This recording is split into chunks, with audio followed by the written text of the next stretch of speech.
Go live. Are we live? We're live. Welcome to hour 35 of the Scott Fishbowl Podathon. I'm not sure if that's correct. Hey, Ryan. We got Rylan Helm at Fighting Chance. How you doing tonight, Rylan? Doing great, man. How are you? Thanks for having me on. I'm stoked. So I don't know. I guess should we talk about fantasy football and stuff? Is that what people do on here? Yeah, I'm sorry I devolved the last segment into the poop talk. That was a comment of mine in the chat. So let's. I guess we should try to keep that a little bit better this half hour. Oh, wait, you talked about poop? I missed that. Oh yeah, Linda said something about when I'm at work and shit, and I was like, oh, you should at work, and then the whole segment turned into work poop, and it went downhill in a hurry. So Oh, I missed that. my I bad, missed my that. bad. I definitely poop at work because well, I'm there for like 9 hours a day, and if you don't, I think your insides will explode or something like that. I think so. Luckily, I Yeah. work at home, so I have it good that way. Oh, that'd be really weird if you didn't poop at work then. Hey, so I gotta read an ad here. So listen up, Podathoners. If you can't spot the sucker in your dynasty draft, then you are the sucker. Luckily, the Dynasty Dynamic has your back. True to its name, this podcast believes Dynasty is constantly evolving, making it more challenging to remain competitive than in redraft leagues. From Twitter poll breakdowns to in-depth player analysis and advanced metrics, the Dynasty Dynamic provides actionable insights to help you improve your Dynasty teams. So if you're looking to gain an edge in your Dynasty league while having plenty of laughs along the way, then be sure to tune in to the Dynasty Dynamic. And they're bringing us Shane Hallam at Fighting Chance tonight, baby. Ryan, Shane, it's funnily we're not related, but somehow in our weird last names, there's two of us in fantasy football. There's multiple Helms. Oh, there's a Shane Helm. Shane, yeah, Shane. He's been in it as long as I have too. It's very weird, and we don't really interact very often, which is also really weird. But yeah, he's So seems like a good guy. Sure you're not related? I guess I'm not 100% sure, but I feel like we've kind of like chatted about that, and I don't I think don't know. so. I mean, did your Really, dad ever go on vacation for a little he, bit? he was married before my mother, so I suppose it is possible. I So suppose that would be really weird, right?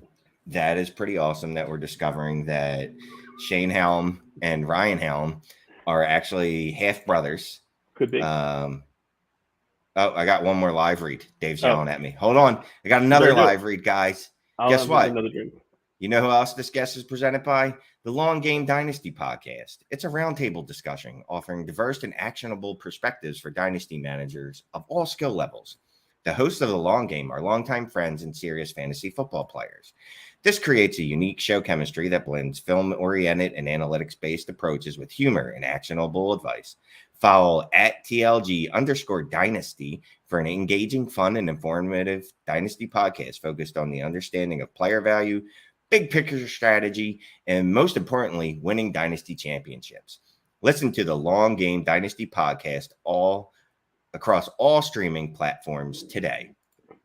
You know, reading that, there's a couple things that I would wonder. Like, are there any podcasts that, and I don't think there are, where people don't like each other? Like, I would tune into that. That would be weird. Not that I've never listened to. I got to be honest. As much as I've done podcasts doing this, I've never really listened to a ton. There's some people that I do, but I've never heard one where they openly don't get along.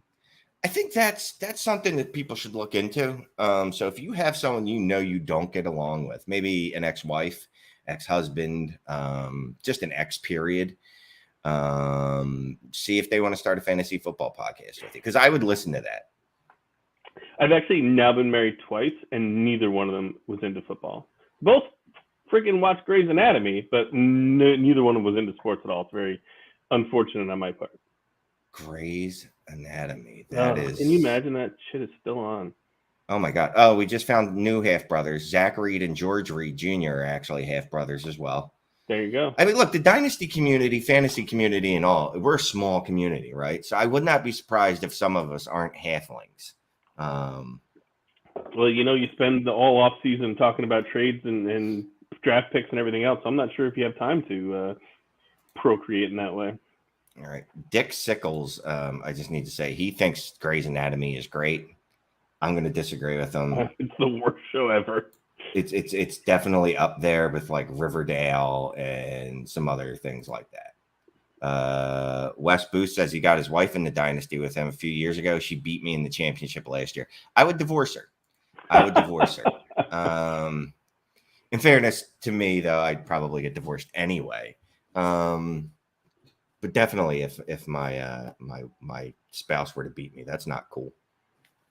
It's more and more, and it's a good thing. As we had 2 female guests before me, it's becoming a game of it for everyone. So the women Oh, no. getting it. Oh yeah, I'm not playing Yeah, that or anything. Just saying. It wasn't. No, I don't care if I was married to a man and he beat me.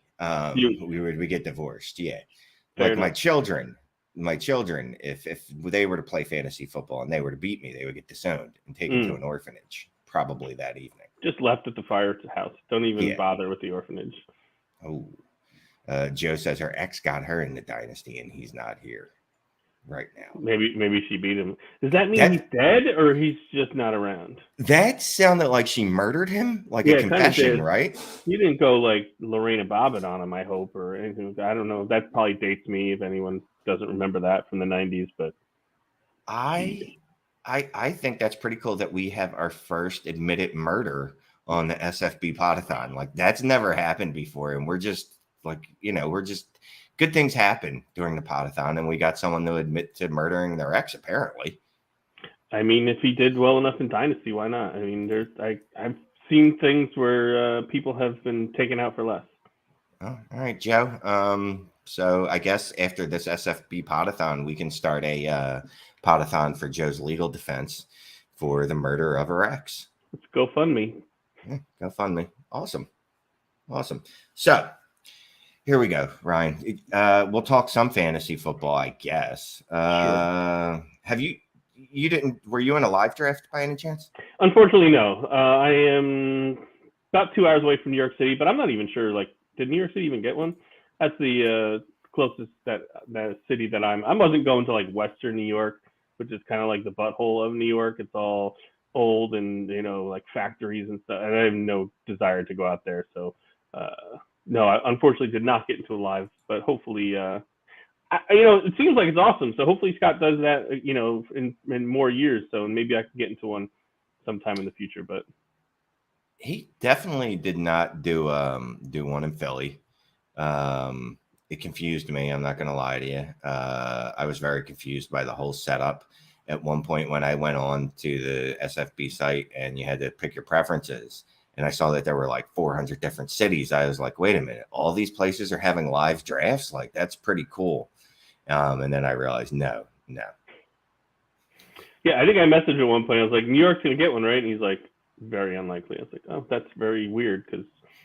But somehow, like, fake cities like Chicago got one, right? Or in Orlando. Yeah, I saw the Orlando one today. I think there were several. I think San Francisco, because I believe Howard Bender, who is of Fantasy Alarm Nation, was hosting today. So it looked like they had a good spot out there. Yeah, so how does Chicago get one, but Philadelphia doesn't? I don't get that. Or Orlando. Like Orlando, okay, Chicago's almost a real city. Orlando's it's definitely not a real city, right? Like I don't want to hurt anyone's feelings. It's from Orlando, but whatever. He may have been threatened by Mickey Mouse. I don't know. So where are you picking from, Ryan? It's a funny thing. I thought about that before I came on, so I don't want to say anything. I want to give away a Fantasy Alarm t-shirt. So if anybody who's listening, and go to my Twitter, @FightingChance, which you can see on the screen, and guess where I'm drafting from. The first person who guesses where I'm drafting from, I will send a Fantasy Alarm t-shirt for. So have at it. Go get a t-shirt. I'm going to guess that you're drafting from the 13 spot. Very close. Yeah. Very okay. Close. So I didn't want to win. I'm back half. I'll say that. Back half. Lots of us like the back half. So that absolutely. Well. I'm the back half kind of guy, but I went for a third round reversal, so I that's where I went for. You guys are all guessing. You have to go to Twitter. Go to Twitter. Go to Twitter and follow me. Well, I'm not going to be one of those people like make you follow me because I'm a terrible follow. But go at least drop something. There we go. We got one person who's really close, but Close doesn't win. I mean, No, Close Close does is not only good in hand grenades and horseshoes. Is it horseshoes? Yes, horseshoes and hand grenades. Yep. And So cornhole. Cornhole, it's also pretty good. you know, I'm the worst cornhole player in the entire world. I can't even get it on the board. So it's my least favorite game ever. I first of all didn't know what cornhole was until about 3 years ago. So I would hear people talking about it, and the way my mind works is I thought it was something sexual. Yes, it could be. So when people would be like, "Oh, we were playing cornhole in the backyard," I was very confused, and I thought like, "Well, wow, didn't your neighbors say anything about that?" Gary wants to know what's in the mug. That is, it's wine in the mug. I'm in the King's Landing division for Game of Thrones. So this is actually, I got a goblet when I went to Ireland. It got a huge crack in it, so I got like this one's like not made in Ireland, but I figured for Tyrion Lannister, I would have some wine, and you know his famous line is "I drink and I know things." So I figured I'd have some wine for my King's Landing. So what things do you know? Not I know cornhole. Little. You know what I do know is some of these people in the comments just went and found out what division I was in. Now everyone knows I'm drafting from the 10th spot. So I'll go to Twitter and find out who said it first. But yeah, you're very resourceful. Listeners went and found my division and found my draft spot. So I am drafting from the 10th spot. I know. I don't know much. I got to be honest. I like your hat. I mean, it's Fantasy Alarm, right? Right. Yeah, man, it's the best place. Walmart Goblet, Michael. You have disowned from me. Wow. Yeah. Fantasy Alarm really is the greatest place. We have an NFL draft guide that we are doing for free this year. So go to fantasyalarm.com. All you gotta do is sign up for a free account, and you get our draft guide, which was Howard Bender and Andrew Cooper and John Impemba and all the guys there put together an amazing package of busts and sleepers, everything. It's all, we call it a living draft guide. So like when news breaks, articles are taken down and redone and news updated. So it's not like these, magazines that you find in the store that they did in January and it's first injury and they're pretty much useless. So this is our first year of doing it free. So go to Fantasy Alarm. There's Coop is in the chat right now. So go to fantasyalarm.com and get our free draft guide. I mean, you're guaranteed to get off to a great start. Now all you got to do is, manage your team during the year. Which is fairly easy, right? That's the easy part. Yeah, that's the easy part. Let me ask you this. Do you do any live drafts, like actually in-person drafts anymore? For baseball, I'm in a couple. No, I'm in a real sport.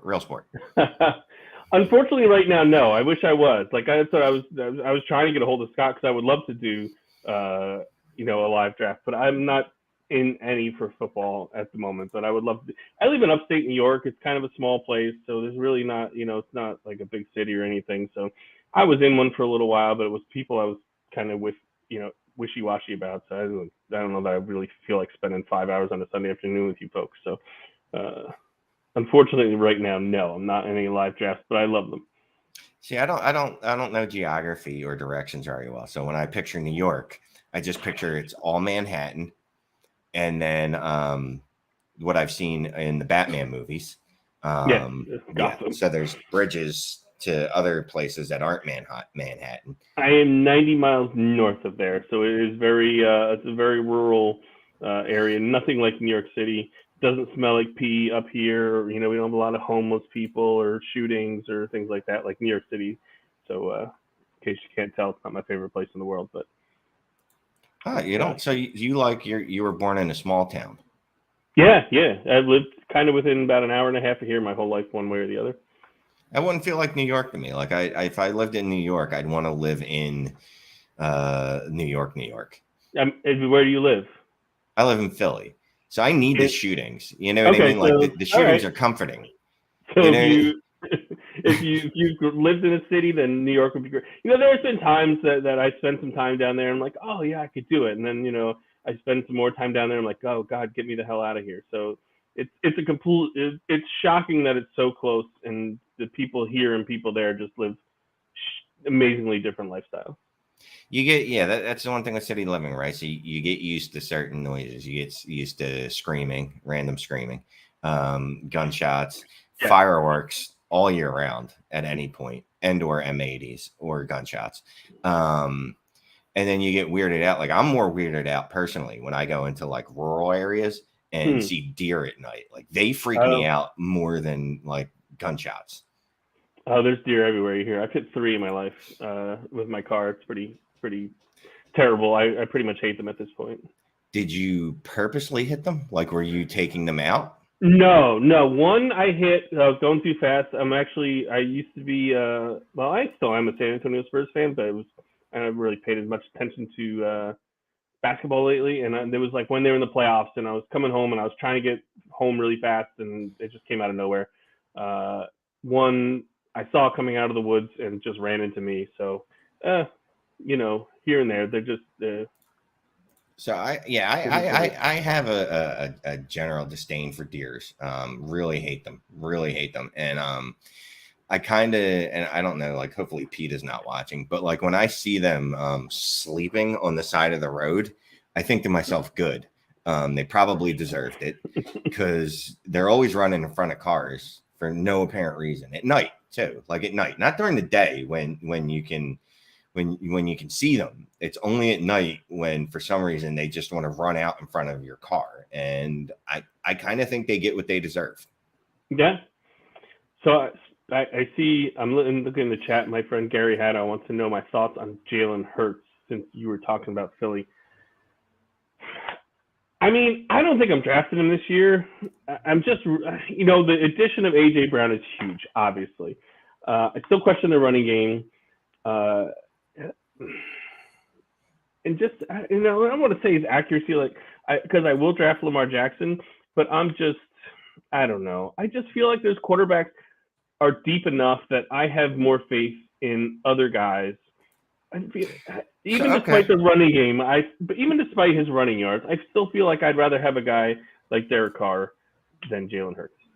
Well, so you'd rather have to. So let's just a strategy, just as an overall arching strategy. So you like safe better than you like playing for upside. I think it's just I've seen. First, I don't know. It's tough because they did, bring in A.J. Brown. So it's going to be different this year than it has in the past. So it's not just Devonta Smith because, they didn't have another receiver possible that was even close to kind of good. So at least it's a little bit better situation. But I'm not sure that I trust their offense to score on a consistent basis from week to week. So I think that's, more of my issues. I'm just not confident in them on a consistent basis. So I feel like I just feel better about other teams and other quarterbacks, and I don't really feel like there's any chance he's getting benched, so I'm not really worried about that. But I just feel like there's going to be some weeks, especially with the with the fishbowl with the negative points for incompletions, that I don't feel great about him every single week. Yeah, no, I get that. Look, I'm obviously a Philly guy. You can tell by my accent. I apologize, but I definitely am buying into the kid's improved basically every year of his career, going back to college, and that the team has got him some. Last year his wide receiver 1 was Devonta Smith. His wide receiver 2 was Jalen Reagor or Quez Watkins, which he's an excellent 4th, 5th wide receiver. Okay. And that's what he is now. And Jalen Reagor might not make the team. He shouldn't. And Gary Davenport brings up Hurts was the QB7 last year. He was. Yeah. And I'm not saying he's garbage. I don't know. I just feel better about other guys. I don't think he's terrible. I don't the hate for him that others have, but I feel, I don't know. I feel like it's the same thing with drafting Christian McCaffrey. All right, maybe he's going to be great, and he could be healthy and be fantastic, but at the same time, I feel like there's other guys that I feel just as good about that don't carry the 2 years of injury concern that he does. So I just feel the same way about Hurts. I just feel safer with other people. Hi, Teresa. Nice, appreciate you listening. You're worried you have injury concerns with Hurts? No. It was just comparing, with Hurts, there's other quarterbacks that I feel safe about, and with McCaffrey, there's running backs around the same spot that I feel safe about. All right. Well, how about for this format, specific to this format? Would you would still prefer Carr over Hurts? Yes, especially with Adams.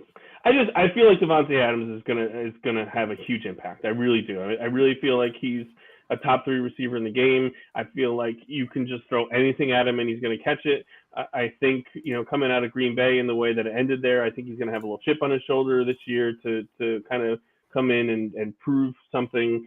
That I think he's gonna have a pretty good season. And I think that's gonna, if hopefully Waller can stay healthy, and Hunter Renfrow obviously is going to take a step back, I think, with Adams, but I think they have some decent weapons and a decent running game. Where I think David Carr is going to have I feel better about him than Jalen Hurts this year. Oh man, I feel like we need to put down a bet right now. Sure, go for it. All right, I don't know what we're gonna, but we'll do it. It has to be charity, right? Because it's all charity related. I'll take Hurts. We'll just take straight up PP points per game, right? Nothing special. All right. We'll take what's that? $50 to whoever's charity. My charity of choice, your charity of choice. Book it. I need someone to pin this somewhere. I don't know where. I don't know. I gotta say they both play. Somebody's got to play. They both got to play 13, 14 games. Yeah. No, that's a good caveat. Yeah, I definitely don't want. The one guy plays 4 games, and we're right. like, well, technically, no. Yeah, right. Absolutely. I'm down with that. Why not? So right. Like you said, it's what it's all about, charity, right? Exactly. Now, I can't do this for everyone that comes on, make a bet. But I'll do it for this one. I guess, and if anyone else comes on and wants to pick Carr over Hurts, they can let me know. Timothy Reardon. I can't pronounce names. Reardon. Thank you. He wants Carr. I don't see it. All right, that's fine. I mean, he had a good season last year, and he just added like one of the better receivers in the game. So, yeah, I mean, and just as I was talking about, Hurts had a big step up with AJ Brown as his new wide receiver 1. It's a pretty big step up going from, I guess, Hunter Renfrow to Devontae Adams. It generally doesn't get any better than that. Gary Davenport wants in on the action too. I'm just not sure which side of that action he wants. Yeah, Gary, let us know. Everybody wants to bet. Ruben wants to bet. This is what I like to see. You know what I mean? It's all for charity. We're here for the people. Yeah, and gambling, because people love gambling. Oh, Tim will put up his money. I will for Hurts. So Tim, if you're in here, apparently it's you guys have a side bet. Timothy and Gary, you guys. So I'm going to be rooting for Gary. I love it. We're going to be the Hurts side. He's probably going to outscore Carr by about 7 points a game, we're guessing. Okay. That's what me and Gary are thinking. There you go. Well, why not? You never know. So real quick, the fantasy alarm. You guys do all sports, right? Even though technically football is the only real one. Baseball, basketball, hockey, NASCAR. Our NASCAR guys won like the FSGA award like 3 different times. So yeah. Like we have anything. WNBA, we hit it all. All right, so now I'm going to have to check you guys out for football or for baseball, right? Because I'm doing really bad. I need to know some rookies that are going to be called up in the next month or so that I should just start rostering now. The guy who does the NASCAR, Matt Sells, is also our prospect guy, and he is got it down. So yes, definitely go over to Fantasy Alarm. I believe that's under free content. We have mostly free content. I think our DFS content is the only thing that's monthly subscription at this point. We've really gone to a lot of free content. And Gary, this is I'm asking what beer it was. This is called the Emotional Support Beer from the Woodstock Brewery up here in upstate New York. So there you go. Everyone needs a little emotional support nowadays. So let me ask, is this beer, is there anything other than the name that actually is an emotional support? I mean, if you drink enough of them, it makes you feel pretty good. So, well, yeah, I mean, that's personally most of my life. The way I've dealt with issues is I've self-medicated. So, trust me, yeah. So Jack Daniel's emotional support, single barrel, very good. Yeah. But I didn't know if maybe it had some magical crystals or something like that in it that also were good for you. No, it's just delicious. All right, well, that's good enough. Whatever. So that's emotional support. Yeah. All right. So let me ask you this: if you do win the Scott Fish Bowl, how would your life change? I mean, I probably have some stuff around the house that, like, because I am friends with Gary, who won Scott Fishbowl 9. So I know there's a trophy and a belt and some really, really cool stuff that goes along with it. I'd probably get some more Twitter followers because I believe that's like a jackpot of Twitter followers.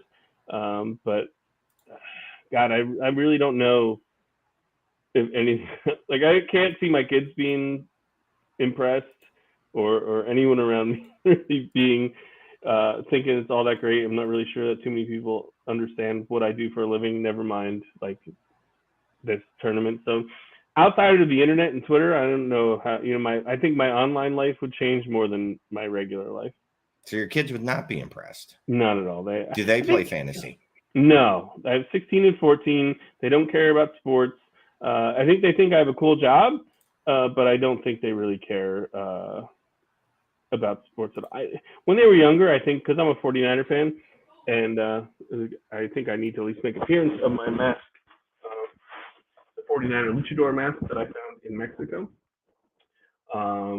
So I think they think like my job is cool, but I don't think they really care about sports. I know they care that I get pissed when the 49ers lose, but other than that, I don't think it really cares. It feels kind of good to know that there's another dude out there that's heavily into this, and his kids just absolutely do not care. My kids don't like any sports. Gary wants to know, you got thoughts on Trey Lance? Yeah, you know what? I really have to say, like, I'm very hopeful because I think I'm a 49er fan, but I didn't see anything that really impressed me last year, so I'm cautiously optimistic. I still think if Jimmy Garoppolo's on the team that he's going to be the starter. And I'm hoping that it was just not a great start, his 2 starts last year. But these people who are drafting him as their starter and are thinking he's going to be a quarterback 1, I just don't see it. I think it's I'm very hopeful, but I have questions. I mean, he played 1 year at North Dakota State in 1 game. He comes to the NFL. He played 2 games last year, and maybe it's the fan in me that's just like nervous. But I know he's got all the talent in the world. I really hope that he's going to be awesome, but I'm not ready to quite say it yet. No, I hear that. We drafted a lot of people in Dynasty, especially. We drafted him based off the tools, right? The tool set, not off of what he actually did in college, because there was very minimal production right there to what's the word? Hang your hat on. So definitely the tools. So I'm learning about you. If me and you are ever in a Dynasty league together or a fantasy league, I will go very upside. You will play a little more conservative. Yeah. All right. Another person who's going to trade like everything for the first round picks next year. Yeah. Oh yeah. Definitely. Oh, my lights are going out. Apparently, they've had enough of the Scott Fishbowl. All right, Ryan. Before we let you go, can you tell everyone about you, where they can find you, where we can get you more Twitter followers, everything? Yeah, you can find me on Twitter at Fighting Chance. I have my, when I do my published work is there. I also run like stupid fantasy games for reality shows like Survivor and Big Brother and things like that I created for myself. I do like pop culture brackets and all kinds of wacky stuff because I'm just tired of all the arguing and stupid stuff on Twitter. So I came up with stuff to like try to be fun. But go to Fantasy Alarm. Like I said, our draft guide is free. We have awesome people, like I said, Howard Bender, John Mpemba, Andrew Cooper, everybody else. It's just an awesome group of people that absolutely will help you get off to a great start for your season. So all you gotta do is basically just sign up for free with an email, and you get all the information. It's updated all the time, rankings, everything else. So head over there, and I appreciate coming on. I'm looking forward to the Fishbowl starting on Monday, and hopefully your premonition that I will be somehow the winner this year. Well, Ryan, appreciate you coming on. Have a good night. I hope, whatever's left of it. Oh, well, the night's over, whatever. But I hope you do well in the Scott Fishbowl unless you play me, and then I hope I beat your brains in. But that's only fair, right? Same. All right, Ryan. Thank you All very right. much. Yep. Have a good one. All right. That was my first guest. Hosting, not my thing. Yeah, my lights went off. I'm not exactly sure why. Alexa, turn on living room light. So yeah, apparently Alexa's just mad at me. So I got three guys that I really, really like.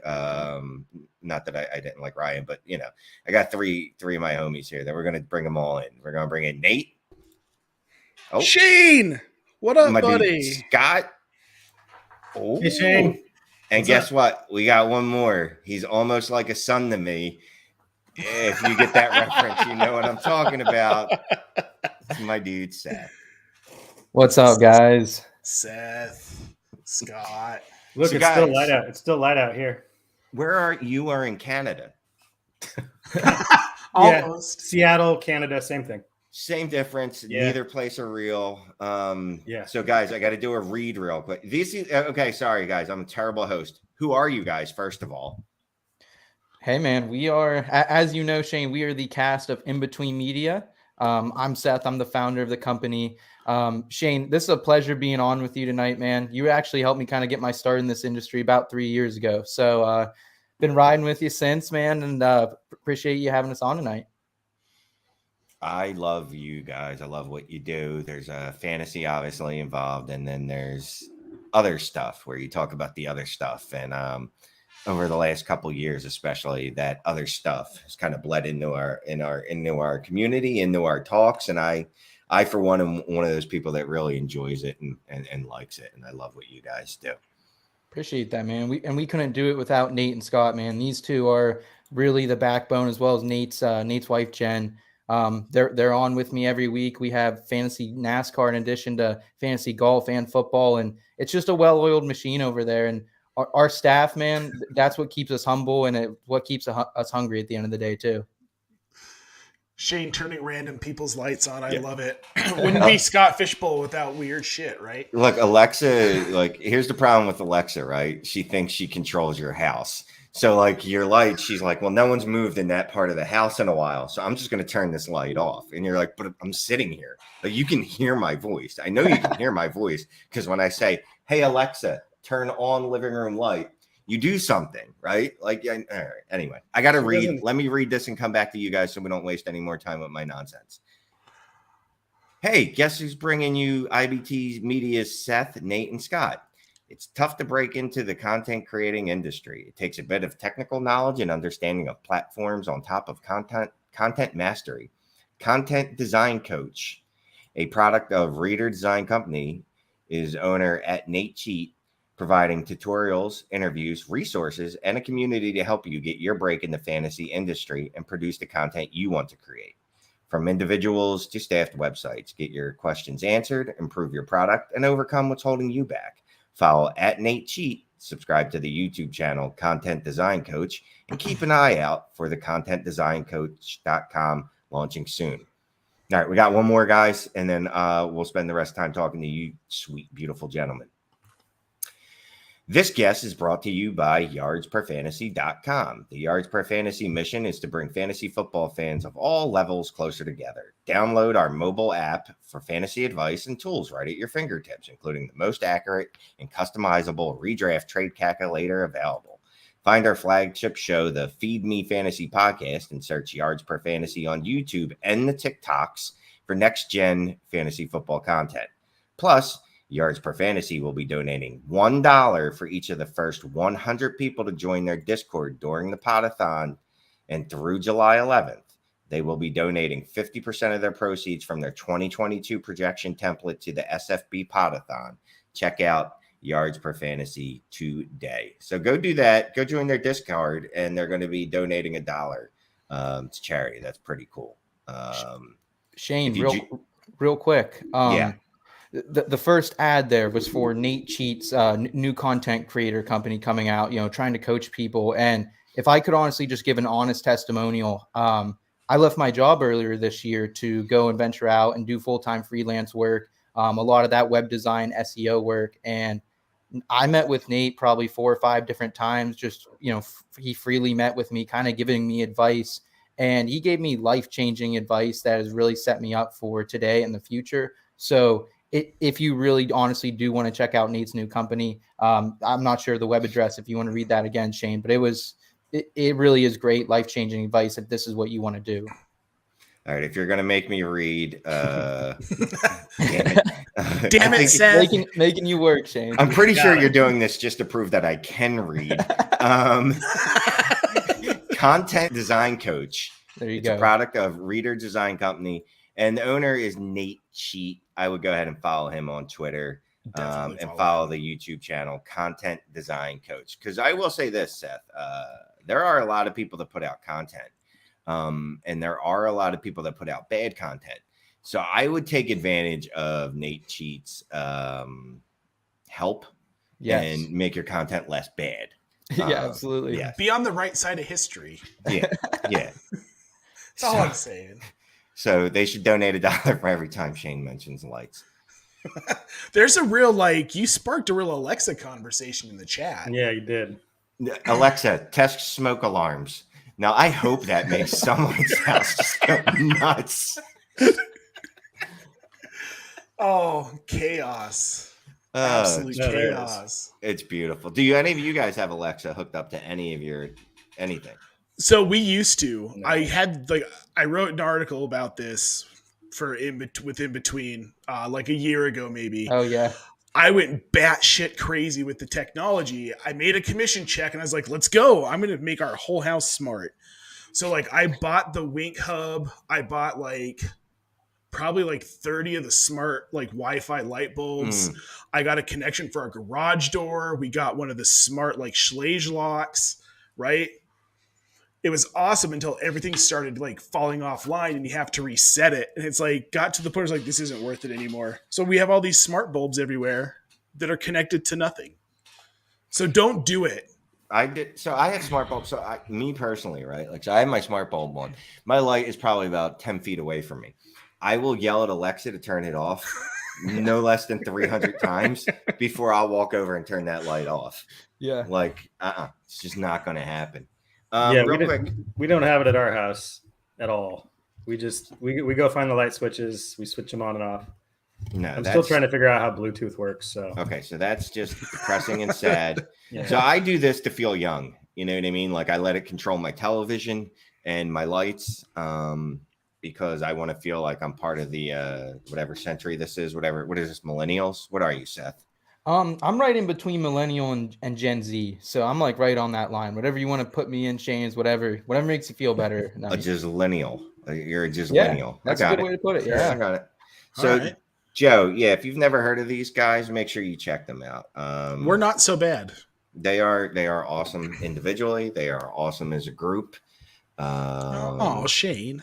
I have to be nice because it's the Podathon. So. Yeah, I gotta say, Shane, you and I first met during the IBT Christmas episode last year. Memorable experience for the rest of my life. But now I've been on screen with you twice in the matter of a week or two. It's pretty awesome. Yeah.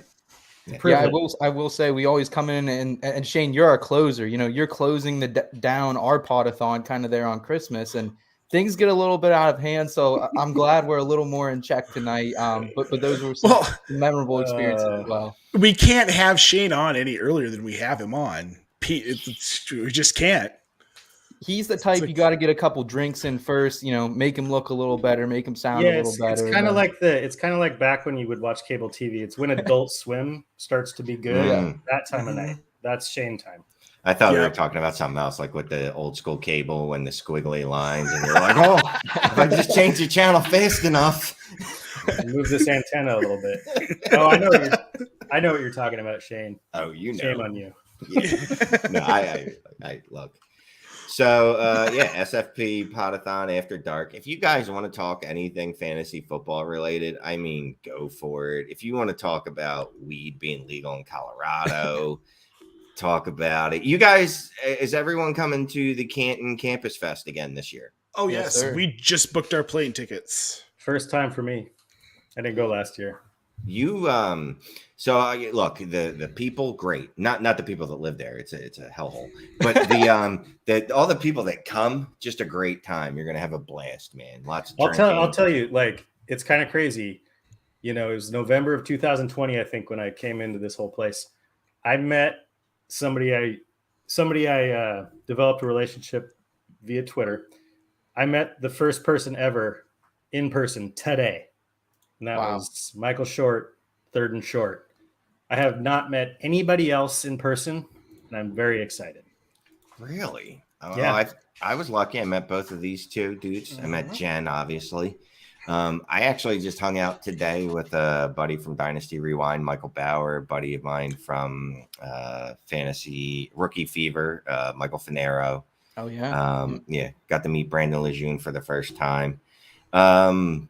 It's I don't have real friends, so I have like one real friend, and then the rest of mine are like I like fantasy football friends because like you can choose to see them, right? You know what I mean? Like, but you don't have to see them all the time. Yeah. Well, you can just close Twitter if you need to. So we're doing the Denver live draft tomorrow. Semi-sanctioned. We put it together ourselves, but I could hang out with the Klugies tomorrow. Like Queen Roxanne's going to be there. Like, it's going to be 12 awesome people from this Twitter community. A lot of us meeting for the first time. Like, I'm stoked. Do you want to know what I'm doing tomorrow? What are you doing tomorrow, Scott? I am going to my first Mariners game since pre-pandemic. Ooh, awesome, Yeah, dude. nice. I'm excited. And the Blue Jays are coming to town, so it'll be a huge crowd. I will say too, just on the notion of the expo and how great this industry is. It really is, you know, had probably one of the most memorable weekends of my life out there in Canton last year. One of the best things was Shane. We were actually at the bar, you know, hotel bar pretty quickly after everyone got there. We're mingling, you know, a couple drinks going down. Shane comes up and gives me a hug, and he hands me a handle, like a handle from a sink. And doesn't say a word. And he just says, you know, either keep it or pass it on. I passed it on, and it kind of, you know, made its way. I think I gave it to Nate's wife next, and it kind of made its way through there. But where is it now? I don't know. I went to the bathroom later that night, and there was no handle on the one side of the sink. Well, who's got the handle now? Somebody has that handle. Is it Keith? Yeah, I might be bringing a handle this year. I got to be honest with you. They that thing's not going to have a handle when we get back out there. That's really funny. There was some drinking involved. Yes, there was some just a little bit. I might have gotten confused by how to use the sink handle, but you know, look, that's how life goes sometimes. They are complicated. It's gonna throw you curveballs, baby. So Nate, at this Colorado draft, will there be any adult smoking items? I don't know. I'm going to show up. I'm just going to show up. I don't know. It's Colorado. Like, assume what you would assume about going somewhere in Colorado. Well, I just assume it's nothing but mountains, because that's all I really know of Colorado is the commercials, the Coors Light commercials. Sure. I assume it's really cold and lots of mountains. Is that basically like you guys work on mountains, right? Yeah, it was 104 today, so not cold. Yeah, and actually, everything east of where we live is about the flattest you're going to see in the United States, and that's roughly half of the state is cows and corn. Oh, that's not very exciting. Is it? But is it at elevation still, or is it at? Yeah, I mean, you lose elevation as you get closer to like Kansas. You get farther east. I think you go from, because we're at about where we live, we're at about 5,800 feet. By the time you get to the border, you're at about 2,000 feet. So Colorado has a cool side and a boring side. Yes. Okay. Yes. Where do you live? I live like right on the foot of the mountains, just outside of Denver, which is cool. Is that no? So that's the cool side. It sounds like I live on the cool part. It sounds like it's almost cool. No, we're like 15 minutes. Cool. We're like 15 minutes to the mountains. Okay. And there's lots of mountain goats. And how far are you from the flatness? 10 to 15 minutes. Ooh, see, I think you're just like right. Well, actually, probably like 20 to 30. I don't believe him, honestly. I don't know. Ask Herms. He knows. He has seen it in person. Herms. So you've had Herms out there. Yeah, he stayed here for 6 days. He was here for the NFL draft, actually. Okay. I haven't been invited out. Just saying. Yeah. You guys are all welcome. Jen's All gonna right. murder me when I get upstairs for saying that. But Let's all go at the same time. No, since you Jen, just Jen's invited watching. me. Thanks, Jen. Let's actually put the next expo in Denver at the Pole Boats house. Yeah, at their hosted. house. Yeah. at our house I like it. Well, on a mountain, because that's on a mountain. Yeah, on a mountain, and we'll Their have house to might like. be We'll the we'll hotel, rent a yeah. house. We'll rent a house. Yeah, So rent do a you- house in the cool spot, not the foothills. Yeah. Jen is giving us the okay. That's Jen. literally anyone watching right now is invited. Yeah, there's dude, like- we have a big backyard. Bring a tent. And That you're means you, more Mr. than welcome. Stampers, Brad. We got a lot of the IBT fam in here tonight. Yeah, Albert. We got the normal IBT crew, man. Appreciate them all coming. I don't out know. tonight. I don't think Beckett would like Mr. Scampers, dude.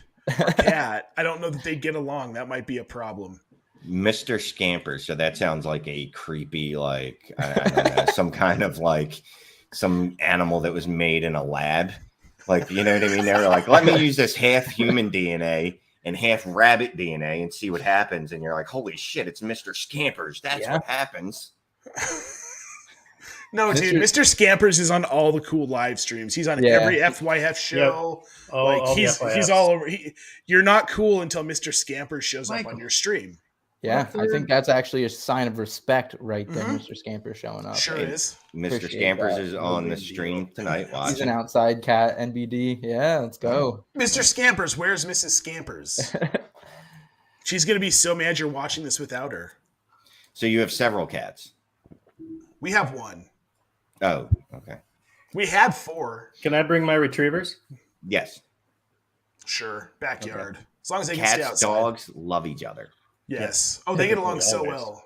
I have snakes. I'm going to bring snakes. Sure. Do you Uh, really I mean, have snakes? pets, all No. pets. No. Oh, I- I don't want to take shots at anyone, but whoever could own snakes as a pet, Dude, I couldn't- snakes are weird. I couldn't even sleep at night. I couldn't even sleep Nah. at night. No, I had a friend who had a pet snake. It was like a black bull snake that would sit on her shoulder No. and watch Yeah, TV. see, I'm fine like with propped snakes. up. No, it was Snakes so are weird. fine. No. I got frogs. I have little frogs. They're little African bulldog frogs. They're like That's cool. yay big.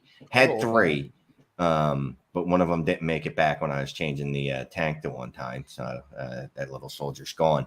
But yeah, no, I couldn't trust a snake in my house, dude. That thing No. gets out, it's just going to eat or kill you or both. Oh, I'm fine with this. I couldn't trust a Right? tarantula in my house. That's something I don't want in my house. But tarantulas don't bite. I don't care. It's not a rational fear. Yeah.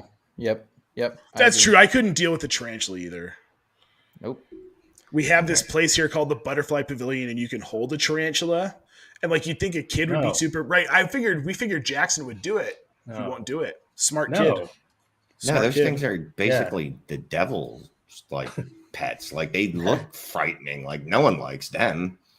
Like I'm sure there's a reason that they exist, but someone should definitely just. Well, kill all I the can't stand. I spiders. mean, I'm terrified of spiders, and that's like the big hairy version of spiders. So no, thank Yeah. you.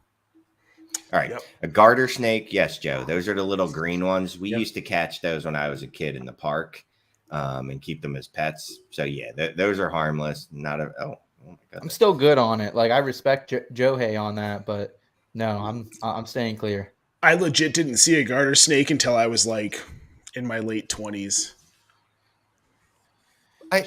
I mean, I don't really. Yeah. Didn't you have a backyard? Yeah, but we grew up like really near the city, so there's a lot of traffic and noise, and it No wasn't parks. No not really- parks. kind of. Okay. I grew up Colorado. in Philly. We had parks. I think it's a Um, Pennsylvania thing, though, Shane. Honestly, I think they're just everywhere throughout Pennsylvania. You know, No, they're everywhere in Washington. Well, the west side of the mountains in Washington. Well, like where we're at Cool. now, there are bull snakes, garter snakes. When it gets warm, there are rattlesnakes. man, this is an Uh, SFBPodathon. We're sitting here talking about. I've snakes never right now. seen a rattlesnake, and I would cry. Like I don't know if that's a good defense stepped against a on one. rattlesnake, but that's what I would do. I stepped on a rattlesnake hiking. It was terrifying. He didn't bite me though, because it scared me enough that I ran, and he couldn't catch me. Oh, So are humans faster than rattlesnakes? In that moment, It's a good question. I would like. Okay, so for charity, can someone race a rattlesnake? You And can also if you just win, look it up. no, Oh, okay. No, that's a bad idea, Nate. that's a bad idea. who's All the right, fine. fastest runner in the fantasy football industry? That's who could do it. I think. Just kidding. Scott, did you run track? I did. Oh, really? What were your kind of. events? I ran the 400. I'm sending Joe Pepe. Okay. Yeah, I'd say Pepe. Yeah, if you can win Ninja Warrior, you can outrun a. He won Ninja Warrior? Yeah, maybe he didn't win it. Maybe he didn't win it. Funny, I just had a conversation about this earlier today. He won TKO on CBS. I don't know what that is. What is that? I don't really remember what it was either. I think he competed in American Ninja Warrior, though. Maybe. I don't think he did. Look, I got to be honest with you. Just even the fact that we're starting a rumor that he did is impressive to me, because I couldn't, like, I've watched that show a million times, and I'm like, I couldn't make it past like the first, like, after you talk to the I think girl Joe is who we have race the rattlesnake. I think we've decided it. I think Sam Wallace would be an dark horse because he's 7'3" and his legs are so long. Who else? We know a couple guys have played actual like sports like not that long ago, right? Like Ray GQ. Good one. Good one. I think Aaron Jones follows a few people in the industry. Let's have him do it. Aaron Jones follows me. I follow Aaron Jones. There we go. Aaron Jones. Because you know why Aaron Jones follows me? Because he was a 5th round draft pick, and the site I used to work at actually interviewed him. He's never interacted with me in any way. It's funny you brought him up, because one year I actually tried to get some swag off of him for the SFB. How'd that work? He ignored me. Oh. So I was like, all right, I guess I won't try that again. It's cool because both Aaron Jones and AJ Dillon, both running backs of the Packers, both seem like really good dudes. Yeah, I agree with Uri Dawkins, the P2W guy, Nick. He would be one. Oh, Nick Script. Yeah, he would be a good one. I mean, if we're just talking like shredded dudes, then another guy that could be up there is Corbin, my boy Memphis. And Corbin with us at Fantasy Data. Yeah, I haven't seen Corbin shirtless. So Corbin, if you want to send me some shirtless guys, you know what? Look, just jump in my DMs, send me some shirtless pics. Yep. It's all for science. All for science. Oh, man. Does a golf pro count? No. I'll say this. It's not a real sport, but compared to the general populace, they are in much better shape. Yes. I feel like especially Bob might be like a dark horse to like smoke a rattlesnake. I don't know. Dude, golfers nowadays are ripped, man.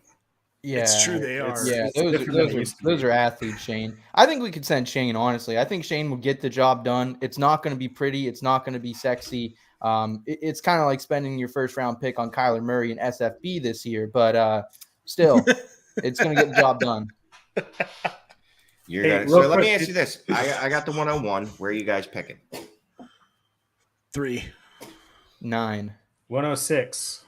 Okay. How early is too early on Kyle Pitts? I heard this on a podcast 9 days ago. I just listened to it last night, Shane. So in our 3s chat, we all know Josh Smokey Hill Nelson, right? Yep. We all know Smoke Show, Smokey. Yeah. He won't stop talking about it. He is taking Kyle Pitts with the 103. That's what Shane said. Because he doesn't believe the 102. Shane, was it originally the 102? Yeah, I was originally the 102 in Scranton, and I was like Kyle Pitts. And then I got the 101 in the Metropolis, the Sirius XM live draft, and I went, I think I still want Kyle Pitts. The only thing that would hold me back is that I'm a little nervous that the Sirius XM hosts will roast me. Okay, but I had an hour-long conversation with Jordan Vanek of 33rd Team, newly. Congratulations, Jordan, son. I'm so proud. But he said so. He told me something interesting. With tight ends, like if you look at the scoring, a tight end has to do 3/4 of the work that a Tyreek Hill has to do to have the same or better output. Oh yeah. So, if Kyle Pitts is what we all think Kyle Pitts, I mean, don't take him at the 101, Shane. But I don't know that it's necessarily that bad. There's a chance he gets back to you at the 201. I don't think he does. So here's my thinking. 1, right? I don't think he does. 2, I want to build unlike other people because it's a tournament, right? It's 3,000 teams, 4,000. I'm going to just say there's 15,000 teams in this. I have no idea how many teams in it. There's a lot of them. According to Andrew, Pitts went 304 in his live draft Yeah. today. So Wow. I will say too, I was listening to your guys' podcast over there at Fantasy Intervention, and Jacob, the way Jacob kind of really explained it on there, that this is a tournament, you need to have a very unique build, and that's what I think has propelled me to pretty good finishes the last couple of years. Is maybe I didn't always have the best team, but I had a unique build compared to my competitors. But I mean, with somebody like Kyle Pitts, I mean, I get it. That would be super unique to take him that early. But if you're pretty sure he's going to be there in round 2, then why wouldn't you just take him in round 2? I mean, he might not be. It's like a 50-50 well, but he might not be. But he made it around to me once at the 210. One time. As long as we're talking about it, I mean, since it's a redraft format, why wouldn't you go with Travis Kelce? I mean, he's going to be. Because Kelce, I don't think Kelce's going to outperform him personally, but that's just me. Okay. Yeah. Okay. I mean, I think that's entirely possible. I just think Kelce, he's going to throw up from so many targets this year. I mean, yeah, but look, they have Juju there, right? So here's the thing, like just looking at that offense, I was supposed to write an article for Fantasy Data on this. Someday I'll get around to it, maybe. But Juju could see 1 million targets if defenses continue. I know Tyreek's not there anymore, but if continues still kind of shade them the same way they did last year, and then he's got to do a bunch of the underneath stuff, which is kind of why I thought they got Juju. It was like, all right, we're doing a lot of underneath stuff, so we got to get someone that's good at that. And then they still have MVS to do wind sprints and take the top off of the defense. Now, obviously, he's not Tyreek Hill, but you still have to respect him. Yeah, I think, honestly, at the end of the day, Juju probably has like a low-end wide receiver 1 in his cards. If everything played right, that's the upside for him. Realistically, you're probably looking at a wide receiver 2, but, I still think Travis Kelce probably is the tight end 1 this season. I'm just a little worried about Marcus Mariota. Only one 1,000-yard receiver in his days in Tennessee. That is Delaney Walker, which is a tight end, which is great for Kyle Pitts. Mm-hmm. I don't know, man. I just don't think I would invest in what I think is going to be one of the worst offenses with the number 1 overall pick in SFB. But here's the thing, though. Ballsy, though, Shane. I like you being ballsy. So to come to Shane's defense, which I did not think I would be saying tonight, but here we are. I know Atlanta's going to be bad. It doesn't matter if it's Ritter or if it's Mariota, but he's going to have to throw the ball to somebody. And for Mariota, his most reliable target is going to be Kyle Pitts because he already has proven he loved Delaney Walker. He was his leading receiver either 2 or 3 straight seasons in Tennessee. So he's going to pepper him with targets. And there isn't a whole lot else in Atlanta for him to be excited about. He's got Drake London. Yeah. What else does he have? He's got really one solid target. So take that. If he gets 170 targets, we're talking about 110 catches. Chill out. 170. That's absurd. Oh, yeah. You're absurd. You're absurd. I'm absurd. Tight ends play differently now. He lines up more in the slot, more as like an out. He doesn't set up in line. He's a receiver. They're going to treat him as such in this offense.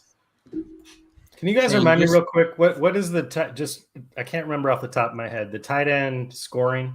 Plus half a point for every first down, and then you get an extra half a point per reception compared to other positions as well. So it's basically 1 point tight end premium. Yeah.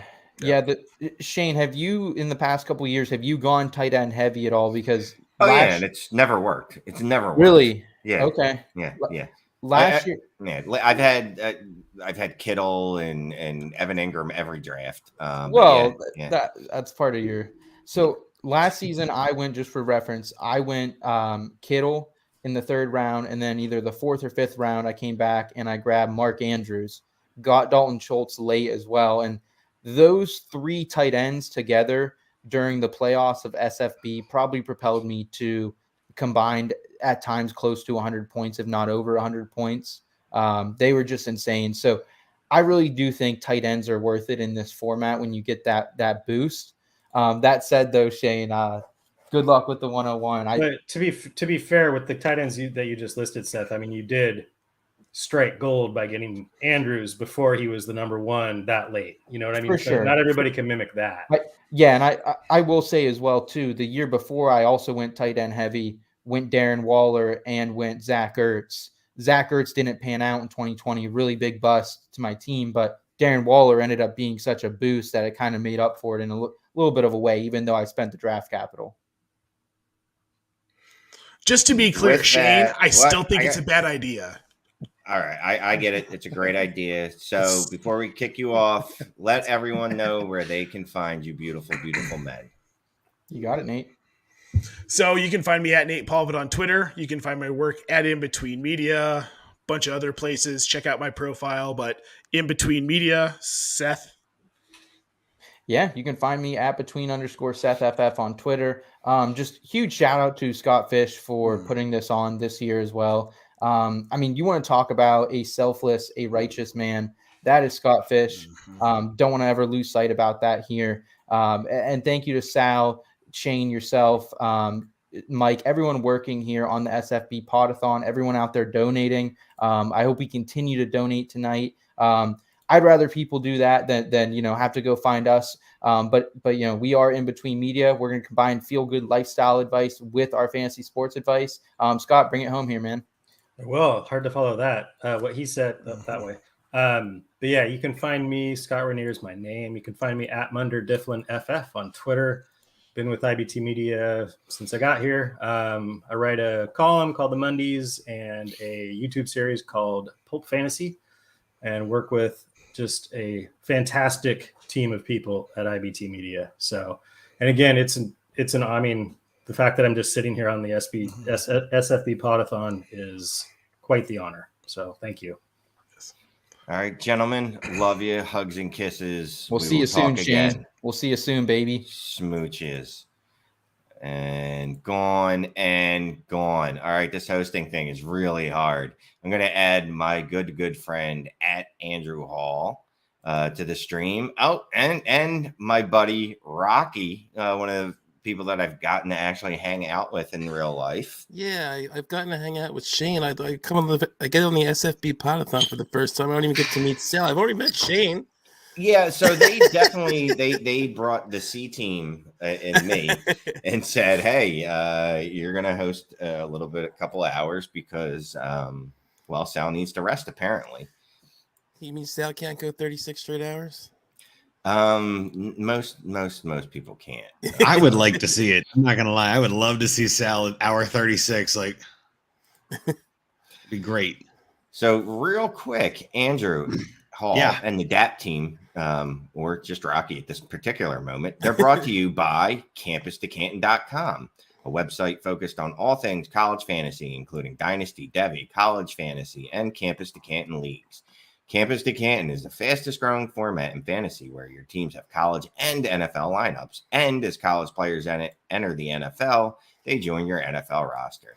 Visit CampusToCanton.com as their team of experts brings you articles, podcasts, cutting edge tools, exclusive ADP, industry leading draft guides for Devy, college, fantasy, freshman, supplemental drafts, and the deepest set of college rankings anywhere. Check out CampusToCanton.com. Very professional read, Shane. We got one more. One more. TrophySmack is the ultimate destination for custom fantasy football trophies as the official sponsor of the SFB Podathon. Step up your fantasy game with trophy belts, rings, draft boards, loser prizes, and more at TrophySmack.com. As seen on ABC Shark Tank, TrophySmack offers your fantasy league with the most customizable prizes at the most affordable prices, period. You want to play like a champion? First, you need to celebrate like one at TrophySmack.com. So go check out those wonderful, what do you call those people? Sponsors. I don't have a sponsor, clearly. So Andrew is sponsored by Miller Lite? Yeah, why not? And the Doubletree in Canton. Sponsored by Yingling. Oh, see there, Rocky's a good man. So beer is awful. I'm just going to go out and say that. Starting out hot. I like it. But if you have to drink beer, at least make it not beer that tastes like absolute dog ass and drink Yingling, which is the only proper lager, by the way, in the world. If you go anywhere and ask for lager and they don't bring back a Yingling, you should drop kick them. Okay, so just to clarify, I am in Canton right now. I'm at the Doubletree. I don't know if you can see behind me. I'm at a hotel. I know we had Schofield on with a Days In ad earlier. I'm at the DoubleTree right now. They do not have Yingling at the DoubleTree in Canton. That shouldn't be shocking. They should.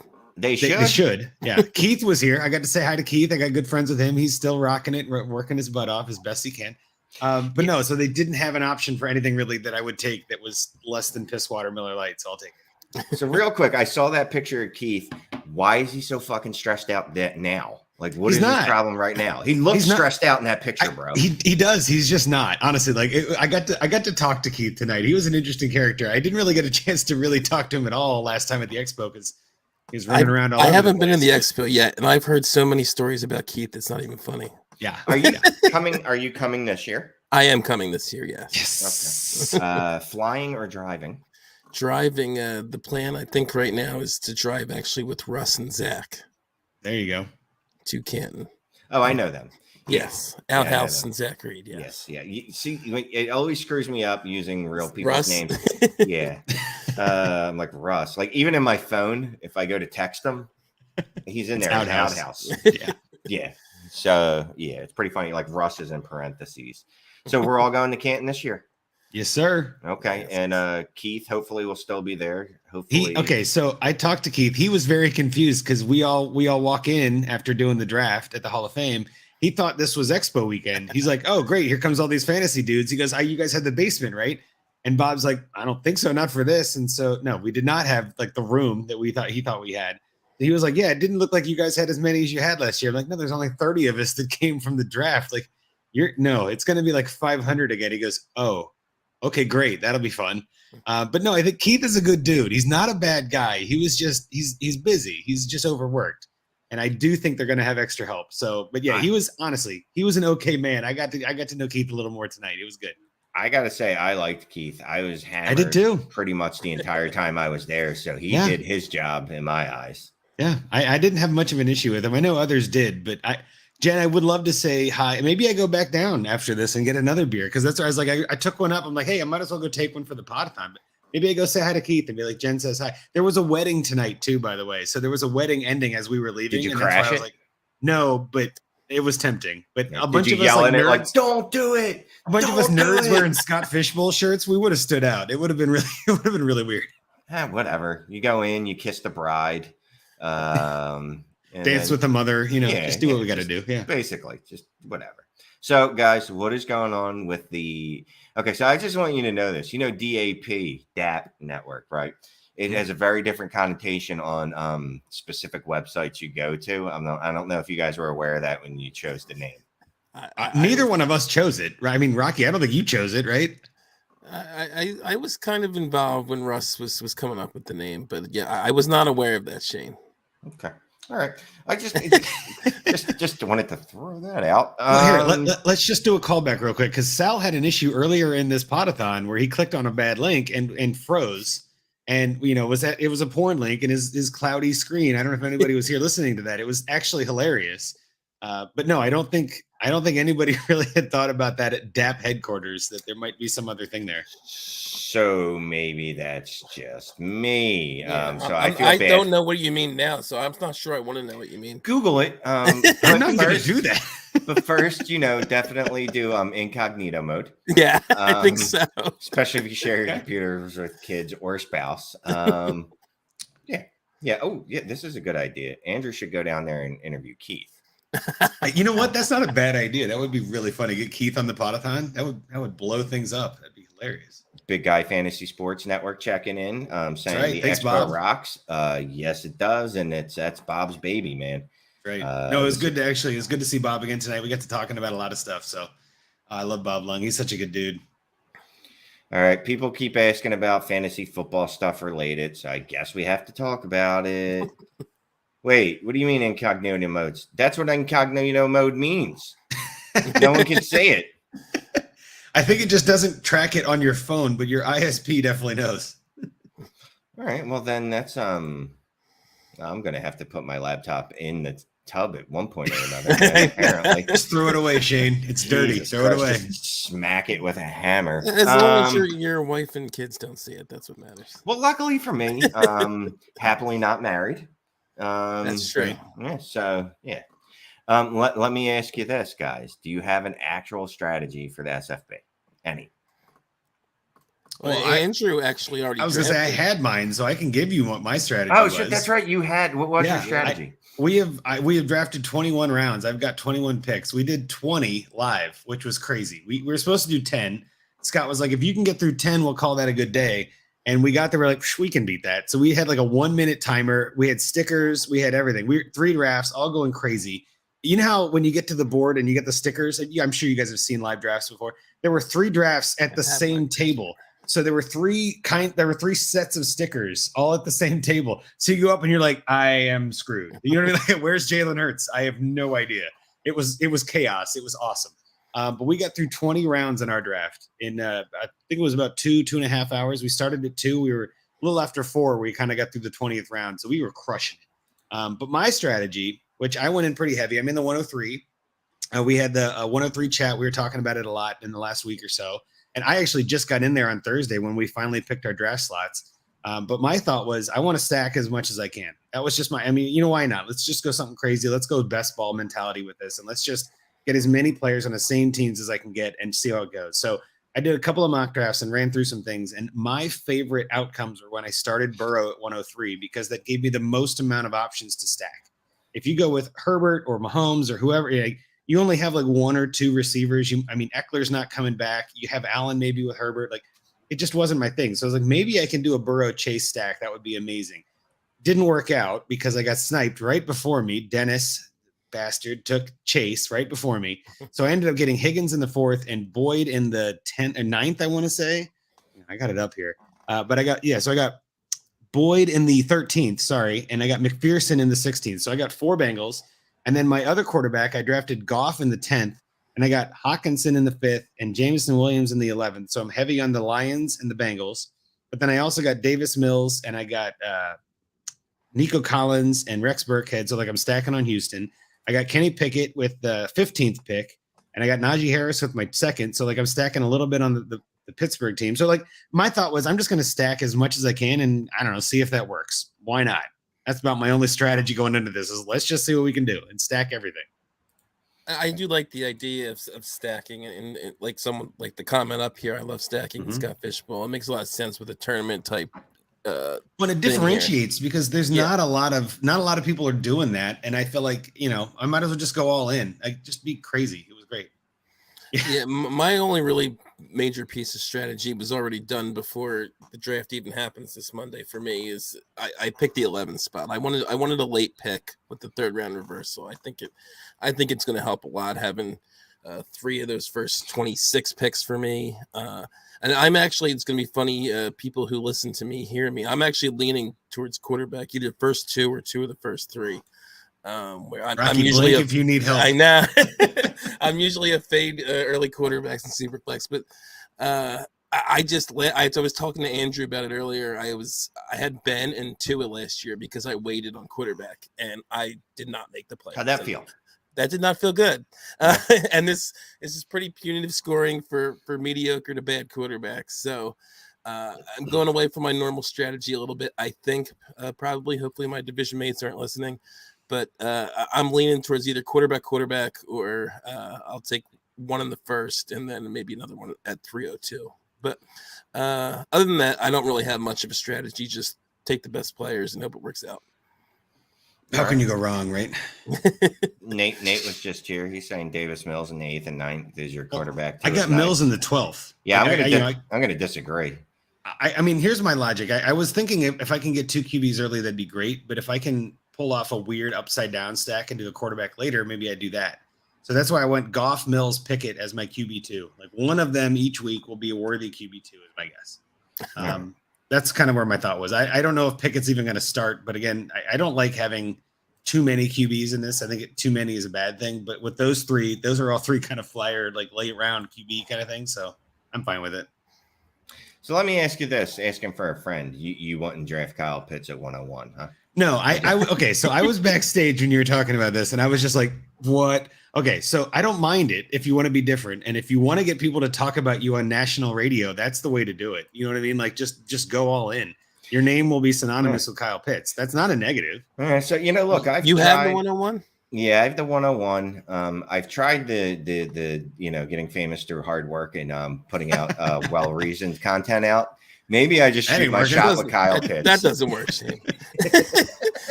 But what do you have any idea what his ADP? Can you not get him at the 212? A couple people have said that they think I can. I don't think I can, but yeah, Because I mean, Kelsey is going before him. I know that. yeah. Yep. And I think you have a very Andrews. high likelihood to do it. Honestly, I think there's a very high likelihood that you will get Pitts at the 212. I don't think it's ridiculous. I don't. Yeah, I want a different build. I definitely want to. I don't blame you. I don't blame you. I'm saying if you want to go different, I'm not going to fight you on that. I said this in my division chat, not my division chat, my pick chat. People have said that, and like I don't remember the exact rosters of the winners, but I feel like from what I've seen, like looking at the winners rosters, if you look at it as the playoffs are going on, I don't think most of them have had. Like I've been in the last 3 before this year, and I don't think any of them have had like crazy builds, like they had 4 tight ends or went heavy receiver. I just that's why I said I'm not really trying to go heavy anywhere in particular, except drafting, like I said, 2 QBs early. I don't think that it makes sense logically because especially there's 3,000 people now in SFB. It makes sense that if you had some crazy build that should separate you and all that stuff, but from what I've seen in the 3 years I've been in, it doesn't seem to be that the winner ends up as one of those crazy build people.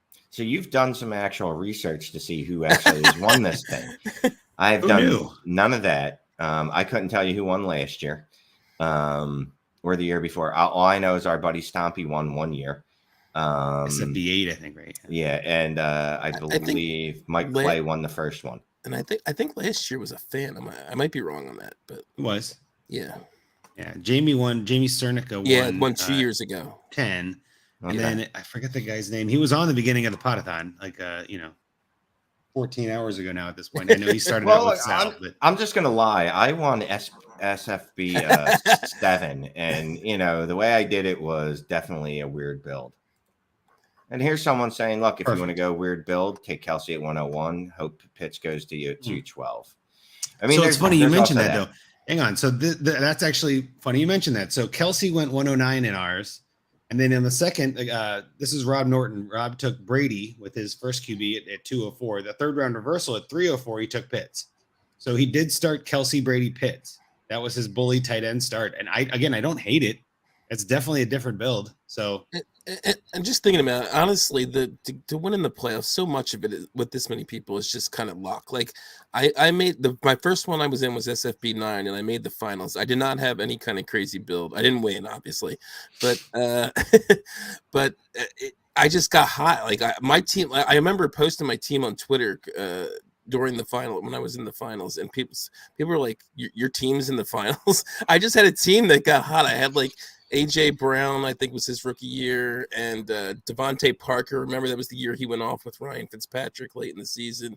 Jameis Winston. That was the year the video game scoring too. So he had his 30 interceptions, but he's also thrown for like 5,000 yards and 30 touchdowns.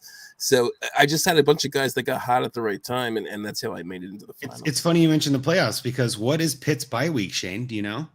Well, since you brought it up, I'm guessing it's like week 11, 12, 14. 13, 14 during the playoffs. Yeah, that might be one other strategy. That could be a tiebreak. Yeah, that could be why he's falling too, and that's kind of why I wanted to bring it up. Like his bye week of 14 is scaring some people off in this format because the playoffs, that could be a big. Yeah, you make the playoffs, but you lose Pitts. All you get is his average for the year. You don't get any points for him that week. Does Lamar Jackson have a week? Which one of the star quarterbacks has a week 14 bye too? And Murray is 13. Let me see. Okay. Lamar Jackson's 10. So not him. It's not him. Brady's 11, which is getting there. But you can't avoid them entirely. Rodgers is 14. There's 6 weeks of playoffs this year, and 4 of them have bye weeks. So I mean, you're going to have some guys. I think that are. Matt Ryan for Indy is 14. Fields is 14 with Chicago. Good, so I mean, they're bad quarterbacks. So if you're drafting, whatever. Yeah. Okay. All right. That's something to consider. That's all I'm saying. I don't want to see you make a bad decision and then get roasted for a bad decision. I would love to see you support this terrible choice with a lot of data. That's what it is. So, Mike, I do like that the suggestion there. Someone said Kelsey and then go Pitts, but I'm going to chicken out and go probably Pat Mahomes at 101 anyway because I'm a big coward. And it's a safe bet, and then I'll get funky later in the draft. Did you guys make any funky picks? Well, Andrew, who did you pass on at 103 that most people would have taken? So ours started Allen and Mahomes, which meant in you theory passed on should have Herbert. taken Herbert, Yeah. right? But I was like, I don't like these stack options with Herbert. That was just where I was going with it. I tried some mock drafts. I did some of the speed drafts where you can, go against ADP and all this. And I don't know. I just wasn't really vibing on that. I'm not a Mike Williams guy. That's part of it. If you're a Mike Williams guy, I was that just gives you an thinking option, Herbert but- seems like an easy guy to stack. That you could have done like Yeah, a Herbert, that's- Eckler, Williams, Everett. Keenan stack probably if you wanted to. Every draft I had seen, Eckler didn't make it back. Like there was just zero Really? chance of that. Yeah, he went at 201 in this draft. Okay, So again, I think know- that's a little early. He went at like 303, I think, in one of the other ones at Canton. I don't remember which one. He went later, which was crazy. But the mocks that I had done, I never saw Eckler get back to 210. Really, Like, 'cause in my 11 chat, there's been mocks where he's gotten to the 302. Yeah, and again, I've seen that, but just in the fast ones Well, I only had my pick on Thursday, so I was just doing a bunch of them grinding, and I just didn't Right. have a lot of trust in that. So I was like, I think I have a better chance of Chase falling that far, and then if I don't, I can get Higgins in the 4th, which is what I did, and then worst case scenario, I can always get Boyd in the 12th or 13th, which is what I did. So I was like, it just gives you more options and flexibility, which I like. Yeah, so I was going to say about mocks. I don't believe anything that happens in mocks, especially Yeah, that's a SFB good mocks, point. because I'm purposely not drafting remotely anyway, like I normally would, because I want to screw the ADP up. That's a whole different impetus. I was Yeah. using them as like tools to see what I could do, but that also means they're not real, right? Like I'm throwing shit against the wall and seeing so what we're, sticks. everyone, like half the other people are doing that Yeah. too. So. Remember, there's evil pieces of shit like me out there that are like, I just want to screw up the ADP so that people are like, oh my God, I have to draft Tom Brady at 104. I won't get him. Well, I think the first few picks, especially in third round reversal, if you mess that up, it could really derail your team. That you're so far after the second to the third, it's a whole round like that. That sucked. Like being at the 103 and watching that and then being like, oh yeah, long turn again. Like that was brutal. I didn't like that. So again, I'm speaking out of, doing it today. We, again, 1 minute clocks, which we talked about this ad nauseum today, where there's such a different vibe when there is a short clock. When you're just like, I have a minute and I got to make a pick. And so there's a lot of gut picks. You're just like, and I'm going with it. Moving on. Yeah. When you have 8 hours on MFL, on Monday afternoon, and you can kind of sit there and work, you go in your chat and be like, what do you think? Like you can kind of talk yourself in and out of everything, right?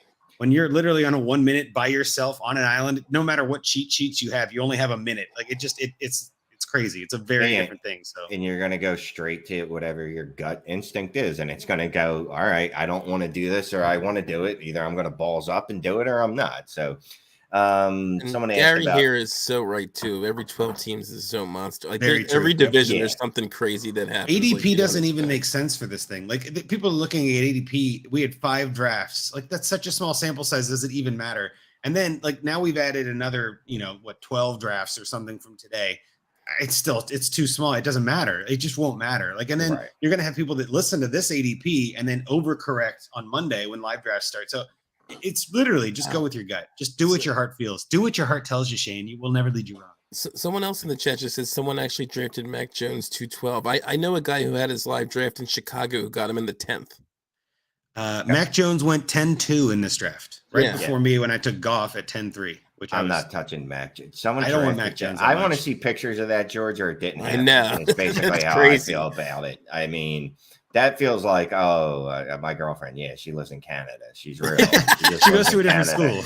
Yeah, I definitely want to see that, man. Because Niagara Falls. whoever did that, like, you deserve to lose. And I don't, look, it's for fun, right? It's for charity. You want to win, but why are you drafting Mac Jones? Did you see? You love him.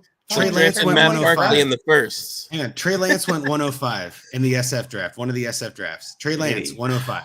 At least went I can see the 212 in this one, upside so there. At least he I went can 212 see in the mine, and I was upside. like, that's too early. 212 is too early. So 105, way too early. So like I do with can that what you I can see how you talk yourself into it. Not that I would ever do it. But I could see at least you're like, oh, well, he's a running quarterback. He could have Lamar Jackson's year from 2019, right? Like maybe he just it was in the comes out San and is Francisco gangbusters. live draft too. So it's like a homer draft, right? So somebody Right. there was like, I'm taking my guy. Like I took Burrow in the Ohio draft. It's the same, that's another thing you got to keep in mind with these live drafts. These are all people near that spot. That changes like a redraft. It's crazy. I was love making that argument the other day about Hurts in the 11 chat that I think he has the. I don't think it's likely, but he has the potential with the added weapon now of AJ Brown of.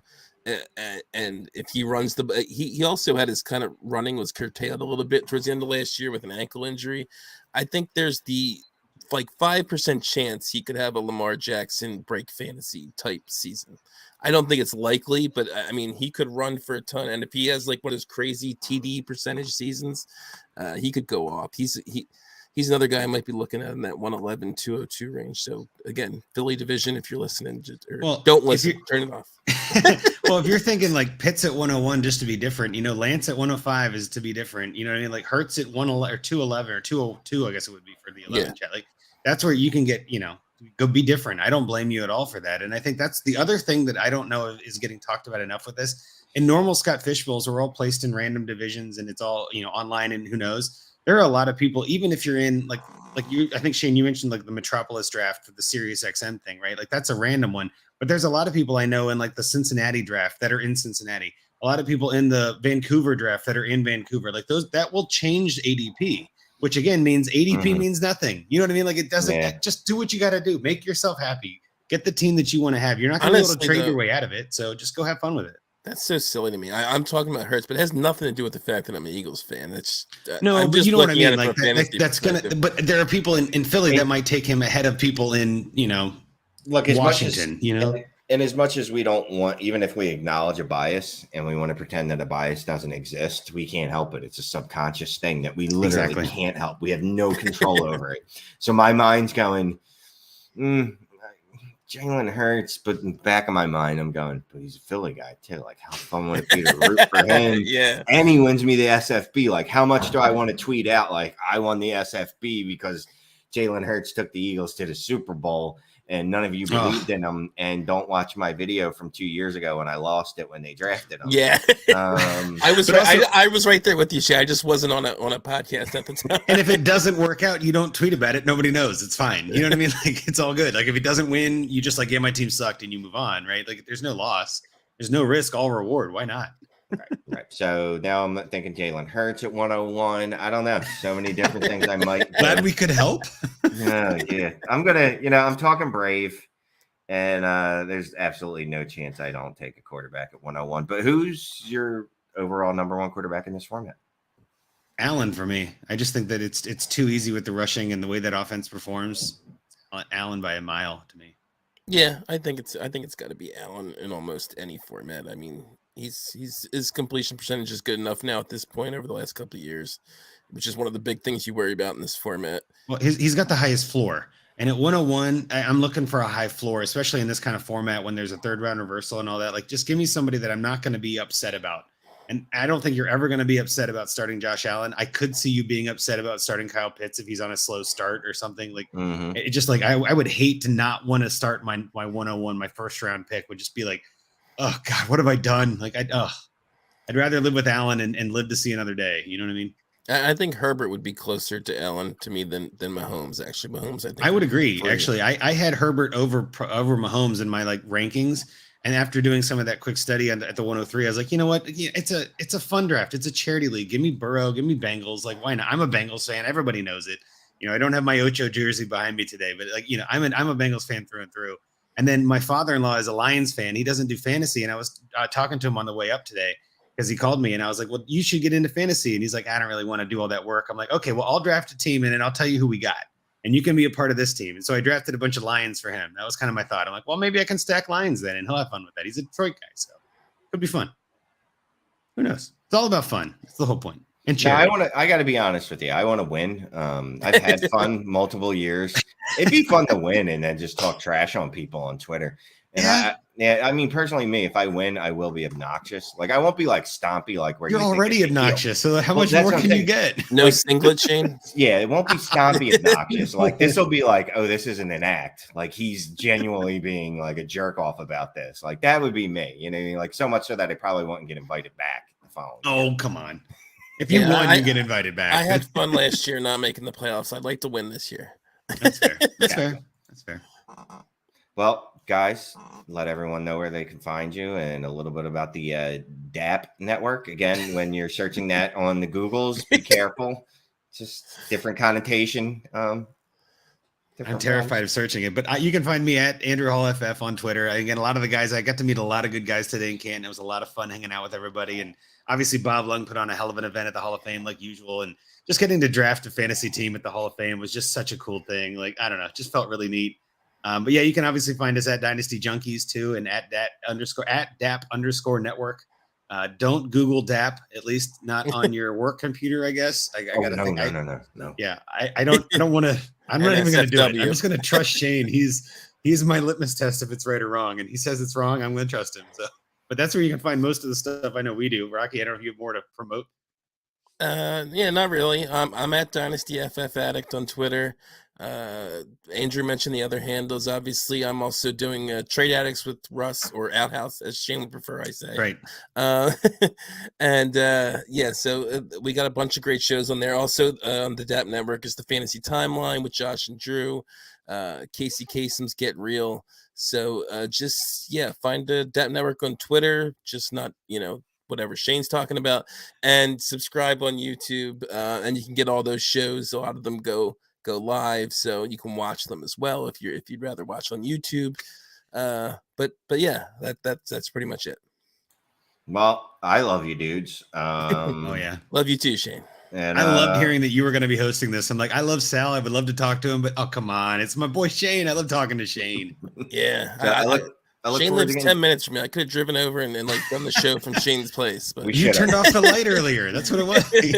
I thought Rocky was coming over, so I turned off the lights. God damn it. All right, boys, let me get the next crew in here. Yes. Good luck, Shane. Thanks. See ya.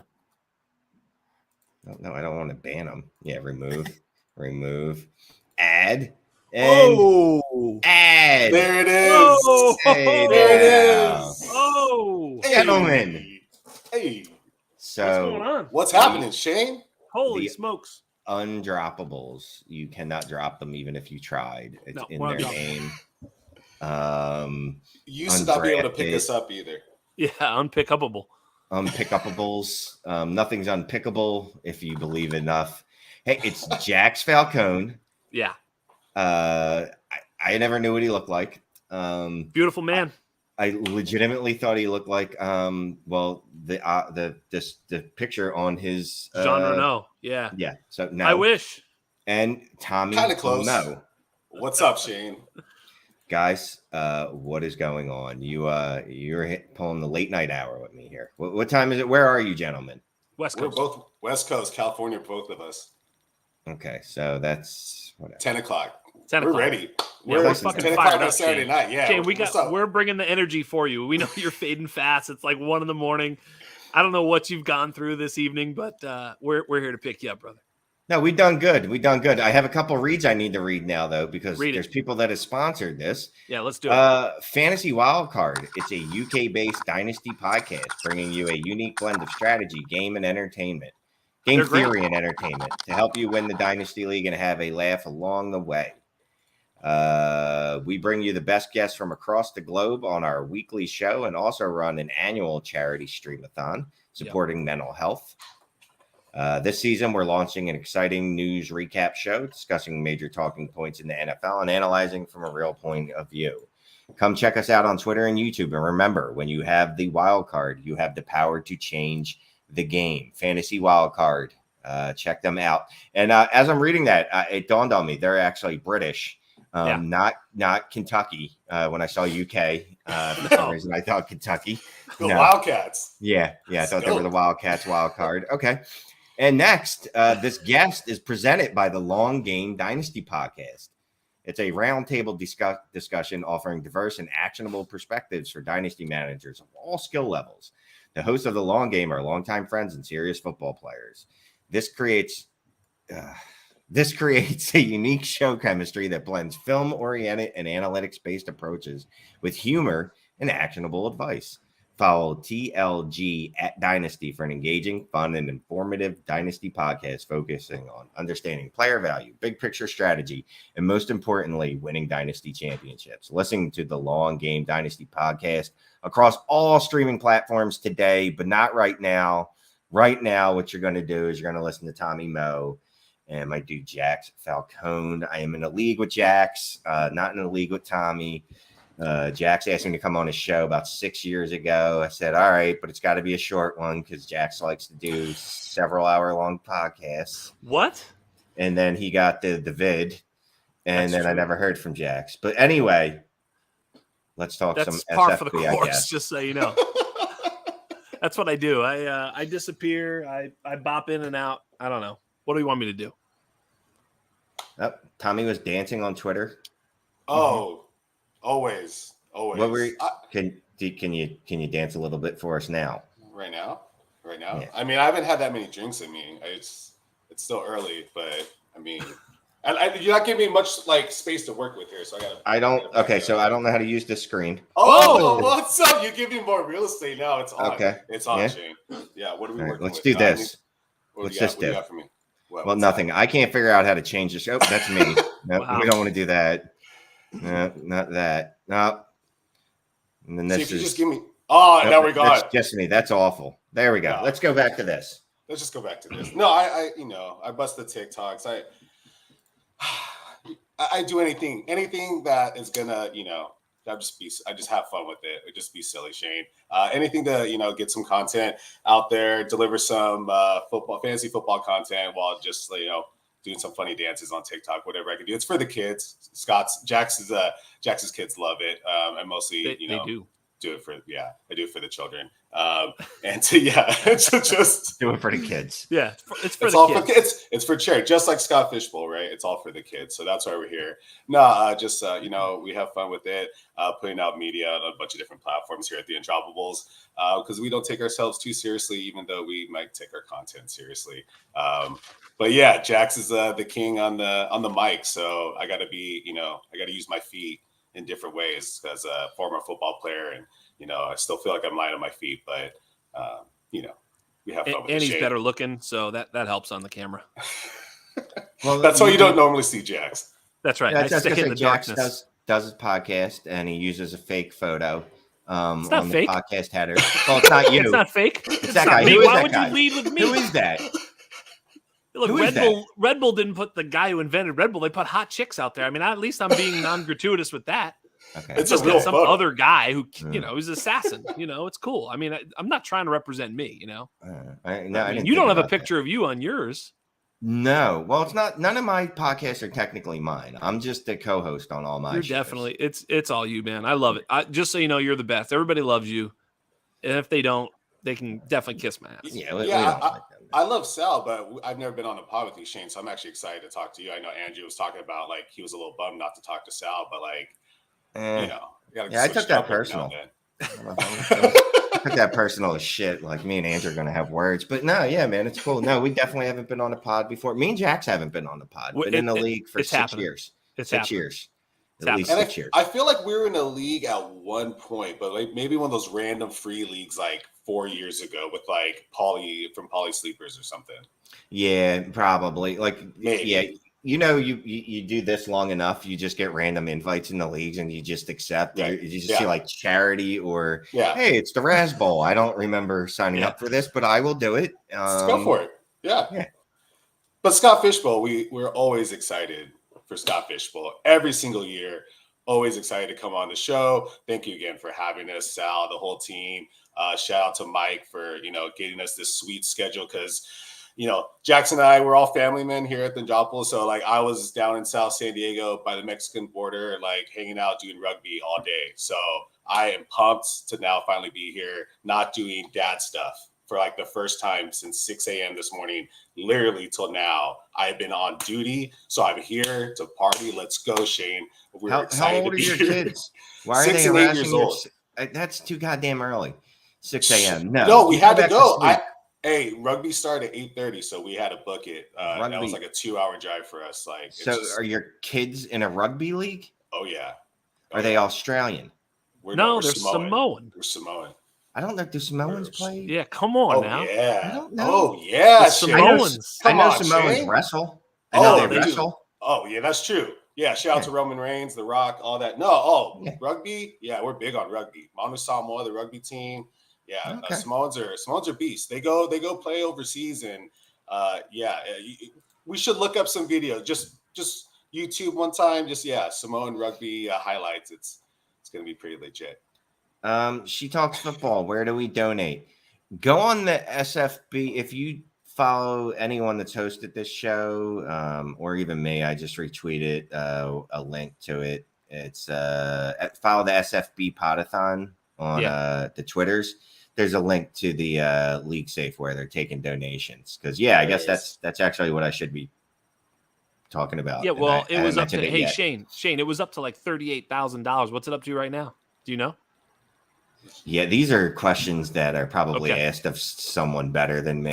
Okay, let me get to work here. You just work here. You just I got this. Hosting the show. I got it. Hey, Jax, not everyone has their own Michael P. Duncan behind the scenes. I know. Yeah, like you don't have to think for yourself. Not everybody. I know you don't. Got the setup. So good. Yeah. He just shows up and spits bull, but like that's what he's good at, and that's all we want to do. So I need Michael P. Duncan to go look up these stats while I go make fun of the Sixers and make them cry every week. Yes. Joe notes that Jax Falcone is a rising FF host. His shows are good. His shows are absolute fucking fire. Thank you. I take all the credit, and you should. Zero to Tommy, make sure that you were my first guest. Hey, exactly. You set the tone. There we go. You were my first guest. Yep. He was so easy on me. You know what I mean? He was so gentle. It was amazing. It was amazing. Look, I'm your first time. I'm people's first time. Honestly. Your first one is very important, right? Because if the first one goes rough, you're like, I don't know that I ever want to do this with another person.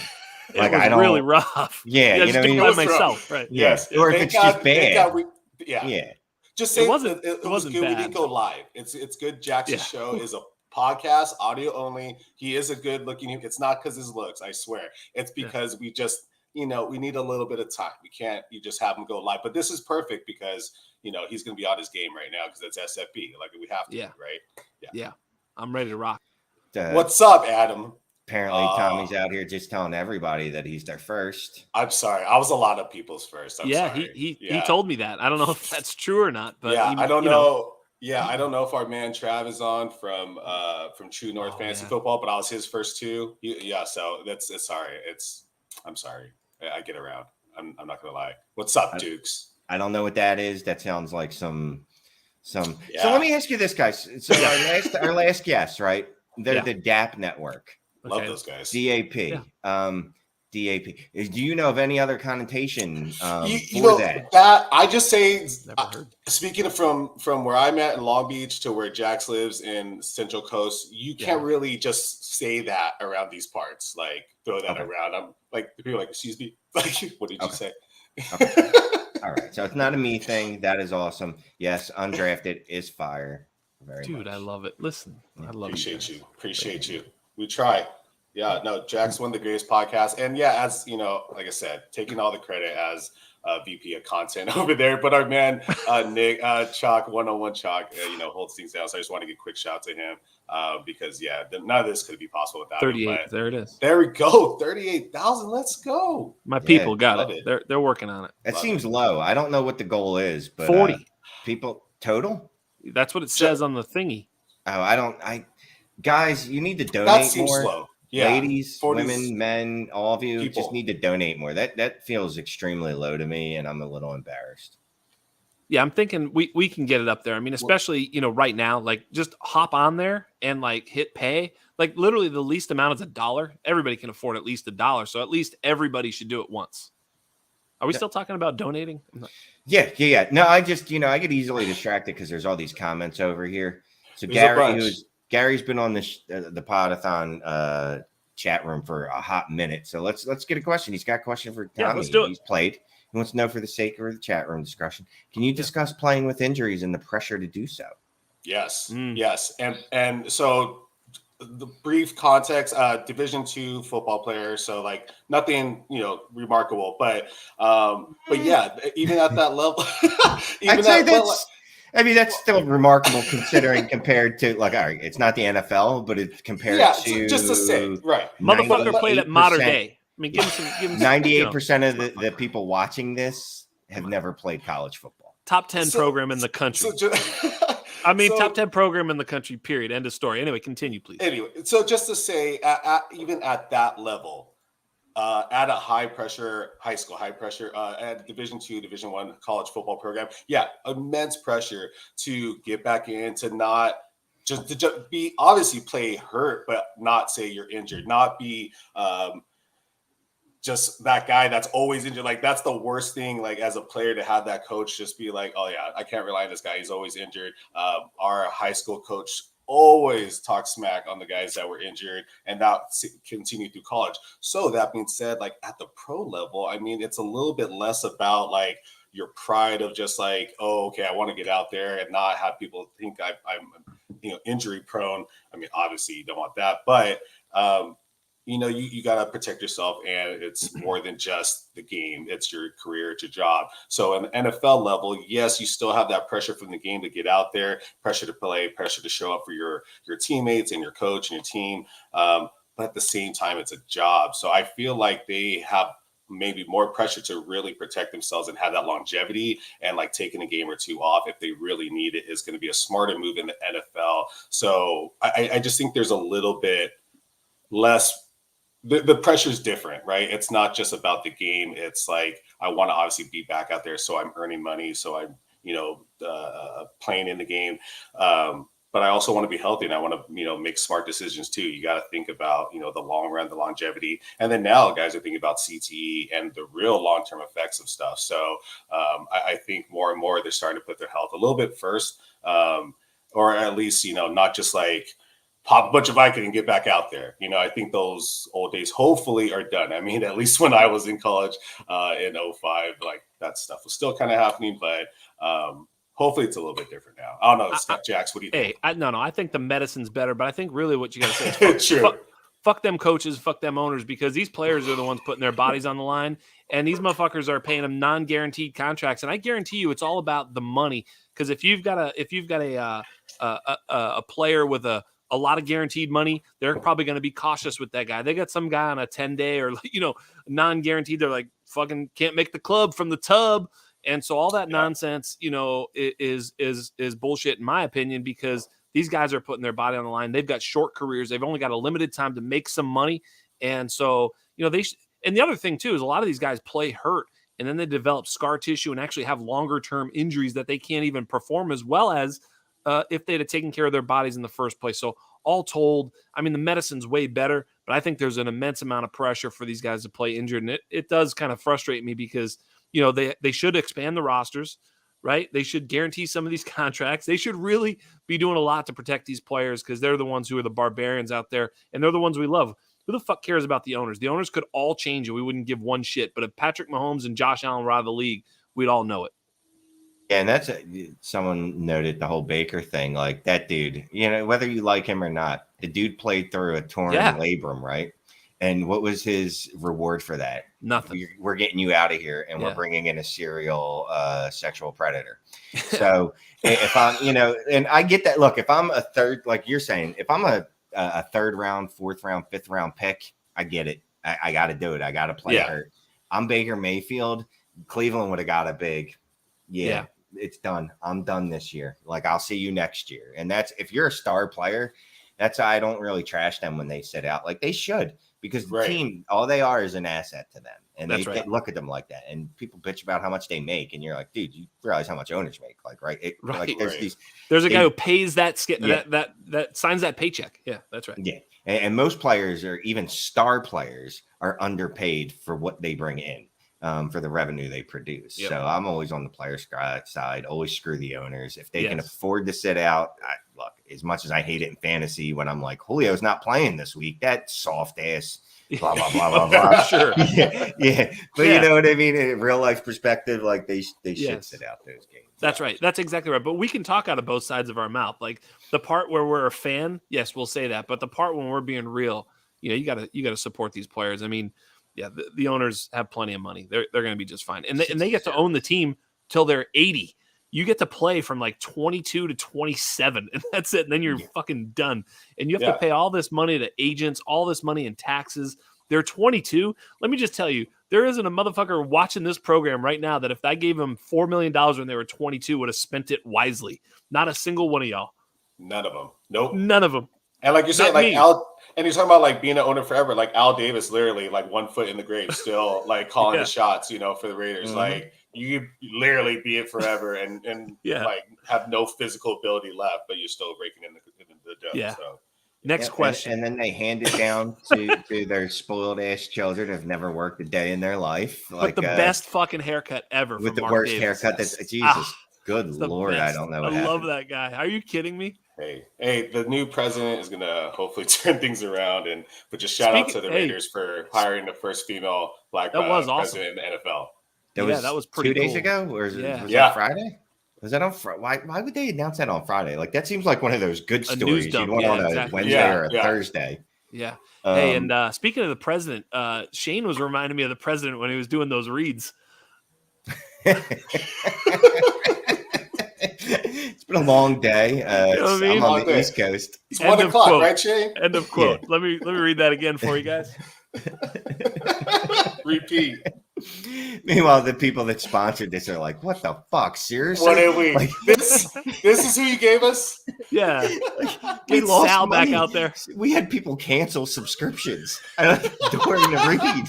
During the read, like, yes. They were like, "This is what I'm paying for? Fuck this guy." No, it went down. Ratings went down. Hell yes. That's why we're here. That's why we're here. All right, so we've got like 10 minutes left. I guess we'll talk some strategy because people like to talk about that. Where are you picking from? Do you have a general strategy? You don't even know, do you, Tommy? I love it. Tommy doesn't no know. idea. Look, no I'm picking from the 112 because I think that the third round reversal gives you some major advantage. You get the 12, 13, 25, right? Isn't that right? 12, 13, 25. I think, having 3 picks in the top 25, give it to me. That's the spot. Yeah. I think as many undroppables as possible are in the 12 spot as possible. Yeah. And I'll say like, there's a lot of strategies and shit like that, but ultimately like, and I know this is going to sound stupid, but it's really not. Like, pick good players, like let the draft come to you. Like, obviously, you'd like to get quarterbacks early, but if 1 through 11 pick a quarterback, I don't think I'm picking a quarterback because, there's going to be quarterback value later. When I don't want to be the 12th guy to take one, you know what I mean? So you got to play the room a little bit, but if only 4 or 5 people take a quarterback in the first round, and like all of a sudden, like a Lamar falls to you at 12, of course you fucking nab him. So, I think each of those situations sort of plays themselves out. And the Scott Fish Bowl is one of those cool leagues where, there's like 150 12-man leagues, but each of them are so unique. And sometimes you'll see drastic differences in ADP and when quarterbacks go and all this stuff. So you got to read the room just like playing poker. There's a way to play poker, but, you got to play the cards too. Yep. Yeah, so I keep looking at that like, I want a unique build. Unfortunately, I'm drafting from the 101. I'm going to puss out and draft a quarterback at 101 just so everyone doesn't make fun of me. Yeah, I think that's smart. I think that's smart, though. I mean, Mahomes or Herbert or Allen, I heard them talking about Josh Allen being the slam dunk. Look, how short a memory we have about Patrick Mahomes. Let's not fucking sleep on the greatest quarterback ever in his first 5 seasons in the NFL. Like, that's what he is statistically and maybe even accomplishments-wise. I mean, who's done more in the first 5 seasons ever? This guy's unbelievable. He's a walking touchdown machine, and people are fading him because he lost Tyreek Hill. I mean, I don't know. They got Juju, Sky Moore. They got some guys. I think they're going to be just fine. I think Mahomes is going to have to throw in that division. Man, you want a unique build. Maybe taking Mahomes at the 101. I don't know. Just talking junk. Mahomes is still, for me, in dynasty startups, I still take him as the 101 at quarterback because I'm okay with that. Yeah, and I'm like, look, he had a down year. 21 Yeah. points a game was his down year. Like that's his down year, guys. Yeah. Like, okay. Yeah. All right. Yeah. But yeah, I'm probably going to end up taking him. Take him at a discount at the 104 or something. Like, because people are going to fade him. Like, Mahomes The only reason this will be on brand. The only reason you got to really look at Josh Allen in the 1.01 is obviously he's got an ascending superstar in Gabriel Davis to throw to. So therefore you got to be careful because Gabriel Davis, is this a Gabriel Davis friendly pod? I'm sorry. No, Whoopsie it's not. daisy. Whoa, what did I start here? This guy. Okay. Just Gabe Davis. Okay. Look, I think it's a beautiful thing to have hopes and dreams that are based on absolutely nothing.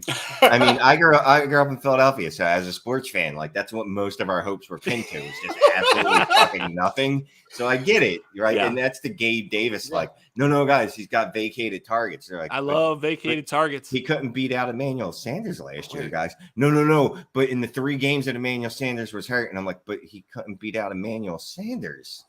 Emmanuel Sanders is a negative data point. I will fucking grant you that. The fact they signed him and the fact that he played ahead of him. But everything else I really like. And of course, the fact that he's 2 years in and has never really done too much is the other data point. So those are the 2 data points. But yeah, it's fun, man. I've been on Gabriel Davis since the draft. Forever. So of course, for me, it's a little bit different because I'm not I think Gabriel Davis is a value at the wide receiver 22 in best ball drafts guy.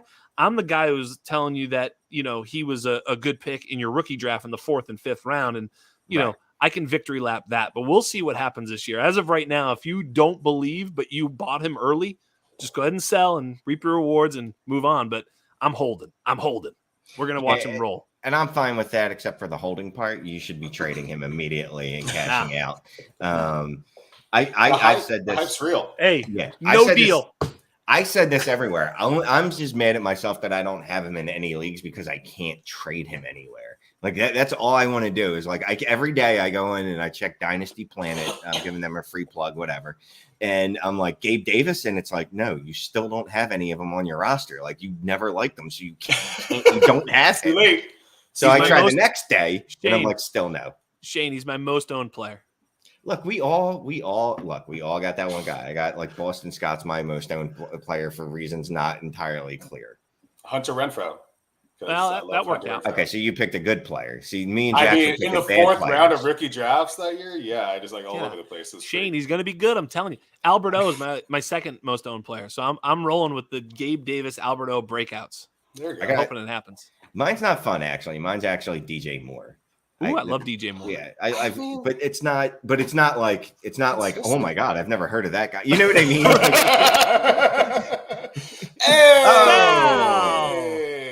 Hey. Yeah, everybody was very. Dynasty. I went to take a nap. You guys are talking Dynasty. What's going on here? I'm so sorry. Look who we have here. Like, how do you sorry. It's Jax. I mean, sorry about what's that. up, guys? Listen, I know Shane's Sal? did an amazing job the last 2 hours. I just wanted to jump in and I don't want to miss my fellow Raider fan and nice. Stay low before you guys head out. But Shane, please, by all means, finish up your time. Well, Shane was falling asleep, but then we showed up. Wow, he just got here. What do you mean he was falling asleep? What have you been doing all day? I can't imagine doing this for 16 hours or whatever, like 2 hours, and I'm like, my butt hurts from sitting in this chair too long. I need a cigarette. Like I haven't eaten in at least an hour and a half. This is terrible. He's so cranky. He's saying Gabe Davis isn't going to be good this year. I mean, it's really bad. Yeah. Anybody want to guess what my most owned dynasty asset is? Derek Carr. Oh, that was my guess. Derek Carr is my most owned quarterback asset. Yes. Is it Hunter Renfrow like me? So my veteran player is Hunter Renfrow, and then of course Jeremy Rucker, and I own him on every single dynasty team I have. Jeremy, nice. Yes, good job. Love you, Sal. Now I feel like I should have known that because I did hear you actually say that on the Dynasty Hot Sauce podcast, like literally like 4 days ago. But or a week ago. I don't know. I blocked it out. Like most things I do, I just saw. I'm like, Well, gentlemen, I would say Shane. Let's let Jax and Tommy say their parting words, and we'll let you say your parting words. Tommy, you go first. I'll go first. Well, yeah.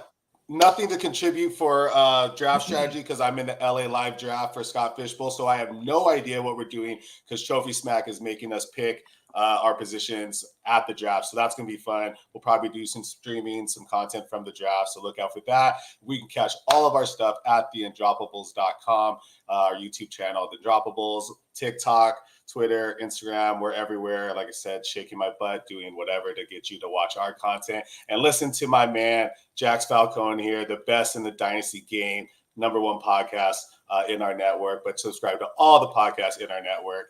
And that's all I got. Thanks again for having me on for another year and having us both here.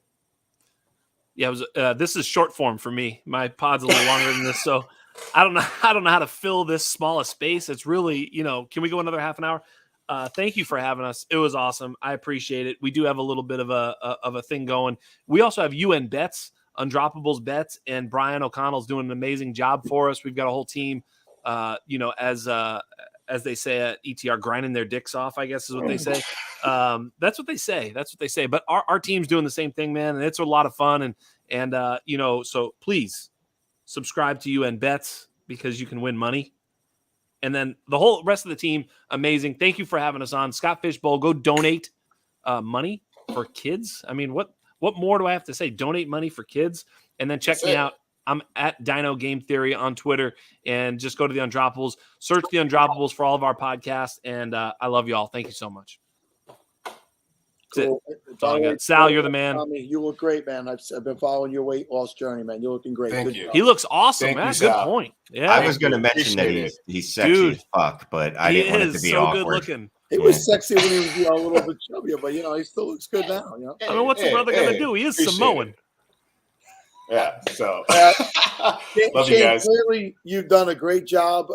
It's everybody in the chat feels as though they're either high, drunk, or They're tired. stoned. What are you talking about? These eyes are wide open.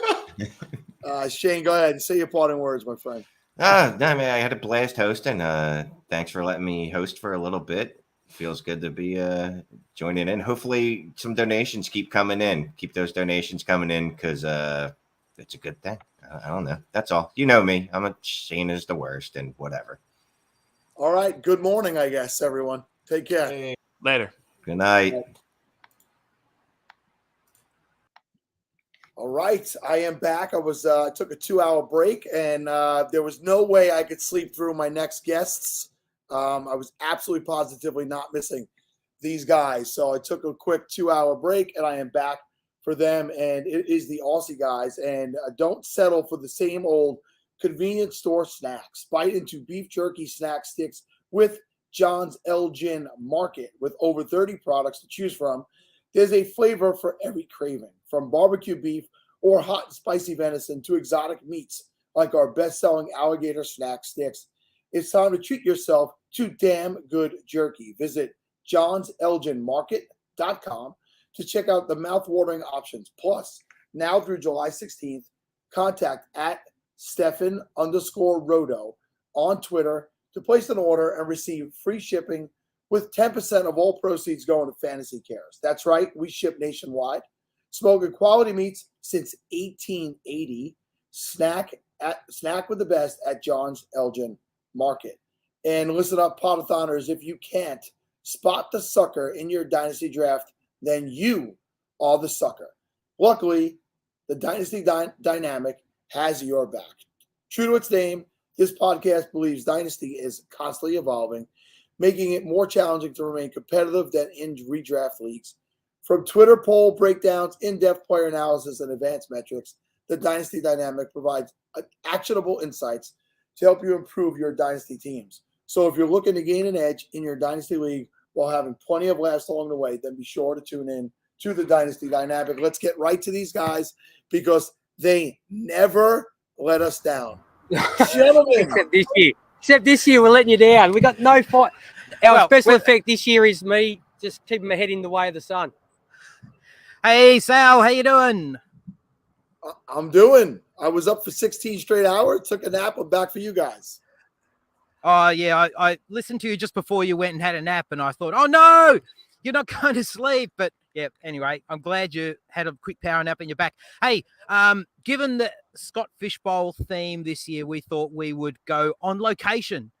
So we're going to show you, well, it's a bit hard because we've got the sun coming into the computer, but in our background right here, you've got Melbourne City. So there you go. We are live on location in Melbourne. It's 3:30 p.m. in the afternoon, and Melbourne has really brought the sun out. It was raining yesterday. We brought the sun out. It's middle of winter. How do you like this? T-shirt. You can't beat it, can you? Do I have to keep holding this thing, do I? Well, no, not necessarily. But so yeah, just with the whole Melbourne theme, and we're in the Melbourne League, so we thought we'd show people Melbourne. So we'll spin it round. we'll give out. We're getting strange looks from people because we're sort of in a park over there. We got that's the botanical gardens here in Melbourne. We're on the banks of the Yarra. We're on the banks of the Yarra. Yep. We're just Flip it around that way. we're further enough away from the water just from the for crocs. You do get crocs because if a bit further up would be okay because it's salt water down here, fresh water further up. So we keep our distance from the water just to make sure. What Wi-Fi are you guys tied into? What's that? What Wi-Fi are you guys using? What's that? Oh, mate, just from our phone, tethering from the phone. Oh, I got you. Okay. So, and we'll just show over here. There's a soccer ground you can see in the background. Unfortunately, we can't show the MCG, which is the big stadium here. Holds about 100 and something thousand people, but it's just sort of with the curvature of the earth, you can't see it from here. So, how's it all going at your end, Mike? Tired? Drinking? I'm definitely tired. If you notice, if you guys said you were watching earlier, I don't have Steve and Kevin this year. Yes. Oh, I know. I know. We're missing. We're a bit bummed that they're not there, not here with you.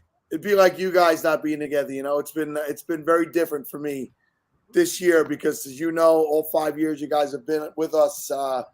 Those guys helped me start this, so it's been a different journey this year, but.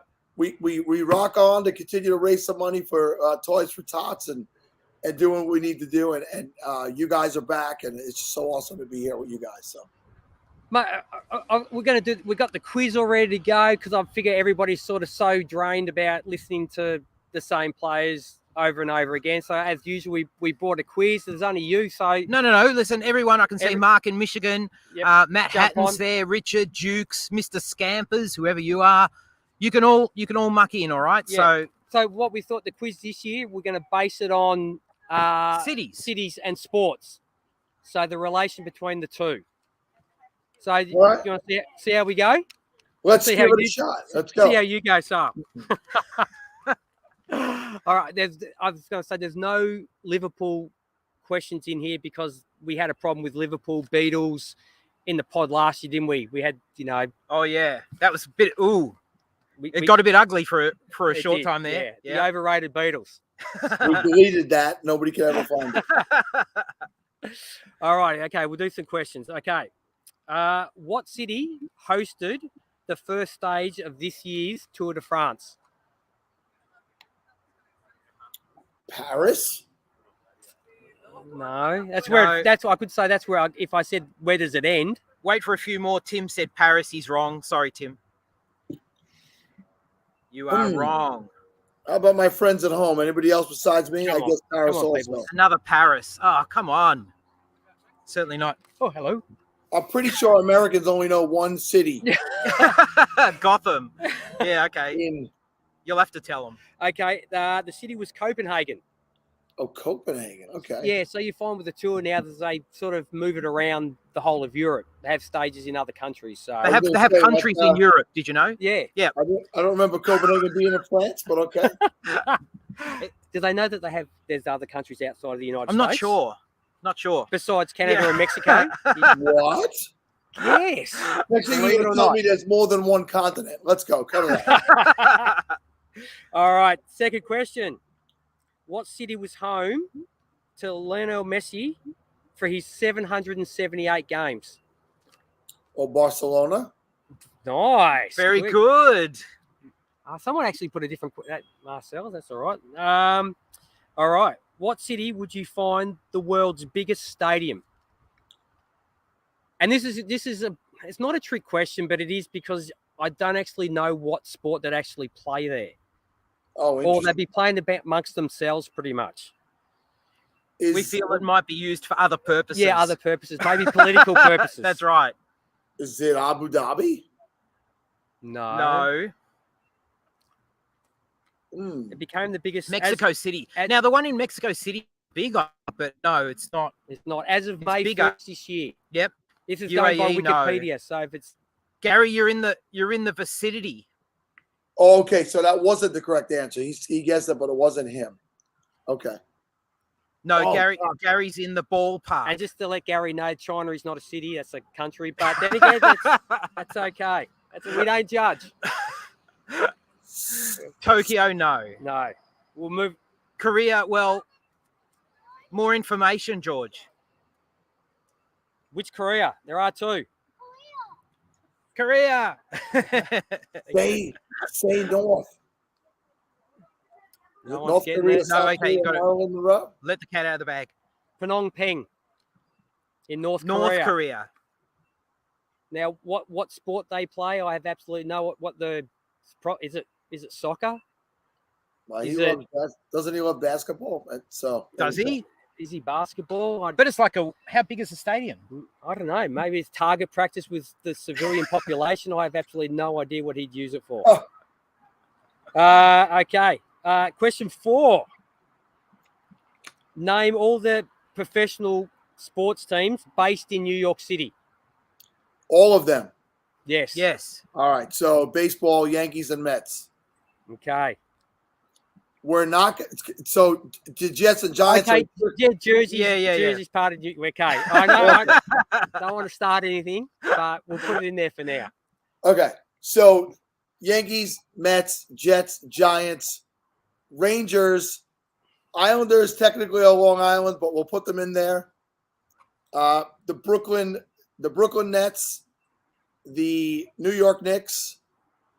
Are we now? The New Jersey Devils are New Jersey, so we're not going to count them. No, I didn't count them. Oh, Tim, nice. NYCFC. NYCFC is the local New York soccer team. Do you have them? Hold on. What's the soccer team? NYCFC and the Red Bulls are both New York. Red Bulls. Red That's Bulls the one I've we got. got. Yeah. Yeah. All right, and the Liberty, WNBA. That's the Liberty. That's the female basketball team. You missed the WNBA. That's Wikipedia, mate. Don't mate, take it up with Wikipedia. We're gonna get all the woke mob onto us now. And I'm going to say that's it for New York City. George puts the Bills, but they are upstate. That's Western New York. Yeah, that's not. Yeah, that's. Yeah, New we York didn't State, count 'em. Not New York City. No, well done. Got them all. Nice work. Yeah. Not only did I get them all, I got some you didn't put on there. Yes. I thought I'd give you an American question just to, keep you Thank involved you. in that. Okay, what city hosts a car race based around a famous harbour? Well, it's a bit of a it's a country and a city all in one, basically, isn't it? Really, It is. Yeah. It's probably smaller we than have a Vatican. Monaco guess. Yes. Yes. Good work. What's the next one? Okay, what city hosts a sporting event called the Run-In of the Bulls? And I put it's probably not a sporting event, but it is good sport to watch. It is. Yeah, especially if people get, It's technically a sporting event. Is that Pompano? How do you say that? Is it with a P? Yes. It's That's not with Pompano. Am I saying it right? Close. Pamplona, somebody wrote. Yes. Yes. I was close, Scott. I Well was in done. the ballpark. So Schultz, Scott, Richard. No, Richard said Barcelona. Scott. Gary, Pamplona. Now that we've said it, well done, Gary. All right. Okay. Pompeii. They don't run from Bulls, Dukes. They run from something else. What city was Muhammad Ali born? Or Cassius Clay?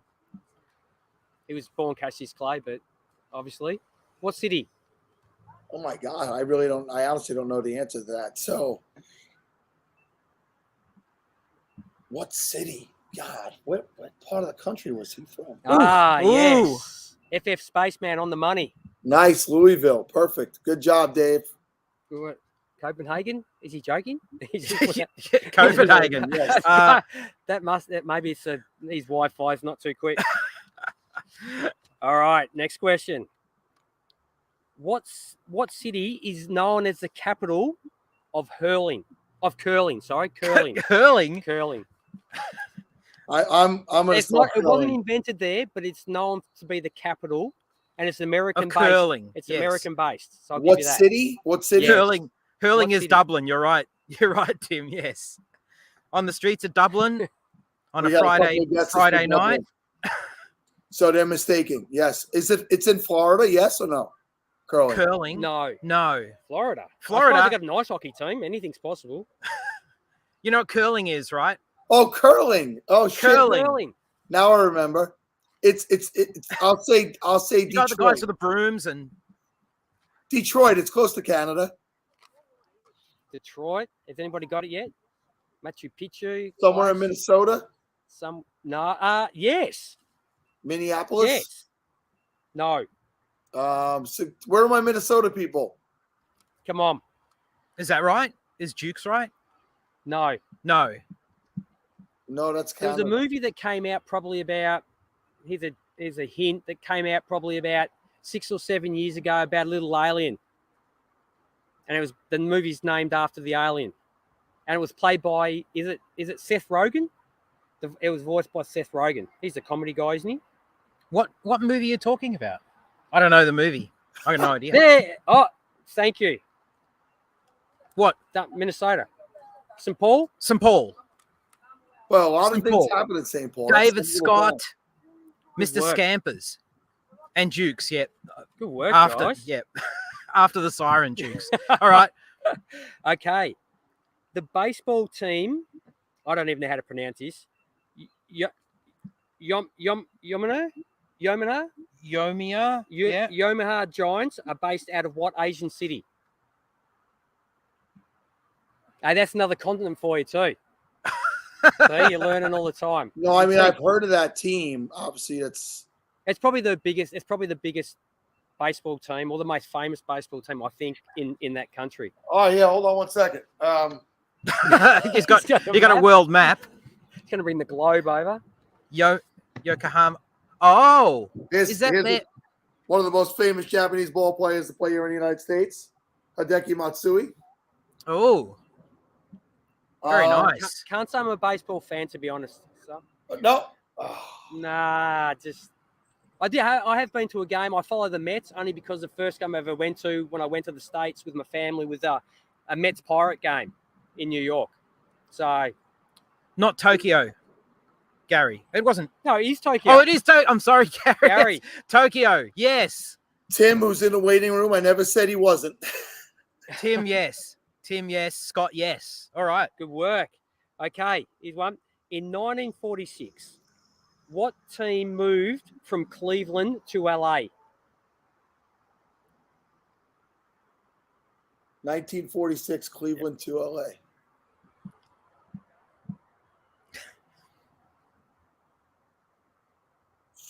Looks like Gary's keeping score. That means he's got two. Well done, Gary. No, the Lakers were Minnesota. Yes, they were. The Clippers. No. Yeah. No. Wrong sport. How's that? Wrong sport. Okay. Cleveland to LA. Actually, I was never a basketball fan, but my son plays basketball and he's doing really well at it. And mate, when your kids play a sport, you do get more involved in watching the sport. Not that they're, as athletes go, they're incredible for how big they are and what they do and how they move. But you start to understand the game a lot more. Mainly because I've been kicked out of his games for yelling at referees and I have no idea what the rules are. But no, I don't do that. We had a couple of guesses in there. The King. Yes, David Flannery. The Rams. On the money, the Rams. I should have said for a clue they've moved more than a couple of times since then as well. We had a guess of Odell Beckham, which was nice. Okay. The soccer team Pumas are based out of what city? The Puma, is it a German city? No. Where the hell are they from? That's the question. Oh, it's a great question. Who follows the as they said, the Pumas? I'm assuming Palmerville. Well, the country's there. Well, drop the mic's got the right country. He's just got to pick a city. Pick a city, Mike. Dallas. That's close to Mexico, I suppose. It's sort of. Pretty. Yeah. There's probably a lot of Mexicans living in Dallas. Do you have a city? I do have. A Oh, city. you do have a city. Yes. Okay. Don't say Is it what Cancun. Mr. Scamper said? What did Mr. Scamper say? What league? Mexico City. There. Ah, yes. Yes. Mexico City. Mexico City. Well done. All right. Okay, next question. How are we going for time? We're still okay? Let's do it. Let's do it. We are 10 minutes left. All right. All right. Jeepers, I should have written down more questions because usually we talk a bit more between this and we take the piss We've got out of you blokes. bucket loads of time. And we have a controversy about the Beatles, but we don't have that this year. Okay. What sport was first played in a pub in Leeds, England? Darts. Oh, bang. You got it. Mate, 20. 180. Oh. 180. Well done. Honestly, doesn't play darts. No, I but, don't. actually, there's 2 Australians just took out the world. They must play pairs. Do they play pairs in darts? I have absolutely no idea. I watch it on TV, and all they seem to do is everybody else is Drinking beer. Yeah. and fighting. And I can't believe they sell out 15,000 seat crowds to watch 2 guys throw out at a dartboard. But they must play doubles because these 2 Australian guys just won the world championship. So I don't know how a doubles dart game works. Nice. But I couldn't tell you their names. But, you know, good claim to fame for Australia. World darts doubles champions. Yes, sir. All right. Okay, here's a pretty easy one. The first game of the NFL season will kick off in which city? Who the hell won a Super Bowl last year? Who was it? Los Angeles. Yeah. Very good. Yes, correct. Very good. I should have actually said too with the curling one, there was a bonus question which I didn't get to. So if someone can get this, you get 2 points. Where was it first played? Where was curling first played? Yes. Yeah. In 1551. So a little bit before our time, but somebody put Scotland. How about Iceland? don't bag my someone's bagging my sunglasses, mate. Where about? Iceland? No. Finland? No.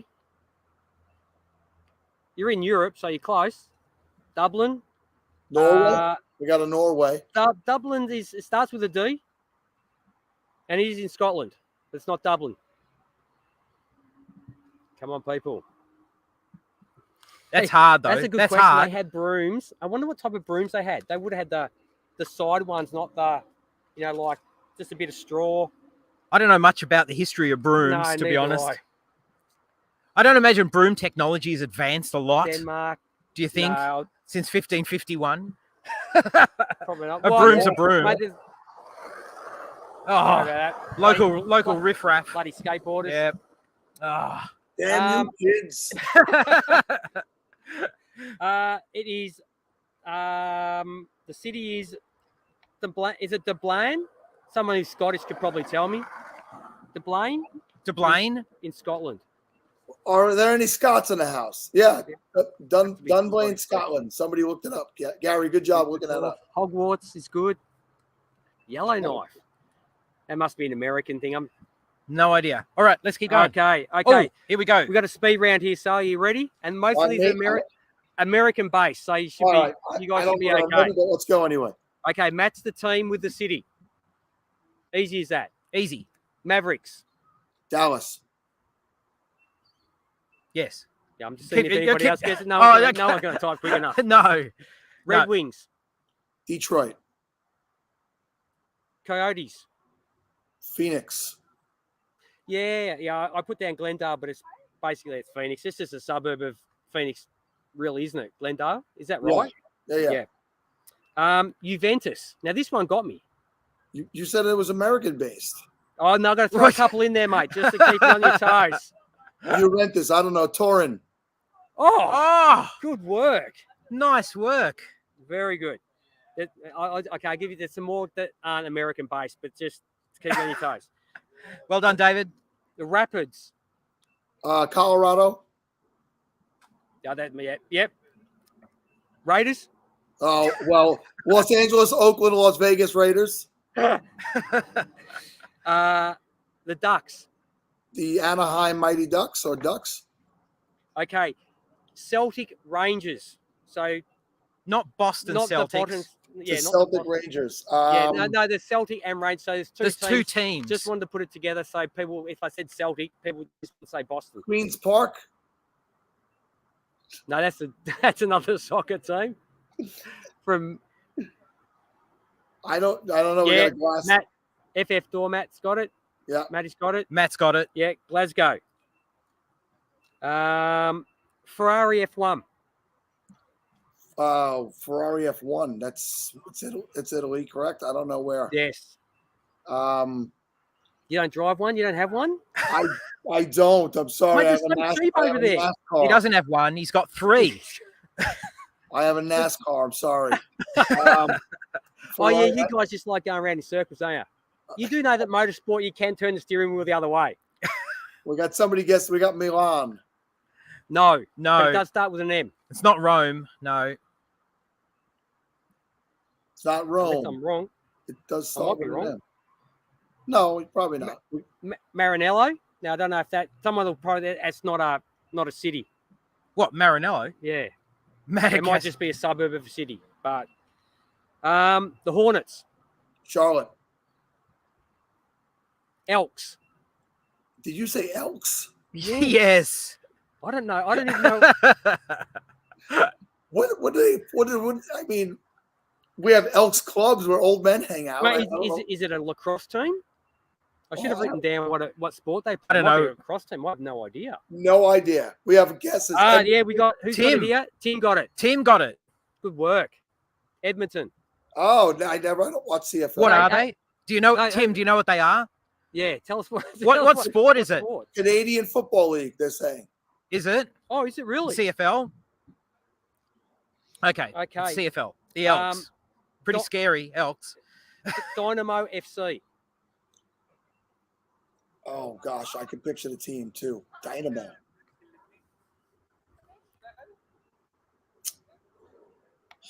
Dynamo FC. Houston? No. Houston. Yes. Yes. Yes. Did you look it up? Did someone? No, I put it on haven't. there? I didn't move. No. Well done, Tim. Tim well got done. Tim got it. Hey, you might be getting the feeds of people quicker than we get it, mate. So Cody got it too. Cody got it. good work. Okay, the Alouettes.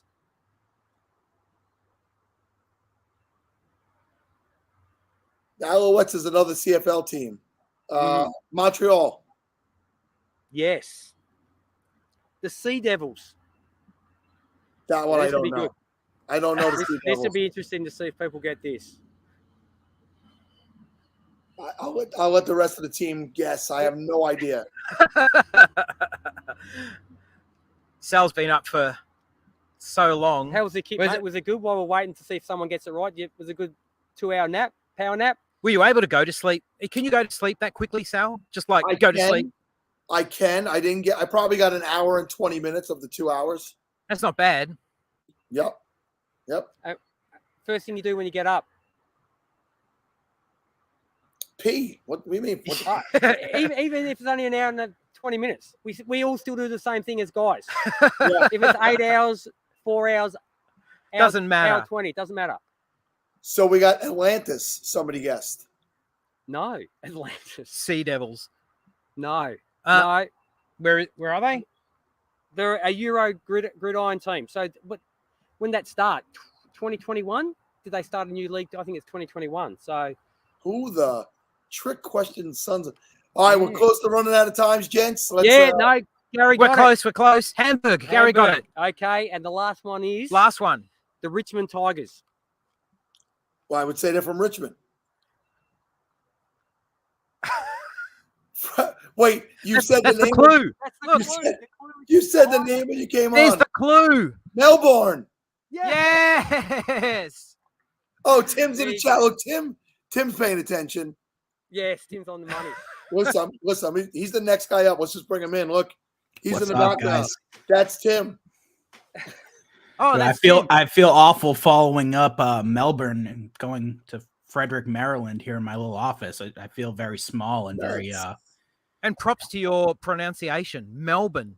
Yeah. I was. I chuckled when Sal dropped the Melbourne on you. I was waiting for you guys to correct him on that. Oh yeah, Tim. I'll tell you what I'm chuckling about. Let's put you right back in timeout. The problem is the Bourne supremacy and all those Bourne films, but it's not. It's Bun, like Melbourne. Yeah. I We could don't say use Melbourne. ours. We don't use Melbourne. ours. Melbourne. Melbourne. Yeah, Melbourne.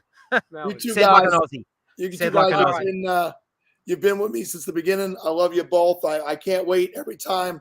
There was no way, no matter how much sleep I needed, that I was not going to be here for this segment. Thank you guys for coming back every year, making it entertaining, keeping it real.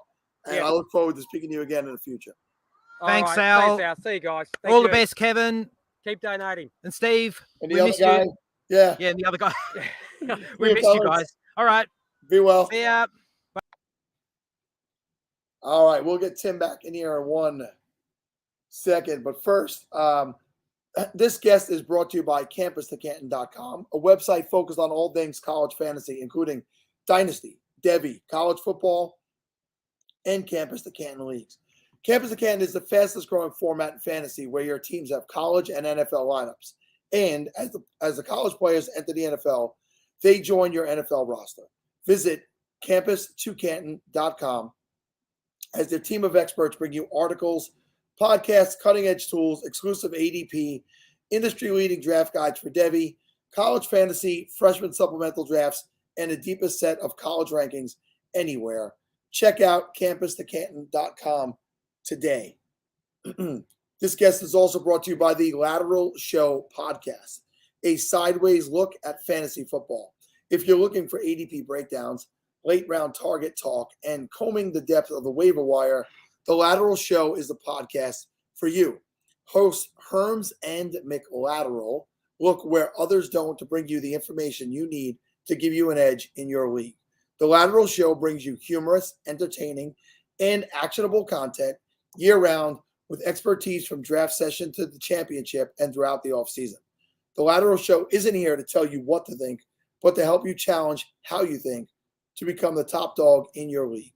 Follow the show on Twitter at @TheLateralFF, and be sure to subscribe wherever you listen to podcasts. I've read that feed a few times, and I'm sorry, that read a few times, and it says they look in places others don't.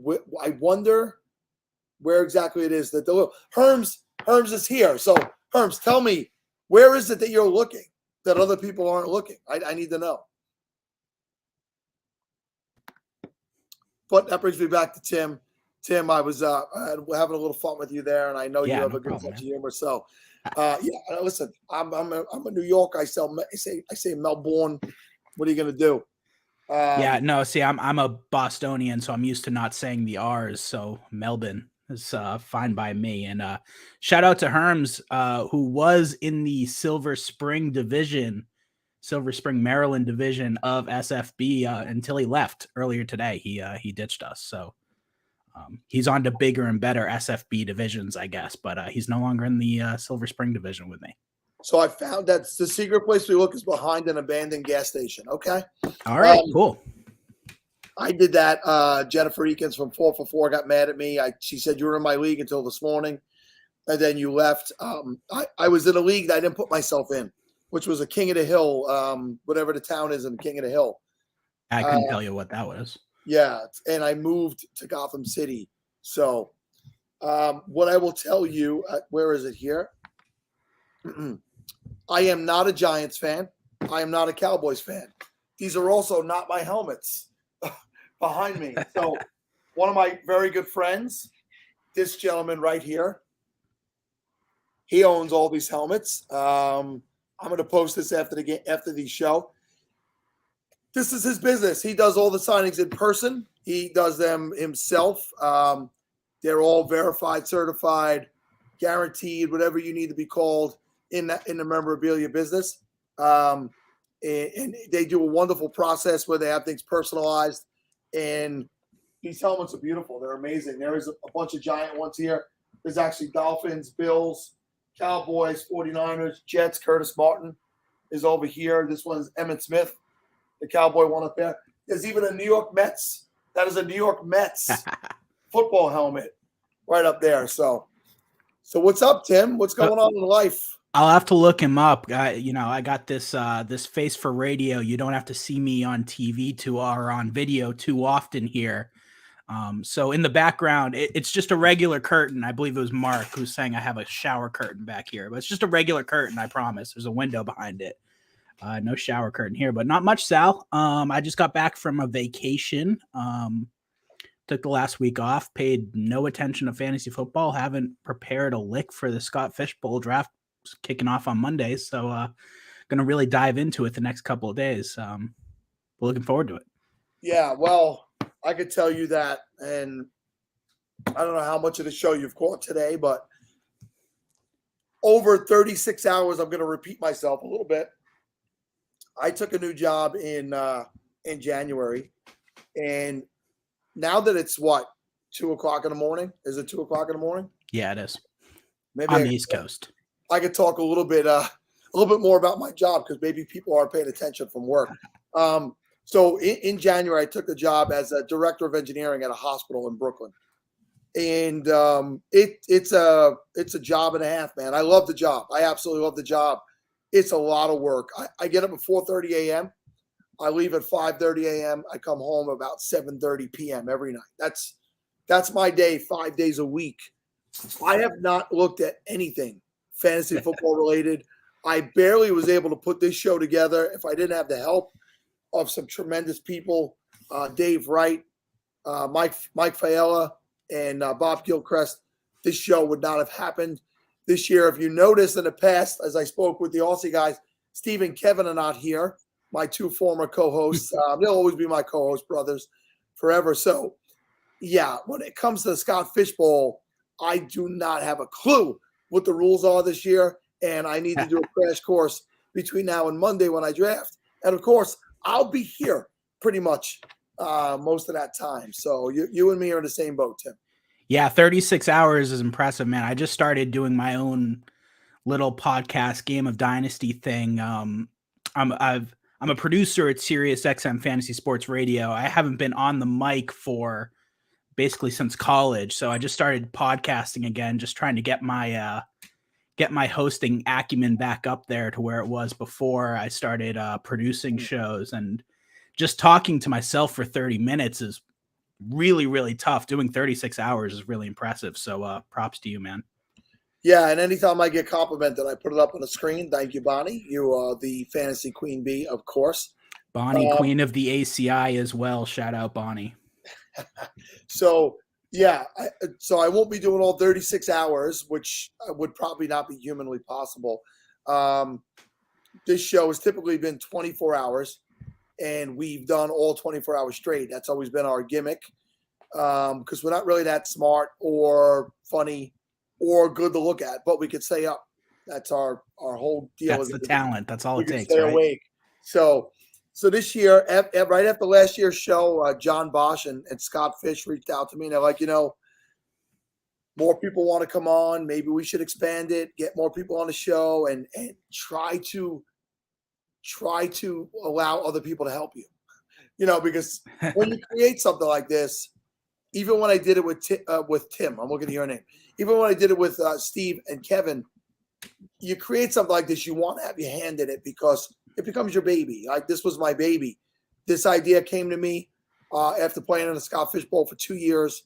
And I was like, how can I be more of a contributor? And I was going to do a 1 to 2 hour show. And as it turned out, I decided, oh, no, screw it.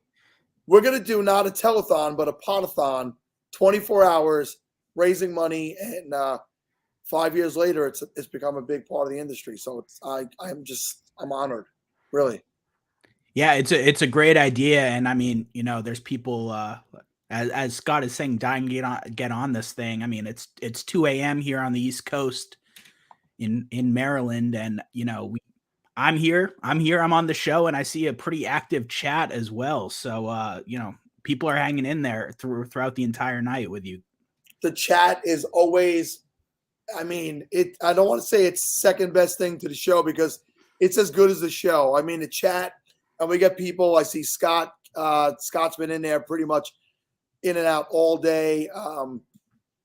George Reed is a guy I know since 2015 from the Fantasy Life app. He was there when we created Falafel.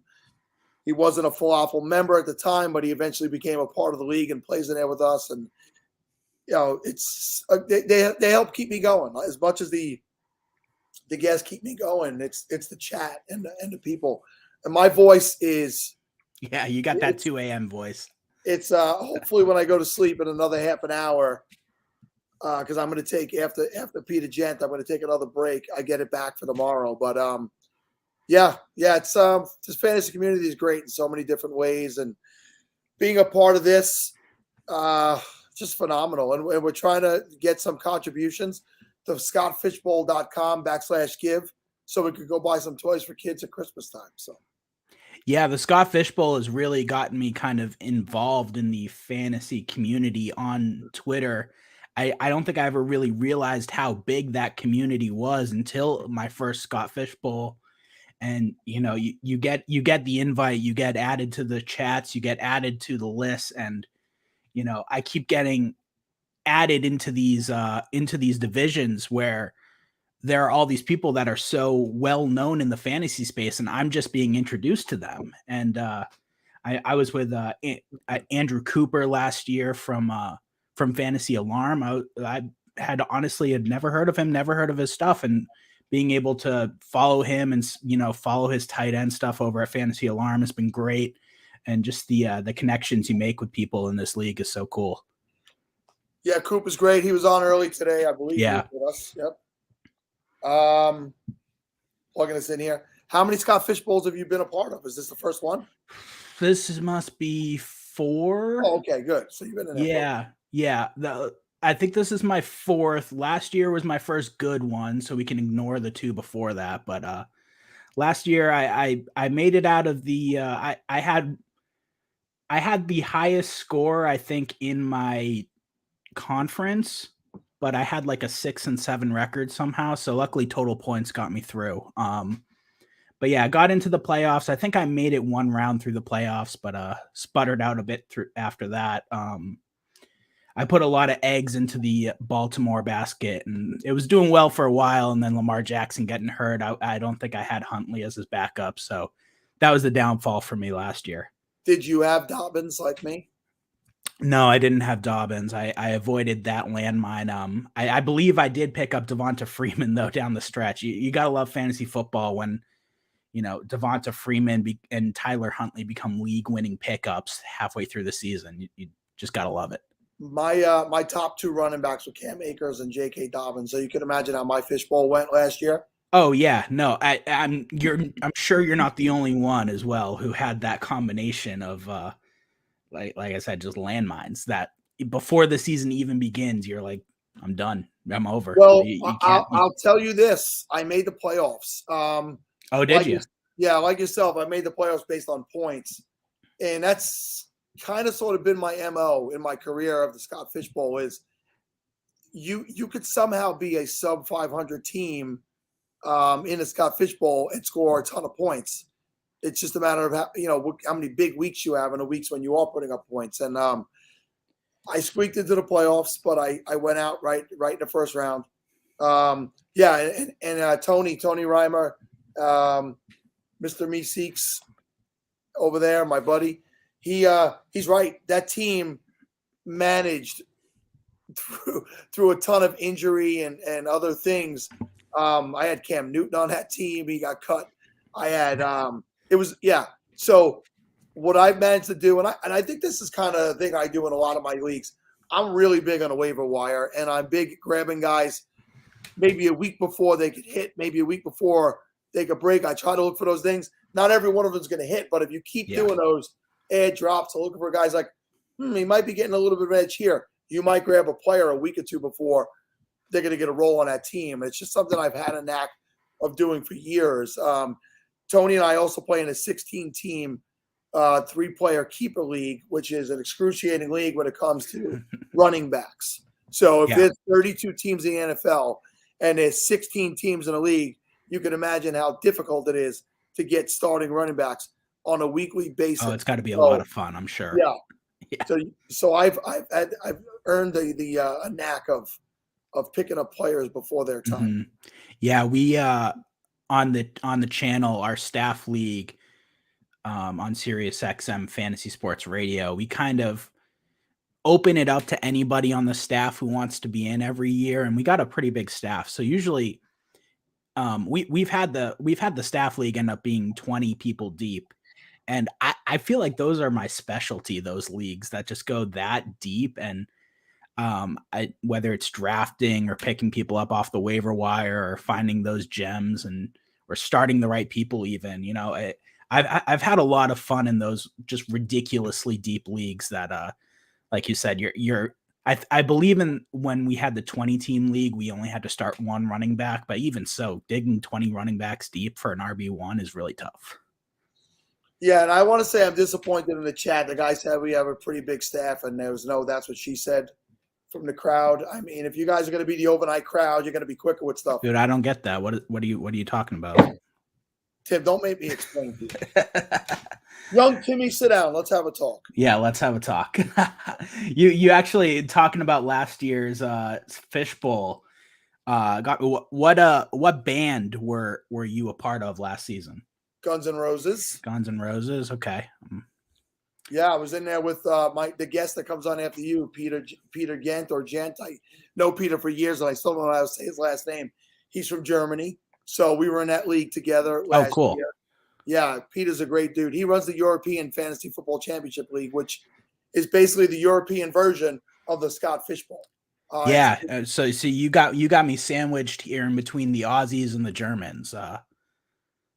The guys who are coming on at normal times of the day. I appreciate that. Yeah, you've drawn a short card when you're amongst our European and overseas group, and you're an American. So I reached out too late, I think, is the problem. I reached out and they were like, "We have a 2 a.m. slot left." And I'm like, I had a late flight tonight anyway, so I was like, "Yeah, I'll take it. I'll be home about that time anyway." So, Guns N' Roses, are you a Marvel movie guy? Have you seen the new Thor movie? So I don't get mad at me, Tim, when I say this, and I brought it up earlier, but I'm sure you were busy having a life. I've never seen a single movie in the MCU portfolio. That's impressive, honestly, at this point. MUC, how do you say it? Marvel Cinematic Universe? Yeah. Yeah, I mean, at this point, I think 30% of the movies that get released every year are Marvel movies. So that's really impressive. You've gotten through the past 20 years without seeing one. Yeah, and it's not that I have anything against. I like comic book movies and superhero films, and for some reason, I never watched any of them, and I just decided it kind of pisses some people off that I don't watch them. So now I'm making it a point. Yeah, to not watch them. Yeah, No, I really enjoy doing the opposite of what people want you to do. I definitely go for that. My favorite one is like when people start talking about Top Gun. People are so obsessed with the movie Top Gun, and I'm just like, it's a very below average movie. It's not very good. So I'm going obsessed with it, and it gets people very upset. Since I'm an older guy and Top Gun, the original Top Gun was from my era, right? And now they just made Maverick. I've never seen Top Gun. I've never seen a movie. Yeah. I never saw it. I just didn't watch it. Yeah, I know. I know a couple people who are like that too, and it's kind of the same thing. That they kind of keep that as their claim to fame in the movie, isms. Is like, I've never seen Top Gun, or I've never seen, or I don't think it's very good. But yeah, I'm in the camp that has seen it, and I think it's just a lot of Kenny Loggins, a lot of airplane scenes, and a lot of guys playing volleyball. You don't really need to see it. Oh, I mean, that sounds lovely, actually. So, oh wait, this I've seen. Kurt Russell, Big Trouble in Little China. That I've watched, Mr. Scampers. I haven't seen that one. Yeah, when the guy holds his breath and blows his head up at the end, that's a scene. Just checking in, Miss Sanchez, letting us know that she's here. I'm here. All right. We're here too. How are you? Good. So, talk about what you do over there at the. Pardon me for not remembering the name of the show that you're doing now, the podcast. What do you guys do over there? What do you focus on? So the podcast is called Dynasty. Game of Dynasty. It's just a 30-minute weekly podcast just by myself. I pop in there, talk about my teams and kind of try to relate it to people. And I just had a big dynasty startup draft last week that I'm going to be talking about on Monday. The show comes out every Monday unless I get busy or have a holiday or something. I've kind of missed the last 2 weeks, which is bad on me. But it's just kind of something that I'm doing to get back into the swing of getting my voice back out there again on Sirius XM Fantasy. I'm more behind the scenes. I'm doing the production work for John Hansen and Sirius XM Fantasy Football Morning. So I get my voice out there a little bit on that show, but just trying to put myself out there a little more and see if I can handle the hosting. So John Hansen is obviously the guru. He's been around for forever. Yeah. So we've talked about how much older I am than pretty much everybody. I'll be 48 in a couple of weeks. And so when I started playing fantasy football, you had to really dig for your content. Mm-hmm. And when DirecTV first came out in 1998, I immediately bought my receivers and my dish, and I put it in, and I got the package, and used to get these, the Fox Sports or whatever they were called back then, the local sports stations from around the country. And I would search for that show, and it was John Hansen and Adam Kaplan. I know they still do a lot of work together as well. Yes, they do. And, you would find these shows on these off channels, and that was one of them. And they were bringing content back in the late 90s and early 2000s, fantasy football content. Another person who's on ESPN now and does the sports gambling show, Anita Marks. Anita Marks used to have a show out of Maryland. It was a radio show, but they would have a camera in there, and it was fantasy football related. I mean, I'm talking really early 2000s. So I've been around these fantasy parts for a long time, and John Hansen has been around even longer. Yeah, he tells me all the stories about back when they didn't have the national TV stuff, and you had to. He claims he had one of the first like satellite dishes to be able to see every game or whatever. Those dishes were humongous. Yeah, exactly. But yeah, it's wild to see how far the industry has gone and how it's gone from just John and a few other names, a dozen or so people, that now the amount of fantasy experts that are out there in the world is probably 4 or 5 or 6 digits, probably. So many of them out there. Oh, it's an explosion of people and talent and original ideas, and people are constantly looking, like Herms right here. Herms was on with us last year. Yeah. He's a different cat, man. Let me tell you, he's fun. He's creative. He's talented. He's doing a different thing, and they've sponsored quite a few segments with us tonight. But check out the stuff that he's doing, because it's not like everybody else's stuff. So yeah, and he lives in the same town as me here in Maryland.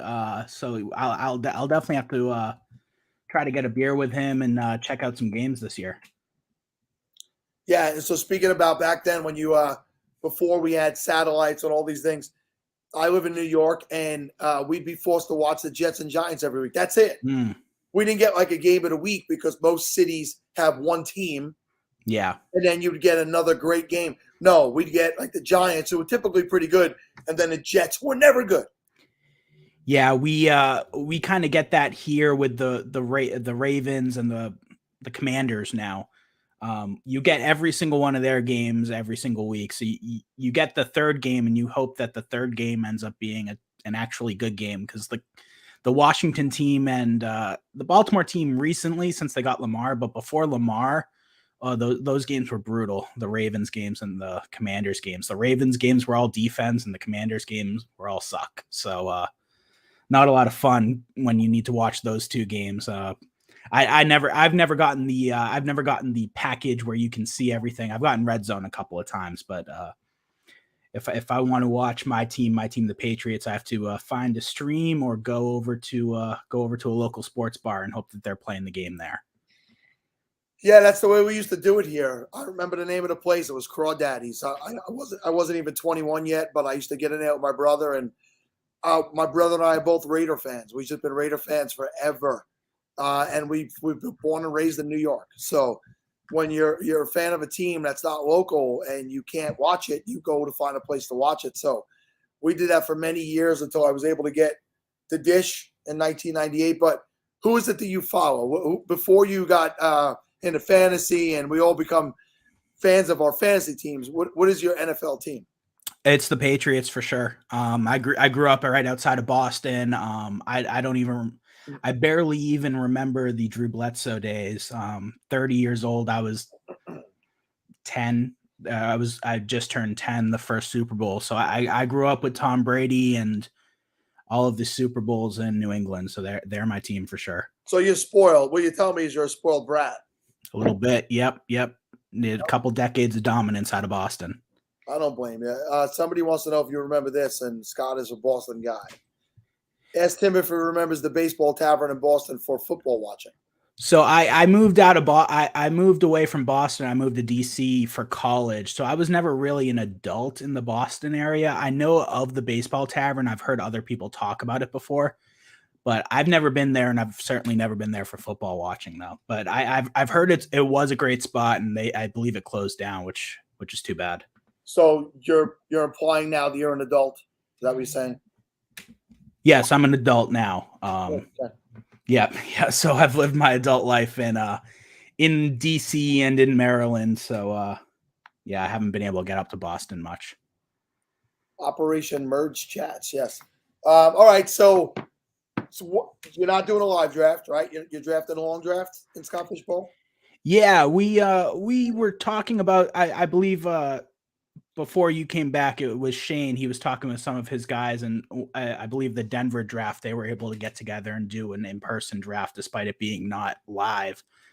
We talked about that a little bit in our division, but it's tough to get people together, especially when they're kind of just thrown together and finding a correct time.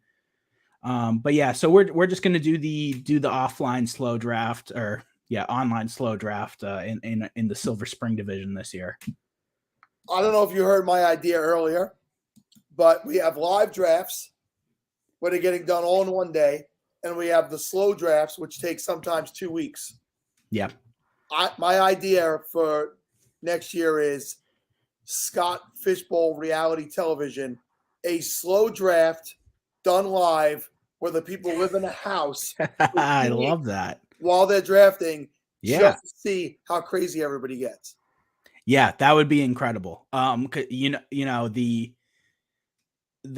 get the personality of the one who is texting everybody as soon as they come on the clock. You're on the clock. You're on the clock. You're on the clock. You're on the clock.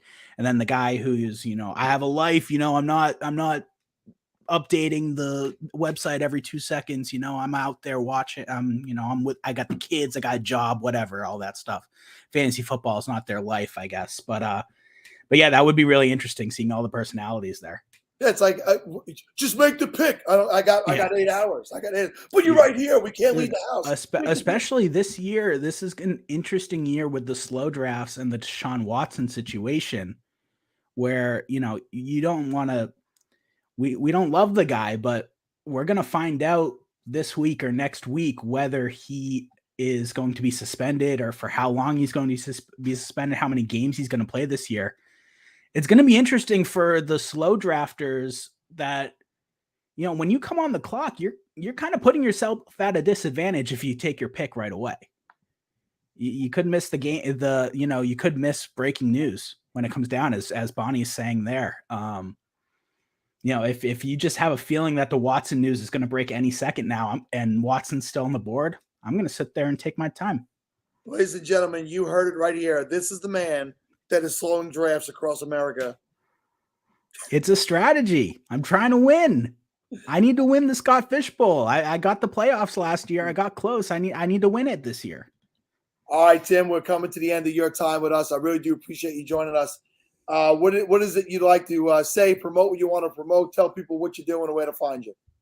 Yeah, at Game of Dynasty on Twitter, at TimmyMR on Twitter, or 7 to 10 a.m. Eastern on SiriusXM Fantasy Sports Radio with John Hansen, Adam Kaplan, Paul Kelly. I'm the third guy behind the glass who doesn't say too much there. But we appreciate people reaching out to me saying that they listen to the show. Always love people listening to the show. And if you have 30 minutes a week to go ahead and listen to my podcast, I'd really appreciate that as well. Okay, my friend, best of luck with the podcast and your new venture. Thank That you. way, getting your voice back out there, and we'll be happy to talk to you again next year. Come on back. Yeah, appreciate it, Sal. Thank you so much. You got it, pal. Bye. All right, guys and gals that are in the chat, let me say I'm going to do another 30 minutes because I want to be here for my next guest as well. He's a friend of mine all the way from Germany. And then after this 30 minutes, I believe it's Dave Wright that takes over for me. And I'm going to go sleep for a little while. But before I bring Peter in, Peter is being brought to you by, hey, Podathoners, if you want to win your fantasy league, you need to visit goingfor2.com. Why going for two? Because you can't go for three. Going for two has some of the best up-and-coming writers who want to share their passion for the game with you. From redraft to dynasty to daily fantasy, goingfor2.com has it all, including live shows at Going for Two Live, found on YouTube and syndicated on all major podcasting networks. Visit goingfor2.com today because no one remembers the extra point. And what I'll tell you about Jeff who's runs Going for Two, he'll be on with us tomorrow or later today, I guess. Back in 2015, when I was just getting underway on the Fantasy Life app, Jeff was there also, just getting goingfor2.com as well. So it's all these people I've watched grow in the years. He's done a great job. Also, JWB Fantasy Football is your number one destination for everything fantasy football. From weekly digestible videos and articles to rankings and projections covering redraft, dynasty, best ball, and DFS. JWB Fantasy Football can be found on YouTube, all your listening platforms, and at jwbfantasyfootball.com. Visit now to watch the JWB Dynasty Digest, see our redraft rankings, download the JWB SFB 12 scoring projections, and much more.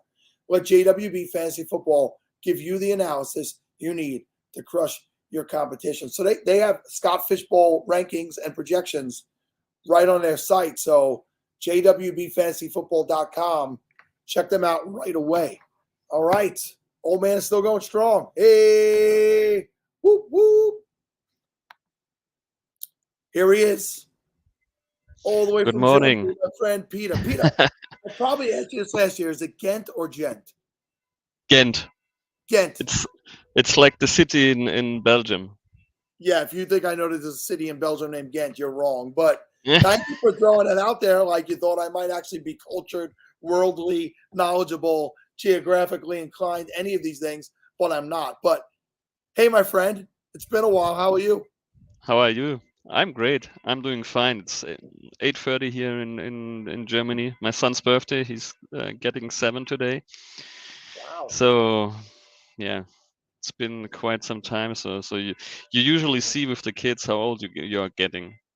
that's the crazy thing. Now I'm feeling way much older now, and now when I'm seeing growing up and 7 years, and it's in a hurry.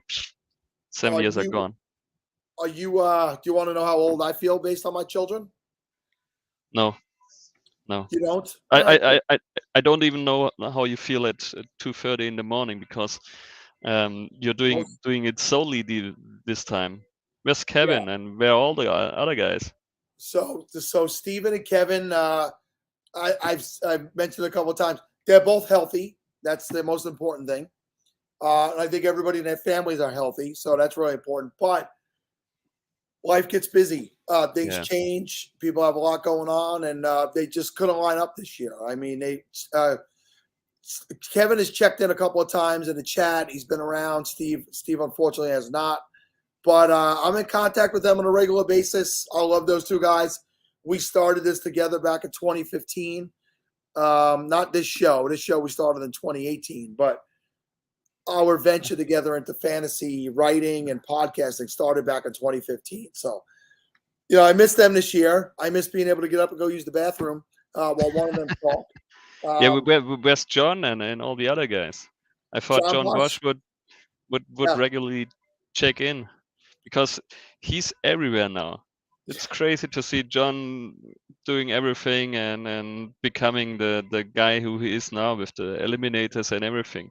I remember when we started, or when Scott started picks, and I got to learn all of you guys, or got to know all of you guys, and that was back when I think John had his leaks already, and he had his one podcast where he basically interviewed guys, and now he has several podcasts and doing all these crazy leagues, doing the eliminators. It's crazy to see what has come out through picks too. It's still Yeah. baffling to me. That's where I first met you, Capitalist Picks Yeah. 2, which is the Scott Fish League that sadly went defunct Yeah. this year. I mean, they were just too big. The leagues were just too big for long-term success. You had too many people drop off, and you had a handful of us that were competing every year and a handful that were constantly rebuilding. But yeah, that was 2016. The show was Fantasy Insanity. That was John's show. Yeah. And that's when I met him. And he was with me for the whole early part of the show today. He started with me from 8 o'clock to noon. Yeah, I saw him in the beginning. Yeah. But he has COVID, so he's that sucks. So he was feeling it. He DM'd me. He said, "Hey, listen, I'm fading. I got to check out." So he's not doing poorly, but he's having enough of his symptoms where he couldn't really go for long periods of time. So yeah, I had it as well, and especially in the early days, when you get sick, it's very fatiguing. So you basically can't be up. I slept basically the half the day, and yeah, that's the tough thing with COVID. But yeah, since when it are mild symptoms, I think that's already a good sign for him, and I guess he will check in later and finish it with you. He will definitely be back. I have a few more people coming to give me a hand tomorrow. Yeah, it's going to be a fun finish tomorrow. I think Murph will help as well. I saw the 5-yard rush guys checking in later, and yeah, he's a fantastic guy. Yeah, I hope to meet him in Munich. So this year we have football in Munich, and he's a huge Tampa Bay fan. So we try to meet up in Munich they are starting the sale of the tickets on July 19th. So fingers crossed that we all get them, because it's just a 2-hour ride for me. So for all of you Americans, Germany's small, and it's basically a 2-hour ride from Stuttgart to Munich, and yeah. And so when I is hope that we game? When Germany's small, we're actually small. We are a small country. No, what game is it, and when is it? I think it's Tampa versus the Rams, and it's on November 13th or something like that. So you're telling me they sent the defending Super Bowl champions over to Germany? That's what we deserve. I am really surprised at that. I got to be honest with you. I mean, I think it's amazing. We are as well. We basically have the two last Super Bowl champs. We get Tom Brady, and we get this year's Super Bowl champ. So it's crazy. But I think Germany has become one of the bigger markets for them, especially in Europe. Yeah, so I think in Europe it's the UK and it's Germany who are becoming the big markets, and I could see another game coming probably for Berlin, because Berlin is in German for Germany it's huge, and I think it's basically the biggest city known in from Germany all over the world. I'm pretty sure that England got Jacksonville versus the Jets last year. So and that's what they deserve. You can tell this to Murph. So that's what the UK guys deserve. But they should be happy. Now we get rid of Boris Johnson, and maybe everything gets better for them now. This is a great line right here, Peter. It says 2 hours, so basically 11 miles in Los Angeles traffic. Yeah, So, but he wasn't in Stuttgart where I live. It's basically 2 hours could be meaning one time drive around Stuttgart as well here. So we're the main the capital of traffic jams in Germany. Everybody hates us because it's basically the city center is in a valley. So if four drives. Tony, nice to see you as well. So you have basically 4 roads that drive into the city center, and it's always tough to get in. And I'm one of the lucky guys who works in the city center but lives outside. So it's every day. So back in the days, I could have probably driven half the way to Munich, but I only went 20 kilometers into the city center. It's crazy.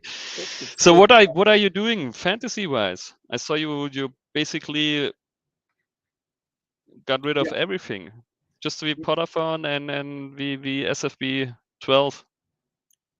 yeah, well, I'll tell you. I brought it up a couple of times tonight.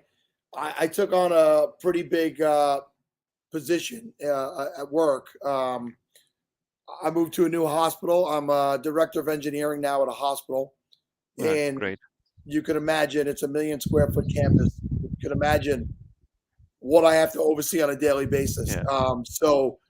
And it's a hospital, and which means if something goes wrong in a hospital, it's got to be responded to immediately. So it's a 24-hour a day job. It's 7 days a week job. It's my hours are really Monday through Friday, but a hospital doesn't close on a weekend. So if something really goes wrong, they're contacting me, and I love the job. I really do. I love what it means and what I'm a part of every day, but it's a time investment, and I've had to cut back on fantasy as a result. But Understood. to the point about traffic, it takes me 2.5 hours to get home every day from where I work.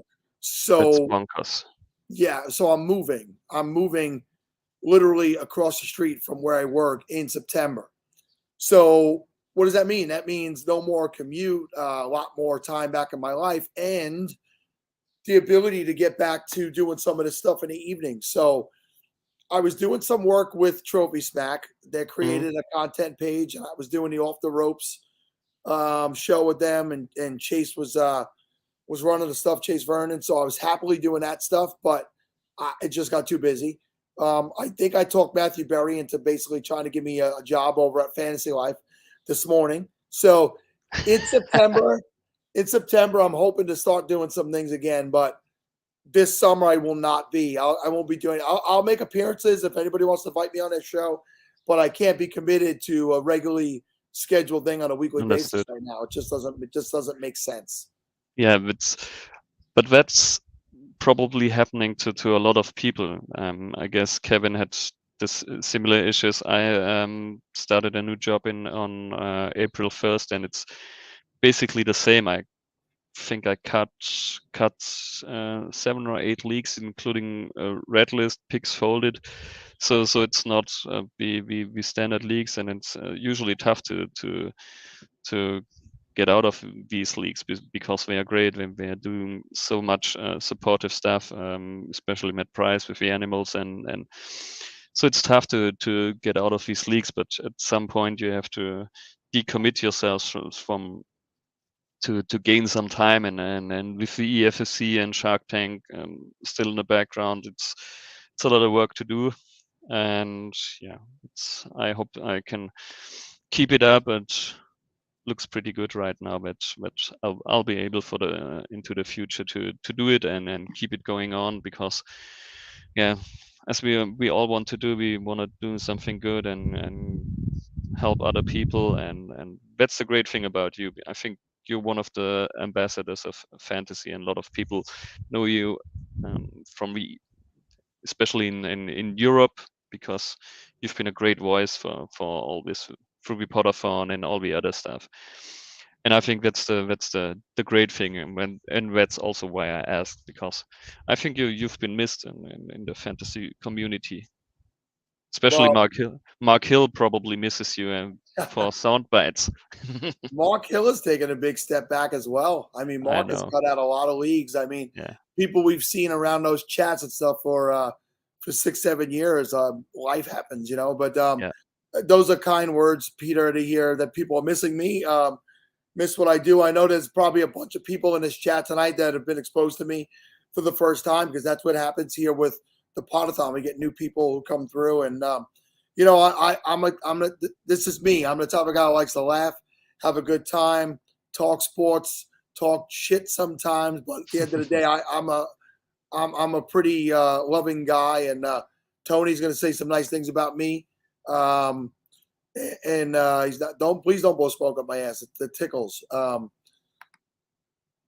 But you know, you mentioned about doing more, so let's talk about the European Fantasy Football Championship, that's one of your babies. That is what you run over there, and it's similar of the scope of the Scott Fish Bowl. I know in recent years you've tried to do a little bit different, so it's not exactly the same thing. But tell people about what it is that started as and where it's at now. So it basically started as a European, basically Scott Fish type tile, Scott Fish type or Scott Fish Bowl type league, and just for Europeans, because back in the days, I think when it was only 600 or 1,000 people into the SFB, there hasn't been a lot of Europeans that are getting in. So we basically started this, and I think we had 110 people in the beginning, only Europeans. And through the years, I got to meet a lot of new people. I did the King's Classic. I got to know Bob Lang and all the Mo Gutierrez from Mexico, and so we changed the idea of the EFSC, and it's basically we have now 32 divisions, and every division has a unique head. So as you know, you had been one last year, so that everyone can choose in which division they want to play, and they are in a group chat with the one division head. So for example, this year we have Bob Lang, Jim Coventry, John Bosch, Matt Price, Shane Manila, Doug Orff, Mo Gutierrez. We have Murph is in it, Jack Humphrey, the Louis from FF Down Under, who doesn't have the Down Under Bowl, but everyone can play against him in the EFFC. Myself as a division, if you want to play against SFB champions, Jamie Cernica is in is a division head, and Stompy is in it this year. We have Casey Kazam. First time we have a female division head, and so we try to get the Euro guys to bring them in touch with all the American guys, and especially the guys who are doing content, so that we can see what I experienced back in the days, that all of you guys are normal people that just want to have fun and play fantasy and raise money for a good cause, and that all of you are in it just to help, and that's a great thing, and this worked out pretty nice so far. We're trying to have 382 people joining this year. At the moment we're at 305 or 310 signups, and then we try to do a couple different things. Jim Coventry has a father kid division, for example. So you basically, if your kid is playing already fantasy, you could be in his division and you play with your kid or against your kid. So for example, Jer from Ireland, he's playing against his kid. We have other guys who are playing with a kid, and Jim Coventry plays with his daughter. So it's a great thing, and you can share experience with all the other guys, and that's basically the fantasy part of the EFSC. And we usually have or we will have from now on always a charity partner. Last year we did everything for the children's mental health during the COVID stuff. So this year we partnered with Viva Con Aqua. and so we try to support them, raise some money for them. Viva Con Agua is located in Hamburg in Germany. It was founded by some soccer players here that came from Stuttgart. They played for St. Pauli. It's a smaller club in Hamburg. It's smaller. It's the second biggest club in Hamburg. And they founded Viva Con Agua. And Viva Con Agua is a charity organization that creates fountains all over the world. So as we see for the last couple of months, that water is getting scarce, and especially in the southern countries. For example, in Italy, there are several regions that there is not enough water at the moment, so you basically can't keep your grass green and all this stuff. And this is Europe. So what's going on in Africa is with a lot of people suffering, and water is crazy to get. So people need to walk one way 1 hour or 2 hours just to get the basic water for the day, to clean your teeth, to cook, or doing all the minor things, have something to drink. And they are building fountains so that the people don't have to travel as much, and that it's getting easier for them. And overall, it's again the thing to try to help kids, and now it's kids all over the world, and try to help through that, because I think it's a shame that people have to work as hard just to get the basic thing of water to drink, and because it's everything the biggest need that we have in life is water, just to drink, and so everyone should have access to it. And that's why we chose Viva Con Agua. Next year it's going to be probably a different thing, and yeah, that's what we are doing at VEFFC. And go ahead. Yeah, and we usually do our draft after we Scott Fishbowl. So invites will go out within the next 2 weeks, and the draft will be on July 26th. Yeah, and I've been a part of that league for the 3 previous years, and I do feel bad that I wasn't.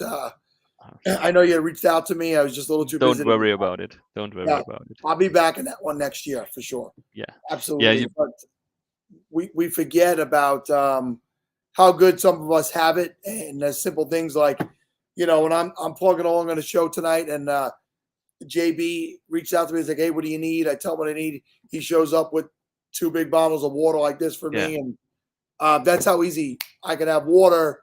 And people struggling in the world to have it for basic needs, and we have to stay focused on those things. And I'm happy, Peter, you spread your money around, or your charitable donations around to different places, and it's not the same thing every year. You're moving it around. That's pretty awesome.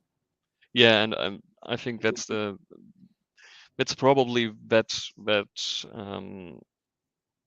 is the good thing about fantasy, because a lot of people are willing to give some money for charity while playing their fun little game, and I'm just trying to help through that, and that's also the thing that keeps, I guess, all of us driving. That's what you are doing with Podathon. I don't even know what kind of money you are raising. So we are small in this, but I think every $50, every $10 helps someone else, and I haven't checked, but the crazy thing is, and I know this from another guy from work.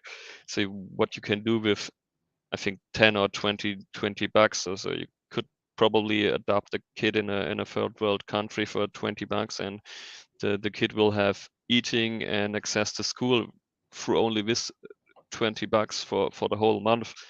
So you always have to think about it, how great it is to live here, or to be born here in one of these countries, because actually we didn't do anything about it, that we are getting born in the US or in Germany, for example. You could also be born in Africa and struggle for everything, and we are sitting here with free laptops, mobile phone, access to everything, and so you got to keep this in perspective if you think about your life and how good you are having it, and that's why I want to raise the money for others. And we do this usually, I think, at one time, and I need to get in 2-3 minutes. My son's waiting. Yeah, we do this just to help others. I know we send money to the hospital that Tex, for example, his wife said we shouldn't, because we wanted to donate for them as well, and she sent us to a children's hospital, and we sent the money where we had one guy where who passed away during the first one, and we sent money to his family, and that's the kind of things that are near to my heart, because this is immediate help for people, and especially in a tough phase. And none of us cares probably about $5 or $10, to be honest. Yeah, I do so much dumb shit with €10. It's true, right? Like maybe pay for another fantasy football league. Yeah. I've seen some $1 donations come in for us, 5, 10. We ran a contest where $12.12 was for a 100-yard rush. So Peter, I know it's your son's birthday. Happy birthday to your boy. Thank you. The answer earlier to what I said to you was, if you want to know how old I feel, my youngest child graduated high school this year. So that's how old I feel, my friend. My son's got in school this year, so it's crazy. But I'm gonna tell you now, I have to watch a Bayern Munich cake, and I hate Bayern. I'm from Stuttgart. It's basically our arch rival. But I have to get in. Sorry, I got to leave early. Sal, was great to talk to you.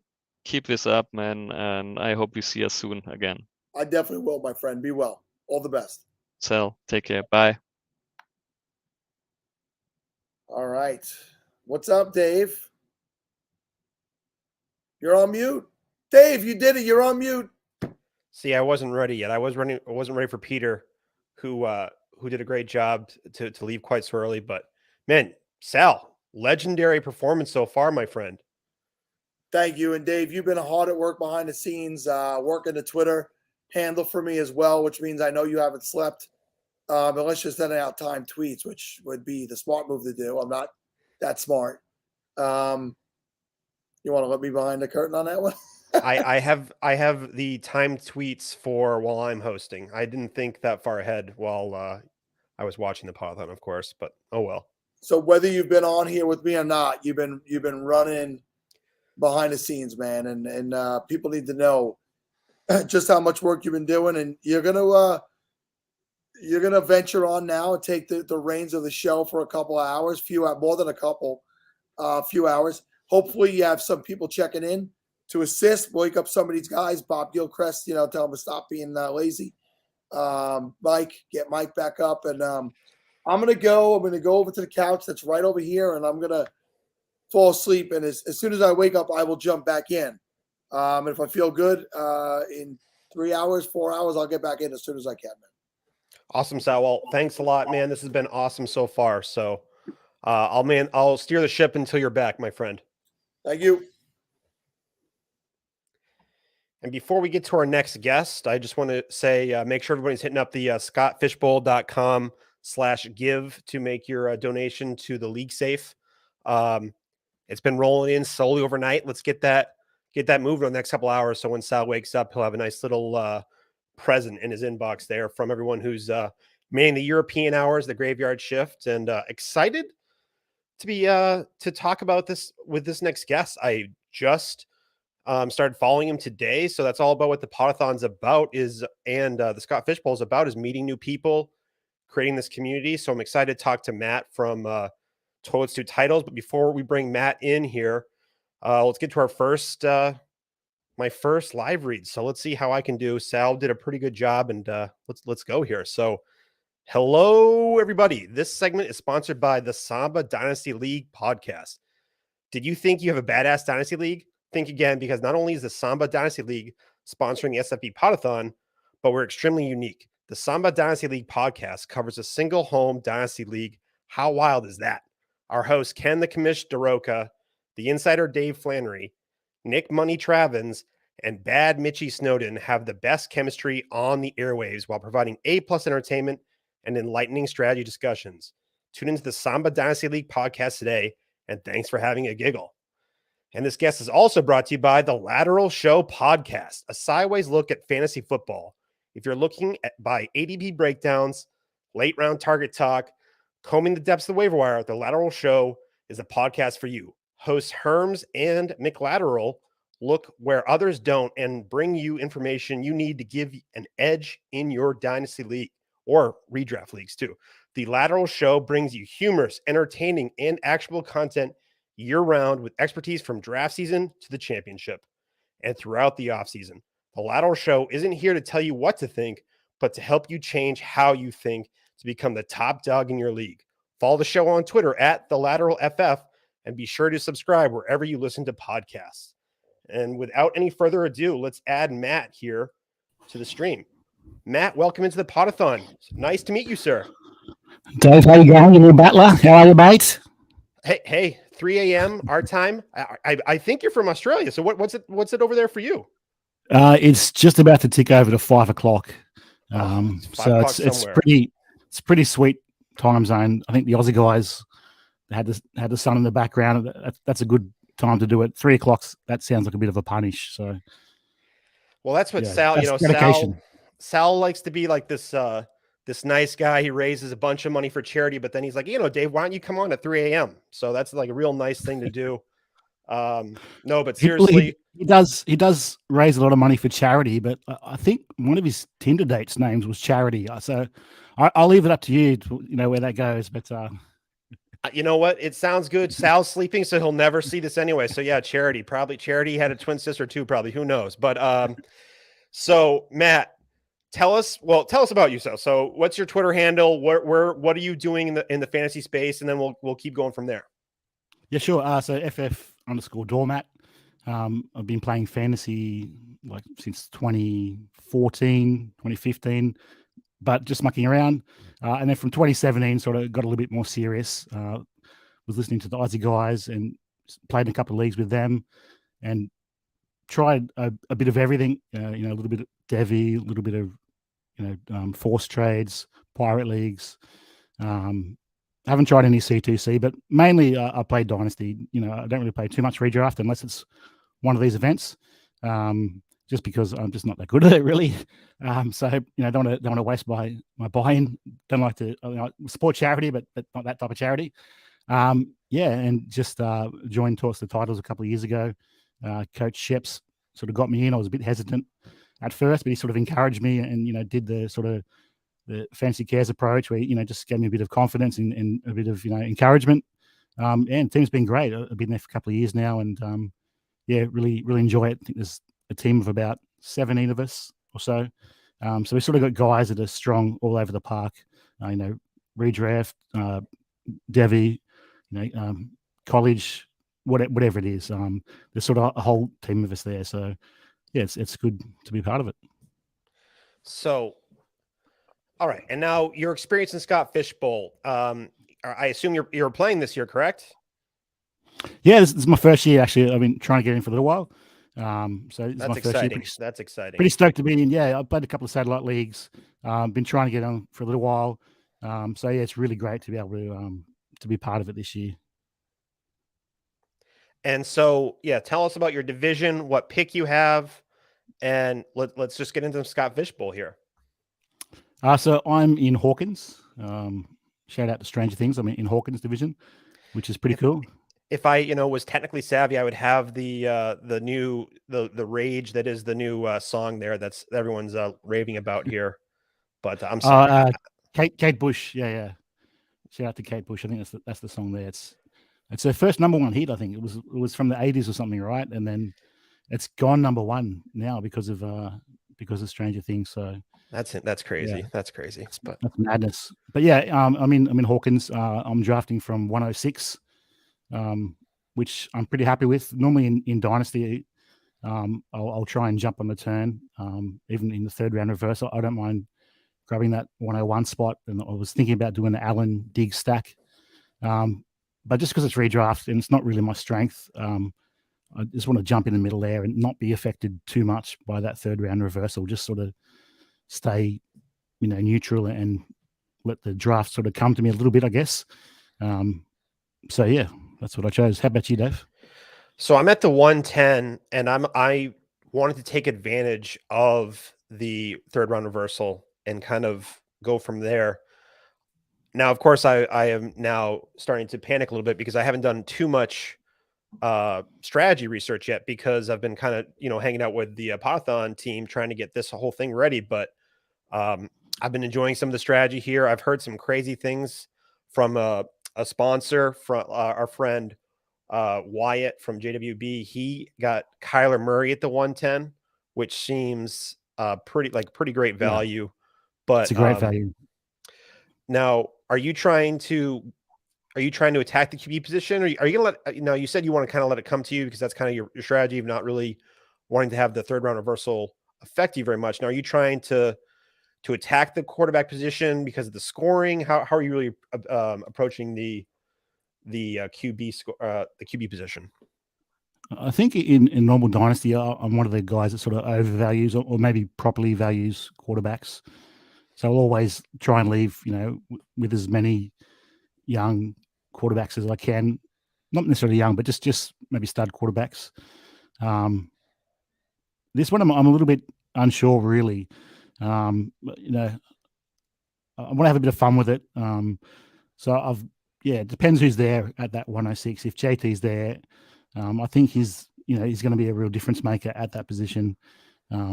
So if he's there, I might smash RB and then go QB. If he's not, I can't see myself taking a wide receiver or a tight end, even in that tight end premium. So probably just go chalk early.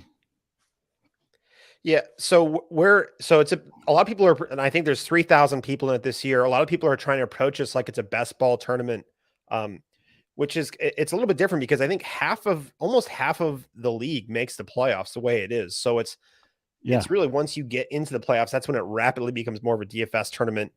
But how are you trying to be more unique? You just said, you said, I'm going to try to go pretty chalk here. So you're going to try to stick to your structure, Early. Yeah. Just early. I think early. I'm just trying to do anything crazy. I think there's just so much value there to be had in the first couple of rounds. I think I'll just stick to chalk, and then after that, maybe I'll get my guys a bit earlier. I think last year I played in the EFFC 3, Peter Gensley. He was just on. I did really well there. I think I smashed it all year. I was top of my division and one of the top scorers. But in the playoffs, I just fell apart. I think I had a bad week and I got crushed.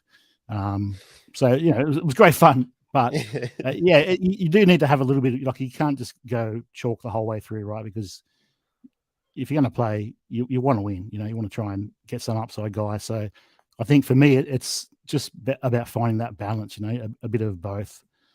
And you're so I hear you. So because honestly, in my opinion, how I'm trying to do it is stick to more structure, and then be a little bit more unique in how I approach the structure a little bit. Because I think the RotoViz team talks about this all the time. It's not about, you can get unique pretty quickly. Last year I was at the 104, or maybe I was actually the 105, and CMC fell all the way to me at the 105, and then all the way back around, JT fell to me because there was a lot of rumors about the offensive line and just what was going on in Indy. So JT fell to 202 in the mid-second, and then I got Swift on the way back. I was one of two people to start just because of my first three picks, and I was already differentiated. So, and of course that did not work out well for me, but Well, you probably felt good on draft day, right? Like who knows what happens, but it must have felt pretty good. It felt great. I'm sharing it up. Everyone's, oh, that's a great team. And I think I started 0-6, and I went on I finished 500, but with an 0-6 start, but I was happy about that. But man, it was tough but I guess I think everyone's worried about, oh, it's such a big person team. You have to be unique. Well, it's been shown, especially in these big ball DFS tournaments, is that it's not necessarily about being about unique, but you've got to still have a structure to make sure that you advance and that you have the team that can compete. So I like that strategy. Now, you were saying how you're a dynasty guy, and we're going to do a little bit more strategy talk. We'll take a break and we'll kind of go on a different way here. But are you going to rely on some youth, do you think? Or are you going to try to, because it's redraft? Because sometimes I think, in my opinion, in redraft, one of the best ways is to attack that youth because it hasn't been proven yet. Are you going to rely on your dynasty prowess to kind of, there's some really, the veterans. Blanking, the USC wide receiver, Drake London, is going late, right around the same place as Brandon Ayuk. Like that feels like a great place to take a stab. Like, how are you really approaching age in the Scott Fish Bowl? Yeah, I think there's not for just from my perspective, right? Like, who knows? I've got no idea really, but a lot of it's luck based. But I love Drake London. I think even Traylon Burks. I know he's had a few issues with asthma. Fade that dip. Buy that dip. Yeah, but yeah, look, I'm all about grabbing those young upside players. There's not many. I don't think there's not that many. So I think that's going to be the differentiation. If you can get a couple of young wide receivers or running backs that get a bit of early game time, that could really separate you, because the price you'll get them at, it'll be a massive advantage. I think that's a nice little strategy. Yeah. That's how that's people, especially we're going to start hearing some as these slow drafts. Everyone's doing the live drafts. Everything's going quick. People, I think in Canton, they've already gotten 20 rounds. We were hearing they had 1 minute clocks. Yeah. They were telling us early on in the show, which seems wild to me that we haven't even started drafting, most of us yet. But I believe training camp is like a week away. So they're, at points, you're going to be getting these training camp news, and things are going to be, players are going to start falling because of this news. And that, just like Jamar Chase did last year, because of how he was dropping, there's going to be a lot of opportunities to take advantage of with training camp coming in. So it's going to be cool. And I even want to go as deep as Jahan Dotson feels like he's going the double digit rounds, but he's got the draft capital, definitely some room, not as much target competition as some of these other rookies. So that's another name to go out there. But I think to take a little break here from the strategy talk, because I think that's borderline the most football we've talked on the Podathon so far here. What is going on here with this? Are you trying to, represent Australia here with the koala bear? Like, what's going on here? Yeah, this is just my hoodie. It's actually my son's hoodie. It's a one size fits all. He doesn't like it. It annoys him. So it's like a weighted blanket with a hood. It's got a hood. It's the most comfortable thing you'll ever wear. I pretty much live in it. I just did a work trip. I was thinking of wearing it for my work trip. It's unreal. It's really comfortable, keeps you warm, and just a bit of fun too. Very comfy. And hey, I'm all about comfy here. I'm actually just sporting the original SFBPodathon shirt here, trying to represent the brand here. And I've been wearing it since about 6 a.m. here. So we're I think we're still holding. It's not getting too dirty here. I haven't spilled any nachos or Mountain Dew on it yet, so we're good. You've done well. Yeah, well, let's not go that far, but I'm okay. I'm doing okay here, and I just want to. So let's get back to the charity spot, because we as the ticker on the bottom of the screen here, we've got ScottFishbowl.com/give. Get those donations in, and then Johannes Sanchez, I think I'm pronouncing that right. Is it just me, or did the Podathon seem busier in the chat last year?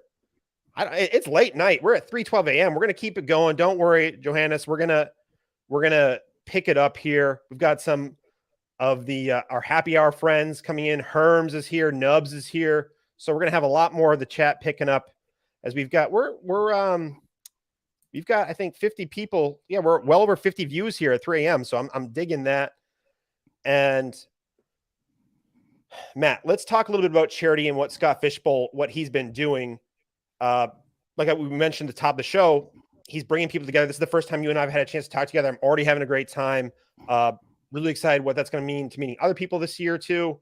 And you said that you've been involved in Fantasy Cares, I believe, in the past. What does the Scott Fishbowl and what Scott is doing, what the Podathon's about? Can you talk a little bit about that for us?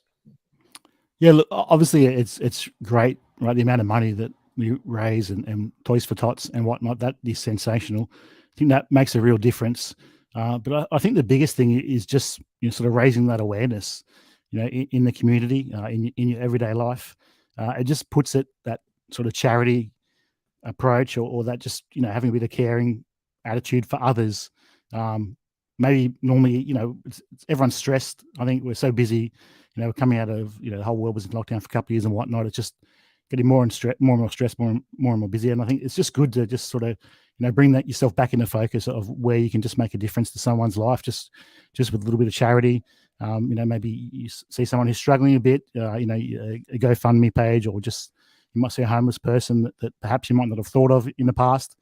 So I think there's just so much of that really that awareness, that sort of contributes to that. And then like you say, connecting the people too. I think it's great. I think everyone who's gets to play in a Scott Fish Bowl or is part of it or whatnot, it's a great group of people. So it's really connecting some good people, I think.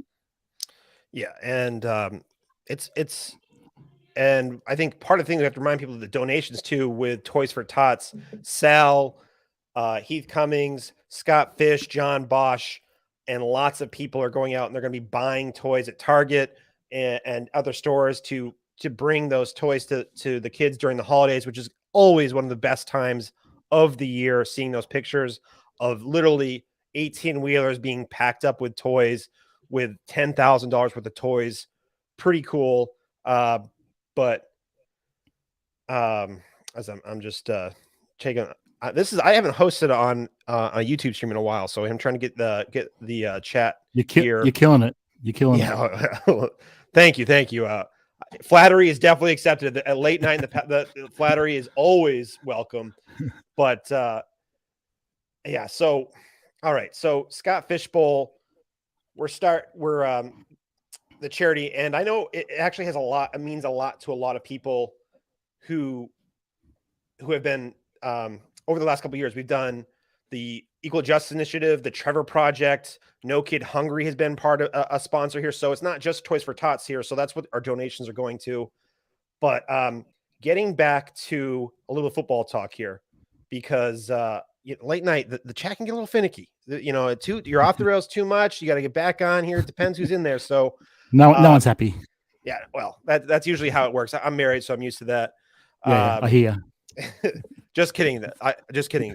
She might be watching. So, but yeah. So, a lot of talk is early on what we're doing early on here, and I think what an interesting strategy to approach the Scott Fish Bowl and roster building in general, especially Dynasty, but even in redraft, is to go from a backwards approach and how you attack the end of your drafts. Because if you build from, it's a really productive way to go. Because if you can nail your late round running backs, you don't necessarily have to build you don't have to waste not waste might be the wrong term, but spend as much capital on those early round running backs. Or if you can find a couple diamonds in the rough at the wide receiver position, or you stable of tight ends and a tight end premium, how you approach the end of your draft can really go a long way. James Conner in the late 20s, when he first was in Pittsburgh, that brought people all the way to the semifinals. Sal, he was gifted the semifinals because of James Conner. So he talks about, I made the semifinals one time. Yeah, because you nailed James Conner. So congrats, Sal. But yeah. So I know we're it's tough to say how it is, but do you have any late round targets to share with the late night crowd? Look, I like that approach. I think there's some good value there. I think sometimes just when you're on the clock too, right, just depends on how that sort of news out of training camp comes. I think in the in Pit Against League, the European FFC League, I think I was on the clock and Travis Etienne went down and I grabbed James Etienne. So sometimes that's just a bit of luck that can really fall your way. For me, some of the running backs I think you can get a real value for. Maybe Rashad White, depending what happens there. Tyler Algier. If you've got a feeling of how the Texans backfield is going to break out, maybe that's somewhere you take a punt. But yeah, for me, unless you get one of those top RBs, I think the next bunch they're all the same. Doesn't really matter really. You see the points scored and whatnot. I think they're very similar. So I'd be looking to sleep on them as much as I can, and just try and get a couple of late round diamonds. Go chalk pretty early on, but I think that's the move I'm making anyway. Is just seeing where I can differentiate a little bit later in the draft. How about yourself? Well, I think Tony Reimer here brings up a really, I think a name that's rising, especially in redraft ranks.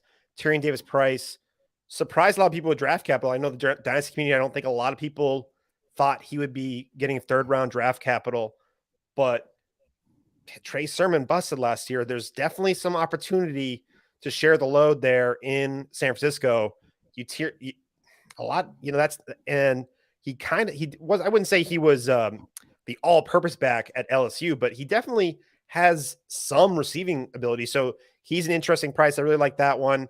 I think Chase Edmonds is a pretty good value. I think he's going close to the double-digit rounds, and he was going 2 rounds earlier last year, but he actually got paid this year by Miami, and it's not like there's anyone to really write home about. Now Chase Edmonds a little bit earlier from these late round targets that we're talking about here, but yeah, it's a lot later than some of the RB ones that you're going to have to pay for that might end up with a similar score. I think Davis Price, I think that's a good call because they're going to run with a hot hand, right? If someone gets hot, they're just going to put him in and plug him in. So if he can get a bit of ball and show a bit of form, he might be a real difference maker. Abram Smith was I think he was a spark god or something, the athletic freak here.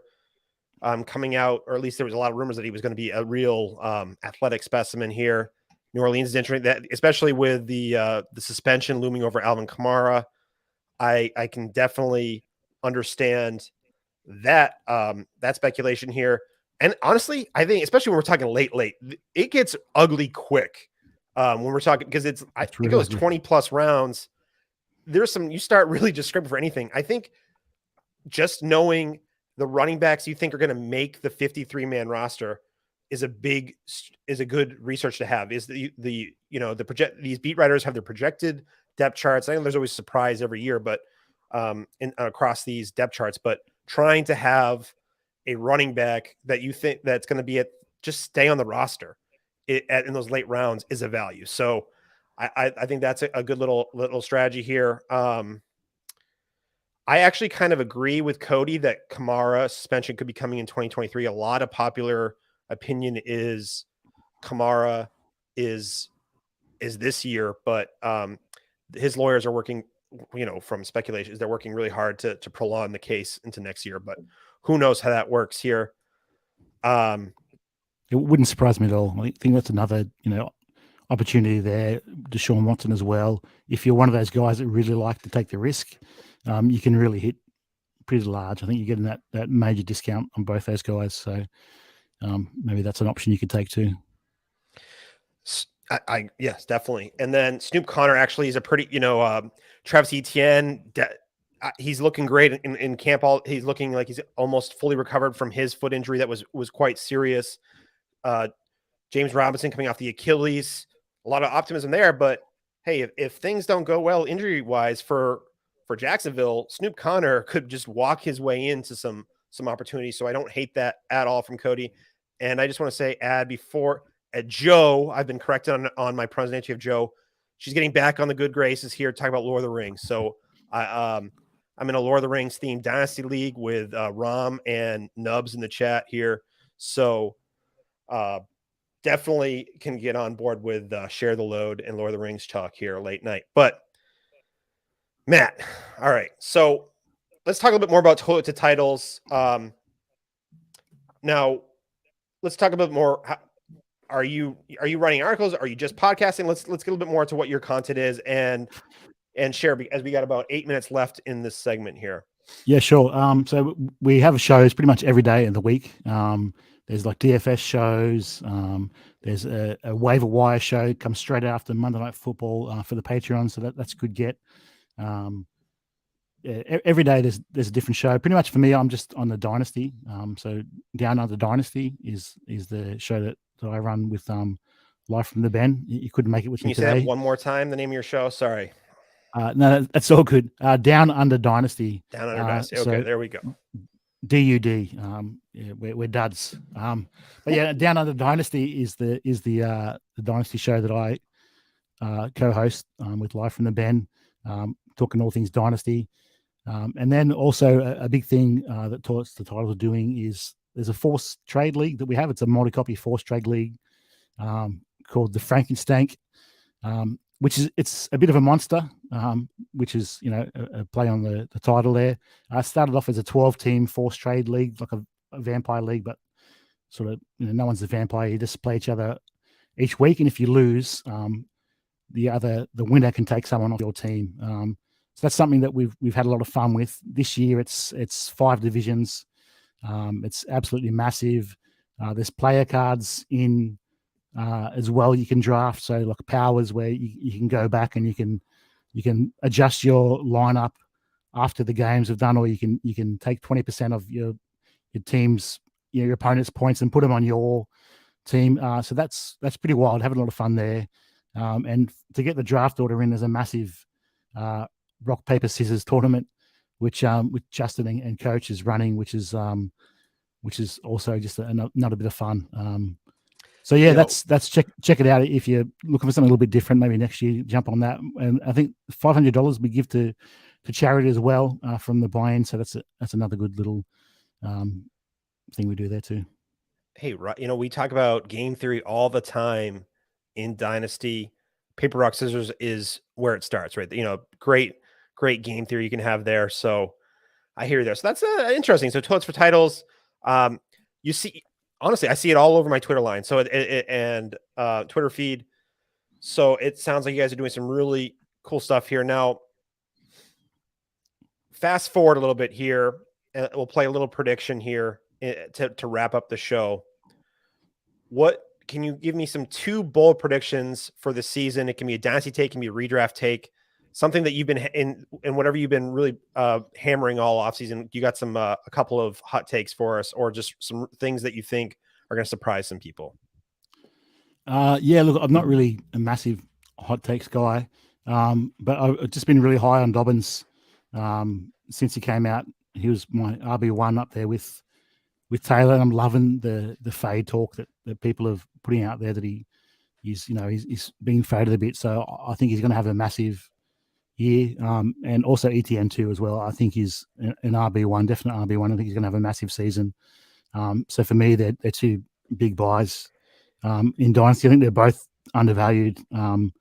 They could be a real value. And then I think at Miami too, I think Waddle's still going to be the number 1 there. I know people are pretty excited about Tyreek, and I think that's a great call, but I love the chemistry that Waddle has with Tua. So I think that'll just continue to grow. So interesting to see how that just sort of falls out with Tua. So we're with Tyreek, just see how that sort of all settles down between Waddle, Tua, and Tyreek. But yeah, I think Waddle's a massive value as well. How about you?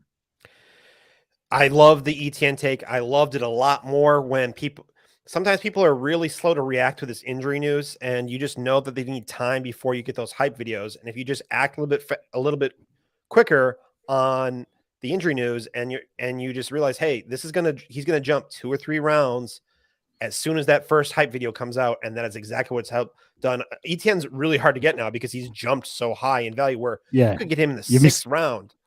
You've missed the boat a little bit now, but earlier on he was a great value.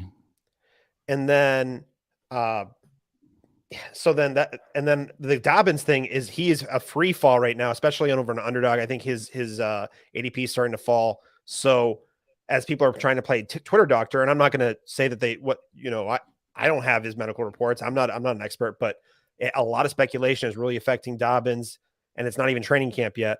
So I can see just the negativity without any positive reports coming out. So, but there's definitely some risk there too. So it's about your risk tolerance, but the ceiling. The question is, it's tough to see the receiving work if he is back to health. And personally, Gus Edwards, he was a 45% opportunity share guy back when, before they both got injured. So they still love him in Baltimore, but I just, how can you fade that talent that Dobbins has, which I agree. He's got the talent. So I love it here. So Matt, this flew by. This was my first half hour hosting. You carried me, sir. So thank you for helping. You No, thank definitely you. look snazzy here. So one more time, tell us a little bit about yourself, and two, if you can add a charity that you really care about, and one that you're passionate about too, as we get out of here.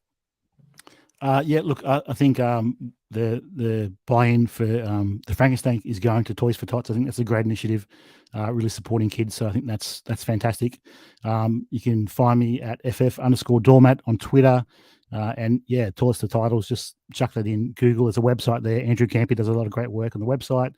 There's writers that are there that punch out tons of articles, and yeah, there's a team of about 17 guys that are all smarter, better looking, and more clever than me. That really represent the team well. So check us out. Matt, thanks a lot, sir. We'll catch you next year. This was we're gonna the Australian, the UK, the European crowd. We rely on them heavily for the Podathon. So hopefully we see you again next year. Thank you for joining us. Definitely. Good luck in your first Scott Fish Bowl, sir. Thanks, Dave. And before we get on to our next guest, I would just want to get some live reads in here. Fantasy Wildcard is a UK-based dynasty podcast bringing you a unique blend of strategy, game theory, and entertainment to help you win your dynasty leagues and have a laugh along the way. We bring you the best guests from across the globe on our weekly show and also run an annual charity streamathon supporting mental health. That goes to the Mind charity. Great event. This season, they're also launching an exciting news recap show discussing the major talking points in the NFL and analyzing from a real-life point of view. Fantasy is real life, but yeah, I hear what they're saying here. Come check us out on Twitter and YouTube. And remember, when you have the wild card, you have the power to change the game. And our second sponsor is the Dynasty Rewind, a fantasy football podcast that entertains and informs listeners with the best rookie breakdowns in the industry. The Dynasty Rewind team of Nate NFL, Nate Christian, at Chev Boyer D, Chevin Noonan, and at FF Porkman, Philip Simmons, and at Rewind CEO Michael Bauer will help your Dynasty and Debbie teams with a touch of humor, humility, and above all, honesty. If you like winning, find the Dynasty Rewind across all major podcast networks, and you can do it in style with the comfiest shirts in fantasy. Enjoy Dynasty Rewind podcast today, and remember, be kind, please rewind. And I can see our guests, so let's bring them right in here. We've got the 5-yard rush and King Fantasy Sports here. So, oh no, I'm looking ahead here. No, just the 5-yard rush and African Fantasy Football crew. Sorry, guys. This is my first time. So I don't know what Sal did. Give me the reins here. Terrible choices here. Introduce yourselves. Welcome to the Podathon, gentlemen. Thank you for being here. Oh, well, thanks very much for having us. Although I've got to say, sharing a spot with Kurt, who's a good friend of mine, but also the person that beat me to a King's Classic title last year. It's both a delight and a real painful reminder that, losses hurt a hell of a lot more than wins. So thanks for the bittersweet, but no, I'm kidding. Kurt and I are good friends. This is a real pleasure. And also just shout out to the two podcasts, Fantasy Wildcard boys. They're absolutely terrific, and definitely go check them out. And Dynasty Rewind, blessed to have those two great podcasts sponsoring this segment because they're absolutely terrific. Cool. Yeah, my name's Kurt, fantasy guy from South Africa. One of the only Africans that plays this kind of fantasy football. A lot of them play what Murph would call football, fantasy football as well, but I don't play that stuff because it makes no sense to me. But yeah, it's great to be here. Great to be here. It's fun. It is so much fun to be here. This is awesome. I can't wait for this. I love how Pete is in the chat here making fun of us. I don't understand. Peter has this weird blend of Kentucky British accent, and he's talking about your guys' what's this all about? He just wants to come back to this side of the pond. He doesn't want to admit it yet. 5 years from now, he's gonna get that self-realization that he's gonna, realize that he's still British at heart and come back to the mothership, as we would say here. Yeah. So you may notice I'm in a hoodie. It's winter down here. It's about 45 degrees. So our power just went out. So I'm sitting in the backyard freezing to death, wishing I had made a cup of coffee before we started this thing. Amazing. Well, the bright lights of the Podathon will warm you up, my friend. So don't worry about that. All right, guys. Well, yeah. Let's start a little bit. Scott Fishbowl Podathon. Are you guys on the show this year? What's your pick? What your division are you in? Murph, why don't you start us off? Yeah, so bless for me, this is my 5th year in the Scott Fishbowl. So really excited in the cohort division. Mike Blewett, and there's a load of really great guys in there. So we've been chatting over the last week or so. We're going to try and do. We haven't quite worked it out yet, but hopefully we'll be able to do the first round. We're going to try and get as many guys as we can on Zoom and try and do that. I always think it's nice that you might not get to do the whole draft live, but if some of you can connect from all over the world and be able to just meet on a video for half an hour and just have a chat. And okay, we did this with the Kings Classic a couple of years ago. Yeah, I just think if you could just jump on and connect with people, chat for half an hour and draft, I think it's awesome. So yeah, shout out to all the guys in the cohort division. I'm looking forward to that. I'm just reading Peter's comment. It makes me chuckle. So yeah, it's going to be a great Scott Fishbowl this year. I'm really excited. Yeah, I'm in the Tatooine division, or however you say that. I'm a big Star Wars fan, but I can't remember the name of the planet. But yeah, so we're excited about it. We just started a Twitter group yesterday. Started chatting together. It's going to be a blast. This is my 5th year. 8, 9, 10. Yeah, my 5th year. It's been going downhill ever since. I finished second to Sam in 2008 by 0.23 points. Okay. And so, all right. So I'm 100% responsible for his video and that red, whatever the heck that thing was. So if I had just if I had just scored 0.3 more, nobody would have ever seen that. So I apologize to all the fantasy football people, especially the Scott Fishbowl participants. What player let you down? Who let you those 0.3 points? Who let you down? So here's the weird thing about fantasy football. If I would have started Sam Darnold, I would have won by 25 points. Says nobody ever. So that's interesting. Yeah, that is interesting. So I remember watching on the game with my wife that afternoon. I had this is bizarre. I had Kelsey, Mahomes, and McCaffrey. I think I got McCaffrey in the 5th round.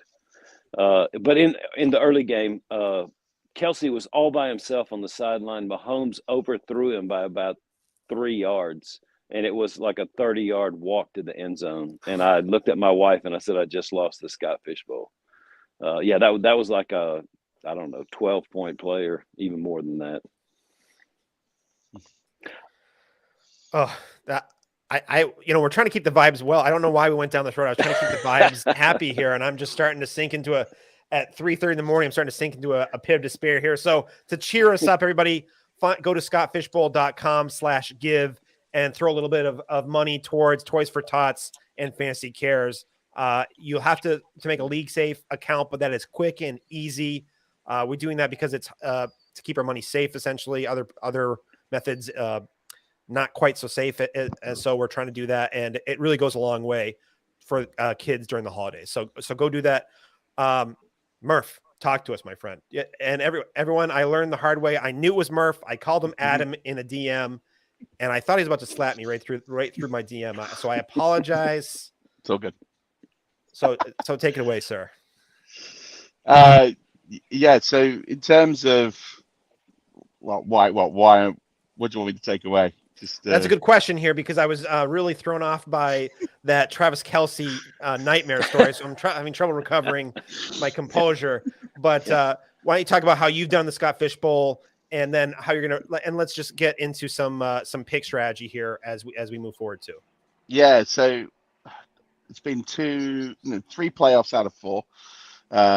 Never been as far as Kurt has. I don't know if any of you remember Hope Golden, the 12-year-old girl who made the final of the Scott Fishbowl. I was in her division that year, so I can safely say that I've been whooped by a 12-year-old girl at fantasy football. And there's a lot of people that can say that they're in the Scott Fishbowl 11. So, and then this is how great the Scott Fishbowl is. So we get Hope, and she's not in the Twitter trap because she's 12. She can't even join Twitter because she's not of age. And then the following year, randomly, I get her dad in my division. I mean, you think about it, it's 2,000 odd people in the Scott Fishbowl last year, and you think, how is that possible that you can be randomly assigned the daughter and so, and that's all the funny quirks of the Scott Fishbowl. Pick strategy this year. So I'm sitting at the 106, and I think, you know, third round reversal has made those middle picks sexy again, because a lot of people would fade the middle rounds. They want to get on the ends. They want to bulk up their team. And the third round reversal kind of just takes, you can go down that. If you're a more cautious player, especially in the early rounds like I am, you can catch a beat. You're never going to be too far from the action, and you're never going to get caught on one of those really big runs. If there's a massive run at quarterback, you can pivot if you absolutely need to. Whereas if you're on an end and you miss your quarterback pick, or you miss a tight end, or whoever it is. So I think, you know, the strategies that we've been seeing in the 106 chat, there's really been two, and it's been quarterback, or quarterback tight end. They've been the predominant two. And I know there's others, and people can say to me, no, they're not the only ones. But I think in the middle rounds, I think that's where you've kind of got to look. But you've obviously got to react to what's going on the board. It's much harder in the middle rounds or the middle part of the rounds, to get a jump and to look ahead. You kind of just have that ability to just take a beat, see what's going on, and react. And I think as long as you're walking away with a top 12 QB and a top 3 or 4 tight end, or you're going away with 2 top 12 quarterbacks in this format, I think you're looking at that thinking that's a pretty solid start, and you can get your wide receivers later. Although I've seen some drafts that you can get Jonathan Taylor at the 106, and that's going to be a difficult one to turn down if that happens. So you got a lot of different strategies. I think, you know, I would say those middle round, 5, 6, and 7 spots, I think for me are probably the hardest to go in with a prepared mindset, because you are a little bit at the odds of what could happen, because it only takes one of those big 2 or 3 players to fall to 6 or 5 or 7 to pivot your strategy. Whereas, you know, at the end, you know who's roughly going to be there. You know at the beginning of the round who's going to be there. So I think we're a little bit in limbo here if you're in those sort of middle picks. But I think if you could get away with a top 5, top 6 in each of those positions, I think you're off to a cracking start. Yeah, I'm at 9, interestingly enough, which is about where Kelsey starts to go. So we'll just bring him back in as the theme for this show. Yeah, I think at 9, you kind of have to wait and see what happens. It's that point at Scott Fishbowl where if you say, I have to have a quarterback with my first pick, you can put yourself in a corner. And I think 9 to me is where you start reacting to the board. And I think it goes back to roster construction too, because, well, yeah, it depends how you value tight ends and quarterbacks. But I agree with Murph 100%. I think most people are going to wait the first 2 rounds on wide receiver just because you can pick them up later. So it's whatever feeds the board. And again, at 9, I pick before Murph does in round 3, which I think is even more so what's left on the board. Rather than saying I have to have this when I leave the first couple of rounds. Obviously, you need a quarterback before round 3, or at least in round 3. But yeah, you look at these mocks. I saw a guy last night took 4 tight ends in his first 5 picks, and I'm like, okay, yeah, but you'll never win the league, and now you've kept somebody else from winning the league because nobody in your league can have a tight end, which is not your problem. But that's such a great point. And what people don't seem to realize is that the strength of your division really does kind of determine how you'll do in the tournament. Last year, I was in a ridiculously deep draft. And I mean, it had Andy Behrens in it, it had Michael Golden in it, it had Doc Mitchell in it. There was a load of others, and I'm not going to name everyone. But we all walked away from that draft and was like, that's no one's got a bad team. And the problem with that, we all realized none of us are winning this. You really just, if everybody is that deep and is really switched on, where it's just so hard to get the value. And like, I was in that draft thinking there's no value here. You're just getting players at cost maybe a smidge up, but you're not getting guys for you because the players you're playing with are too sharp. And if you're in one of those divisions, just have a lot of fun. And I think actually, Kurt, that if you're in That's it, one of yeah. those divisions, I think you have to do something contrarian. And I think if you're in a division where maybe you don't go 4 tight ends in the first 5 rounds, but I think if you're in a division where you've literally, the value's not falling, everything is kind of just not as expected, but players are going in the ranges that mocks are expecting. People are playing those. I think you have to do something very radical. You're talking about 3,000 people. You can't build a traditional build and expect that team to win.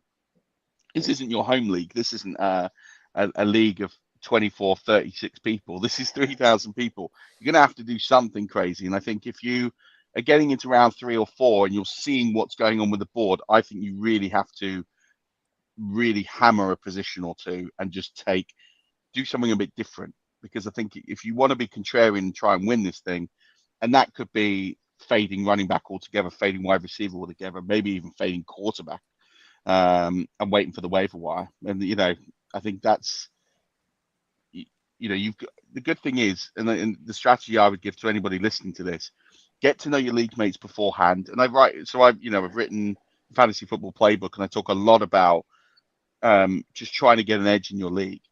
Getting an edge is just talking to people, get a bit of information, look on their websites if they're analysts, start to get a picture for the type of players they value, and see if they follow that strategy, and just get the feeling of the level of the players in the field. And if you realize that you're in a very, very strong division, you have to just think about, by round 4, round 5, I need to do something really different here. And that's either load up at a position, maybe you fade quarterback very, very late. Maybe you do something crazy and just load up on a load of tight ends. Maybe you load up on a load of wide receivers. I don't know what it is, but I think that's the thing. Take the first 3 or 4 rounds and just see what the skill level is of your league, and see who's sharp, who's not really done the research, and then make a decision on what you got to do. We were talking about what we do from the 109. I'm at the 110, and I have a hard time. What am I going to do if CMC's on the clock at 110? How do you pass up that kind of upside with CMC there? And I understand the injuries and all that stuff here, but holy smoke, CMC at 110. But then I worry about, what do my people on the turn do? If they both double tap quarterback, then I'm going to do what Peter's saying.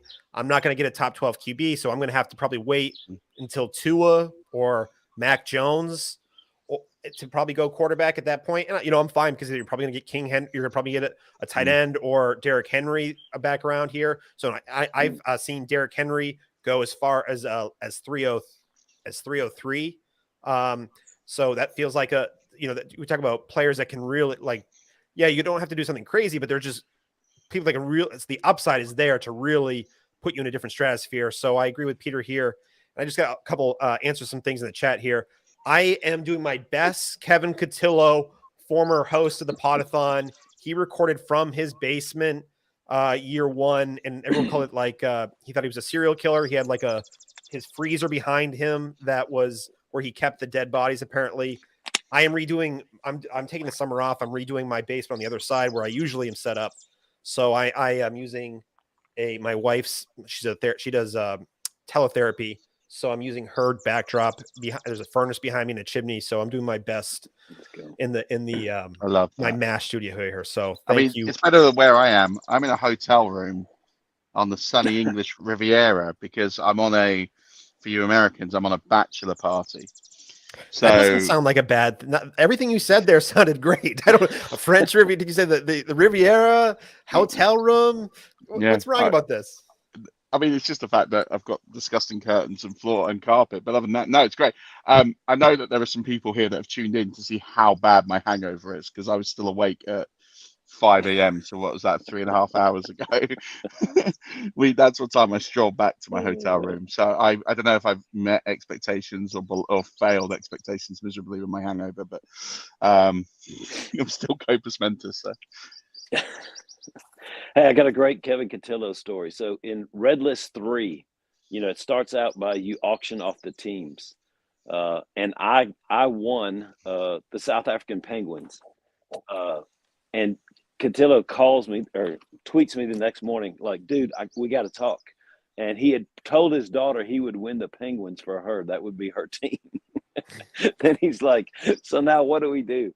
So I actually sold the rights to the Penguins to Kevin so that I could buy another team just to make more money for the red list animals. I thought that was amazing. It was really fun. What Kevin's missed here, and that's pretty good right there. Oh, well, gentlemen, the time is flying. We've got about 10 minutes here. Let's talk some charity and some charities that are important to you before we talk about a little bit more what you guys are doing in the fantasy space. So, you're looking a little cold over there in your 45-degree weather. We'll let you go first with this one.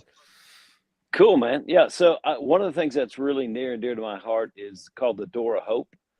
It is a church in downtown Johannesburg where mothers can bring babies that they just realize they can't keep anymore. Just usually it's financially, but sometimes there's issues of domestic violence or whatever. And so these ladies will keep these babies until they're able to be adopted. So it's great. Those women are amazing workers, and just a great opportunity to take care of a child that you just can't physically or mentally or whatever it is take care of. So I love those ladies downtown and want to do everything I can to help them. In fact, one of my goals it was this year, but it's not going to happen, for next year, is to start a league with them as the charity and go from there. Well, please hit me up. I haven't had a chance. This is our first time talking. So hit me up. I'd love to get to know you more. I would love to participate in that league. So please, if I haven't ruined our experience here before the show is over. No, man, that's all good. You're the first person that hasn't called me Santa Claus in so long that I don't even know. But yeah. Now that's in my head. God, Mike. No, I'm just kidding. You're good. You're good. Murph, can you talk a little bit about charity, and then we'll lead right into some 5-yard rush talk. Yeah. So this year, every year, I run a charity tournament. It's called the Fantasy Football Challenge Cup, and basically, everyone loves a bracket, right? And everyone loves a story of the average Joes against the pros. So we've built basically a 256 team tournament. Games are held over 2 weeks. There's no league. It's a straight elimination league.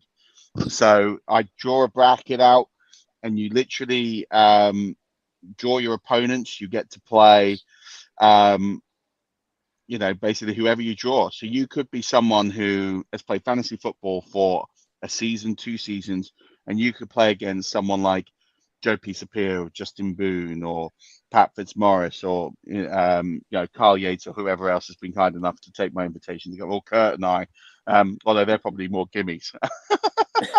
And so we do that every year, and every year we pick a charity. So this year, and the charities we pick are actually to do with the 5-yard rush team. So every year we've had a charity that we put forward who has helped someone in our family personally. So this year it's Congenitive Diaphragm Hernia UK. Now, congenital diaphragm hernias affect newborns, and actually, unfortunately, the survival rate of a baby who gets a congenital diaphragm hernia is about 50%. Now, we're very blessed that someone in our family who had this, their child has survived, and they're thriving, and everything's good. But we want to make sure, they're a very, very small charity. We're not talking about a huge, well-renowned charity here, and it's not a very well-known condition. But anything that's, when it happens, gives a baby a 50-50 survival rate is not something that we can just sort of stand by lightly and just accept. So we're gonna the goal is to raise $5,000. £5,000. So that's about $7,000-8,000 for CDH UK. As part of this, anybody who is watching this, if you donate basically $10, which is about £7.50 to CDH UK,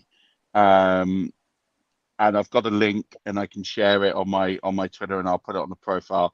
And you send me a DM of your donation, I will send you a digital copy of my fantasy football playbook, which is now out on Amazon and via our site. So that's a heavy discount. Best-selling Amazon bestseller.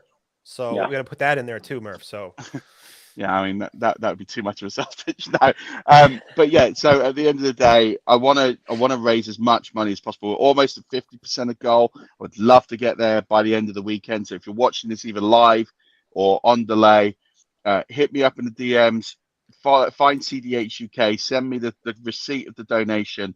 I will send you a copy of the fantasy football playbook today or whenever you see this, if it's tomorrow or later on in the week. And yeah, it'd just be great. And also as well, by buying the book, I've got a league for anyone that buys the book and sends me a receipt.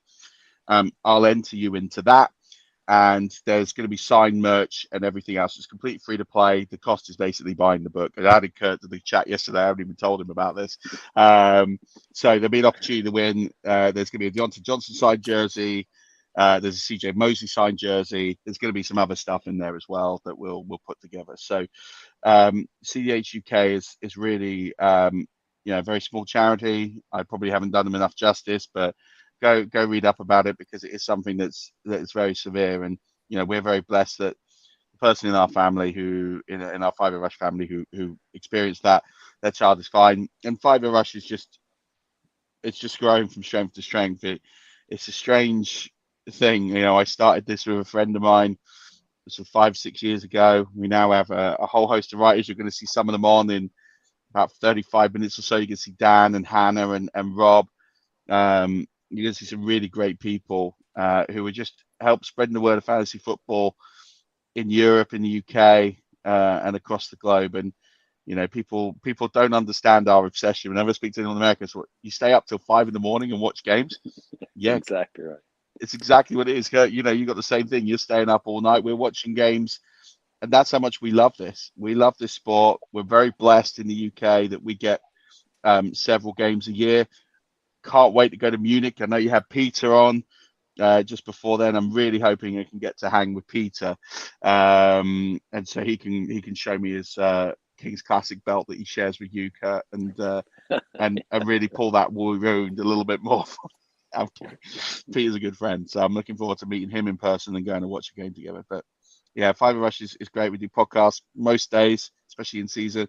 We've got a book, we've got a site, we've got I don't know. And you're an SFBPodathon sponsor, so we are an SFB. Throw that out. That I mean, how can you not be part of something as great as the Podathon and the Scottish Bowl and raise as much money as we can for charitable causes? And that's the best thing of our community is events like this and raising all that money. People kind of, I don't know, take the mickey or make fun of guys and girls who play fantasy football. Just look at the amount of money that we raise as a community for causes, and it's because of Scott. Hundreds of thousands of dollars every year go to charitable causes, whether it's just the Scottish Bowl or people who have set up charity leagues inspired by Scottfish. My friend Matt Cullen, his charity league is in his second year. That starts today. The JTT Cup. I want to give that a shout out because that's a charity very close to his heart, which is the Joshua Tarrant Trust, and all inspired by Scott. And so why would we not do our bit and give a little something back and sponsor this wonderful event and be blessed that we can do this together and make a lot of friends at the same time. And Dave, we get to finally speak. It's been too long.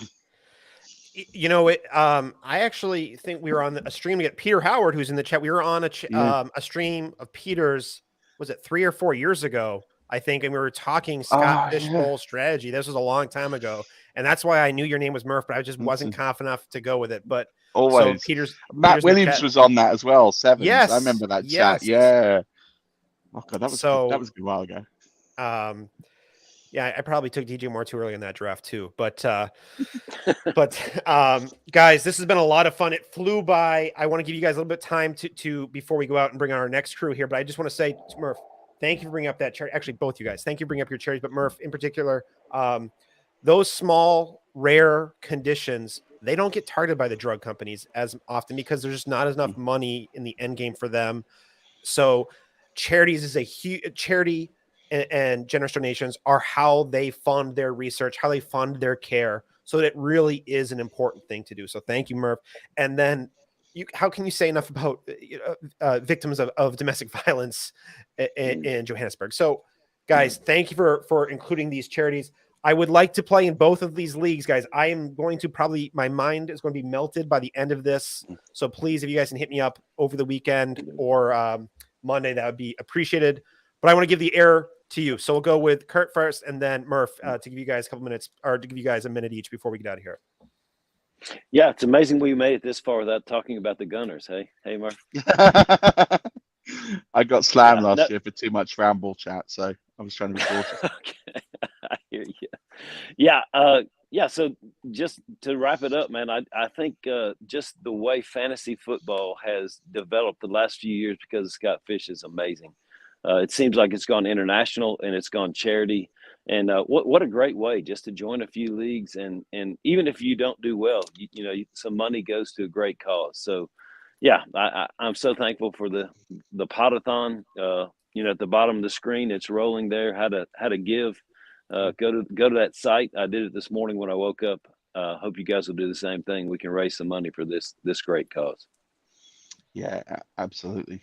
And yeah, this is how great fantasy football is, right? You've got a guy from the United States, a guy from South Africa, and a guy from the UK at an obscene hour, especially for you, you know, a guy who's been out on the drink for a long time yesterday, and a guy who's got in the middle of winter and having to wear a massive hoodie, all getting together and talking about our passion and raising a lot of money. So, you know, there's nothing more you can say about fantasy football and what we do. And, you know, follow Kurt, because Kurt's a great friend of mine and criminally underfollowed, as are you, Dave. And you know, if you want to talk about ramble and soccer stuff, especially Arsenal, I'm happy to be here up, or anything fantasy football wise. But like I said, do donate. In fact, you know, we'll extend it as well. So if anyone donates to scottfishbowl.com/give and they do it within the next few days, let's cut it off to Wednesday, and donates, you know, $10, you know, DM me the receipt. We'll send you a copy of the book and then get you in these leagues. Guys, thank you very much for joining me. This was it flew by, and I know I'm going to say this every time because it really is a pleasure to meet new people and to catch up for people I haven't talked to in a long time. So thank you guys. I have to get you guys out of here. Thanks for joining. Thanks for joining, guys. All the best. Awesome. Thanks for having us. Take care. All right. Our next guest is well, I really like this crew. I like them a lot. So before we get them in here, I just want to say they are brought to you by DraftBuddy.com. DraftBuddy helps fantasy players get ready for the most important day of the year, draft day. Create custom cheat sheets for your fantasy league and track your draft with DraftBuddy. Buddy syncs with drafts on My Fantasy League, Sleeper, and more. Use to track your SFB12 draft. Over 20 years of helping fantasy players win their leagues. Connect with DraftBuddy developer Mike McGregor at DraftBuddy on Twitter, or visit DraftBuddy.com to download this league-winning tool today.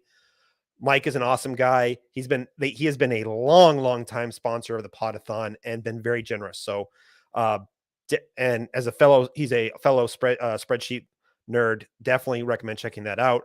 And then our second sponsor is sponsored by the Dynasty Rewind, a fantasy football podcast that entertains and informs listeners with the best rookie breakdowns in the industry. The Dynasty Rewind team at Nate NFL, Nate Christian, at Chef Boyardee, Shevin Noonan, at FF Porkman, Philip Simmons, and at Rewind CEO Michael Bauer will help your Dynasty and Devy teams with a touch of humor, humility, and above all, honesty. If you like winning, find the Dynasty Rewind across all the major podcast networks, and you can do it in style with the comfiest shirts in fantasy. Enjoy Dynasty Rewind podcast today. Remember, be kind, please rewind. All right. Sponsors are taken care of. Let's get these guys in here. What a crew from the Fantasy Wildcard. I'm trying to say, Matt, I'm going to introduce everybody. You're going to do the heavy lifting here because I know you guys can handle it. So. Yeah, sure. So I'm part of the Fantasy Wildcard team. Obviously, we've got Paul and Hannah as well. Myself, Kevin, Ali, we do the dynasty side of things. And yeah, I'll let Paul and Hannah talk about they're going to be the new additions to the fantasy wildcard. So yeah, I'll let them introduce themselves. Okay, thank you. Thanks, Matt. So I'm Hannah and this is Paul. So we are launching the very new Fantasy Wildcard Rewind show, which is going to start in August. So we're going to be basically looking back on the season week by week, seeing how things are playing out, not from a fantasy side, but from a more, I don't know if you can call it real life, because it's all real life to us, of course. But, just looking at it from a football point of view, what's been going on. We're going to be doing some pick'ems. We're going to be against each other to see who can guess the right bets and things like that each week. So we're really looking forward to coming on through your ears and potentially through your screens every week. And if anybody wants to come and catch us, we'll be recording every Monday, probably out every Tuesday. So we're looking forward to getting going, and hopefully we'll get some followers and listeners and some interactions with you guys throughout the season. So that's us here at Rewind. We have another co-host who is actually on a stag do this weekend, so he wasn't in any fit state to join us, but Mags is also going to be joining us. Anything to add, Paul? I just want to say, Paul, before we get in, because Paul, I haven't had I don't really know Paul very well, but I really know Hannah. I really know Matt. I just want to say, Hannah, this is a Michael Jordan flu game level performance from you, I believe, right? You're powering through right now. I'm doing all right actually today. So I was diagnosed with COVID on Friday. Yesterday was a bit of a stay in bed and just watch everyone on the Podathon day. But today I am here. I'm ready to go. So really pleased I could make it and catch up with you, Dave. Hannah's one of my favorites. So this is a pleasure. This is the we've talked in Zooms off, not live or anything. So this is fun to talk to her on air on an event here. But enough about that. Paul, sir, at Paul_Pickin, talk to us, sir. Hey guys, I'm Paul. Been roped into the Wildcard Rewind show. I say roped in. I kind of badgered Kev for 12 months to let me start something. So here we are. For me. All right. So sorry. I think I froze a bit there. Gosh, Sal's porn bots have infected everyone apparently. Anyway, I'll have to talk to him about that. Matt, yeah, Mr. Fantasy Wildcard yourself. Introduce yourself, sir.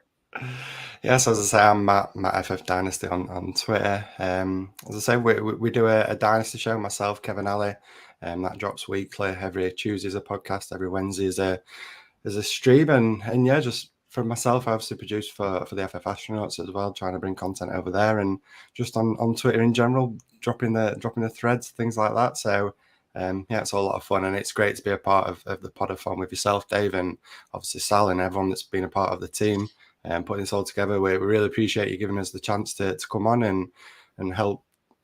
I don't know, help support you guys, help bring awareness, and obviously power through. And it's the graveyard shift for you, Dave. I know it's the middle of the night over there for you. So yeah, just happy to come on and try and help you get through these tough hours. Well, what is it? When you have the wild card, you can get what's the saying? I should remember. This is a Kev saying. I feel like this is a cheesy Kev saying, but when you have the wild card, you have the power to change the game. That's the tagline that Kev came up with, and he wants to roll with that. So it's not the graveyard shift anymore. We're not calling it. This is the early morning hours. The grave shift is over because of the fantasy wild card. Welcome aboard. Some of my favorite. I've had the pleasure of guesting on. I'm flexing here, but I've guessed it on my fair share of amount of shows. Fantasy Wildcard is whenever it's over with, I'm disappointed that I have to wait 6 to 8 months till the next one. So, but also the Fantasy Wildcard, one reason why they're important to me, just because of the quality of people involved. And it's awesome seeing Paul and Hannah brought in to the Wildcard, but also the Mind Charity Podathon. You're right after our own hearts here, guys. This is, can you talk to us about that? How much money you raised, and also the Mind Charity itself, and what that is all about? Yeah, so myself, Kevin Alley, we did the Fantasy Wildcard Stream Fun again. It was the second one we did this year. As you say, doing it all for Mind Charity, which is a UK-based charity that helps support people that struggle with mental illnesses, just trying to support them, trying to help those people. Obviously, it's a big thing to talk about with everything that's gone on in the world with COVID and everything. A lot of people are struggling. So it's just great to be a part of trying to raise some money for such a cause that's close to a lot of us hearts. I think pretty much everyone in the world's been affected at some level by what's been going on. So it's great to do that, do the streamathon, and as I say, raise money. We do 16 hours, so not quite as brutal as what you guys do with the SFBPodathon, but yeah, it's been a lot of fun. As I say, it was the second year this year, and we raised £1,700 this year just gone. So big thank you to everyone that came on, obviously yourself, Dave, and many other great people. And I think we'll be doing it again next year. I think we've got to do it, and hopefully now we've got Hannah, Paul, and Mags on the team. Hopefully they can come in, loosen the workload a little bit. Obviously, it's just us three that do it beforehand, so it's great to get 3 more people. Hopefully they can join us next year, and yeah, just raising money for charity is obviously a great thing, and yeah, it's as I say, it's great to be a part of this, but also it's great that we can do his own thing as well with Mind and just do some great work for charity. Couldn't have said it better myself. The Herms here says, shout out to mental health awareness. It does not get talked about. Actually, you know what? I think there has been a lot more awareness but that doesn't mean there's been enough mental health awareness. So Mind Charity really goes a long way, and taking care of yourself is just as important as exercising or other charities and taking care of illnesses and things like that. And so that is really important. So shout out to the Fantasy Wildcard crew for really grabbing the bull by the horns. And I like to think that is a part of what Scott Fish started, you know. I think that branches off into what the SFB community is about. So shout out to you guys for really taking that and running with it on yourselves, because you know, 10 years ago, would you guys have ever had the chance to come together with some friends that you've met through playing some game of another game and then get together and raise significant money for a charity that's important to you guys? So another way Scott Fish is just and that's overseas too. That's I believe a UK based charity. So it's just crazy how the Scott Fish Bowl has really expanded. I got to talk to someone from South Africa today. I was not expecting that. I was actually thinking, I don't think this is my first time ever talking to someone from Africa. I think that's my last continent I hadn't talked. I guess Antarctica. I haven't talked too much about, but that I know of anyway. But so that's just really awesome what Scott Fish is doing here. And so that gives us the perfect transition into the Scott Fish Bowl itself. Paul, we didn't get much from you to start with here. Are you in the Scott Fish Bowl this year? I am. All right. First time. My first time. That is the best. I remember actually Peter Howard, who was in the chat. I say this whenever I have a chance to talk about my origin story. I was in the hospital recovering from kidney surgery overnight. And I was tuning in on my phone, and the lights are out in the hospital. Peter used to do these late night streams, and he gave away a Scott Fish Bowl spot. I won it on that stream while I was in the hospital. And that's how the Scott Fish Bowl. Then I had probably 200 followers at the time when I won that appearance from Peter and his co-host at the time. At Draft Talk, they'll come to me in a second. I should know who his old podcast. This is terrible here. Luckily, he's probably not watching here. Oh my God, that's going to really bother me. Draft Talker, at NFL Draft Talker, I think that's what it was. But wow. Anyway, so because of that, I literally gained 300 followers overnight because I was into the Scott Fish Bowl, and I released my first spreadsheet shortly after that. I had been working on it for a year. Actually, after mirroring, I just wanted to add more columns to Peter's sheet. So I went and I started from zero, and I made a sheet that was different than Peter's. Jake Anderson, God dang it. Thank you, Peter. Anyway, so that's just the brain's short circuiting here. And I should have had that in a spreadsheet, but I didn't. But so that's how I got my start, is because of Peter Howard and he was doing and his giving that away. And then I had eyes on my spreadsheet because of that. And then I got my first writing gig. And then that's how I got involved in the Scott Fish Bowl Podathon. So shout out to Peter. So I say this to him and he probably gets sick of hearing it. So thank you, Peter. I owe a lot to you, sir. So that being said, sorry, Paul, first time. And so I got a little reminiscent about my first time and how important that was to me. So can you tell us like how exciting it is for your first time, what division you're in, what pick you're at? Oh, it's unbelievable. The only way I can describe how I felt when I got that email was Chandler Bing from Friends when he starts like Mexican waving on his own. That's kind of what I was doing in my lounge when I got that email. But I got it because there was like a lot of people I know UK based, even Murph himself on. All of them were shouting me out and tagging me in things and saying, this guy deserves a spot, and I got my spot. And then I decided, right, what league do I want? Do I want to go London and stuff? And I looked at the London league, but it's actually a lot of people that I'm in leagues with already. So I was like, well, am I getting the full Scott Fishbowl experience if I'm in a league with people that I'm already in leagues with? I was like, no. So I wanted to pick 12. So I was like, right, scrolling down, and came across Wakanda. Big Black Panther fan. So I joined that league at pick 12 and joined that league. We joined the chat and everything.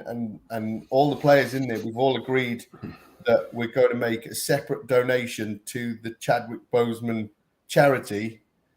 And it's going to be a percentage of, so each win we get, it's going to work out to be, so if you get like 10 wins, you could donate like, $20 or something like that to the Chadwick Boseman. And the whole league's agreed to do it together. So we're going to put a separate donation into another charity. Another awesome part of the Scott Fishbowl right there in action. That's pretty cool. So, that you said the Boseman Foundation. What's the name of that foundation? We got Chadwick Boseman. Paul just froze. We lost Paul. So that hopefully he doesn't freeze on the clock like this, or in his new podcast that he's gonna be launching for 5 years or for fantasy wildcard. Oh, Paul's back here. So sorry we lost you, Paul. Minor hiccup. Get these out, because when you start your show, when the NFL season starts, we can't be having this here because I don't have enough time to listen to this kind of hiccups when I'm going to be tuning in. So because I'm going to be supporting my fancy wildcard friends. So on it. But yeah, so Chadwick Boseman plays Black Panther, and he sadly passed away. And they set up a charity in his name. So we decided, because we were in the Wakanda division, and we thought, do you know what, it'd be quite fitting. And actually, I believe somebody put it on Twitter, and Scott Fish himself commented on it, going, "This is why I love this community and stuff like that, because we're doing things like that, So big shout out to the Wakanda division. Definitely shout out to the Wakanda division here. I'm taking, as I go through my shift, I'm taking down all the charities that matter to people and that they're doing. And I'm going to give a shout out to all of them when I wrap up my guest appearance. So, Hannah, tell us, this is your first time as well. I was really disappointed because I saw a tweet from Scott Fish saying, hey, who's someone that you think deserves to be in the Scott Fish Bowl? And as I was typing it, I went to go look at your timeline, and you said you had gotten in that day, and I was really pissed. I could not shout you out. I don't even think I've told you that. So I was really upset that I could not say that your name here, but then I was glad that you get in. So tell us about what division you're in, your first experience with the Scott Fish Bowl, and what pick you have. Yeah, thanks, Dave. I do really appreciate your support, and I've had loads of support from the UK community. So I am, I suppose maybe you might say, a bit of a novice. So I only started playing fantasy last year, and that was actually through a league that Murph set up for beginners. So we don't actually have that many. Well, my close friends have no interest in football, and especially fantasy. So there is quite a big UK fantasy community, but most of us know each other from Twitter or online. So it was great because Murph set up this league for beginners. So I joined the league, didn't know anyone else in it. Murph was our commish. He was amazing. He basically taught me everything I know from the very beginning. I didn't even know it was like versus each other every week. I thought it was just total points. Whoever has the most points that week is number one, and so so on and so forth. So I didn't even know it was matchups. I was so naive, it was ridiculous. But I bought the playbook and devoured it, and I was like, right, I love this. It's strategy. It's more than just picking a player. It's how can you beat your league mates? Let's look at the strategy. Where should you pick different positions and everything like that. So I just got hooked, and I've been like that ever since. So last year I heard about the Scott Fish Bowl really late, but I was like, oh well, I'm going to apply anyway. And I think you were drafting maybe on the Monday, and I applied on the Friday, and I was like, well, there's no way I'm getting in. But I did get a spot in the satellite, and I was really, really pleased with that. And I did terrible. It was my first ever draft, and I picked Julio as my first wide receiver. Then I picked Odell, and just some really terrible picks, let's face it. So I came last, but I managed to interact and connect with so many people from the fantasy community. It was amazing. I loved it. And last year I ended up in loads of different charity tournaments, and I just love being able to give, something, to do something that I really enjoy. So I think that's kind of the whole ethos of Scott Fish Bowl and what Scott Fish kind of wanted the community to be. And I think it's just grown legs and walked away on its own. Everyone wants to help, which is just amazing. And the community's been so lovely and friendly. So this year, I applied straight away for Scott Fish Bowl 12 because I was like, I just want to be in this. I want to experience it.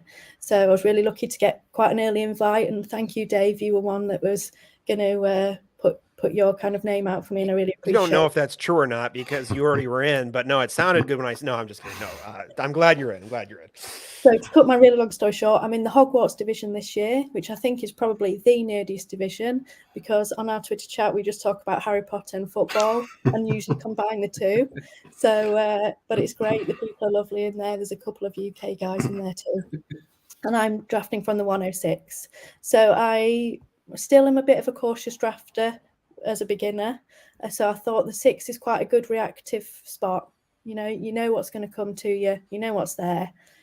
The Scott Fish Bowl is interesting. I suppose it's like these big tournaments, paid tournaments that you do. You can't just think about yourself within your division. You've got to think about the bigger picture. There's 3,000 people out there. If you make it to the playoffs, you need to have a team that's competitive. If you go in standard, you're not going to make it. You've got to think big. You've got to go where the value is. And if you end up with something a bit different, then I think you gotta go with it. Herms is a Hufflepuff, so am I. Repping the Hufflepuffs. So Undersung heroes of Harry Potter, in my opinion, the Hufflepuffs. Now, Hannah, these are actually the second. Murph also is from the 6. I want to say because sometimes I think a mistake that happens a lot for people in drafts when they're like, oh, it's about being flexible.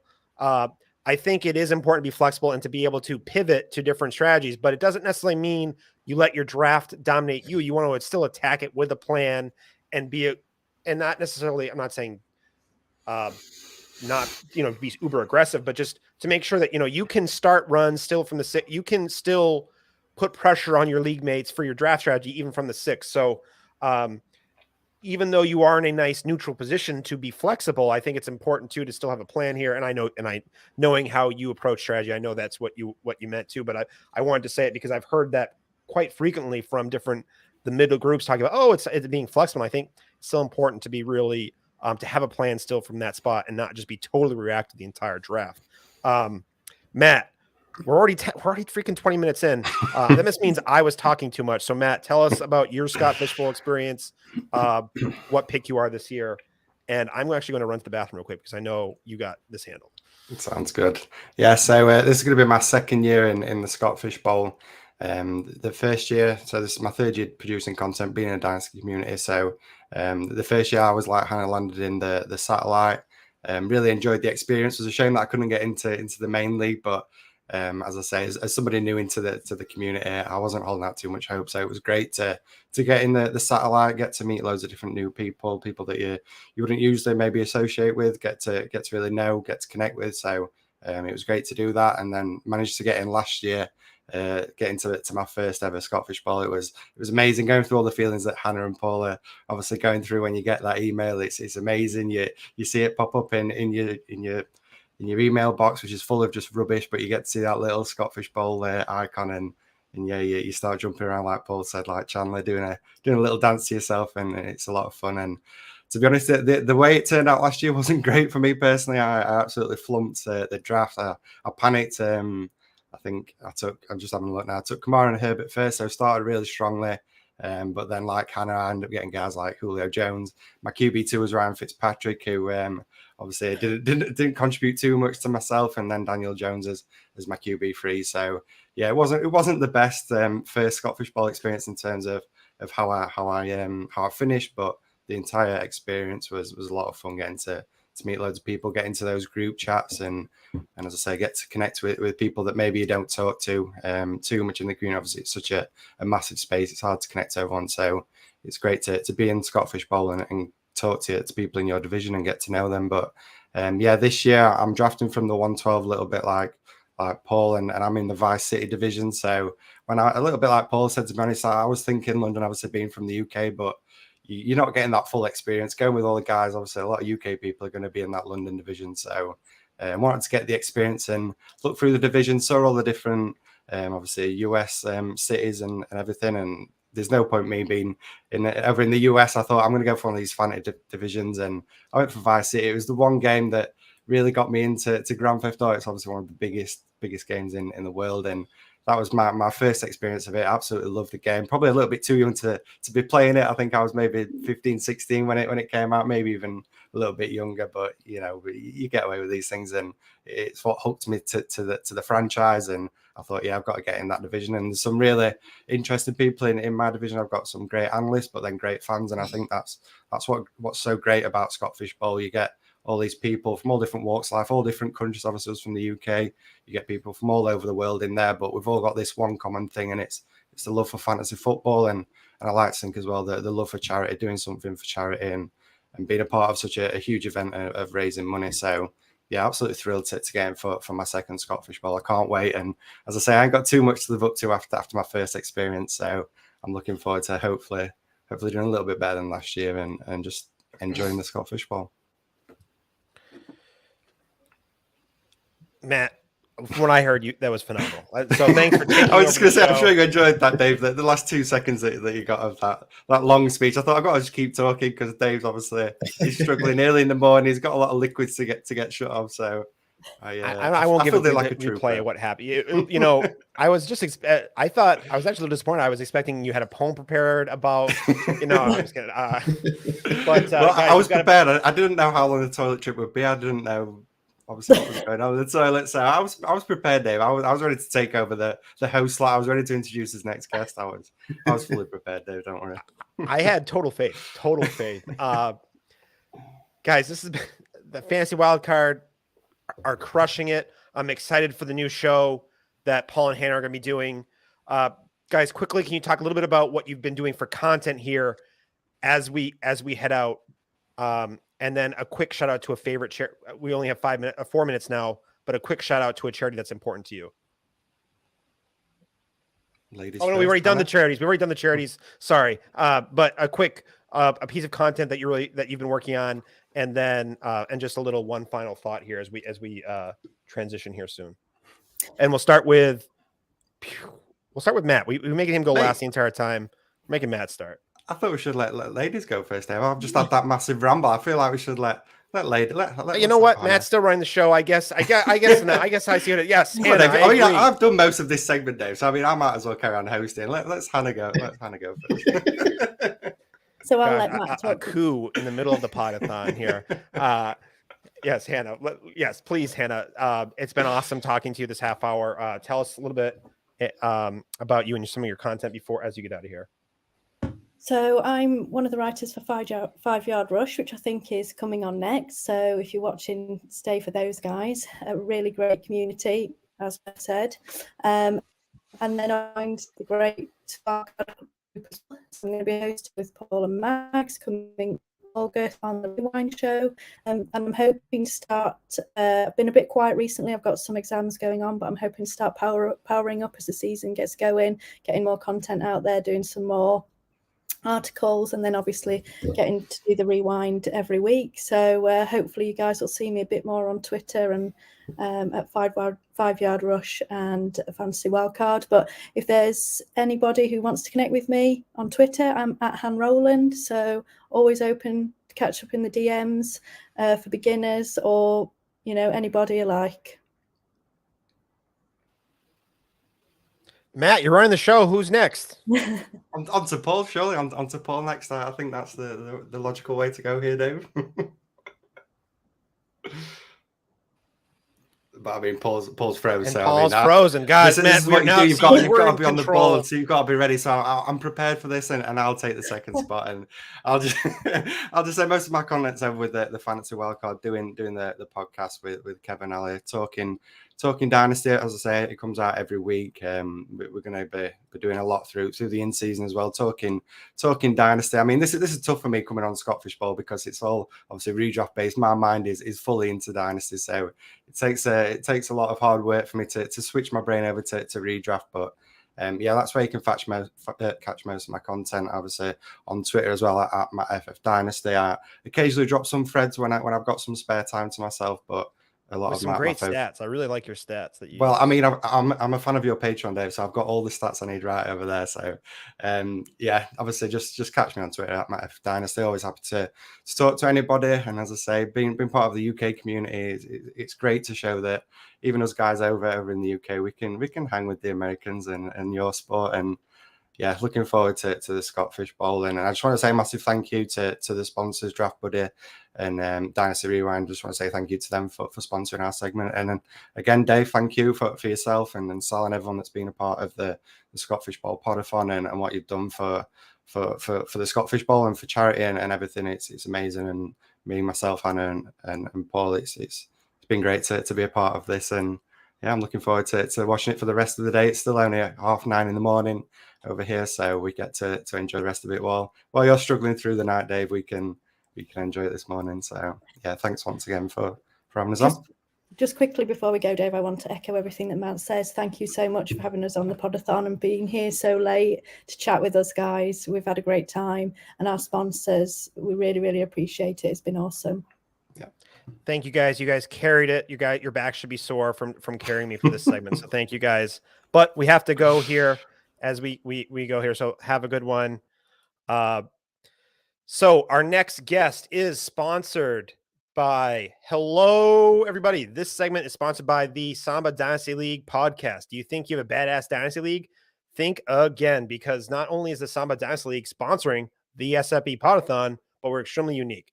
The Samba Dynasty League covers a single home Dynasty League. How wild is that? Our host Ken the Commish Daroka, the Insider Dave Flannery, Nick Money Travins, and Bad Mitchie Snowden have the best chemistry on the airwaves while providing A+ entertainment and enlightening strategy discussions. Tune into the Samba Dynasty League podcast today or tomorrow, and thanks for having a giggle.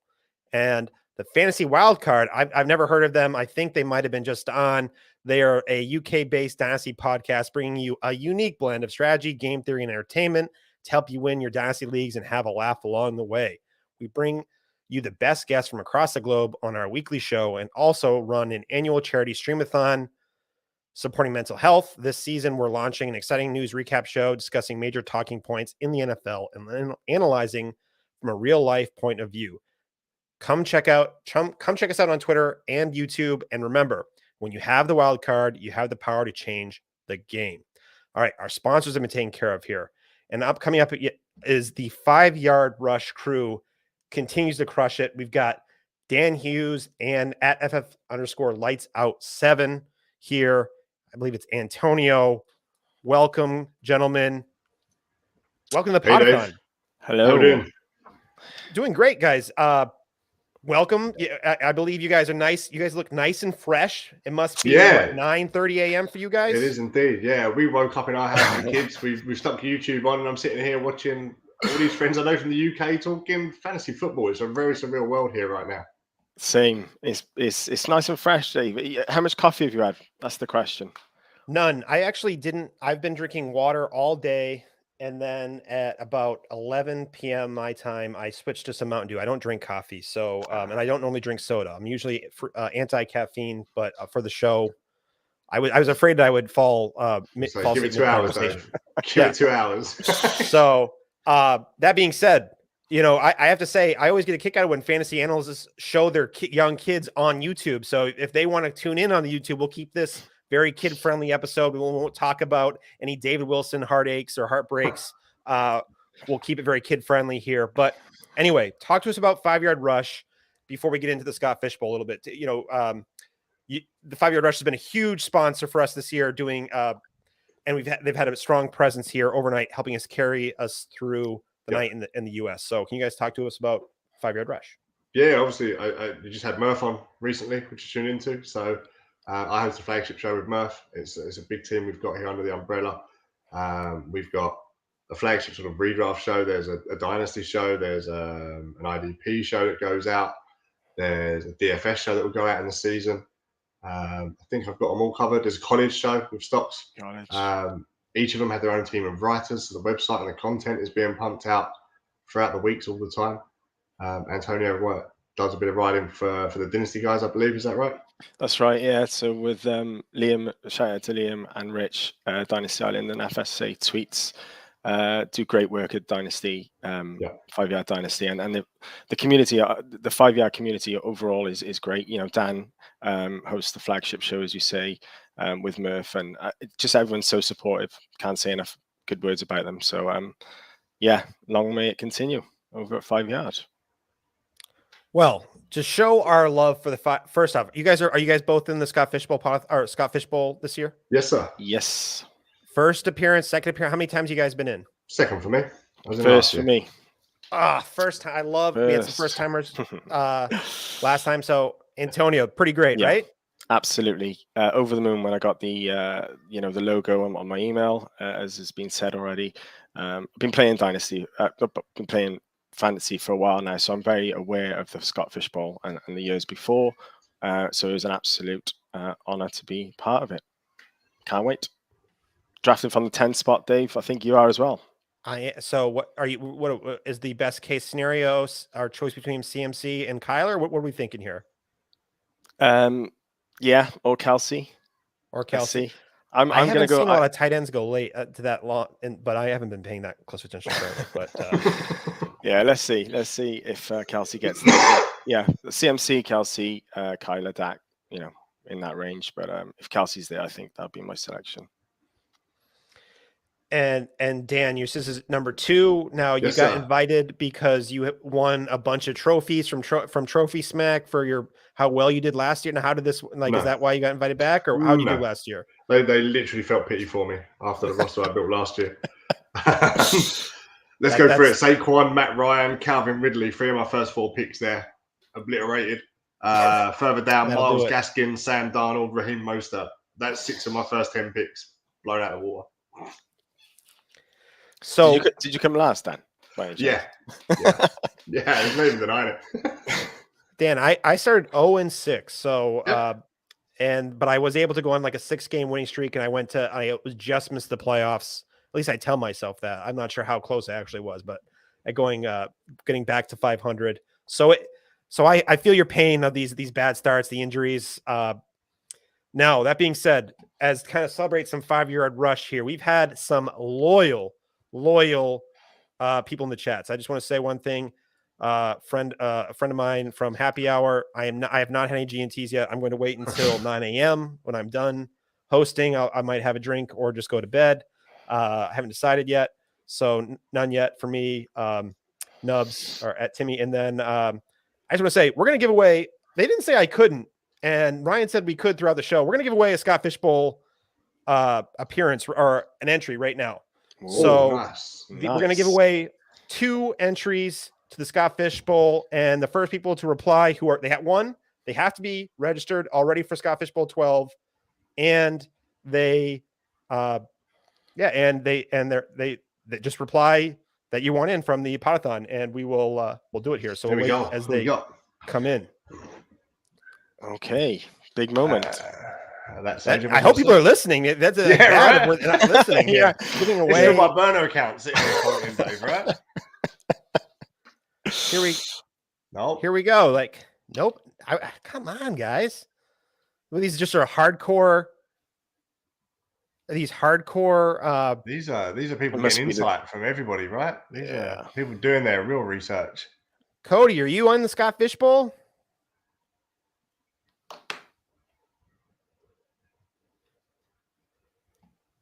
Gosh, maybe there's a delay here. Well, we're gonna keep her. This is just great. You know, hey, here's this awesome prize. Maybe everyone's in. Maybe everyone's That's listening the is in thing. already. Wow. Maybe. So, Cody, are you signed up for the podathon, the Scott Fishbowl 12? I'm not. Peter Howard, you would definitely need 2 entries to do well in it. So I wish I could give you 2. And I'm kidding. Peter Howard, the best Patreon in the business. So, but Matt May says he. All right. So I have a couple names here. I'm going to keep my eyes in the chat here. And let's see. So anticlimactic. Jeez, Joe, I was thinking of you. You've been a warrior in the chat since we started here, and you're not signed up. Joe, so sign up for Scott Fishbowl 13. You can do that today, and you can already get signed in. So, all right. So we'll keep our eyes on that, and got signed up really late. So Cody, Cody, can you send me a DM at ff_spaceman, and I'm going to get your information to Ryan McDowell. I don't know why I'm writing my own Twitter handle on a piece of paper.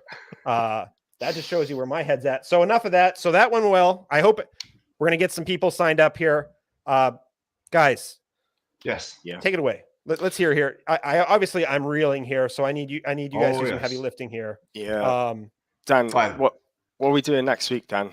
Something big's going on. Yeah, something I want to talk about. I've got a shirt on here, UK FFC. So during the last few years, sat here in the UK, we've watched the FF Expo get bigger and bigger and take off by Bob Long and the fantastic stuff he put in. And we all missed out. Obviously, we couldn't travel. We couldn't get there. So a few of us got our heads together and we've created a very similar event here for UK fantasy fans. So next Saturday, 16th of July in London, we've got a venue put together. We've got panels of speakers, including some of the guys you've had on here, Murph and Matt and Hannah's going to be there and the guys you've seen. So we've got 3 panels of speakers. We've got stalls, 5 yard, full 10 yards. King Fantasy Sports are all there promoting their great draft boards and the books. Murph's the book that he writes, the Amazon bestseller, is going to be there available. We've got charity raffle going on with amazing donated prizes from IDP guys, and DLF have given us subscriptions and such like. And we've got an auction going on. We've got signed jerseys, Irv Smith. We've got Jerry Bosa, and one other that I can't recall off the top of my head. Oh, Calvin Ridley. And we've got a Dan Marino signed Miami Dolphins helmet as well to auction off. All the proceeds going to charity. One of the most underrated QB. I think he gets hit way too much for not winning a Super Bowl. What he did in that era, passing the ball, is crazy. But anyway, continue. So I just want to say, too, the guests that you said you have booked, all former sponsors of the Podathon. I think everyone you mentioned. Yep. So it's great seeing them here for this event. So sorry to interrupt, but you're fine. So yeah, it's our first year. We had little expectations. We've got a venue which is 100 people. We are down to single-digit tickets left for next Saturday, so it's going to be an incredible event. We've also got a live draft taking place at the event for all attendees, an actual competition that we can take in. It's run on Sleeper, but we will be drafting in divisions against everybody that is there whilst we're at the event live, and all the bits are going on around us as well. So we kind of took a bit of inspiration from Bob Long and his expo, not quite on the same scale, being year one, but we've managed to put something together in just a few months. It took 4 or 5 months to put together. But it seems like the British community is coming out and supporting it.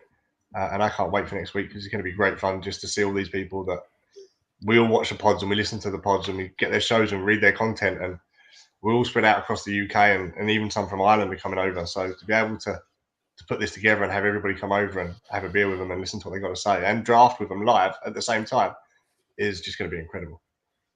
Yeah, that live draft is a late edition. It was kind of held back, I think, as a big. It was held back. It was set It up was from the brilliant. start. As soon as it came out, people were buzzing. It's going to be 10-minute clock, I think. Dan, is that right? So literally, it's going to be great to draft with these people, and meet everyone live, as Dan said. And you said you said you had what, 10 tickets left? You said. Yeah, pretty much. We're down to 10, 12 tickets available now. Yeah. And so and how many people are going? Like, this is It's a 100-person venue. Oh, that is so year one. awesome. We're top 80s year one, which is phenomenal. And this is I keep saying this. I said this last episode with Fantasy Wildcard, or last segment with Fantasy Wildcard, and now this seems just to be another branch kind of the Scott Fish Bowl. People getting together in a community that they wouldn't normally, because of fantasy football. They make connections all over the UK, and they're coming together for an event to have some fun. So this is awesome, guys. And this is the first year you're doing this? It is the first year we've done it. We spoke to about late February time and said, is it possible? Can we figure something out? And we've gone from there. We come up with the concept and the idea of the panels and what we could actually make the day about. We found a venue. We paid for the venue. We then reached out to a few people, to a few sort of businesses and industries. Murph with his book, and King Fantasy Sports sells draft boards and things like that, to see if they'd be interested in holding the stalls to promote their stuff. And then we reached out to some guys for raffle prizes, DLF, IDP guys, Murph again, 5 Yard giving us hoodie, t-shirts and books to give away, signed books and stuff. And then we've just had people contacting us saying, hey, I've got a jersey sat around signed by Joey Bosa. Would you like it? We're like, yeah, sure. Why not? We chuck it in. So I've had 3 jerseys sent to my house this week alone. Irv Smith, Joey Bosa, and Calvin Ridley, all just for us to auction. All proceeds from the day are going to Mind, which is a mental health awareness charity here in the UK. So there's no profit taken from the event whatsoever. Yeah, it's going to be fun. It's been a lot of hard work, but next Saturday, it's going to be 31 degrees out, and we're going to have 85, 90 men in a basement of a pub. Could be interesting. Some of them have been on trains for 5 hours before they get there. Yeah, I was going to say by the end of the day. The travel, the organization for this as well, Dave. Just a shout out to Dan and the team who have organized this, because it hasn't been easy. But the people are traveling, across the UK to get to London for this. We've got guys flying in from Ireland on Friday. Crazy. I'm coming from Wales. Yeah, it's it just shows that the kind of lengths that people will go for this community, I think. So the appetite is here. The appetite in the UK for both NFL and fantasy in particular is definitely here. I remember when I started watching NFL. It must have been about 22 years ago. The first Super Bowl I watched was the one where the Titans got stopped on the 1 yard line, I think. Kevin Dyson, against the Rams back in '99. And I remember talking to my friends. I was in school at the time, and the appetite, as you said, then Dan, really wasn't there. I was fighting kind of a losing battle, talking to people in school about this. The rugby is quite big, especially in Wales, where I live. And football, or the other football to you, Dave, or soccer, is huge in the UK and Europe. And now it seems to be, obviously Sky Sports or whatever, there's a great job on broadcasting in the UK. It does seem to be a bit more kind of community feel about the NFL, and I think it's fantastic. How and fancy NFL only kind of is another step above that, but it's great to communicate people with the game for the love of the game, I think. Dave, can I have some insight to our spot giveaway quickly, having a look at the comments coming through? So it looks like Cody sent me a DM. I'm going to take his word for it. And I'm going to reach out to Ryan McDowell with his Twitter handle and see if he signed up, because he said he was a late sign up. Sometimes that meant they signed up for SFB 13 and not 12. So, but we got Cody. Yeah. Have you got a second yet? Not yet. No. So I think Mark May, technically I did see Matt May. Okay. I did see him. Oh, Matt May. Yeah. So I do a little bit of content for Play Action Pass, and Matt May is my co-host over there. So that'd be great if he's commented. It'd be great to give him a spot, because we do a weekly podcast over Play Action Pass. I do some videos that might find their way over to 5 Yard during the season as well. So I think he'd be a great addition if he's signed up and he's coming. I can't see the comments, but if he's in there, I'd recommend him. Absolutely. Matt May, if you are signed up for Scott Fish Bowl 12, send me a DM at FF_Spaceman, and I will send those 2 names over to Ryan McDowell. So And for people my guy who just missed out there. Then. was it Dave Hillman? Yeah, No, Dave helps. Dave Henderson. Co-commission a charity competition here in the UK called the JTT Cup Best Ball Competition. Drafting today from 12 o'clock. We've got nearly 300 players in that, and he gives up his time for free to help out with that. So, Dave Henderson. That is I like that kind of vouch. Sal's sleeping. He does not know that I have now control. Let's get him in. Dave, I'm not going to I don't want to go 3 because I'll be just drunk with power. Keep him on your reserve list for me. But no, I will say that, yeah, he'll be on the reserve list. But everyone who's listening, stay tuned in. I will be giving away one more spot before I am done hosting today. So, awesome. Dave, stay in the comments. Be right there in the Twitter chat. If I'm seeing your name more and more in the chat, I'm just that much more likely to pick you because I maybe it's selective eyesight now in my old age.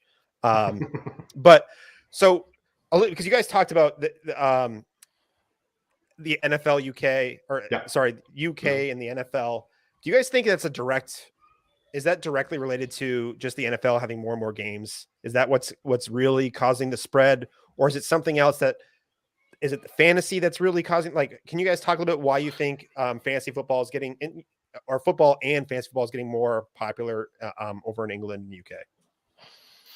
Yeah, so I think the first thing you said is correct. I think there's more games. They're spread out differently. When I first started watching it, they didn't have these kind of prime time games shown over here at all. And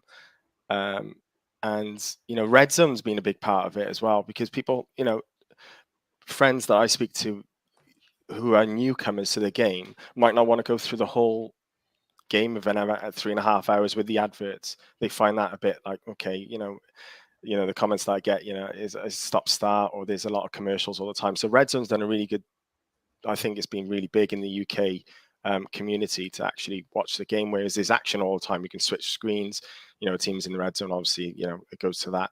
I think that's been a big part of it. And then the fantasy side of things, back in the day, there was just Sky Sports. I think they were just doing the NFL fantasy back in the early 2000s where I got involved. And then I think, the more that it was on TV, the more people just gathered around the fantasy side of things. There is a bit of a fantasy pull on the Premier League over here as well. That's kind of stopped now, I think, but that is something that has been going over here. So we do fancy for the sports over here, and the NFL's just grown off the back of that, I think. Yeah, for me, I think the UK NFL crowd are of a certain age where it was late 80s, early 90s when NFL first kind of came to the UK and became a thing. I reckon you'll speak to most people in the UK, they're going to be, 30 to 50 age bracket because they would have caught that initial wave of the NFL coming over. What we're now seeing is actually a younger wave coming through where the UK games and the NFL International Series is we're taking our kids now. And some are taking their grandkids, and they're actually starting to see a second wave of fans coming through. We've kind of lost that middle tranche, if you will. But there's a new wave of NFL fans coming through in the UK, and it's just growing. It's great to see. I like, the London games. Everyone wears different jerseys as well. It's not just one set of fans. I went to the first one back in 2006, 2007. I think it was the Dolphins against the Giants in Wembley, and everybody had a different jersey on. It wasn't just the Dolphins or the Giants. It was bring a jersey. I think I had my Cardinals top on. I was going to say, you have Cardinals shirt on. Now, what is that your team, the Cardinals, or it's kind of, yeah, it's become my team. I think I watch every single game, but it has become my team, and I'm sticking with them over the years. Don't know why. Just like the logo, I guess. It's a pretty cool logo, isn't it? Big Andy Isabella fan. That's what did it. Yeah, that's swung it for me. Yeah. Oh God, I would have. I had. He feels like he's burned you, hasn't he? I can tell already.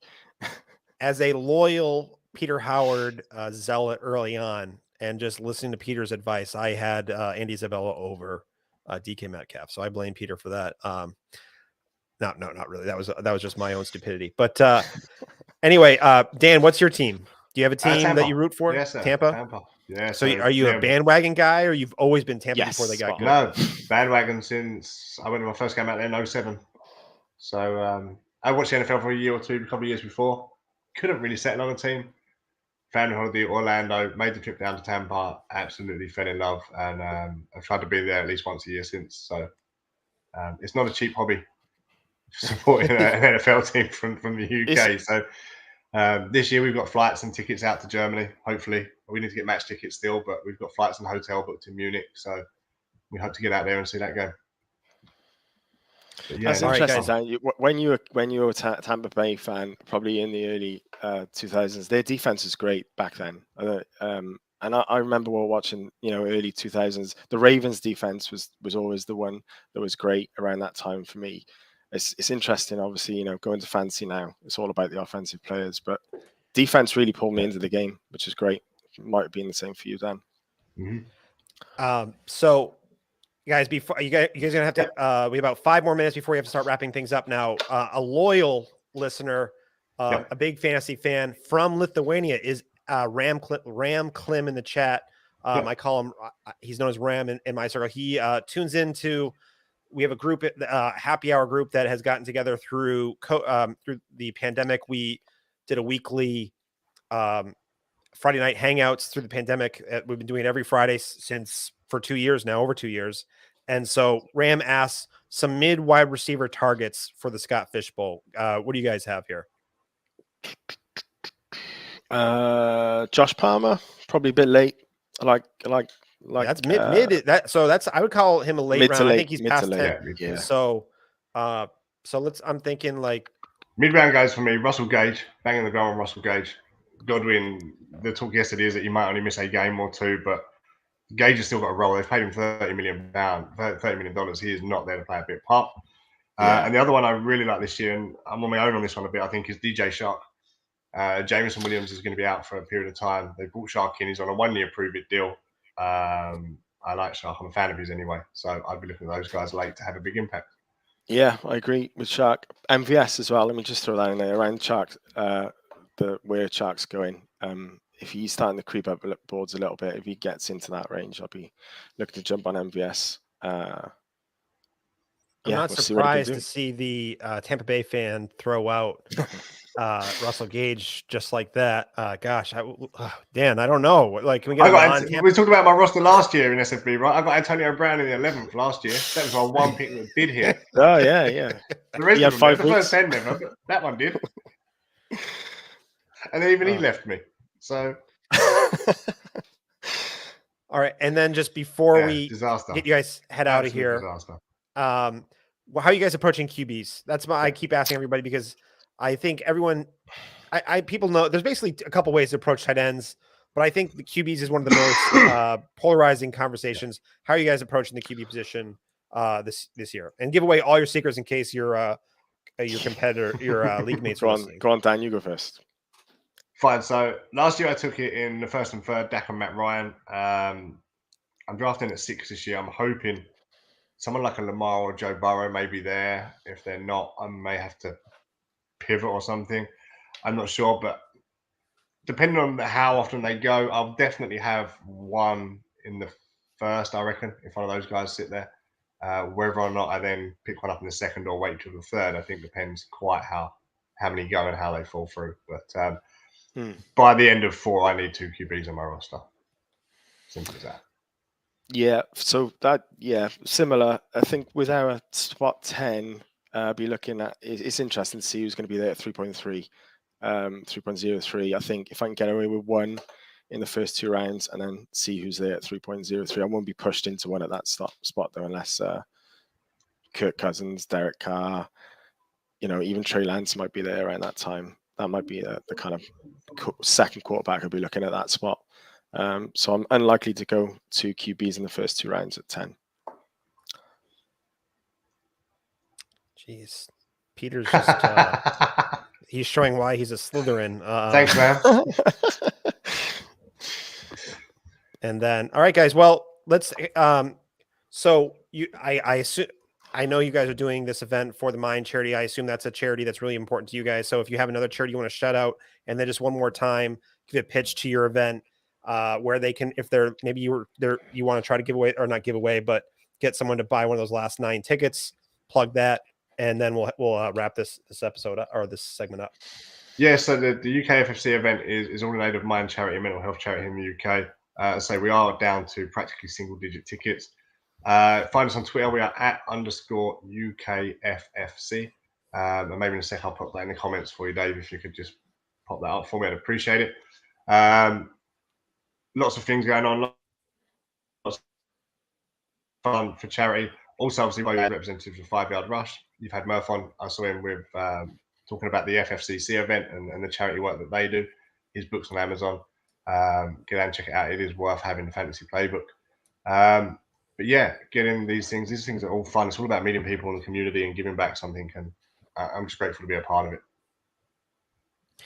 And one more time, because I've gotten that point where now even my hearing's going hazing.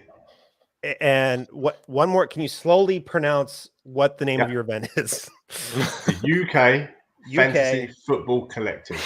Thank you. Oh my God. We don't really do expos here in the UK, so we have to come up with another name for it. So, but the man himself, Bob Lung, we had him on 5 Yard the other week, and Bob Lung has told us he will make next year's event. Not he will try, but he will see. He has told us he will make next year's event. So, Bob, I'm going to hold you to that. I would say putting pressure on all the hosts now of the Podathon. Jeez. Probably keep an eye out on Twitter as well, because I can imagine there'll be photos going up from that event, and there'll be snapshots of everyone there as well. So that'd be fun for people to follow along from. Well, guys, thank you for joining. Everyone, make sure. Thanks for the great work. Thank you guys for being part of this. Everyone, if you're in the UK or if you feel like flying out to the UK next week, UK Fantasy Collective for the Mind charity. There's still some slots left. Get involved. 5 Yard Rush. Thank you guys. You've been a big part of the Podathon. Thank you very kindly. It was nice. This is the first time I've got to talk to you both. So thank you guys. Great. And look forward to talking to you guys soon. Awesome. Thank you very much. Cheers, Dave. Thanks a lot, guys. Bye.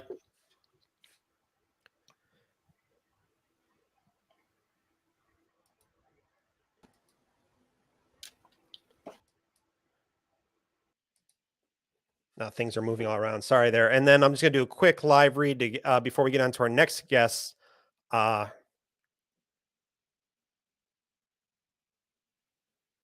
right. Our guest is brought to you by campusofcanton.com, a website focused on all things college fantasy, including Dynasty, Devy, College Fantasy, and Campus to Canton leagues. Campus to Canton is the fastest growing format in fantasy where your teams have college NFL lineups, and as college players enter the NFL, they join your NFL roster.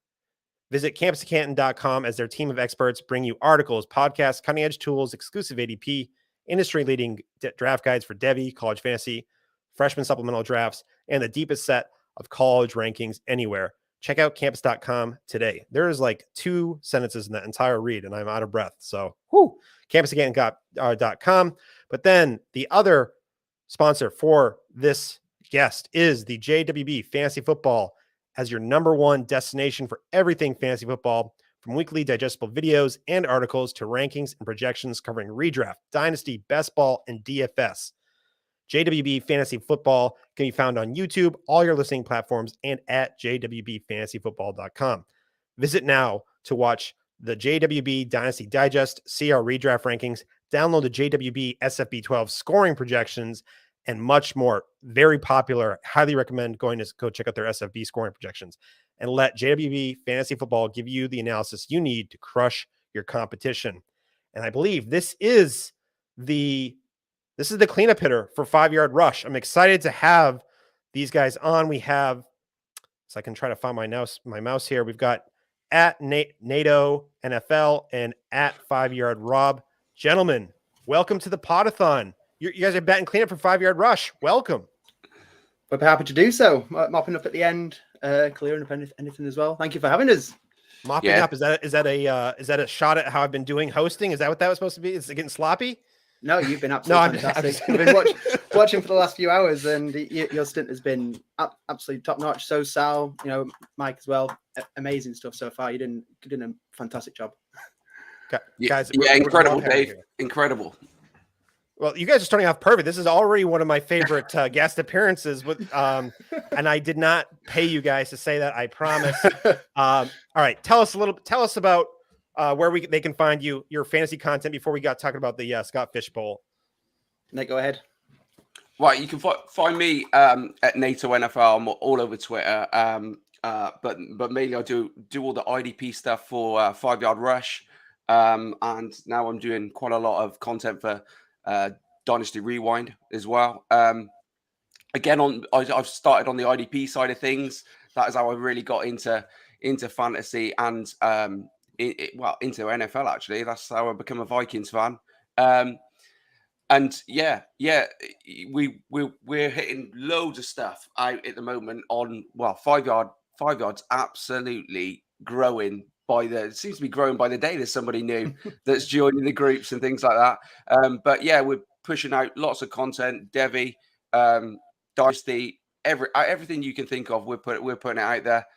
I'm involved in so many fantasy tournaments that are kicking off at the moment. Obviously, the SFB, but we've got JTT Cup, Warrior Bowl, EEFC, 4-Eye Championships, all these kind of fun charity tournaments, and I just encourage everybody to get involved. You go, Rob. Well, you've covered quite a lot of the bases there for 5 Yard Rush. I know that Liam, the FSA tweets, he'd love to be here. He's actually got a little side project coming out for the season as well, known as 5 Yard Blitz. Really like a quick episodes, just basically breaking down the basics of fantasy, like what is a dynasty league, what is dynasty, covering the various formats, and he's hoping to release that for the season. He's very excited about it. Hopefully I've done it justice. I know he would be proud to hear that going out as well. We've also got an old show. It's a show that we had a couple of years ago known as Fast Action Friday. That is coming out on a Friday afternoon, evening time. It'll be afternoon for the people over in the States, just covering the Thursday night game, and then our quite a snappy show, 20 minutes, just to get into the weekend, really. I'm also helping edit the redraft team, so we've got plenty of writers. You had Hannah on before. Hannah's one of our amazing writers. We've got Pitsy, Lewis, Andy, Stacey. They're all putting out amazing stuff.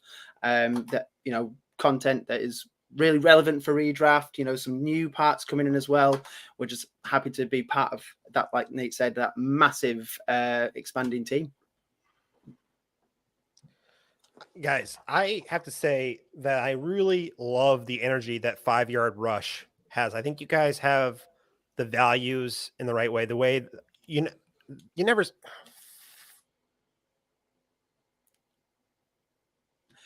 He's gone. Just as Nate. Oh, it's just as Nate. Just as what can we do? Right. Let's do, Well, with what Dave was saying there, I mean, kudos to the 5 Yard team, but mainly obviously Murph in stocks. I mean, when I got into creating stuff and getting involved on the IDP front, I just ended up contacting those guys and saying, "Can I be a part of it?" And they just let me run with what I wanted to run with. You know what I mean? And then supported me as I went forward. And we've got there's a lot of guys in the fantasy community that head up various different things, but I must say Murph in stocks, for me, if it wasn't for them, I definitely wouldn't be involved in anything really. I don't think from this side of things. They're just incredible guys, both of them. A real driving force, and really, really good representatives of the UK community and the fantasy community as a whole as well. Absolutely top dogs, absolute top dogs. Yeah, and obviously Rich has taken it on as well, and he's one of the guys that really push us all on to be better as well. From Rich is at Dynasty Island. If you don't know who Rich is, but yeah, he's the whole team there. They're absolutely fantastic and supportive. I know, like obviously you mentioned Hannah. Hannah got involved a few months ago, and a few of the other guys that hadn't really, it just sort of like dipped their toe into the fantasy world, and the support that they got straight away, and obviously myself when I first got in was incredible, and also being introduced to all the different tournaments and leagues.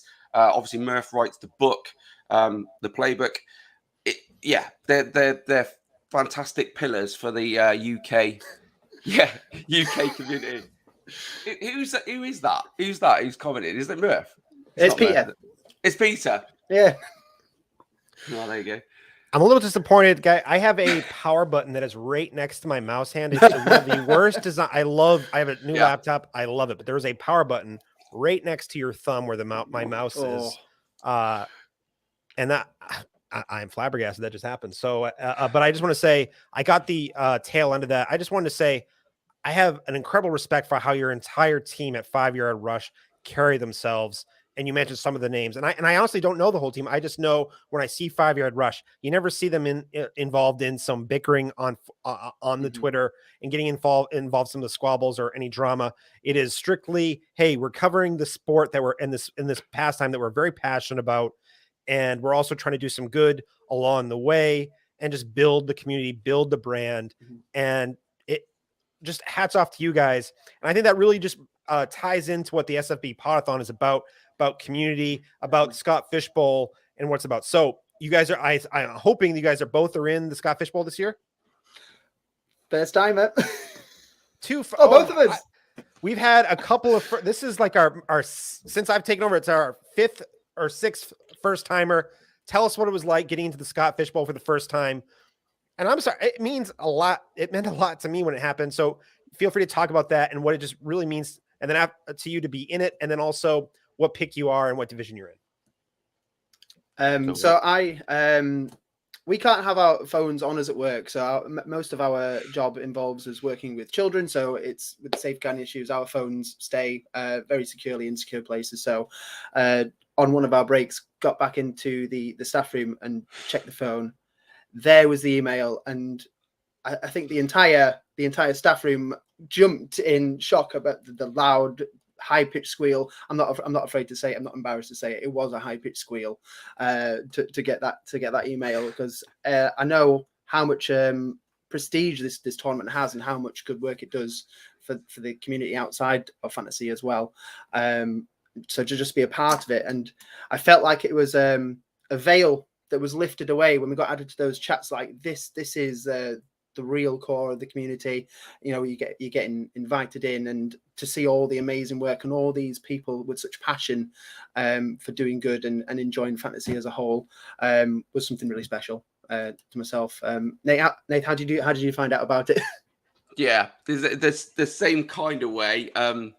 Mine was like, I'm sure a lot of other people, you've got to, they do say to adjust your spam filters. So if it goes into your junk, like loads of people, the same thing, you sort of like refresh every time. And then, when it landed, wow, it was, incredible. I didn't, it just, absolutely hit me for 6. And I'm 101 I'm 101 as well this in my division, and it's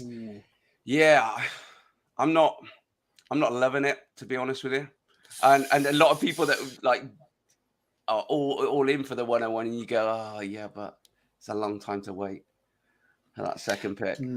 It's tough. It's tough when you can actually choose your positions as well, but like rather than having them randomly assigned, so it's in your hands essentially. And I took the 106. Seemed to be quite a few people actually having the 106 in the last hour. So 106 in the Winterfell division, King of the North, or strong accent for that. But Murph mentioned before, it's taken away a bit of the stigma, having the third round reversal in there as well. So a bit more free choice with what comes up. So 101 was considered, because I don't get 101 a lot, but with some of the things that have come in, I'm like, I might just put myself a little bit far back this time. So, all right. So we talked a little bit about 5 Yard Rush. We talked about the Scott Fishbowl Podathon. The Scott Fishbowl. Now let's talk a little bit of fantasy and some fantasy analysis here. So let's keep it around Scott Fishbowl. What is one player that you really want to be leaving from now? I know that your league mates are all watching this, but luckily a lot of people in the US are sleeping right now, so they're not listening. Give us 1 or 2 players that you would love to leave your draft with when everything's said and done in the Scott Fishbowl.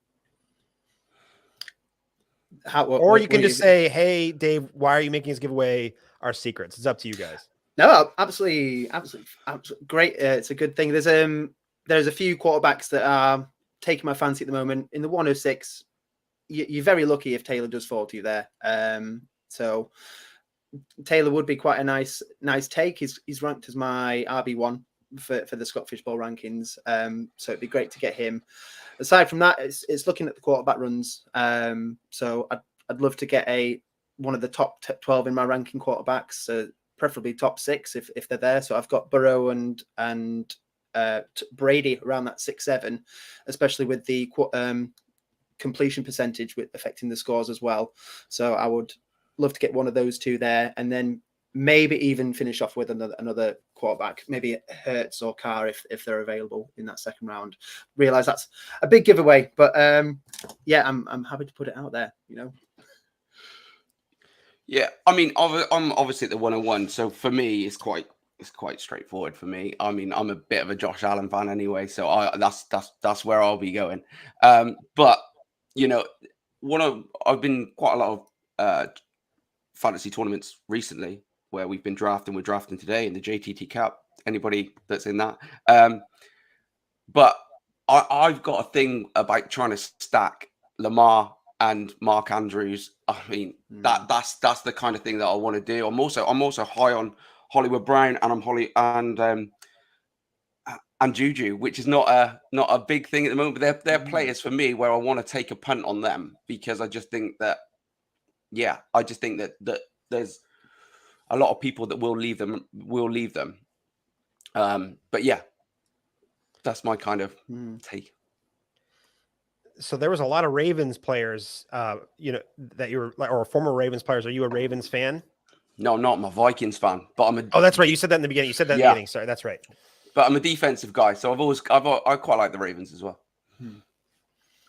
Yeah, people are putting Rashad Bateman up there as like an Andrews alternative in that stack as well. So if Andrews goes as part of the Titan Premium, then if Rashad lands a bit later on, I think people would prefer to, try and get him rather than wait around. I think that's quite a fanciful pick. Yeah, Ravens are very expensive to stack right now.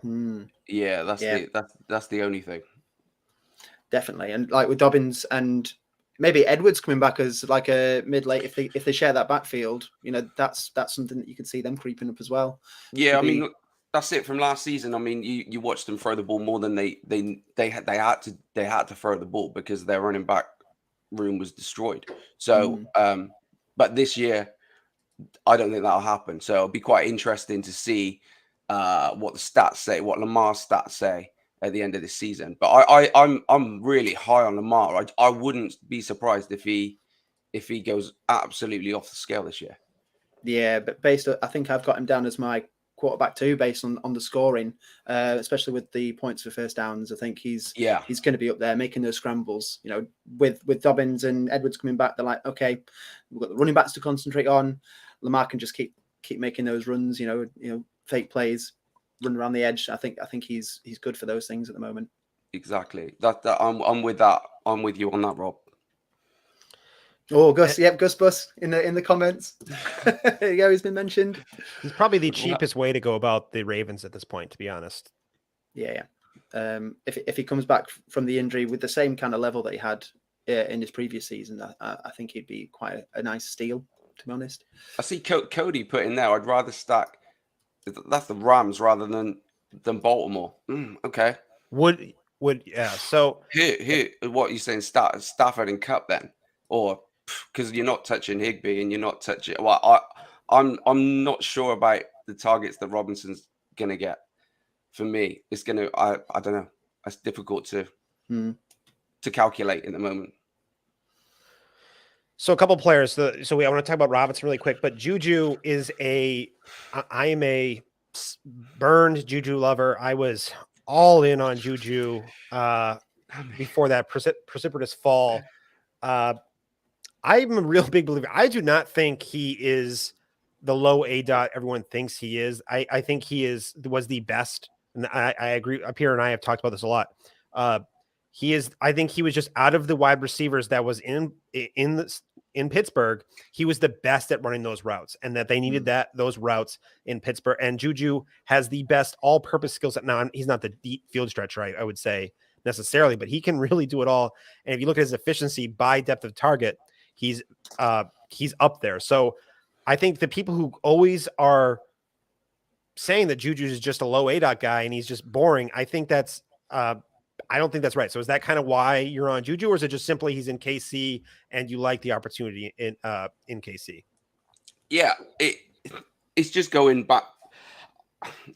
I just can't get past the fact that we haven't really, well, since that, I think it's the 2019 season, wasn't it? The where he went off.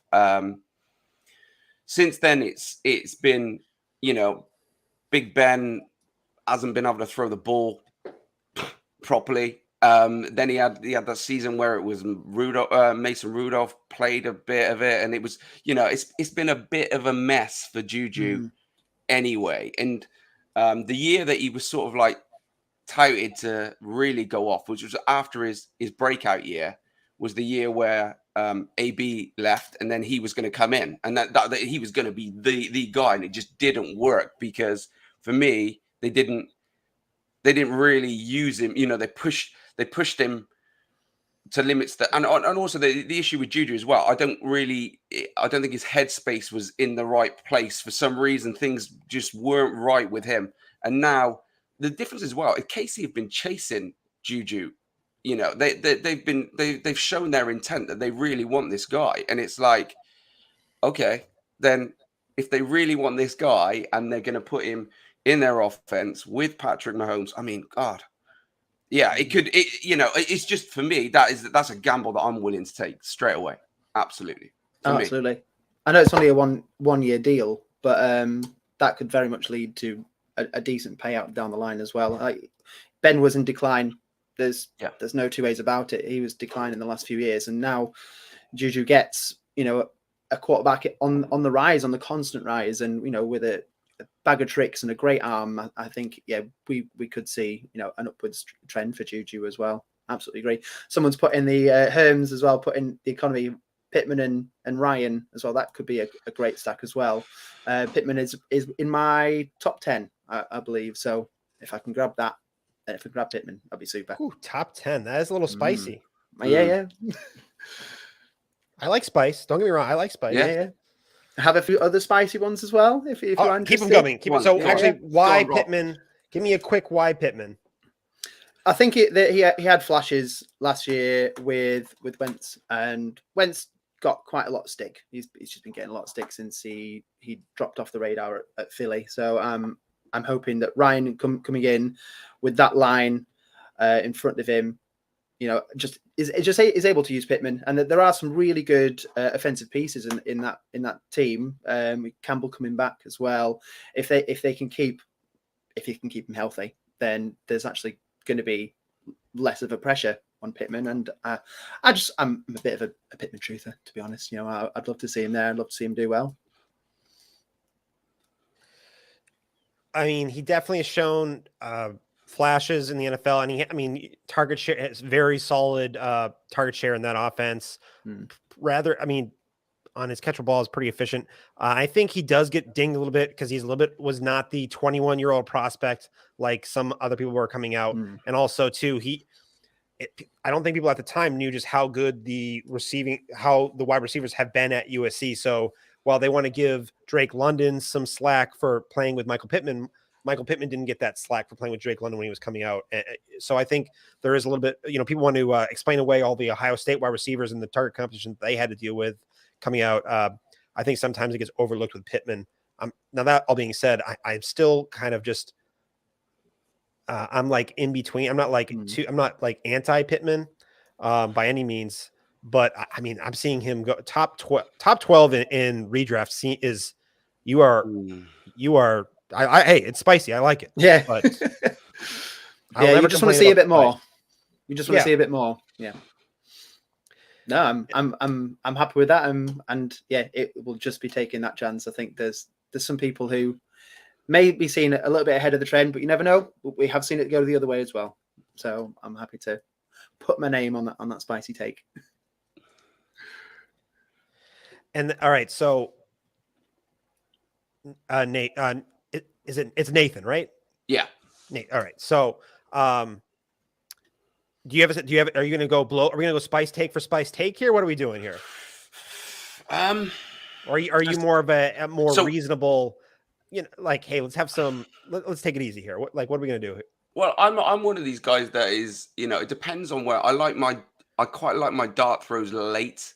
I'm not sure with I don't think I would do that with Pittman for me, and too high up, he would be too much. When you've got maybe even, I know I'm a Vikings fan, but I mean even a Thielen to Cousins is there's some safety around that kind of thing when you go where Pittman, where you're going to take that sort of dart throw with him that early on. I'm not sure. If you're betting on the fact that Matt Ryan puts in,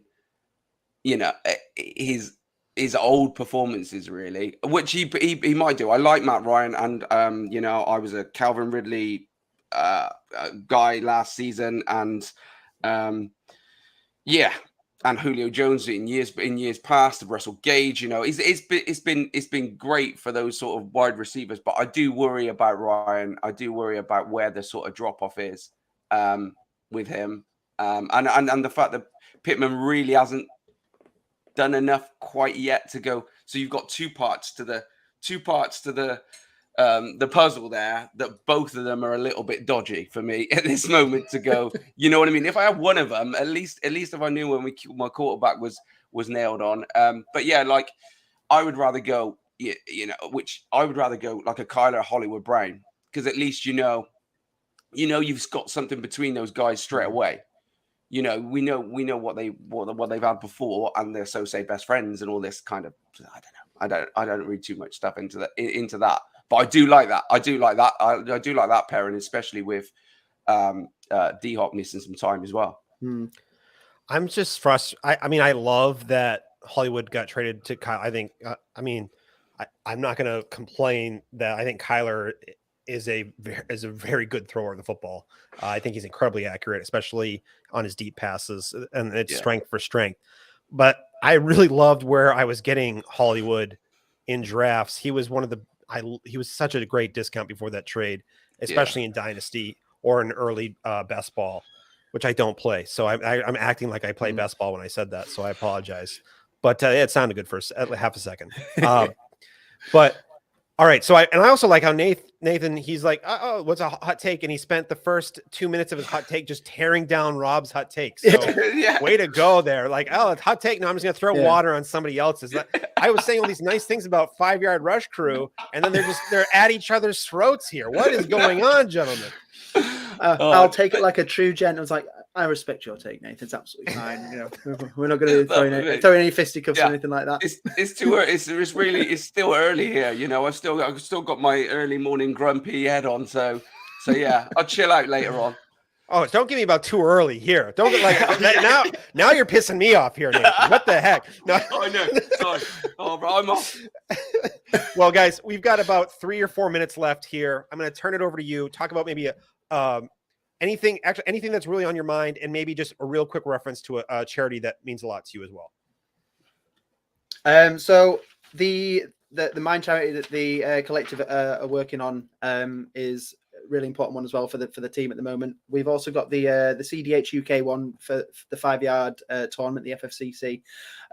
One charity that's local to myself, I live in North Wales, is the Hope House Children's Hospice charity. So they support local families of children who have got terminal illnesses, and also children who have sadly passed away from those illnesses as well. So they do all they can to give comfort and planning for those families who are in really tough and dire situations, and just give them that support there. Only 20% of their funding comes from state sources as well, so 80% is through donations and charitable events as well. So that's one that it's close to me as well, because of my work with children as well. Worked with children for many years, and that's one that's come up several times with my work. I've also got a 4-month-old daughter as well, so it's something that I'd never want to be in the situation myself. So if we can give support to those who are, then I feel that's super important as well. Incredible. One more time, what's the name of that charity? Hope House Children's Hospices. Oh, I as someone, I have an 11-month-old, so congratulations, Rob. And that sounds like a very important charity. And did I cut anything else, or we turn it over to Nathan for? Absolutely, Nathan, go ahead. Yeah, mine. The Mine charity, like you mentioned, we're doing obviously with the FFCC, that side of things. But one charity that's really close to me at the moment is Breast Cancer Now, which is my wife got diagnosed with breast cancer 6 months ago, and that it's been a hell of a journey for us. Luckily, well, touch wood, everything's going well, and we're progressing through all the treatment side of things and all the planning and all the waiting. But the amount of support that Breast Cancer Now as a charity has given my wife, just mainly on the social media platforms and just generally information that you don't get from your doctors and things like that have been fantastic. So Breast Cancer Now is the charity that I would like to put forward. But also, I'd just like to add, anybody that is playing fantasy and is not in as many of these charity tournaments as possible, they're so easy to join and have fun, and and then just, you don't have to donate a great deal, but you're just doing a bit and enjoying yourself at the same time. So for me, it's just getting more and more people. You can message me directly if you want to know what tournaments I'm in, and I'll give you as many as I can, and I'll fire you over to Murph, who's in absolutely tons as well, charity wise, and just try and get involved in as many as possible. That's all I would say. Nathan, first, we're on behalf of Podathon and everyone in the chat, we're glad that your wife, everything is progressing the way it's supposed to be progressing. I know that is every spouse's worst nightmare. And I just think too, it's part of the community, I think, is that we have these things in our life that happen, and we have the fantasy space to lean on and these other charities to lean on in these tough times. I know I've used the Podathon itself was something, when I went something personal, I leaned on the Podathon and its community. And I know I've spent way too much time trying to forget certain things that are going on to just play fantasy. So I hope that your friends at 5 Yard Rush and the community itself have been there for you as a little escape as what you're going through, sir. And I'm glad to hear that things are going and progressing with your wife. And the Mind charity that you guys both said is a phenomenal charity. Amazing. Guys, unfortunately, we're out of time. This was awesome. I hope we can talk again in the future, if it's on the Podathon or at an event or somewhere else. I hope to run into you guys again, because it was a real pleasure talking to you, even though we got a little heated there for a little bit there. Thanks for the opportunity, Dave. Thank you, Dave. Yeah, Brilliant. thank you. All right, guys, have a great rest of your morning or afternoon. Who knows? It's like 10:30. Get out of here. All right, I'm already back to being pissed at you guys. All right, see, now have a good one. Thank you, guys. All right, I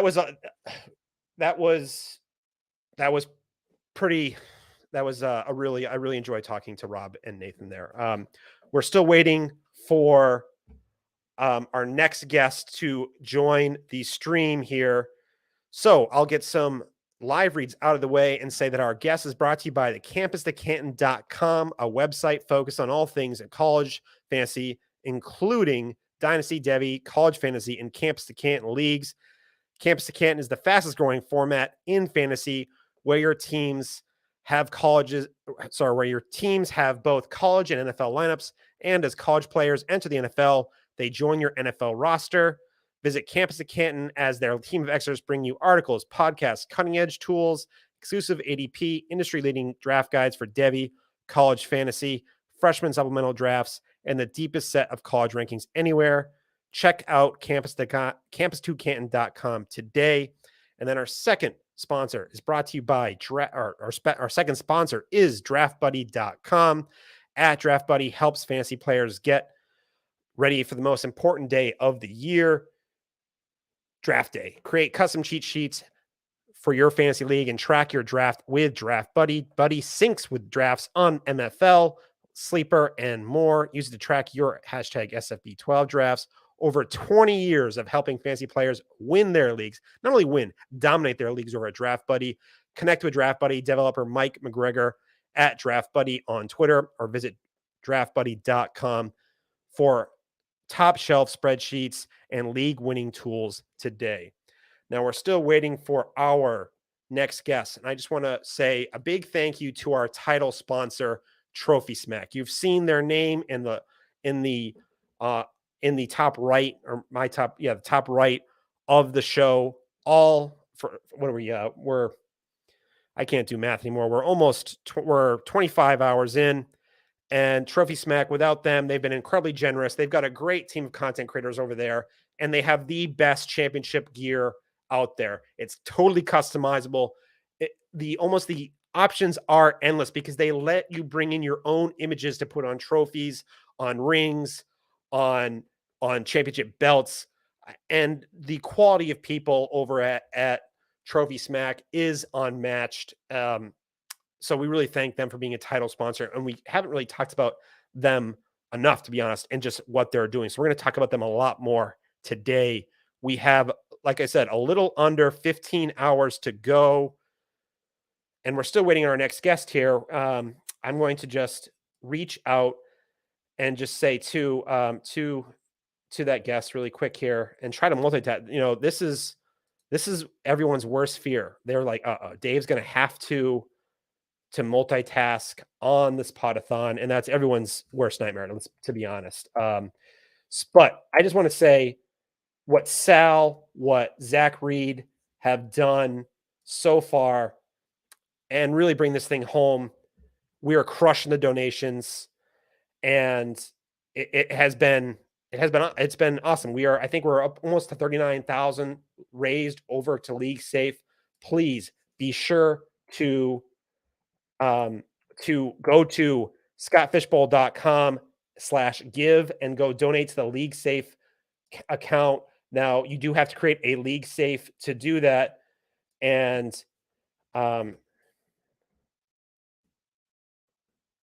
sorry, and I cannot truly multitask here, but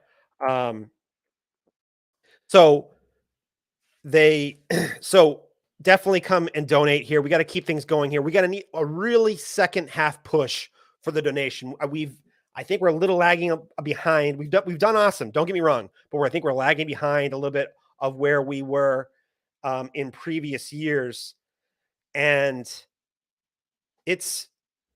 guys, this is what is so important about the Scott Fish Bowl is the Fantasy Cares aspect of going and taking these Toys for Tots donations and filling up these trucks with over $10,000 worth of toys and delivering them to cities all around. John Bosch in Ohio, Sal in New York, Ryan in Kentucky.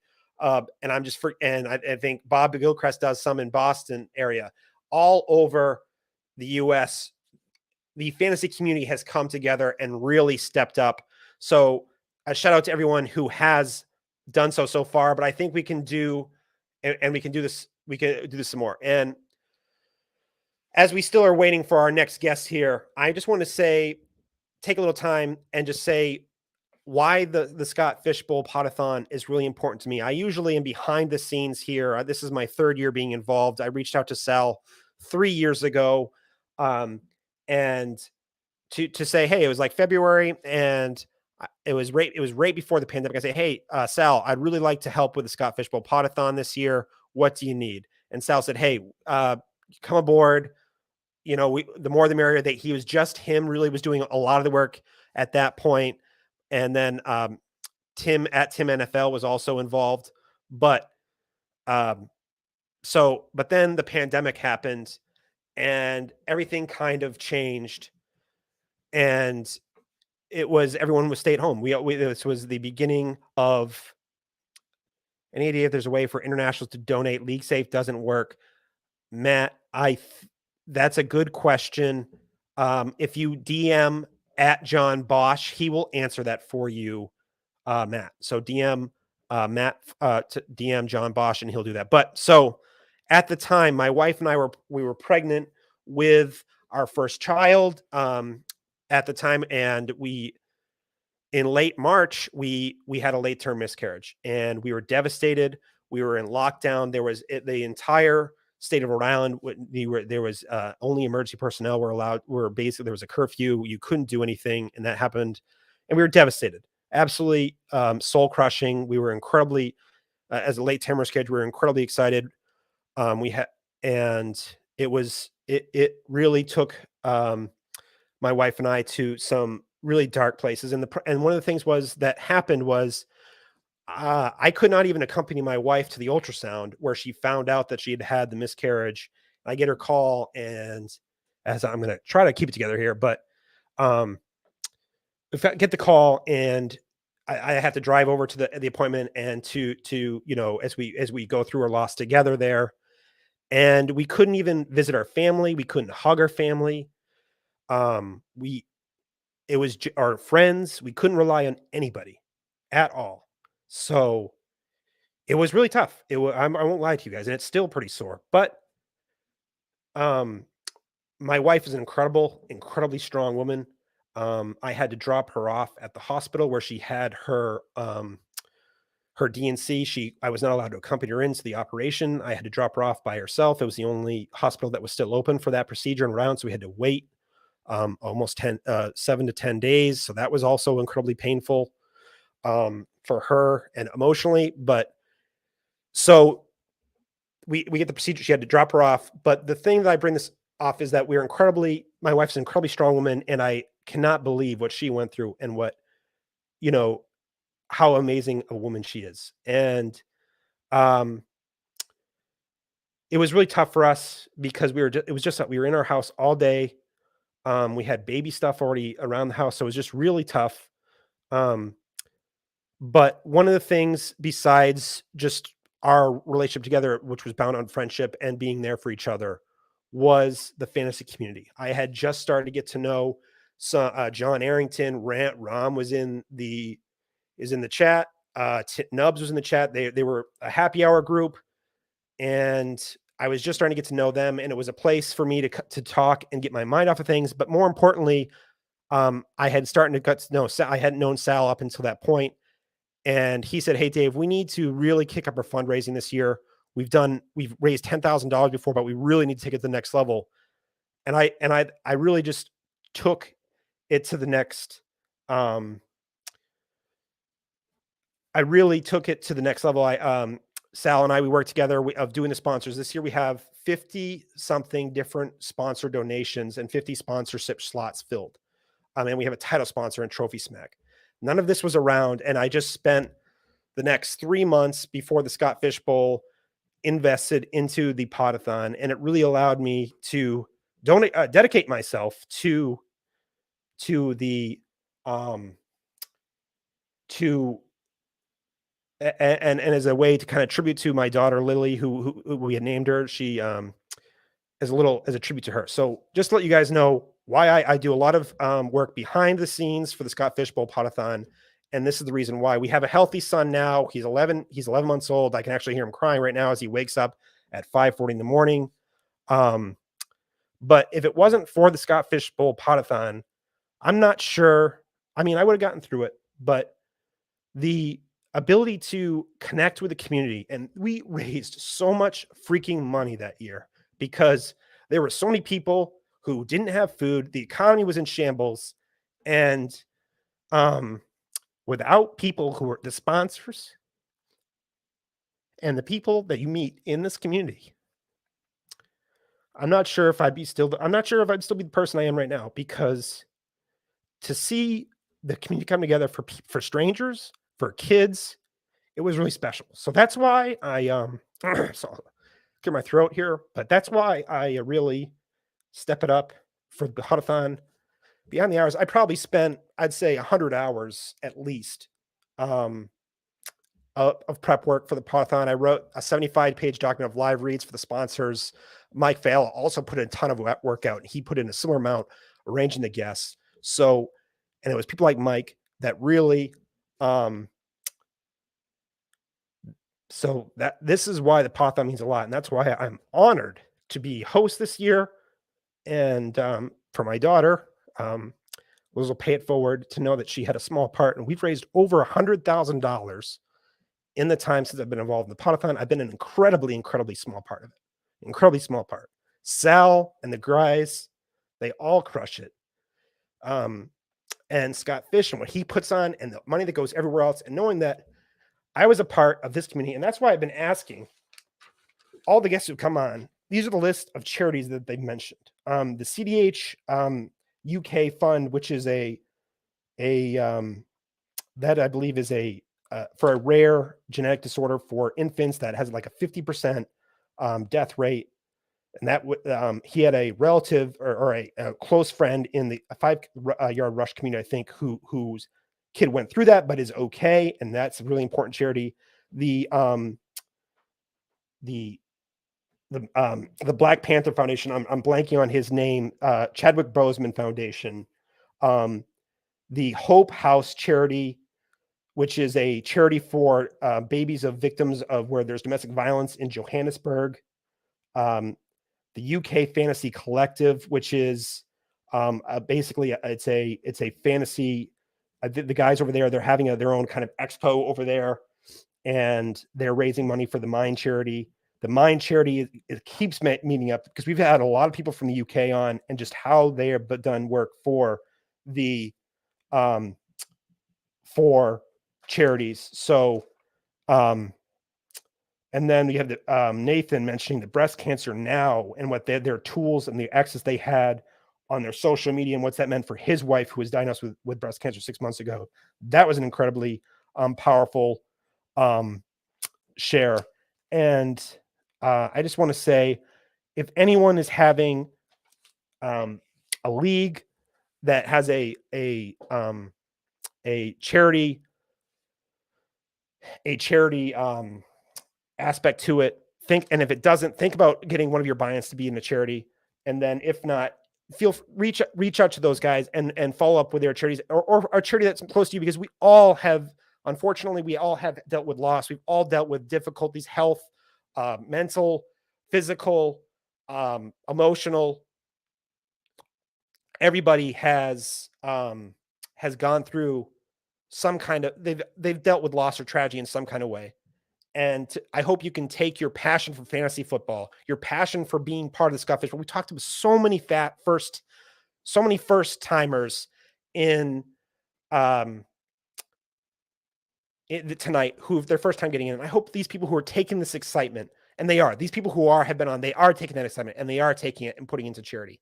And I think that is what the Scott Fish Bowl Podathon, what the Scott Fish Bowl is all about. So got a little serious there, and it looks like we've our guest probably will not be joining us this hour. So Herms, can you please slide into my DMs, please? And I'm gonna bring you on here, bud. So yeah, I'm gonna, and then yeah. So as we wait for Herms to join us here, I just want to look at the chat here. And I see everyone's everyone talking. I see all the kind words. Thank you guys very much. I just want to share why the Podathon meant so much to me, and I know everyone has the same stories. Everyone has something that makes them tick, and why charities are important to them. So I didn't really want to make it about me, but I just felt I really want to take a minute as we had some airtime to just say what makes the Podathon so special to me. All right, I'm just sending Herms a link, and we're gonna have Herms on here because Herms is everyone knows Herms. Everyone knows Herms. He is and here he is. Herms has his own flair for fantasy football. I don't think people give Herms enough incredible credit for his knowledge of fantasy, because he is so much talented as a performer, as an entertainer, as a producer, as an audio specialist. So I am really extremely happy to someone that I've gotten to know because of Happy Hour, John Arrington's Happy Hour, and that group. Incredibly honored to have Herms come on, spend a little time on the Podathon. And I'm going to, without any further ado, at Herms NFL, come on in, sir. Hey, hello. Yes. Oh, dude.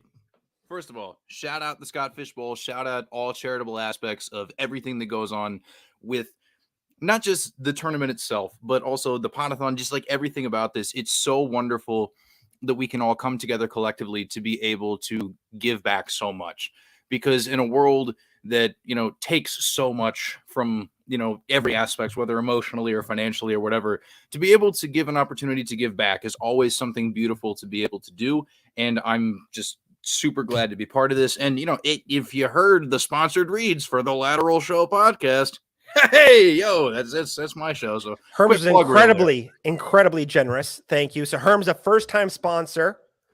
And now, is this your first time on it? No, were you on? I think you were on last year, weren't you?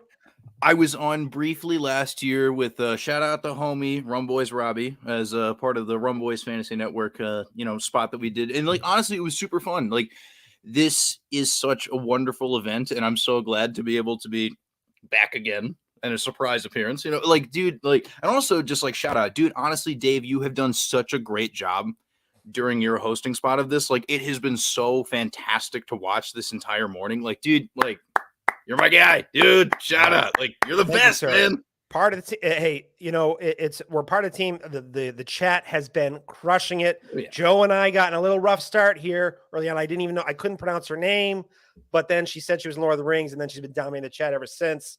So Herbs, it's been a lot of fun, and you're on. Yeah. And people want to know, what's going on in Pittsburgh. What's going on in the wide receivers? Can the QBs support the wide receivers? And I know you're passionate about this, so take it away.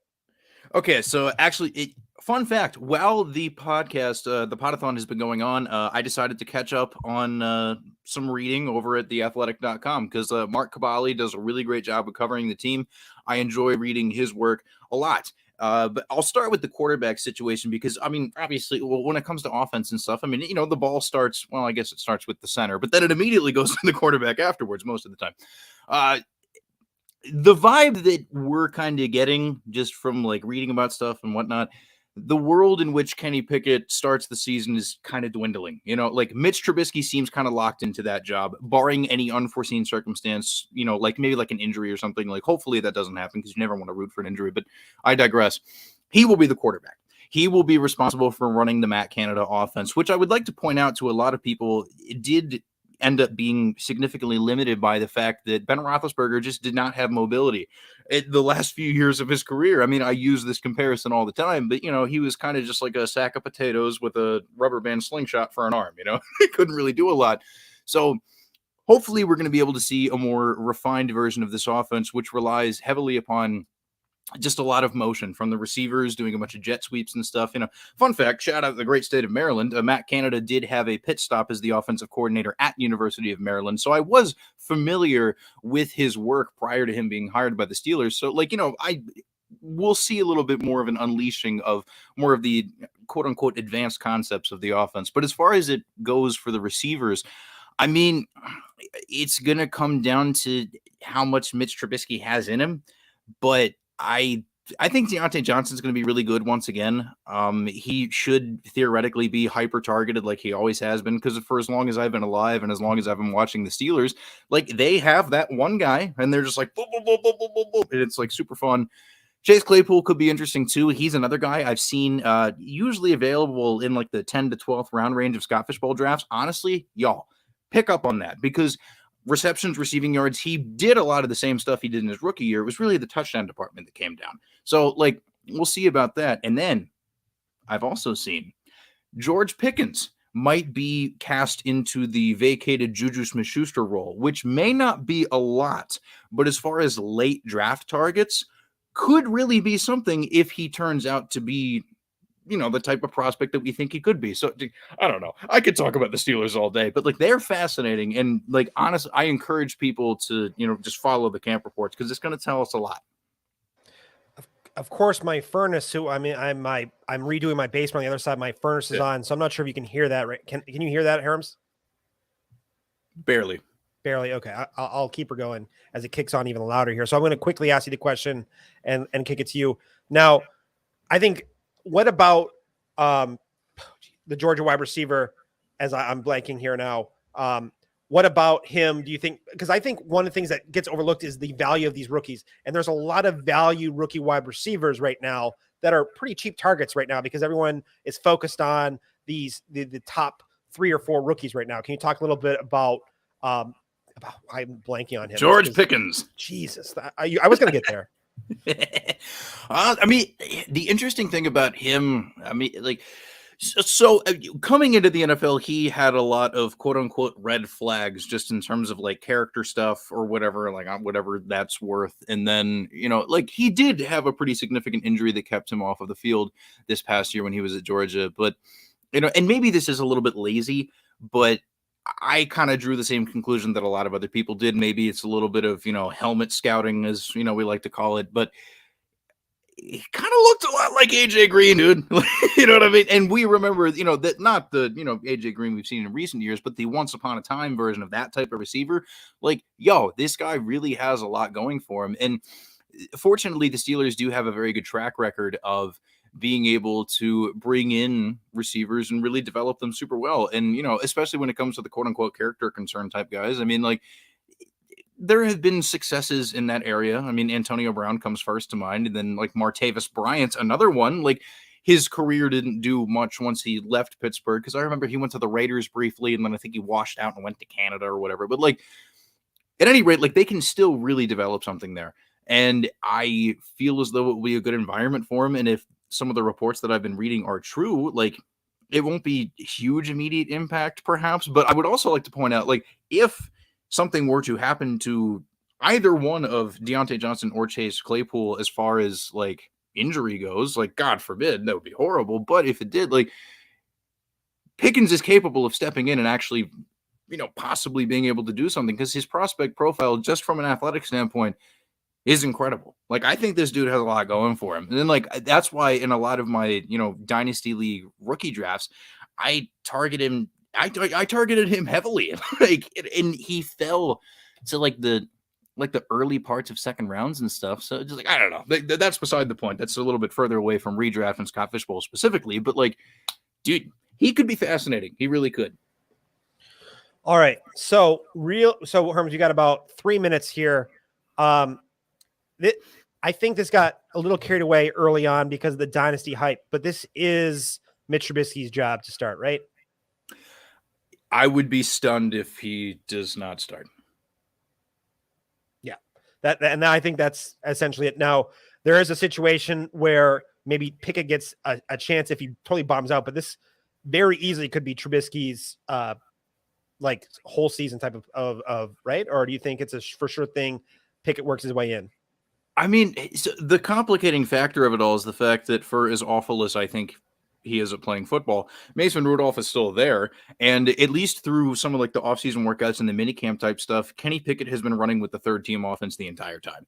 I think from their perspective, they're really viewing this as a long-term project, because it's like, yes, okay, sure, spent the first round capital, blah, blah, blah. But like, and we spoke a lot about this during, draft season and stuff. Anyway, this is not a particularly strong draft class. Hi, Mike. So like, it's not, there was never going to be an immediately walk-in, type guy to do that. So the only thing that I really think could happen for Pickett to, take the job at a certain point is the fact that the early part of the schedule for Pittsburgh is difficult.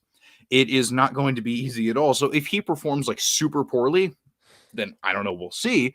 But barring that, we're probably going to be stuck with Trubisky for a while. And well, I mean, stuck kind of feels like a harsh word, especially because I was shout out the JWB. Hey, they've been sponsoring some stuff. I was on that stream not that long ago, and they did that the other day. And if you look at Trubisky versus Roethlisberger, just in terms of like completion percentage, yardage, touchdown rate, blah blah blah, like they compare pretty favorably, with Trubisky being slightly better. So like, I don't know. Like people treat the Pittsburgh offense like it's a nightmare now that Ben's gone, but like he was really bad. So. Now, it is his first year in this offense, I would say, but he has had history running an NFL offense. I think you've got to give him that. Now, it was one of Big Ben's strengths at this point was running an NFL offense, and I think that's what he was able to do with just his knowledge of the game, which kept him afloat for so long. But there's definitely, I'd say, a physical upgrade at the QB position, to say the least. But as we wrap this up, where are you seeing him go in the Scott Fishbowl mocks? Where do you think you'd be willing to target him, or is he even a target of yours in the Scott Fishbowl? I mean, to be honest, man, like once you get to a certain part of the draft, like, so like a lot of the mocks that I've done, it's just like huge QB runs early. Then there's kind of just a little bit of a dip. And then in the middle rounds, people are going after QB2s. But even once we get into the rounds where people are taking QB3s, I've noticed that, like the two teams specifically that have people fall, the Atlanta situation and the Pittsburgh situation. I mean, like both of like I guess four, that the group of four quarterback, like they've all fallen like pretty far. I would not be upset with Mitch Trubisky as my third quarterback, or if you're going to be the type of person who does your roster build based off of, I'm going to take one, I'm going to punt the position entirely and just see what happens. If you're going to go with that type of build, I don't think that Trubisky is a bad idea at all. Because like I said, like barring something unforeseen, Trubisky's going to start longer into the season than people think he will. Like, unless he struggles so bad early, it's probably going to be him for the better part of the entire season. So, like, yeah, go for it. Plus, I mean, he can run, he can do stuff. Those It's not rushing first downs. Exactly. You know what I mean? He's not just an arm, he can scoot a little bit and do the whole thing. So it's just like, you got to think about it, sit back. You got to think about why is that. But like Herms, I gotta say, I appreciate you stepping up last minute to come in and help us really give some great energy for this part of the show. You picked me up, bud. So I really appreciate you coming on and talking some Pittsburgh just to annoy John Arrington as much as possible. And that was phenomenal. And I want to give you also the same, everyone follow Herms at the Lateral. You've heard his, he's at Fantasy Pros. I believe he's part of ECR rankings now, but I also want to say, one more time, Herms, do you have a charity that really means a lot to you besides the Scott Fish Bowl? Do you have a charity that means a lot to you, man? Not to put you on the spot, sorry, but oh no, you get. I mean, I'm going to use the Google machine real quick, but because I'm going to get the name right. Here we go. The International Bipolar Foundation. I am a content creator who I am untreated and unmedicated for bipolar disorder currently. Through the course of the pandemic, I was dropped from my mental health care provider because I was uncomfortable doing Zoom meetings.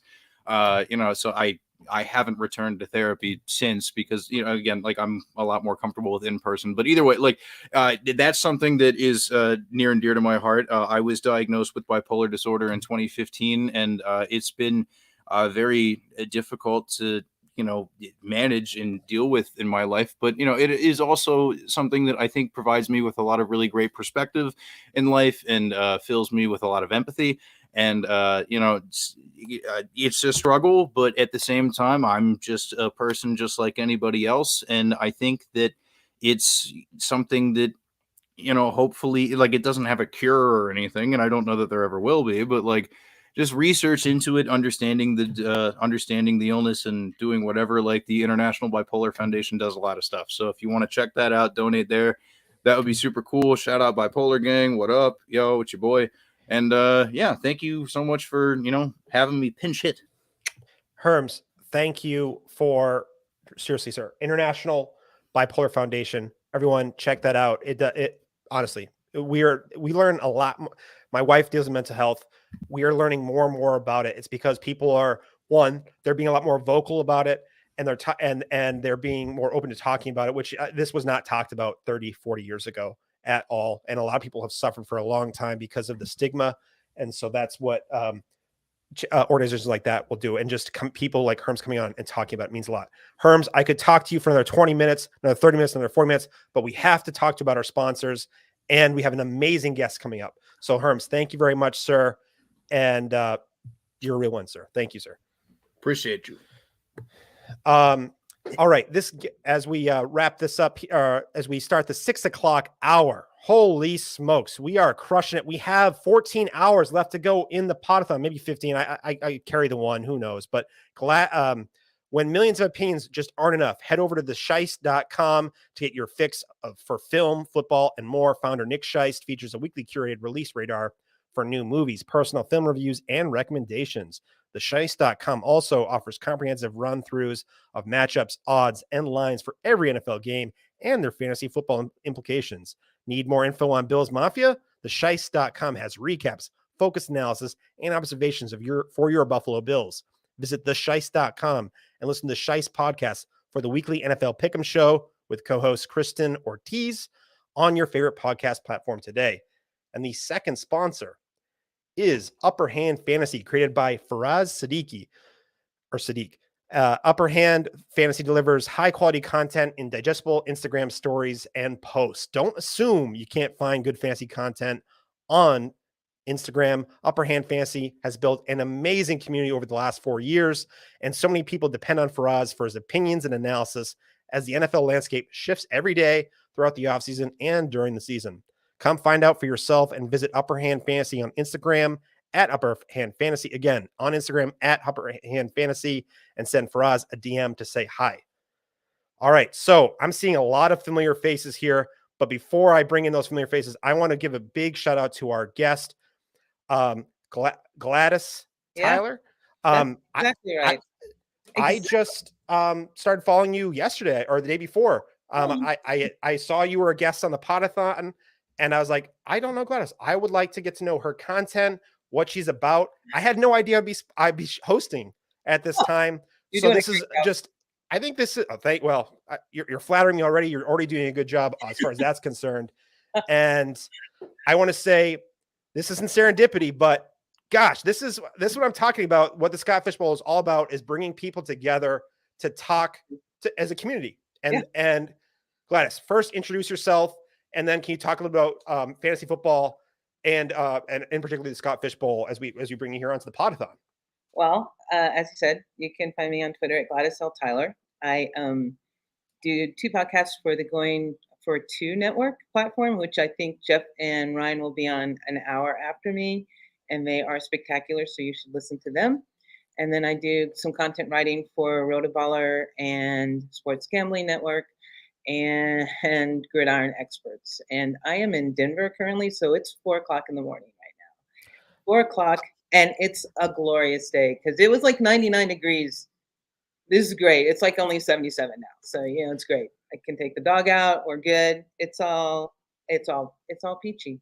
And I just want to say I appreciate you guys having me on. I really, really do. It was when I found out that I was going to be on a guest spot, I was like, yes, anytime, anywhere, just tell me. Yes, it's a great charity. It's super, super great.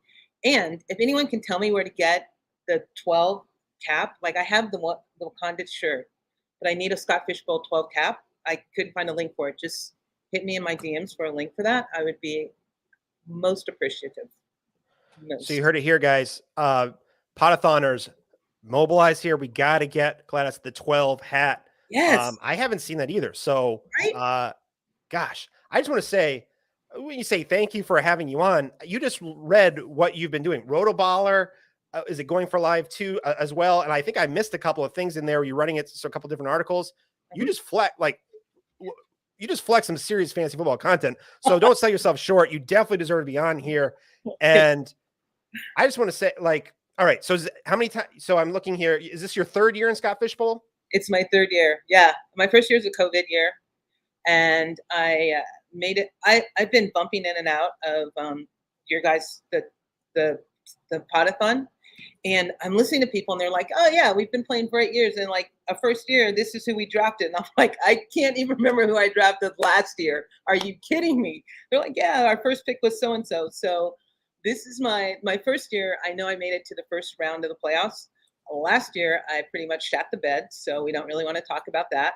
And then this year we will see. I am drafting with the Denver guys who I believe are drafting today, actually. Could not go.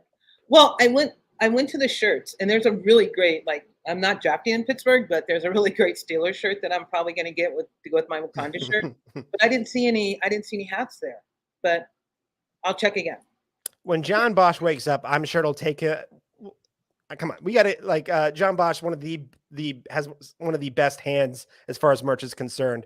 Okay. If we can't find one, we're going to get him on it, and I don't care if he has COVID. He's going to make this hat.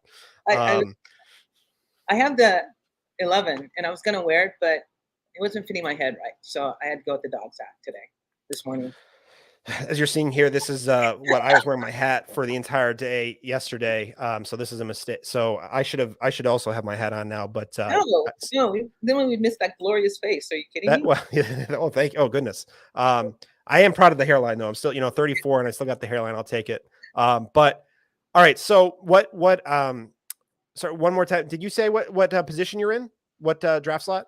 I'm in 2. I'm between the 2 Polgats, Jen and Nate. Jen's first, Nate's third.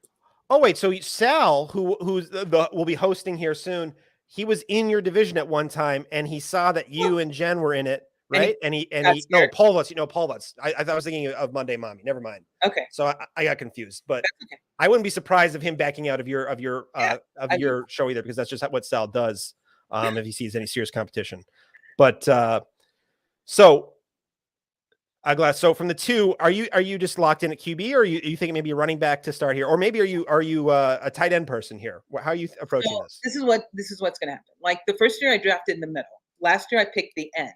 This year I picked the beginning, and I get confused with the third round reversal. So I know I'm going to draft a QB at the first go around. Like I know that Jen's drafting Josh Allen because I saw it, but that's okay because I didn't want Josh Allen, so I'm going QB, and I'd like another QB on the back, but I'm going QB and tight end high priority for me. But yeah. So is it maybe you hope Waller falls to you kind of thing, or is it or? I am hoping. You know what? I would even take Fireman if he and I know he will fall. Yep. I'm going back around, but Waller, I'm not. I was thinking about that today because I was doing my tiers and I totally forgot about him. And for some reason, I'm looking at it and I'm like, who did I? Oh yeah, Darren Waller. I'm not sure I have that much confidence in him this year. So I would take Freiermuth over Waller. And I know Freiermuth's going to fall. And I can say this because it's 4:00 in the morning and I know no other Denver person is up listening to this right now. So I'm not worried about them taking my strategy, which I have none. It's not to panic, but so I'm good. Yeah, but I'm going QB tight end, I think. That's my plan. But, I mean, I had to say it first off. I'm seeing people here now. There's some real stalwarts in the chat here, but I have a feeling like I'm not just some people they don't have the willpower to be hardcore overnight podathoners like the people in the chat right now. So shout out to the chat. I see everyone. There's some people are waking up and the first thing they're doing is hopping on the podathon. We love you all. Now, as you're all dealing with your grogginess of waking up or your overnight grogginess, take that energy and who needs coffee? What you should do is go over to scottfishbowl.com/give and donate to Fantasy Cares, or contribute, as John Bosch will say, because there's nothing that'll wake you up more than seeing those kids during the holidays get Toys for Tots. So just think of them, the kids and the toys. That's like the most fantastic thing. Like I was reading about this kid went in and he needed basketball shoes. And this guy was like, he only had like a certain amount. And he was like, I couldn't give him. And this man was like, I'll give them to you. All you have to do is send me a picture. I'm like, that's the greatest thing ever. It's so great. So yeah, do it. You guys, this is like, he brings people together and that's awesome. This is such an awesome thing. But the underlying reason is even more awesomer, which isn't a word, but I'm just making it a word right now. Awesomer. It's more awesomer. So you get in there, even if you can only donate like $5, it all adds up. It all adds up. Give what you can. 100%. The minimum donation is $1. So every time that I say or I look like a dumbass on the rest of the stream, feel free to donate $1. That's a perfect way to deal with my inadequacies in the chair here, because we all know. Yeah, actually, I'm probably doing a pretty good impersonation of Steve's chair right now. But anyway, I'm off the rails, and I'll say.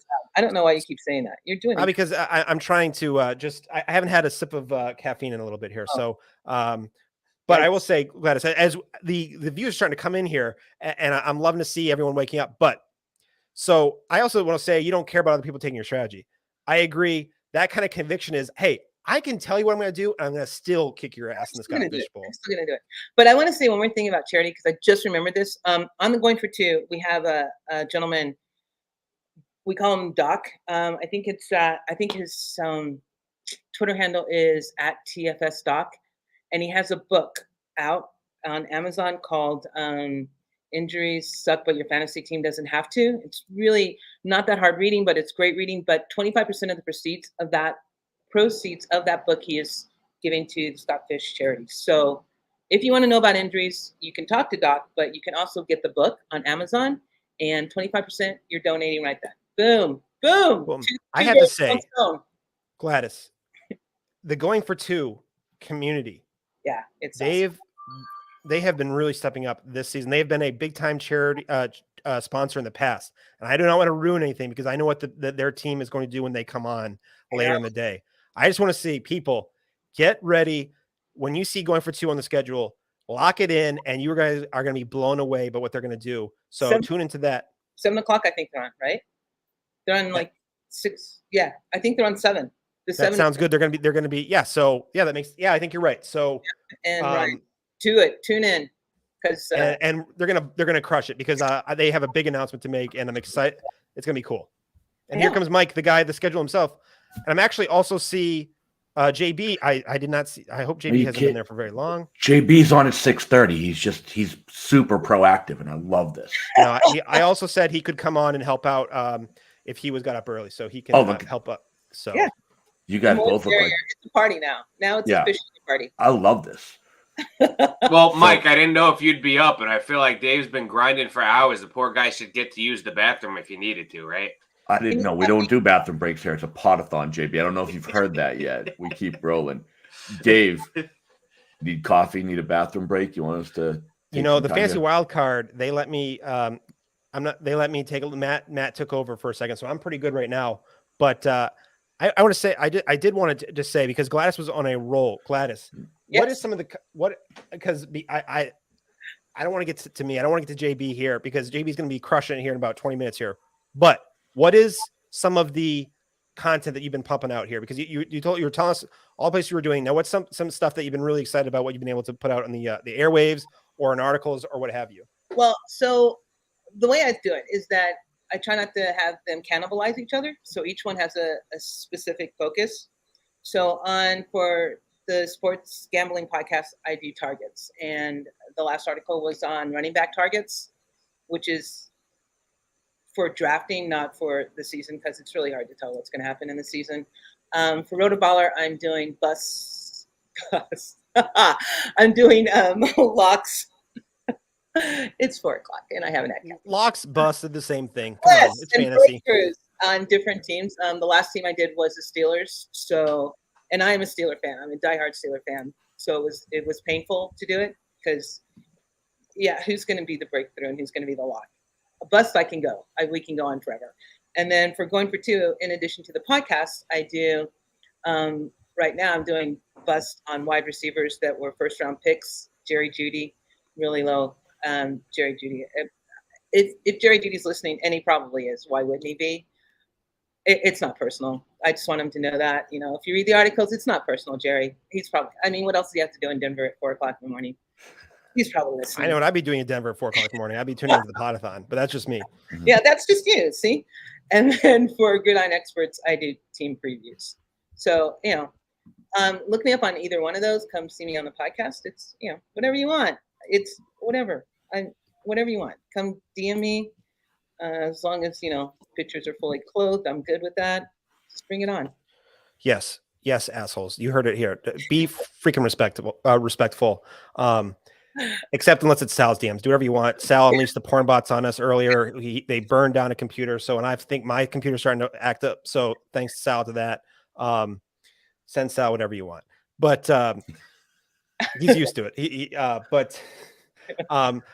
Gladys, one thing that's been really exciting that we've talked about here, I just mentioned before you came on about every guest that has come on has shared, Scott Fishbowl means a lot to a lot of people and what it means to them, but also it also there's other charities that mean a lot to them. And we've had people list some amazing charities and I hate to put you on the spot like this, but is there one charity that really means a lot to you in the spirit of Scott Fish that you'd like to share with everyone? Well, if anyone goes on my timeline, what you'll notice is a proliferation of dogs. Like there's a lot of dogs on my timeline because I love dogs. So it's a local charity, but it's the Dumb Friends League, which is like we're the Dumb Friends, and it's right up Sal's alley. I like it. Okay. And it's there's one in Denver, there's one in the Springs, I know, and so any charity that has something to do with adoption of pets, I'm all in for it. But if you're in Denver or the surrounding area, Dumb Friends League is my charity of choice. It's where I've gotten my dogs, and it's where I go every now and then to just look at the cats, because my dog doesn't like cats. So I just look and play with the kittens that they have there. But it's a great adoption agency. They take care of their pets. They make it so that you can get a pet. And actually, if you're in Denver or the surrounding area, this month is Pity Month. So they pay, if you're going to adopt a pit bull or a dog that has a lot of pit in him, they will pay the fee for it. It's free adoption. Do it. Animals are a huge part of all. They're a huge part. They are they have the innocence that that is just special. And so thank you for people have talked a lot of different types of charities. So thank you. Like, come on, animals are our best friends. So thank you for bringing that one up. JB, how are you doing, man? You've been I noticed how you're in New York, right? And Yep, the last time you were on was around I don't know, 2 o'clock. I think when you dropped something off for Sal, maybe it was at 1 o'clock. No, it was a little earlier than that. I brought him some dinner. Probably around 9. Guy was hungry. I had to bring him some coffee, some Red Bull, some Chick-fil-A. But then I was on watching until about 2 o'clock. So I needed to take a nap for a little while before hopping on. All right. Well, Providence is only 3 hours from New York. So, and you didn't have to be on until 6:30. That's enough to do a round trip you could have delivered something to me, man. What's going on? You didn't ask, man. All you got to do is ask. I can Grubhub or Uber Eats or something right to your door, man. Look at it. I'm wasting away over here. Come on. So, but no. So, JB, do you have any? I know you've been listening to Gladys the entire time. Do you have any questions for Gladys? You want to that jumps out to you? Yeah, I'm glad to be on with Gladys. We follow each other on Twitter, so that, of course, makes you feel like you know everybody, right, in this space. But, I've never actually gotten to talk and interact with her, and I know a lot of my friends have, and they love being on with her. So I know you talked about Freiermuth a little bit as a Steeler fan, Gladys. So when we think about Scott Fishbowl, obviously that tight end premium, if you're going to miss one of those top-tier tight ends, you might go to Freiermuth in the middle there. Who are you looking to target late in the draft? Because you probably want to grab 2 in this setting, don't you? 2 tight ends? At least 2, right? I am going. Okay, like I said, I'm going to tell you exactly who I'm going to get. I'm going to get the Greg Dulcich, the tight end that the Broncos picked up in the draft, because the hair. Yeah, he's got glorious hair, and that's not the only reason I'm getting him. But I think that he is going to be, at least in the 2 games in, Alberto is going to be the blocker. Greg is going to be the guy in the red zone. So those are the 2 tight ends I'm aiming for. And I think I'm going to be able to get them. I don't think they're going to be high priority. If I can't get Dulcich, I will. You know what? I like TJ Hawkinson. I'm just afraid that he's going to, because of the name value. I think when the Scott Fishbowl starts and panic sets in, people start going for the names. So I'm going for the non-name guys, and I'm just going to go. Who's the Colorado State? Trey McBride? No. McBride. Is it McBride? Yeah. Yep. Take that, mind. Take that, brain. Yeah. He's at 420. So at 420. Perfect. 420. I mean, that's a great time. That's all I meant. It's just a great time. He would be another one that I would pick up, because I think that people are going to sleep on the rookie tight ends. And I think those 2 are going to be really good. Not really good, but, good enough to get me through. Wait, here's the link. Wait, is there a link? Did I miss the link? I think you have to put it in as not a URL. Excuse me, so it'll show up. Yeah, so write out the words and then .com, like the actual DOT space COM. All right, so I should have my Scott Fishbowl hat tomorrow, or put it in for tomorrow. It's Space Fan time. Mike, I know you were a big part of bringing Gladys on. Do you have anything that comes to mind? It's a little early for sandwich, maybe breakfast sandwiches. I'm not sure, but hey, Mike, you put in a lot of work here. I know you wanted to have something. There's a reason. Well, it's pretty clear why Gladys is on here, because she's carrying us. Mm-hmm. But my God, what is there something that anything you have for Gladys here? Oh yeah, well, so Gladys is one of my favorites. I've been on her show, had an absolute blast. Like, you want to talk about a chill show? Like, Gladys has the most chill show. Like, you can show up, like, be yourself. And honestly, like, this was tough putting this all together. And the reason why it happened is people like Gladys. The response was, what do you need? And everything I've come to expect from Gladys as a person you're seeing here. Hearing a dog lover, I'm a foster myself. We take care of animals who have been abused and make sure they trust humans again. So everything's been hitting my heartstrings. So I haven't jumped in because you guys are absolutely crushing this segment. And it's just making me smile to watch y'all go at it and watch you see it. But yeah, Gladys is all that is good in the fantasy community. Like we said about Front Yard Fantasy, I can say the exact same thing about Gladys. So wonderful human being. So no, we're lucky to have you on, Gladys. It was our pleasure. And literally, I had forgotten you were in Denver when I'm like, hey, I have this spot. And I'm you're like, yes. it was easy. I was so hyped. So hey, I had to get up with you because I feel like I was going to be lazy if I wasn't waking up at 6, right? So Mike, there's the Podathon. There are people who reach out to be part of the Podathon, and they're the people who, they reach out and they say, hey, can I be a part of this Podathon? I really want to help out. And then you say, all right, I really need you to step up here. Can you do this time? It's 4 a.m. for you. And there are people like Gladys who come on, they step up and they're like, yes, because I want to be part of the Scott. I really care about what Scott Fish is about. I really care about the Podathon and what it's doing. And then there's people who are going to complain. And I don't think Gladys, and you can see by the energy Gladys has brought, that is not the case. So I want to just honestly, Gladys, this is, I've said this a couple times already tonight, but this is what really makes me passionate about the Podathon is that it brings people together. I'm not sure when we would have come across each other and when we had a conversation, but this is awesome. So I appreciate you bringing the energy and really embodying what the Podathon is about. I would have found you. I'm glad. So I'm gonna jump in here because we just talked about how great your show is. I think a Gladys Dave combo would be sick. I would watch the hell out of that. I would too. Oh, I'd be on it. Okay, yeah. Let's make it happen. Let's make it happen. We can do that. Bringing friends together. We're gonna make a show this season. Let's figure it out. Now to JB, F you, buddy. I was talking for like 12 hours yesterday. And I woke up like 25 minutes ago, and I got to hear from you that, I haven't had a chance to get a drink yet, bro. I love it, bro. I love it. It's that 6 a.m. voice, man. You got to hit him with it. Oh, we're going wild. And also, hearing your accent, I'm surprised you sound so happy after what happened last night. Didn't my socks walk off your baseball team? Hey, I'm not a Yankee fan, so I'm okay with that. I love it. Tell me you're a Mets fan. I am a Mets fan, so I enjoy watching the Yankees lose. Oh, so unlike Sal, you're not a front runner. I love this. All right, look at Sal must be having nightmares right now trying to nap. He's hearing JB talk, and he's just twitching.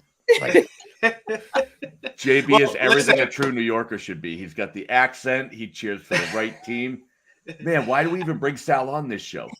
I'm glad we had Gladys. 20 years younger.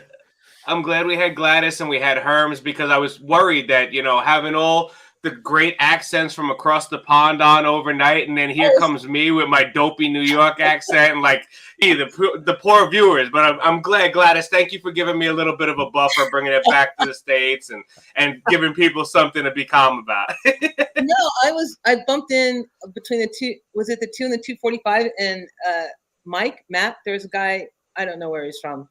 And Matt from Australia, Toilets for Titles. That was 3 a.m. spot, right? Was he like?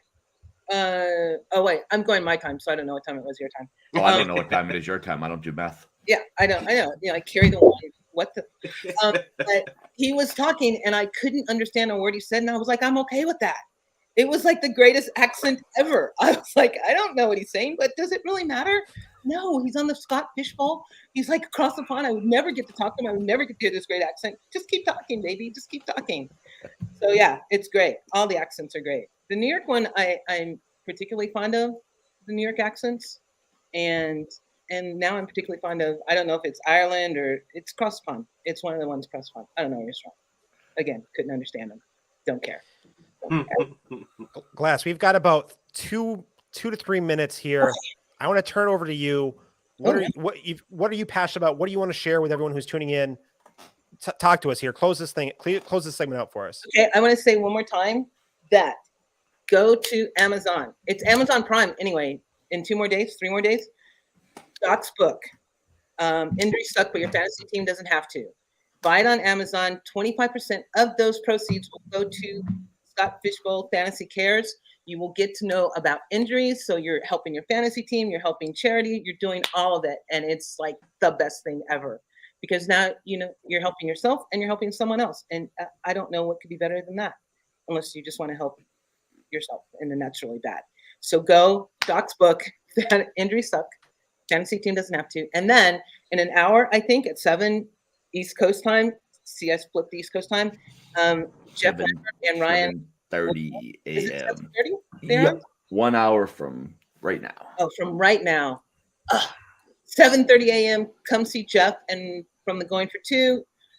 He's a great guy, and they have great, spectacular news for you. So do it. And you guys, I just want to reiterate how much I appreciate you letting me come on. You are wonderful. When Mike said, I was like, oh, I was all girly. Yay! Oh my God, that's so great. And I appreciate it. It has been as great as I thought it would be. This is a great charity, everyone. If you're only going to give $1, if you're going to give $5, just give a little bit, because you'll be part of the little kids that get toys at Christmas time that wouldn't normally get them. And that would suck so bad not to get a toy at Christmas time. So donate whatever you can, Don't worry about it. $1, $5, $100, $2,000, whatever you want. Bring it on. Scott Fishbowl. Rules. Oh, thanks. I couldn't. That's actually a perfect way to say it. Gladys, you are a rock star. Thank you for bringing the energy. Thank you. It was great meeting you. And I think there's people who are in the chat who maybe you've heard you. Actually, they're probably not schmucks like me, and they've heard you before. And that's why our viewers have gone up since you've been on. Has nothing to do with the time. It's been all you. So I just want to say thank you for coming on. Thank you for being a part of the Podathon and sharing what charities means a lot to you. What the Podathon, like Toys for Tots, and just and thanks for being on. We really appreciate it. Thank you again for having me. And you guys have a good day. You guys are wonderful. I love you all. Love you, Gladys. Thanks for coming on. Appreciate you. No, thanks. Hi, Gladys. All right. A little housekeeping business before we get on. We've got a full house coming up, so I want to get to these guests as soon as possible. The first sponsor is Razball. I've never heard of them. JB, have you ever heard of them? Yeah, a little bit. I might write for them and write for them, work right? for them. Yeah. Yeah. So Razball Fantasy Football is excited to be rolling out the latest tools and resources to help you win fantasy leagues in 2022. This includes an ADP data tool with information to help you win your fantasy leagues. I already said that. From 6 different sites. This tool is completely, I'm going to start that over. This includes an ADP tool with information from 6 different sites. This tool is completely customizable with a search function that allows you to filter by player, position, and more. The best part is all of our preseason tools over at Razball Fantasy are entirely free of charge, with complete in-season tools starting at just $19.99. Before you start drafting the season, check out the latest tools over at Razball.com. Tune into the Razball Fantasy Football podcast on your YouTube channel and sign up for the 2022 Raz Bowl, a very fun event. So check that out. And then, are you tired of being in your league's toilet bowl year after year? Well, Podathoners, keep your eye on the prize at TrophySmack.com, the official title sponsor of the SFBPodathon. TrophySmack is the 101 of trophies and is the only way to celebrate winning your fantasy league this year.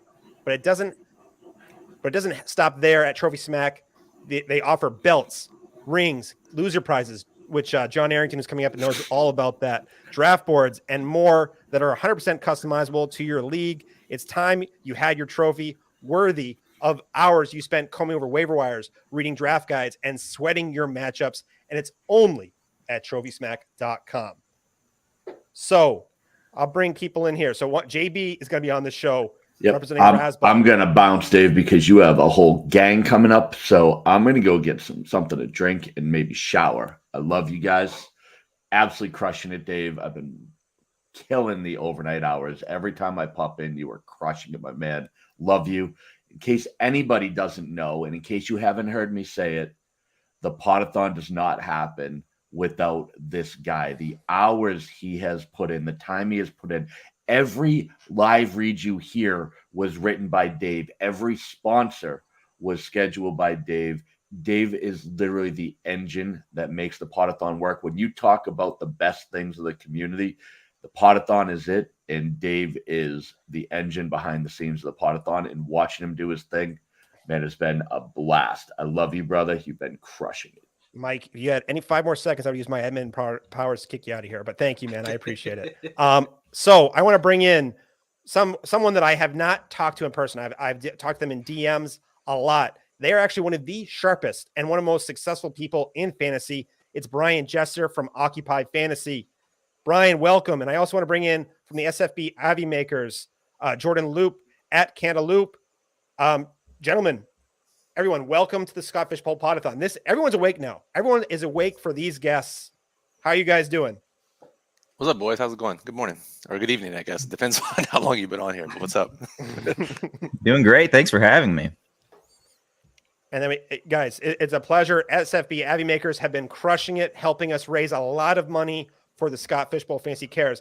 And then I'm not sure if people know, this is Razball's first time being a part of the Scott Fishbowl as a Podathon as a sponsor. So I really appreciate having JB on to rep them.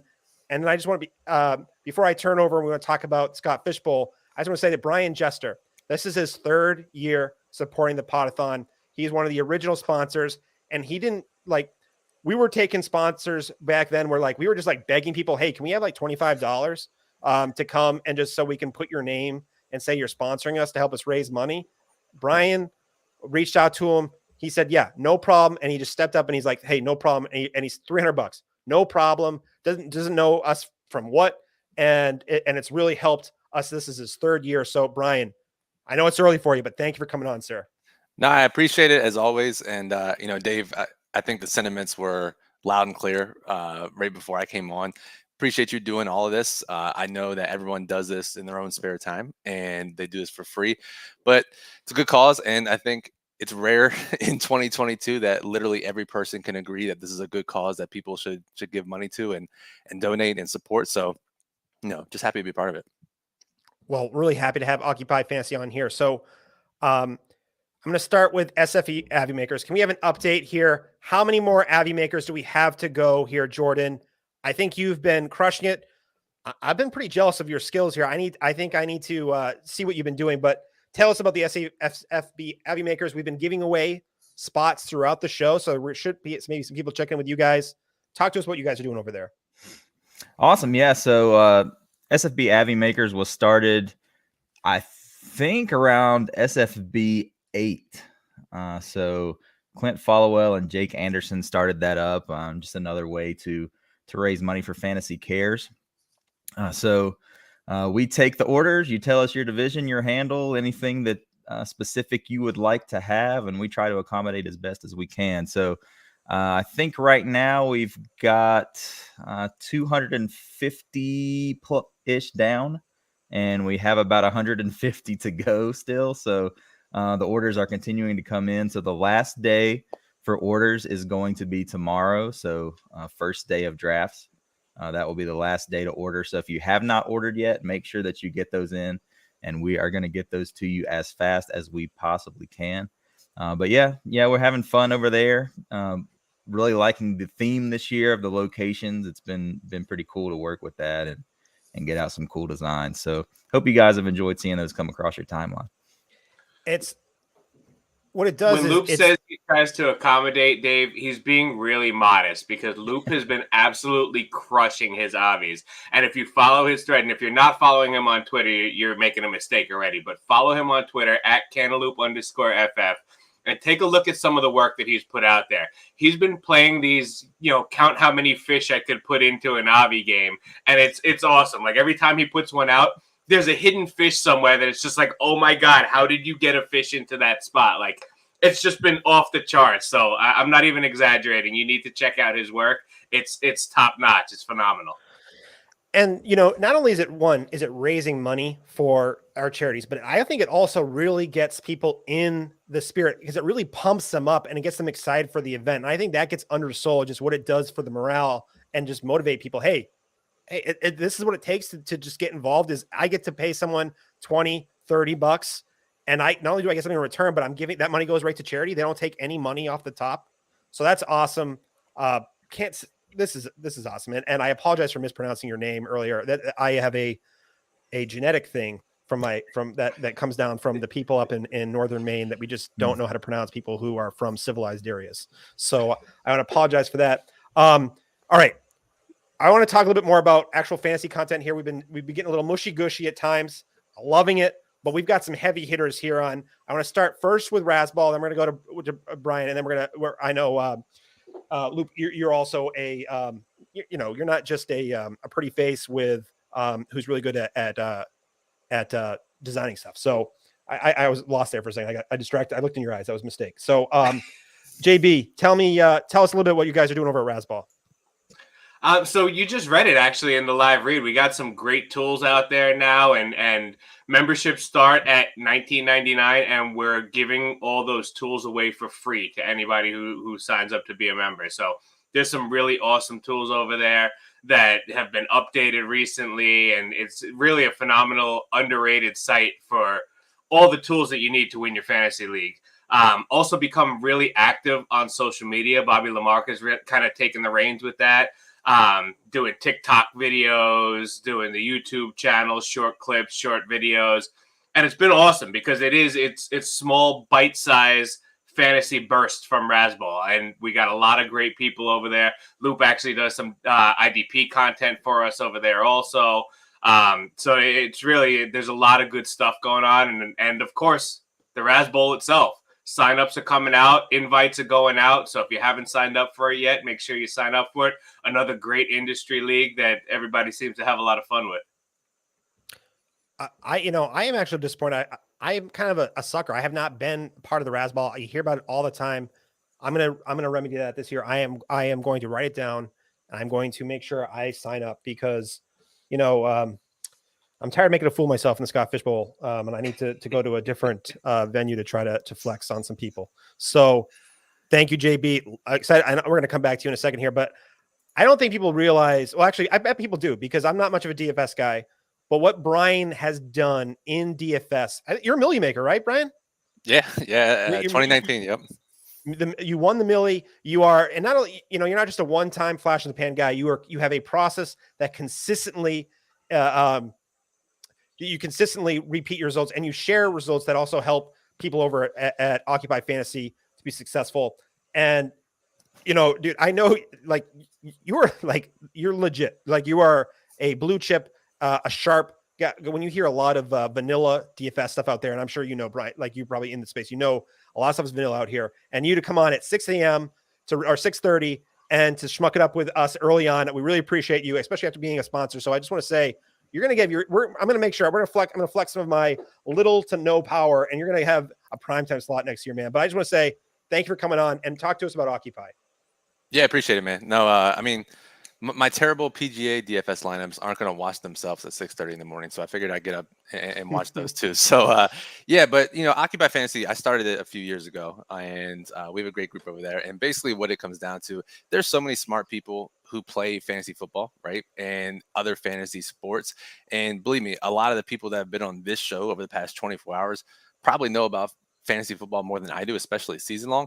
But that's not the only part in being successful in DFS. There's so many other ways that you have to be successful rather than knowing the players on the teams, knowing the matchups, knowing defense versus position, knowing all the weather, knowing all these things.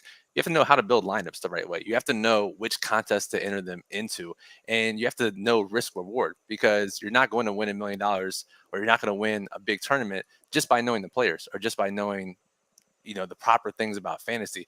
So really the goal in starting Occupy Fantasy is when I was looking around for DFS content 5, 6, 7 years ago, and still today, it's all kind of the same, right? Here's the players you should play, maybe a little bit of strategy. But our entire focus is for people on how to grow their bankroll, how to take shots the right way, on how to win big prizes. And most importantly, once you get in those contests, how to win these big prizes. And so that's been the goal there. And we really want to be affordable for everyone, not just the pros. So affordable price levels. And the lineup builder that I use myself, a lot of people ask this question. It's like, Brian, do you have like a secret model that you use or a secret lineup builder that you use? Literally everything you see on the site is what I use to build my lineups. So, I put it out there, and on that note, people will follow up. Well, Brian, well, if you're going to just put your stuff out there, aren't you worried that other people are going to use it? It's like, well, I play in so many different contests that 99% of our members aren't going to play in.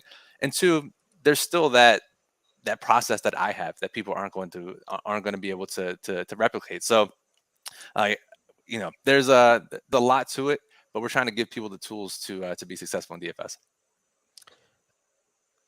I mean, I don't know how you, you said it all right there. So definitely check out Occupy. But Jordan, what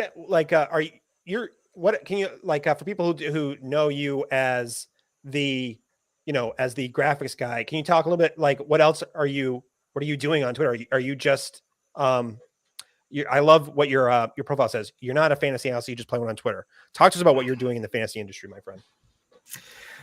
So most of my fantasy content would be found on Razzbowl. So I do some IDP stuff over there.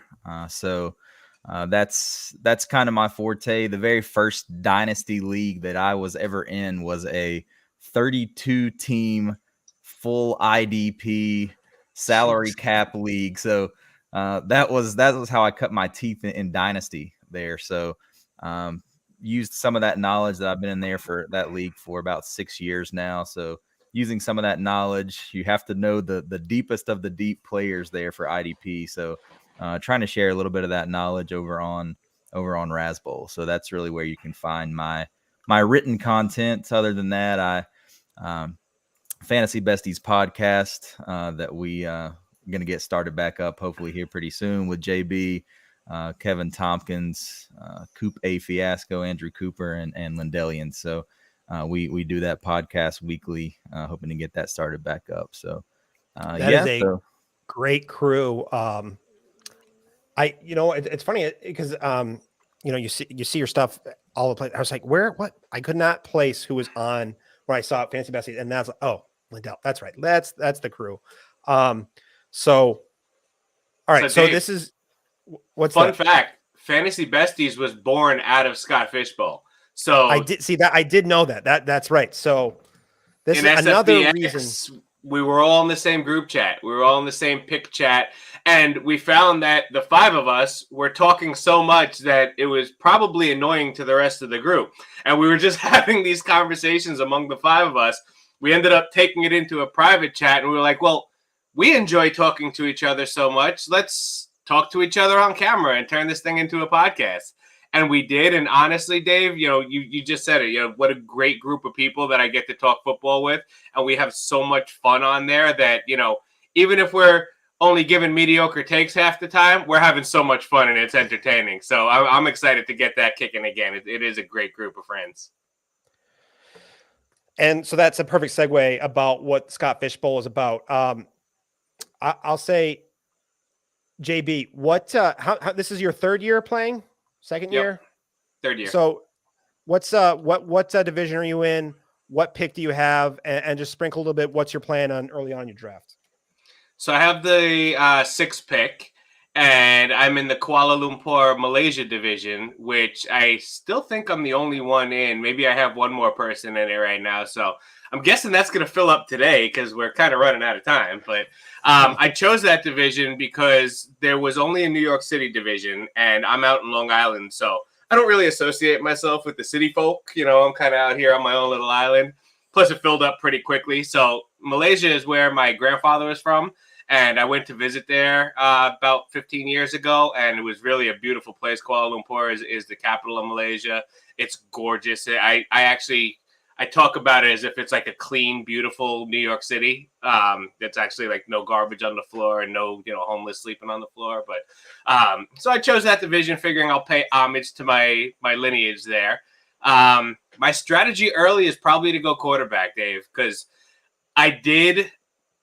my first year, I made the mistake of not prioritizing quarterback. I went a little bit heavy with running back, wide receiver early, and I ended up finishing the season with like Nick Mullins and Kendall Hinton as my starting quarterbacks that year. So needless to say, I didn't fare very well that year. I learned my lesson from it. I came back last year. I prioritized quarterback. I got 2 stud quarterbacks, and they led me to the semifinals last year. So if it's not broken, don't fix it, right? So I'm going to stay with that strategy. I'm going to prioritize quarterback. I plan on getting at least 2 out of my first 3 picks will probably be quarterback. Obviously, you have to be fluid and see how the draft is playing, but I think I chose 6 so that I'd be sure that I would get that QB1 that I would want. So I'm writing down this advice here. Don't start a wide receiver at your QB2 position. Thank you. All right. You heard it first here, Podathoners, from JB himself. No, I agree. It's a struggle to see like what's the level of the second QB you want to go. Yeah.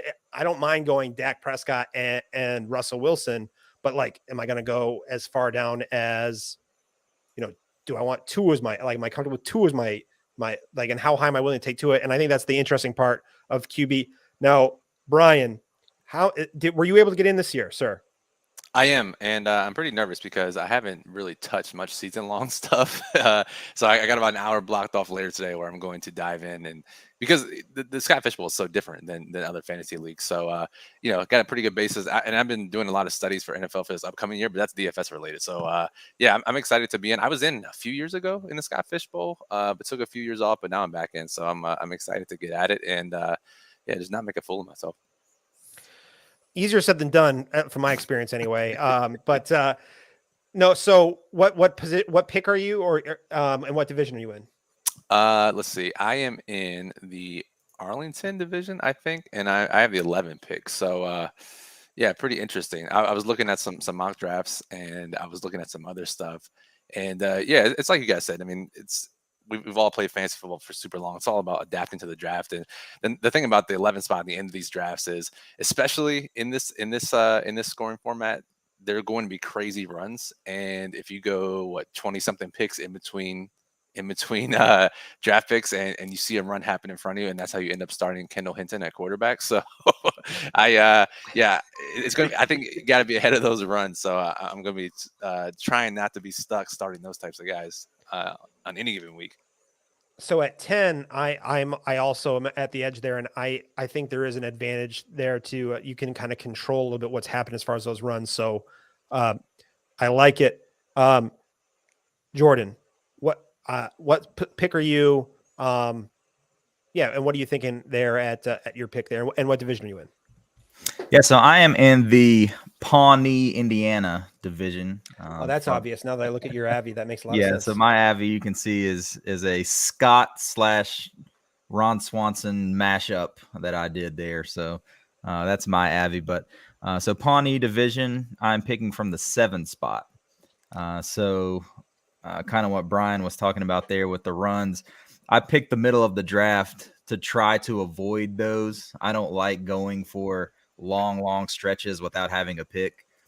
So I like to pick pretty much in the middle. So you have consistent every round kind of in the middle there. So at the first pick, I've done several mocks. It's probably going to be a quarterback.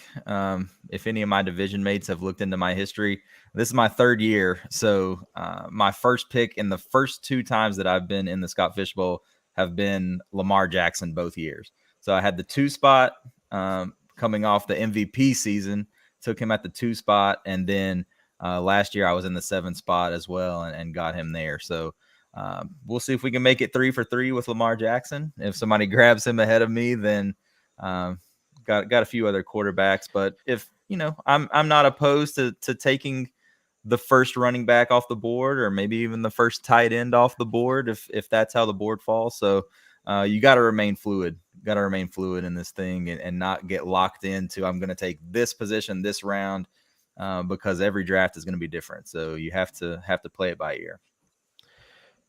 Yeah, I think that's I think sometimes people get too locked in the ADP. They have a plan and they're not willing to realize how that should change or affect their strategy, and not necessarily like just like totally to like abandon and just like go with the flow, but more of adapt and still maintain a winning type of a structure that you can still win with. So I think that's important, like you said. And people are like down on Lamar Jackson because last year the injury and what have you, but he still scored 21 Scott Fish Bowl points per game last year, which was like a lower end QB1. So people want to act like he's terrible for this format. I think that's a little overblown here. and especially if he can revert back to his mean a little bit, things could go. So I'd like to see you go 3 for 3, and then third time's a charm. So, guys, we're getting at 6:51. We got 9 minutes left. I want to make sure everyone has time to talk about one more thing. Whatever you want to talk about, we're going to give you guys the floor. But on top of that, I want to mention a charity outside of Scott Fishbowl that means a lot to you, and share a little bit about that. So we'll start with JB, then we'll go to Brian, and then we'll close with Jordan. So JB, tell us what the floor is yours, and then close out with a little bit of a charity. All right. So I just, I talked about how the Besties was born out of Scott Fishbowl, and, outside of all the strategy that we've been talking about on this podathon for hours now, and we'll continue to talk about, the best advice I can give you guys is to enjoy this. Enjoy this tournament. There's 2,999 other people like you that enjoy the same thing that you do, that are all getting together to play fantasy football and to raise money for charity, and just get involved in the group chats, get involved in the podathon chats, get involved, meet people, get in these DM groups, and just have fun with it. Because really, I mean, we call ourselves the Fantasy Besties, and I really consider that group like some of my best friends. When I found out my wife was pregnant, we told them before we told any of our close friends here. So I couldn't wait to text that group and tell them that we're all going to Coop's wedding this year. We got an invite to Coop's wedding. That's how tight we got just from this fantasy football league that we play in. So that's the biggest advice I can give you guys, is to just get out there, make friends, have fun with this. As far as charity goes, Dave, collinsangel.org is a charity that my uncle started. My cousin, who was about 5 years old when he passed. Before, so. Yeah, we actually just started a fantasy league with it, and I posted it, and just felt like this year I wanted to do something for the charity. They do an annual golf event, so anybody in Michigan, every July they do a golf event.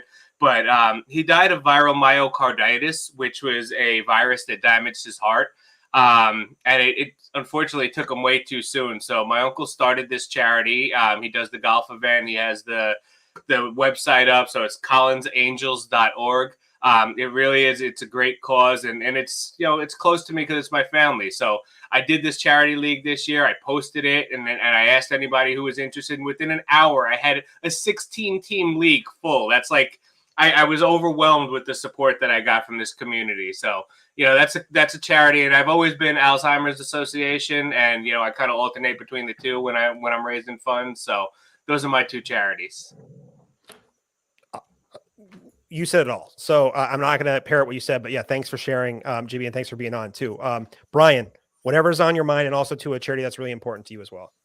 Yeah, for sure. So again, football's going to be here soon, so I'm super pumped. And I started an off-season project just on my own. It's called the Emotional Bankroll Podcast. And I always got a lot of questions like, Brian, what's it like to be a pro DFS player?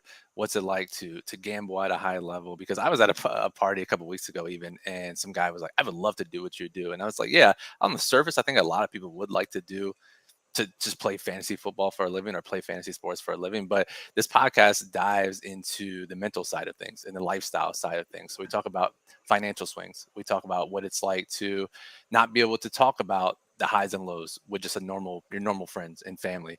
And so this podcast I started, it's got about 15 or 16 episodes so far, interviews people that have been extremely successful in DFS, in poker, in sports betting, and talks to them about these areas. And it humanizes them in a way where most of the time you just see them on the leaderboards or you just see them on Twitter, and you don't know much about the person themselves. And you don't know much about what it's like to play these sports for such a high level. And so the Emotional Bankroll Podcast, I encourage everyone to go check it out. We're going to close out the series in a couple weeks here. I'll be the final guest on the show, talk about my story. So encourage everyone to go check that out. It's on YouTube. It's on all podcast platforms.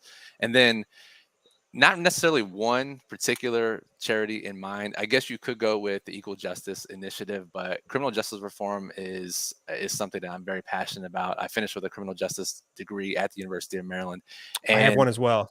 Let's go. Then you know all about the struggles that this country faces when it comes to criminal justice, as far as equal sentencing, as far as mass incarceration, as far as the insane recidivism rate, the focus on punishment instead of rehabilitation, people not being able to afford proper representation. The the issues go on and on and on. And while it would take a complete overhaul to completely solve all the issues that we face in the criminal justice system, there are many organizations out there that can at least help on a local level while also trying to fix some of these major problems that we have. And so, yeah, that would be it for me. And, it's something that I need to get more involved with myself. It's, everyone here is busy, right? And here we are talking about fantasy football at 6 a.m. on a Sunday.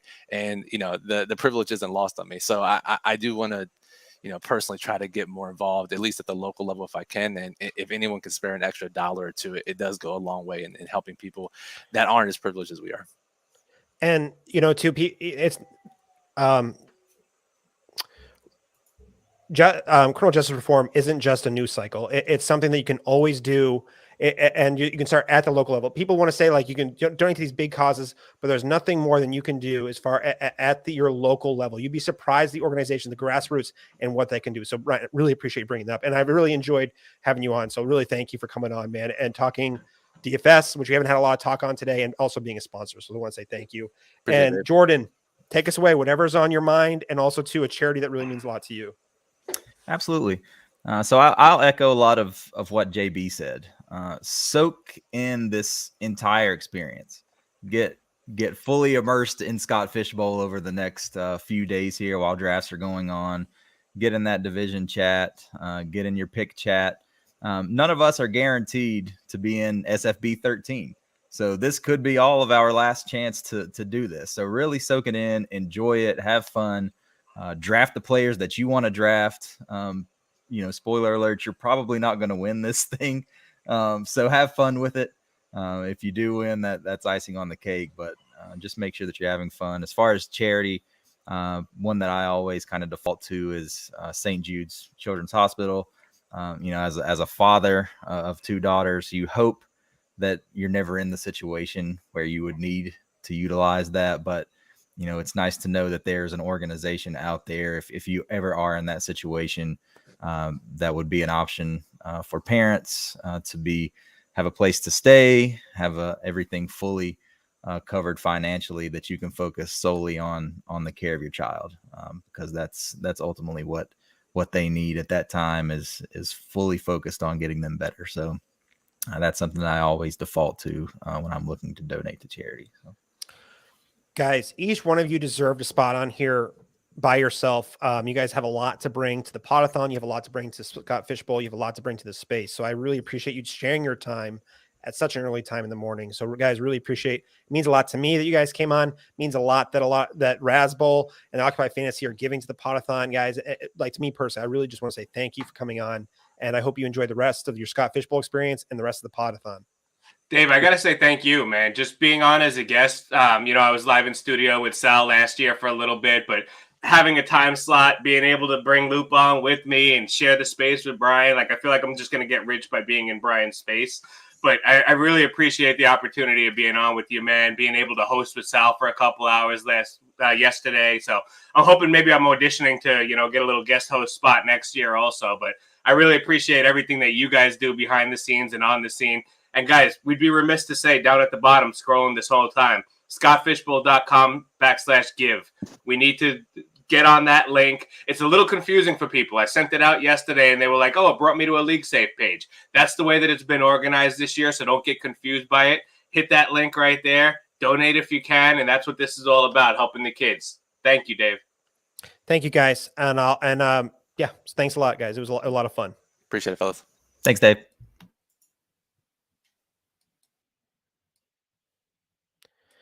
All right, and before we bring on an exciting guest up next, I just want to get to our sponsors really quick. And first, I want to say that was a great segment. It's been the guest, the overnight, people want to call it the graveyard shift, whatever it was, have been crushing it. I'm excited to keep it going here as we enter the last segment of this stream. So after this, we're going to be switching to a new link over on the YouTube and everywhere else where you're watching the stream. So that'll be coming out here afterwards, but we're going to really finish it with a bang with our next guest. But before that, we've got some very important sponsors to talk about. This segment is brought to you by Around the Block, a website designed to fulfill all of your sports needs. Founder and CEO Ronnie Harder, VP and Director of Content Chris Spooner, and their team of dedicated writers and podcasters are passionate about bringing you next level content across major professional and college sports. Around the Block focuses on showcasing its contributors, talents, and emphasizing audience engagement to give the Around the Block community the best possible experience with the sports they love. Visit atbnetwork.com and follow at atb_network today to experience your favorite sports all in one place at Around the Block. And the second sponsor is brought to you by, the second sponsor is Fanspeak. Fanspeak gives let's start from the top. Fanspeak gives fans a place where they can get information about all forms of fantasy football while providing tools to test out the NFL draft and NFL free agency. Fanspeak is growing its fantasy community to cover best ball, fantasy, or dynasty, DFS, sportsbook picks, and redraft. Their team headlined by Steve O. Speak, and Mega 08 DFS offers compelling and dedicated content, ignoring team bias to give the best all-around perspective in the industry. Follow at Fanspeak on Twitter and visit fanspeak.com to find the edge Podthoners need for their fantasy football passion. Now, this next guest, he deserves the red carpet rolled out. But he's going to do it all himself. He does not need any further introduction. Jeff from Football Guys. Jeff I'm going to butcher your last name. It's getting late, Jeff. Well, actually, it's getting early, I guess, for some people. But, sir, welcome on to the Podathon. We're having a lot of fun here. Just welcome on. It's been having a great time. Welcome aboard, sir. Thank you so much, Dave. Appreciate it. I'm glad to be with you guys here this morning and hanging out and kind of adding my role here to your long-lasting podcast that is hopefully making lots of money here for our kids. Over at scottfishbowl.com/give. And also you can check out the links that are all over the SFB Podathon Twitter. Jeff, this is what, your fourth year in Scott Fishbowl? It's more than that. It's probably, I think this is my 9th year. I undersold it. Okay. I came in 2013 when it was still the FF Oasis Invitational. Yes. And I was on a recent podcast where we were talking about the history of Scott Fish, and we were kind of going over my lineup and things like that, and just how things have changed and whatnot, which was a lot of fun to do with TrophySmack as well as the sponsor. So I've been around for a while. I've seen a lot. But yeah, it's always fun to talk about Scott Fish. This is absolutely my favorite tournament, my favorite league that I do every year. I love the fact that there's so much strategy involved, and like every one of the drafts that people are a part of are so different. You never know what's going to happen, and your draft strategy almost goes out the window once the draft starts, which is what makes it one of my favorite tournaments to be in. I think what's really interesting too is, you're playing Scott Fishbowl, and there's a lot of people who are new to fantasy in general, but a lot of the players are extremely experienced and successful fantasy analysts, fantasy players. They are listening to tons of content. Incredible knowledge you're going up against. But it's crazy how the scoring is balanced and the way it tugs at your heartstring, where it's really hard to make that choice when you're out, because one, you're right. You're not expecting what to happen. And then when you're on the clock, there are always like it feels like there's 3, 4, 5 viable options because the scoring's so balanced. What pick are you this year, and what's kind of running through your head here with this scoring?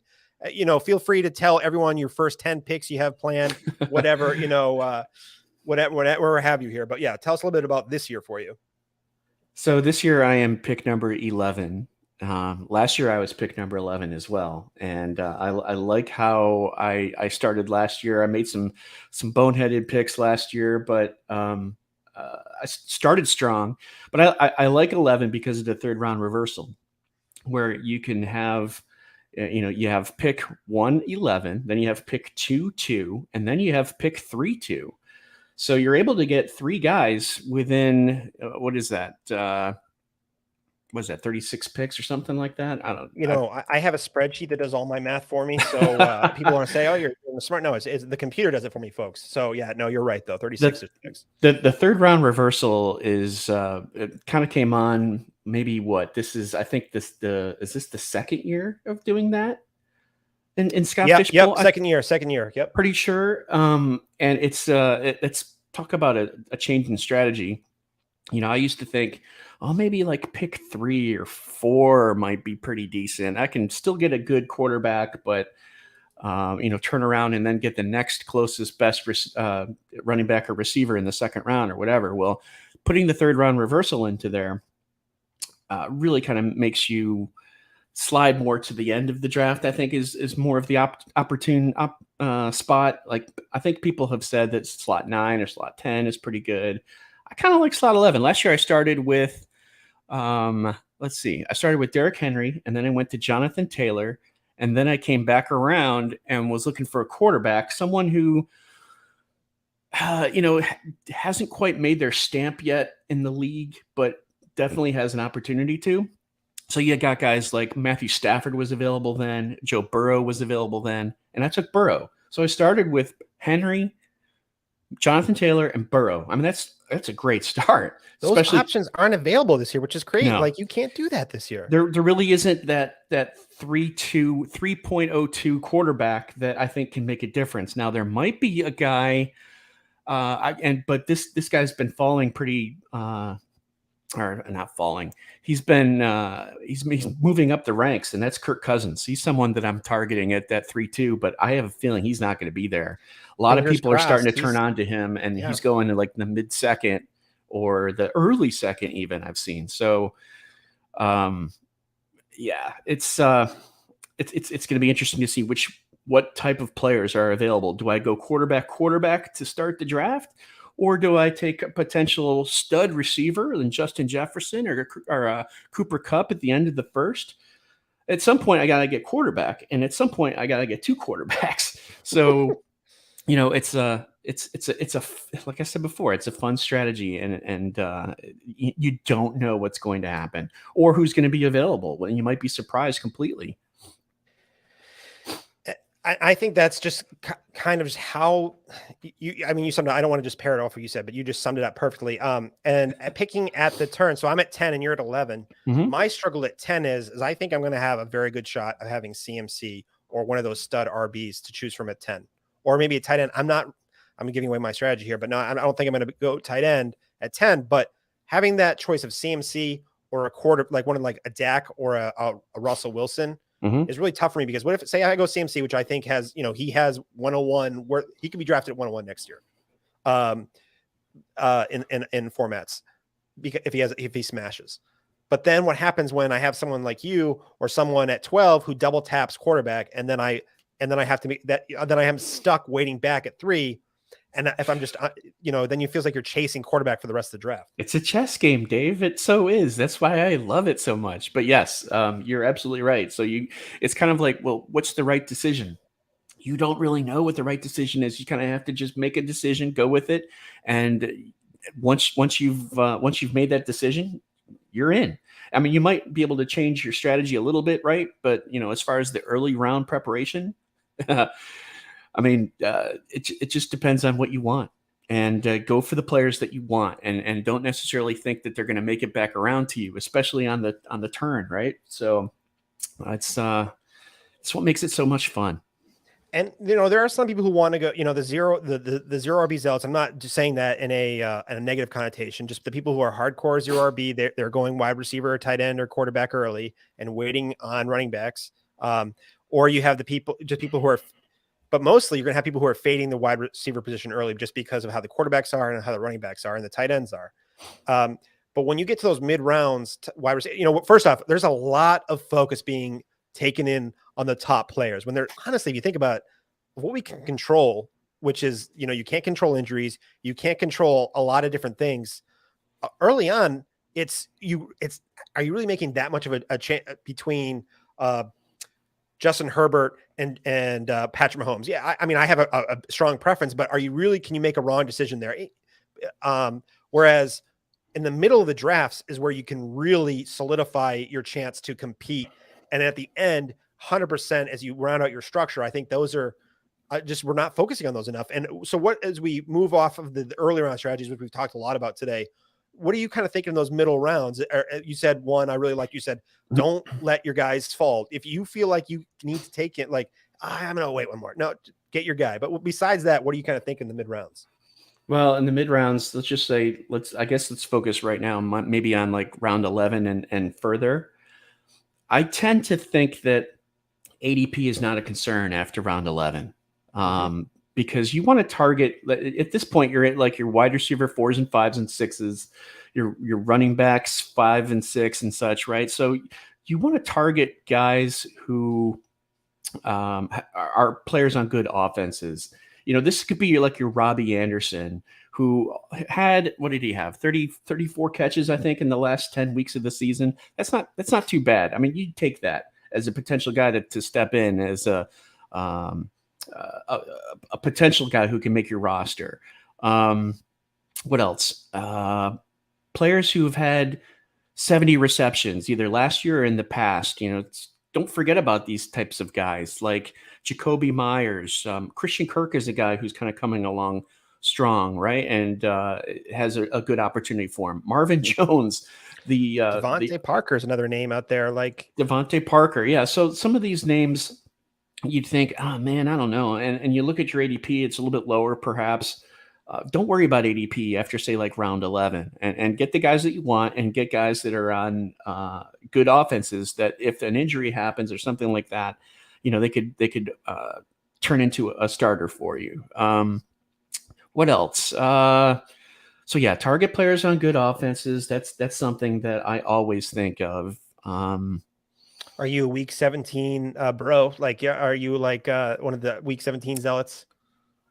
Meaning, you know what I mean? Like the correlation, like, I really want to try to target these high scoring offenses in week 17 and get some correlation that way in this big tournament for the finals. Or are you just like, hey, look, I'm just trying to make the best overall season, and then whatever falls in week 17 falls in week 17. Yeah. I mean, I don't really necessarily look directly at like a week 17 thing, because in this particular tournament here with the playoff structure the way it is, you got to have a strong lineup weeks 1 through 11, and then 12, 13, 14, 15, 16, 17.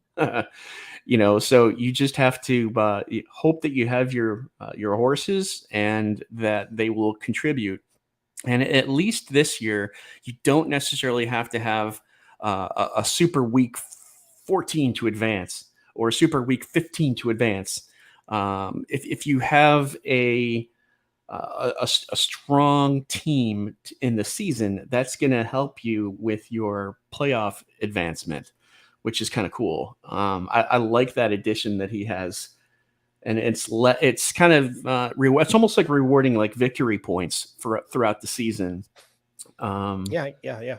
And instead of hitting big week 13 or hitting big week 15, and how many times have we been in the playoffs before where we didn't do that? We have a super strong team, but for whatever reason, week 15 sucked. And it comes to week 16, you're out of the playoffs now. And week 16, you have another strong outing from your lineup. And you're like, oh, if only I advanced. I think you're going to see more stronger teams, in the playoffs as a result of this, and not some fluky teams who did it because one player did something, like an Alvin Kamara Christmas Day type of situation. You know what I mean? Yeah. So, yeah. I like that Scott made those changes this year. And that is actually a really good transition, because I think we've satisfied the thirst of the people who want some football content, talk strategy for Scott Fishbowl. But let's transition a little bit to more what Scott Fishbowl. This is, you said, 8th or 9th time involved in the Scott Fishbowl, or was the Oasis League or charity league. Mm-hmm. What has Scott Fishbowl meant to you and being a part of it? Can you share it? Because there's some people who this is their first year, they haven't been in yet. Talk a little bit about that for us.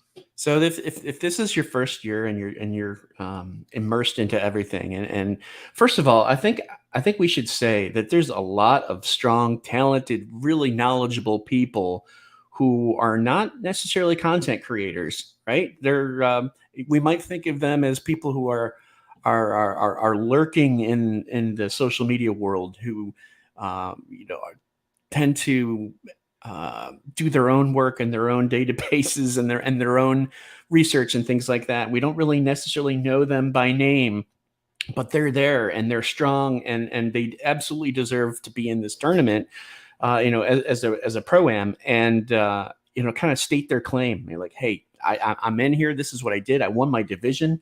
I'm ready to play. If this is your first time in, well, congratulations, because it's a lot of fun. But I think enjoy it. Be prepared. Enjoy it. Understand what you need to do, I think, in order to be successful. Because if you're in this league, you know fantasy football. At least you've done drafts. You are familiar with the process. For me, whenever I'm in a tournament like this, for the first time, I generally tend to take a year to really kind of realize, oh, okay, all right, this is what I need to do. This is what my strategy should be. That kind of thing. And so when I am in a tournament for the first time, I tend not to do as well. And it takes like a second year. It's almost like week one. Sometimes week one, my lineup is like, not great. And I'll lose week one. But I'll turn right around in week 2, week 3, week 4, and submit a good lineup and do well. It's almost the same thing as a microcosm for the tournament. So, like, for example, I'm in the Warrior Bowl for the first time this year, and I'm looking forward to that. But I'm not really sure what to expect. And I think a lot of people are going to be like that for Scott Fish Bowl, in their first time in. You just kind of have to talk to other people, do what you do best, because ultimately it's your decision, and just have fun with it, because it's for charity. And that's the biggest thing is we get to have fun with this tournament, but you don't necessarily have to take it that seriously. I mean, some people love the tournament just for the fact that they can donate or just to be a part of it. And they don't necessarily want to win. I mean, we've seen it before with people taking Matt Barkley over Saquon Barkley in the first round, right? To just make some money. Legend himself, Shane, is the worst, but he's really the best. But yeah, yes, right. But it's all for the thrill of doing something for the ultimate charity of this league. And at some point you kind of have to take a step back and think, well, if I can do this, to help out the tournament, help out the league, help out the charity, then that's way more important than winning. Even though it is an elusive trophy that I'm sure a lot of people are looking for, the whole basis of the tournament is Fantasy Cares and helping out the kids and raising money for that, and giving kids gifts on Christmas that they wouldn't necessarily have. It's life-changing, and it's just great to be a part of that. And I think that's what it is. We're a part of it. There's not, like, even Scott Fish himself, he'll be the first one to say, like, hey, it's not just me. There are so many people who help him behind the scenes, who have stepped up into a bigger role to help him to carry the load, as this is expanded to 3,000 people. I think I might be wrong, but is it 30,000 people signed up, or is it even more? That wouldn't surprise me. That wouldn't surprise me at all. And all these people, the community that comes together for the charities. Jeff, you said it perfectly. We've talked a little bit about some strategy for Scott Fish Bowl. We've talked a little bit about the Scott Fish Bowl yourself. I want to open up to you a little bit. What in the fantasy space, is there something that you've been, like, some content you've been creating that you're a little passionate about? If you want to talk about what you're working on, anything along those lines, I'm sure people are well aware of what you're doing, but yeah, let's talk about it a little bit though. Before I get to that though, can I ask you a question? I'm going to take you by surprise. Oh no, hey, here. Jet, this was me opening up for like the next 6 to 7 minutes of whatever you want. So let's do it. Yeah. So first of all, how many shows have you done already today?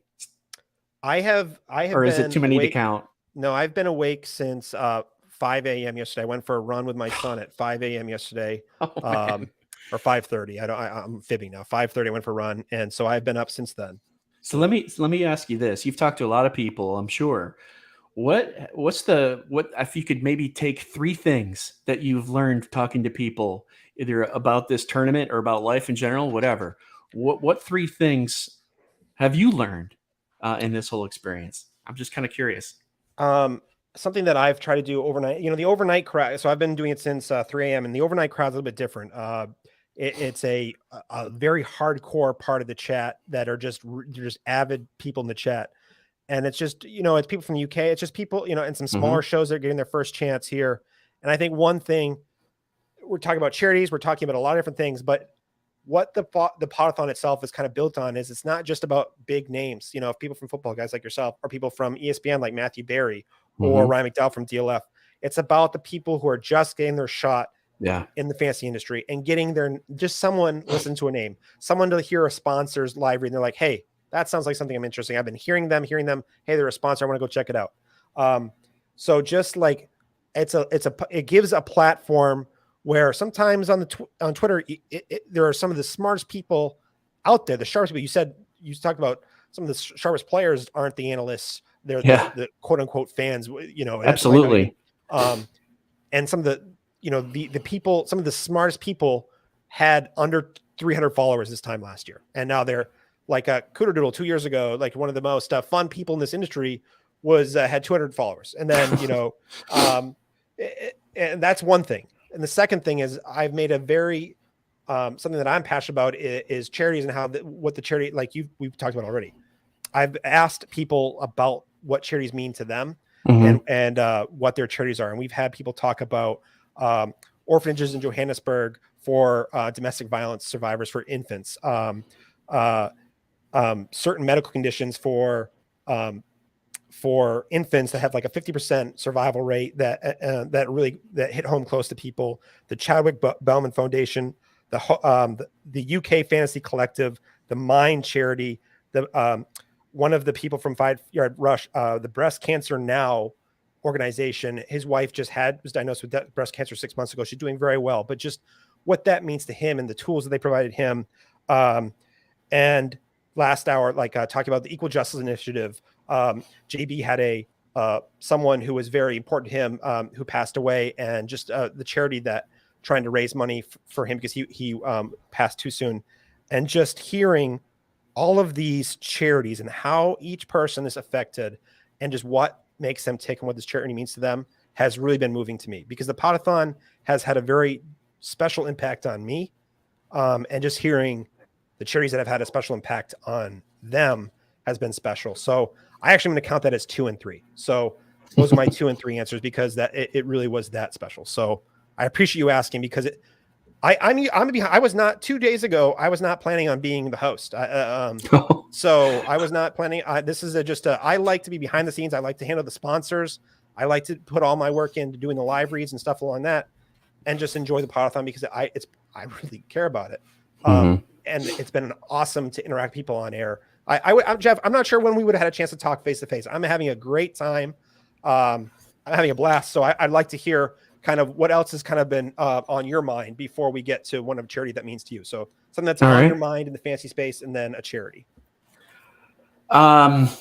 Well, let's see. I mean, as far as fantasy speaking is concerned and content, you can find my work at footballguys.com. I also do a lot of design and video editing for a number of different sites, like the Fantasy Doctors, really good publication on YouTube.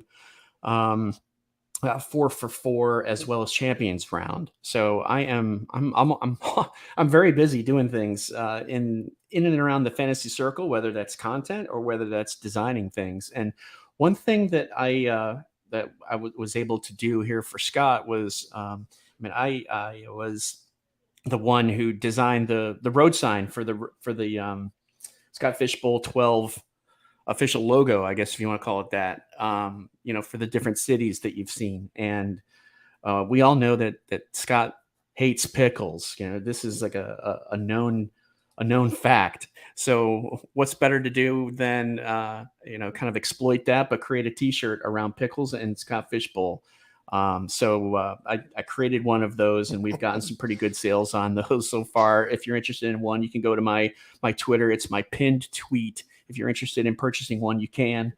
I wish I could show you here, but you can easily go to my Twitter and look at the pinned tweet, and you can see it there. So the proceeds will go to Fantasy Cares. It's my way of just kind of adding a little bit more money to the pot there that we're trying to collect. So Check that out. You know, it's and guys, even and guys and girls or whoever, you know, it doesn't take a lot. You know, sometimes it's a financial contribution. Maybe it's just donating your time. Maybe it's, you know, maybe you really respect what someone's doing in like the Podathon, and people are warriors in the chat right now. They're not giving $10 every time. No, they are participating in the event. They're helping create awareness. So there's tons of ways to get involved and give back in the fantasy community. And it's not just monetarily. So, so I think that's just kind of what we want to leave it with, Jeff. We're going to be switching over the stream here soon, Jeff. So I want to say one more last time. Can you plug a quick plug, and then we're going to say goodbye because we have to switch over the stream here in a minute and a half. So, all right. Can I also mention my charity? Yeah. Oh, shoot. Yes. My bad. Yes, sir. Sorry. So my charity is for the Leukemia and Lymphoma Society. And can I interrupt really? Just want to say that was really we had a donation at my wedding, and that was my key one too. So so I love it. I'm excited to hear what you have to say here about this one. So I just want to say that is really important to me as well. Yeah. So in 2017, I was diagnosed with a type of cancer that's called CLL, which stands for chronic lymphomic leukemia, which it's a type of cancer where in your bone marrow it makes too many white blood cells, and for treatment I didn't have to have chemo, which is, I'm thankful of that, but I have a prescription drug that I take every month. And what that has done is that reduces the number of white blood cells in my system, in my blood, in my bone marrow. And as a result of that, I've had level numbers ever since taking that prescription. And that's something that I'll have to do indefinitely, going throughout my entire life. So I'm thankful that I have that opportunity. I'm thankful for the Leukemia and Lymphoma Society for helping provide, some of that medication. And I'm always hoping for a cure. And, there's talk that could happen sooner rather than later. And for me to be able to live a life that I have without too many side effects and such is a huge blessing. So I am very thankful for that charity and for medical research to continue. So that's something that's really close to me. Jeff, I just want to say that really appreciate you sharing that. I'm glad you're doing well. The Cancer Lymphoma Society is one of the top rated charities in the country, in the world. They have a high effectiveness of where your money goes to really progressing their causes. So I'm glad you're doing well. I'm glad there's positive news, and I wish we could go for another 10 minutes because I'd really like to thank you for sharing, man. Really, thank you for sharing, and thank you for being part of the Podathon, my friend. Thank you, and I'll be at the Fantasy Football Expo in August next month, so I can say hi to people and meet them, and I look forward to that. You as well, Dave, if you're there.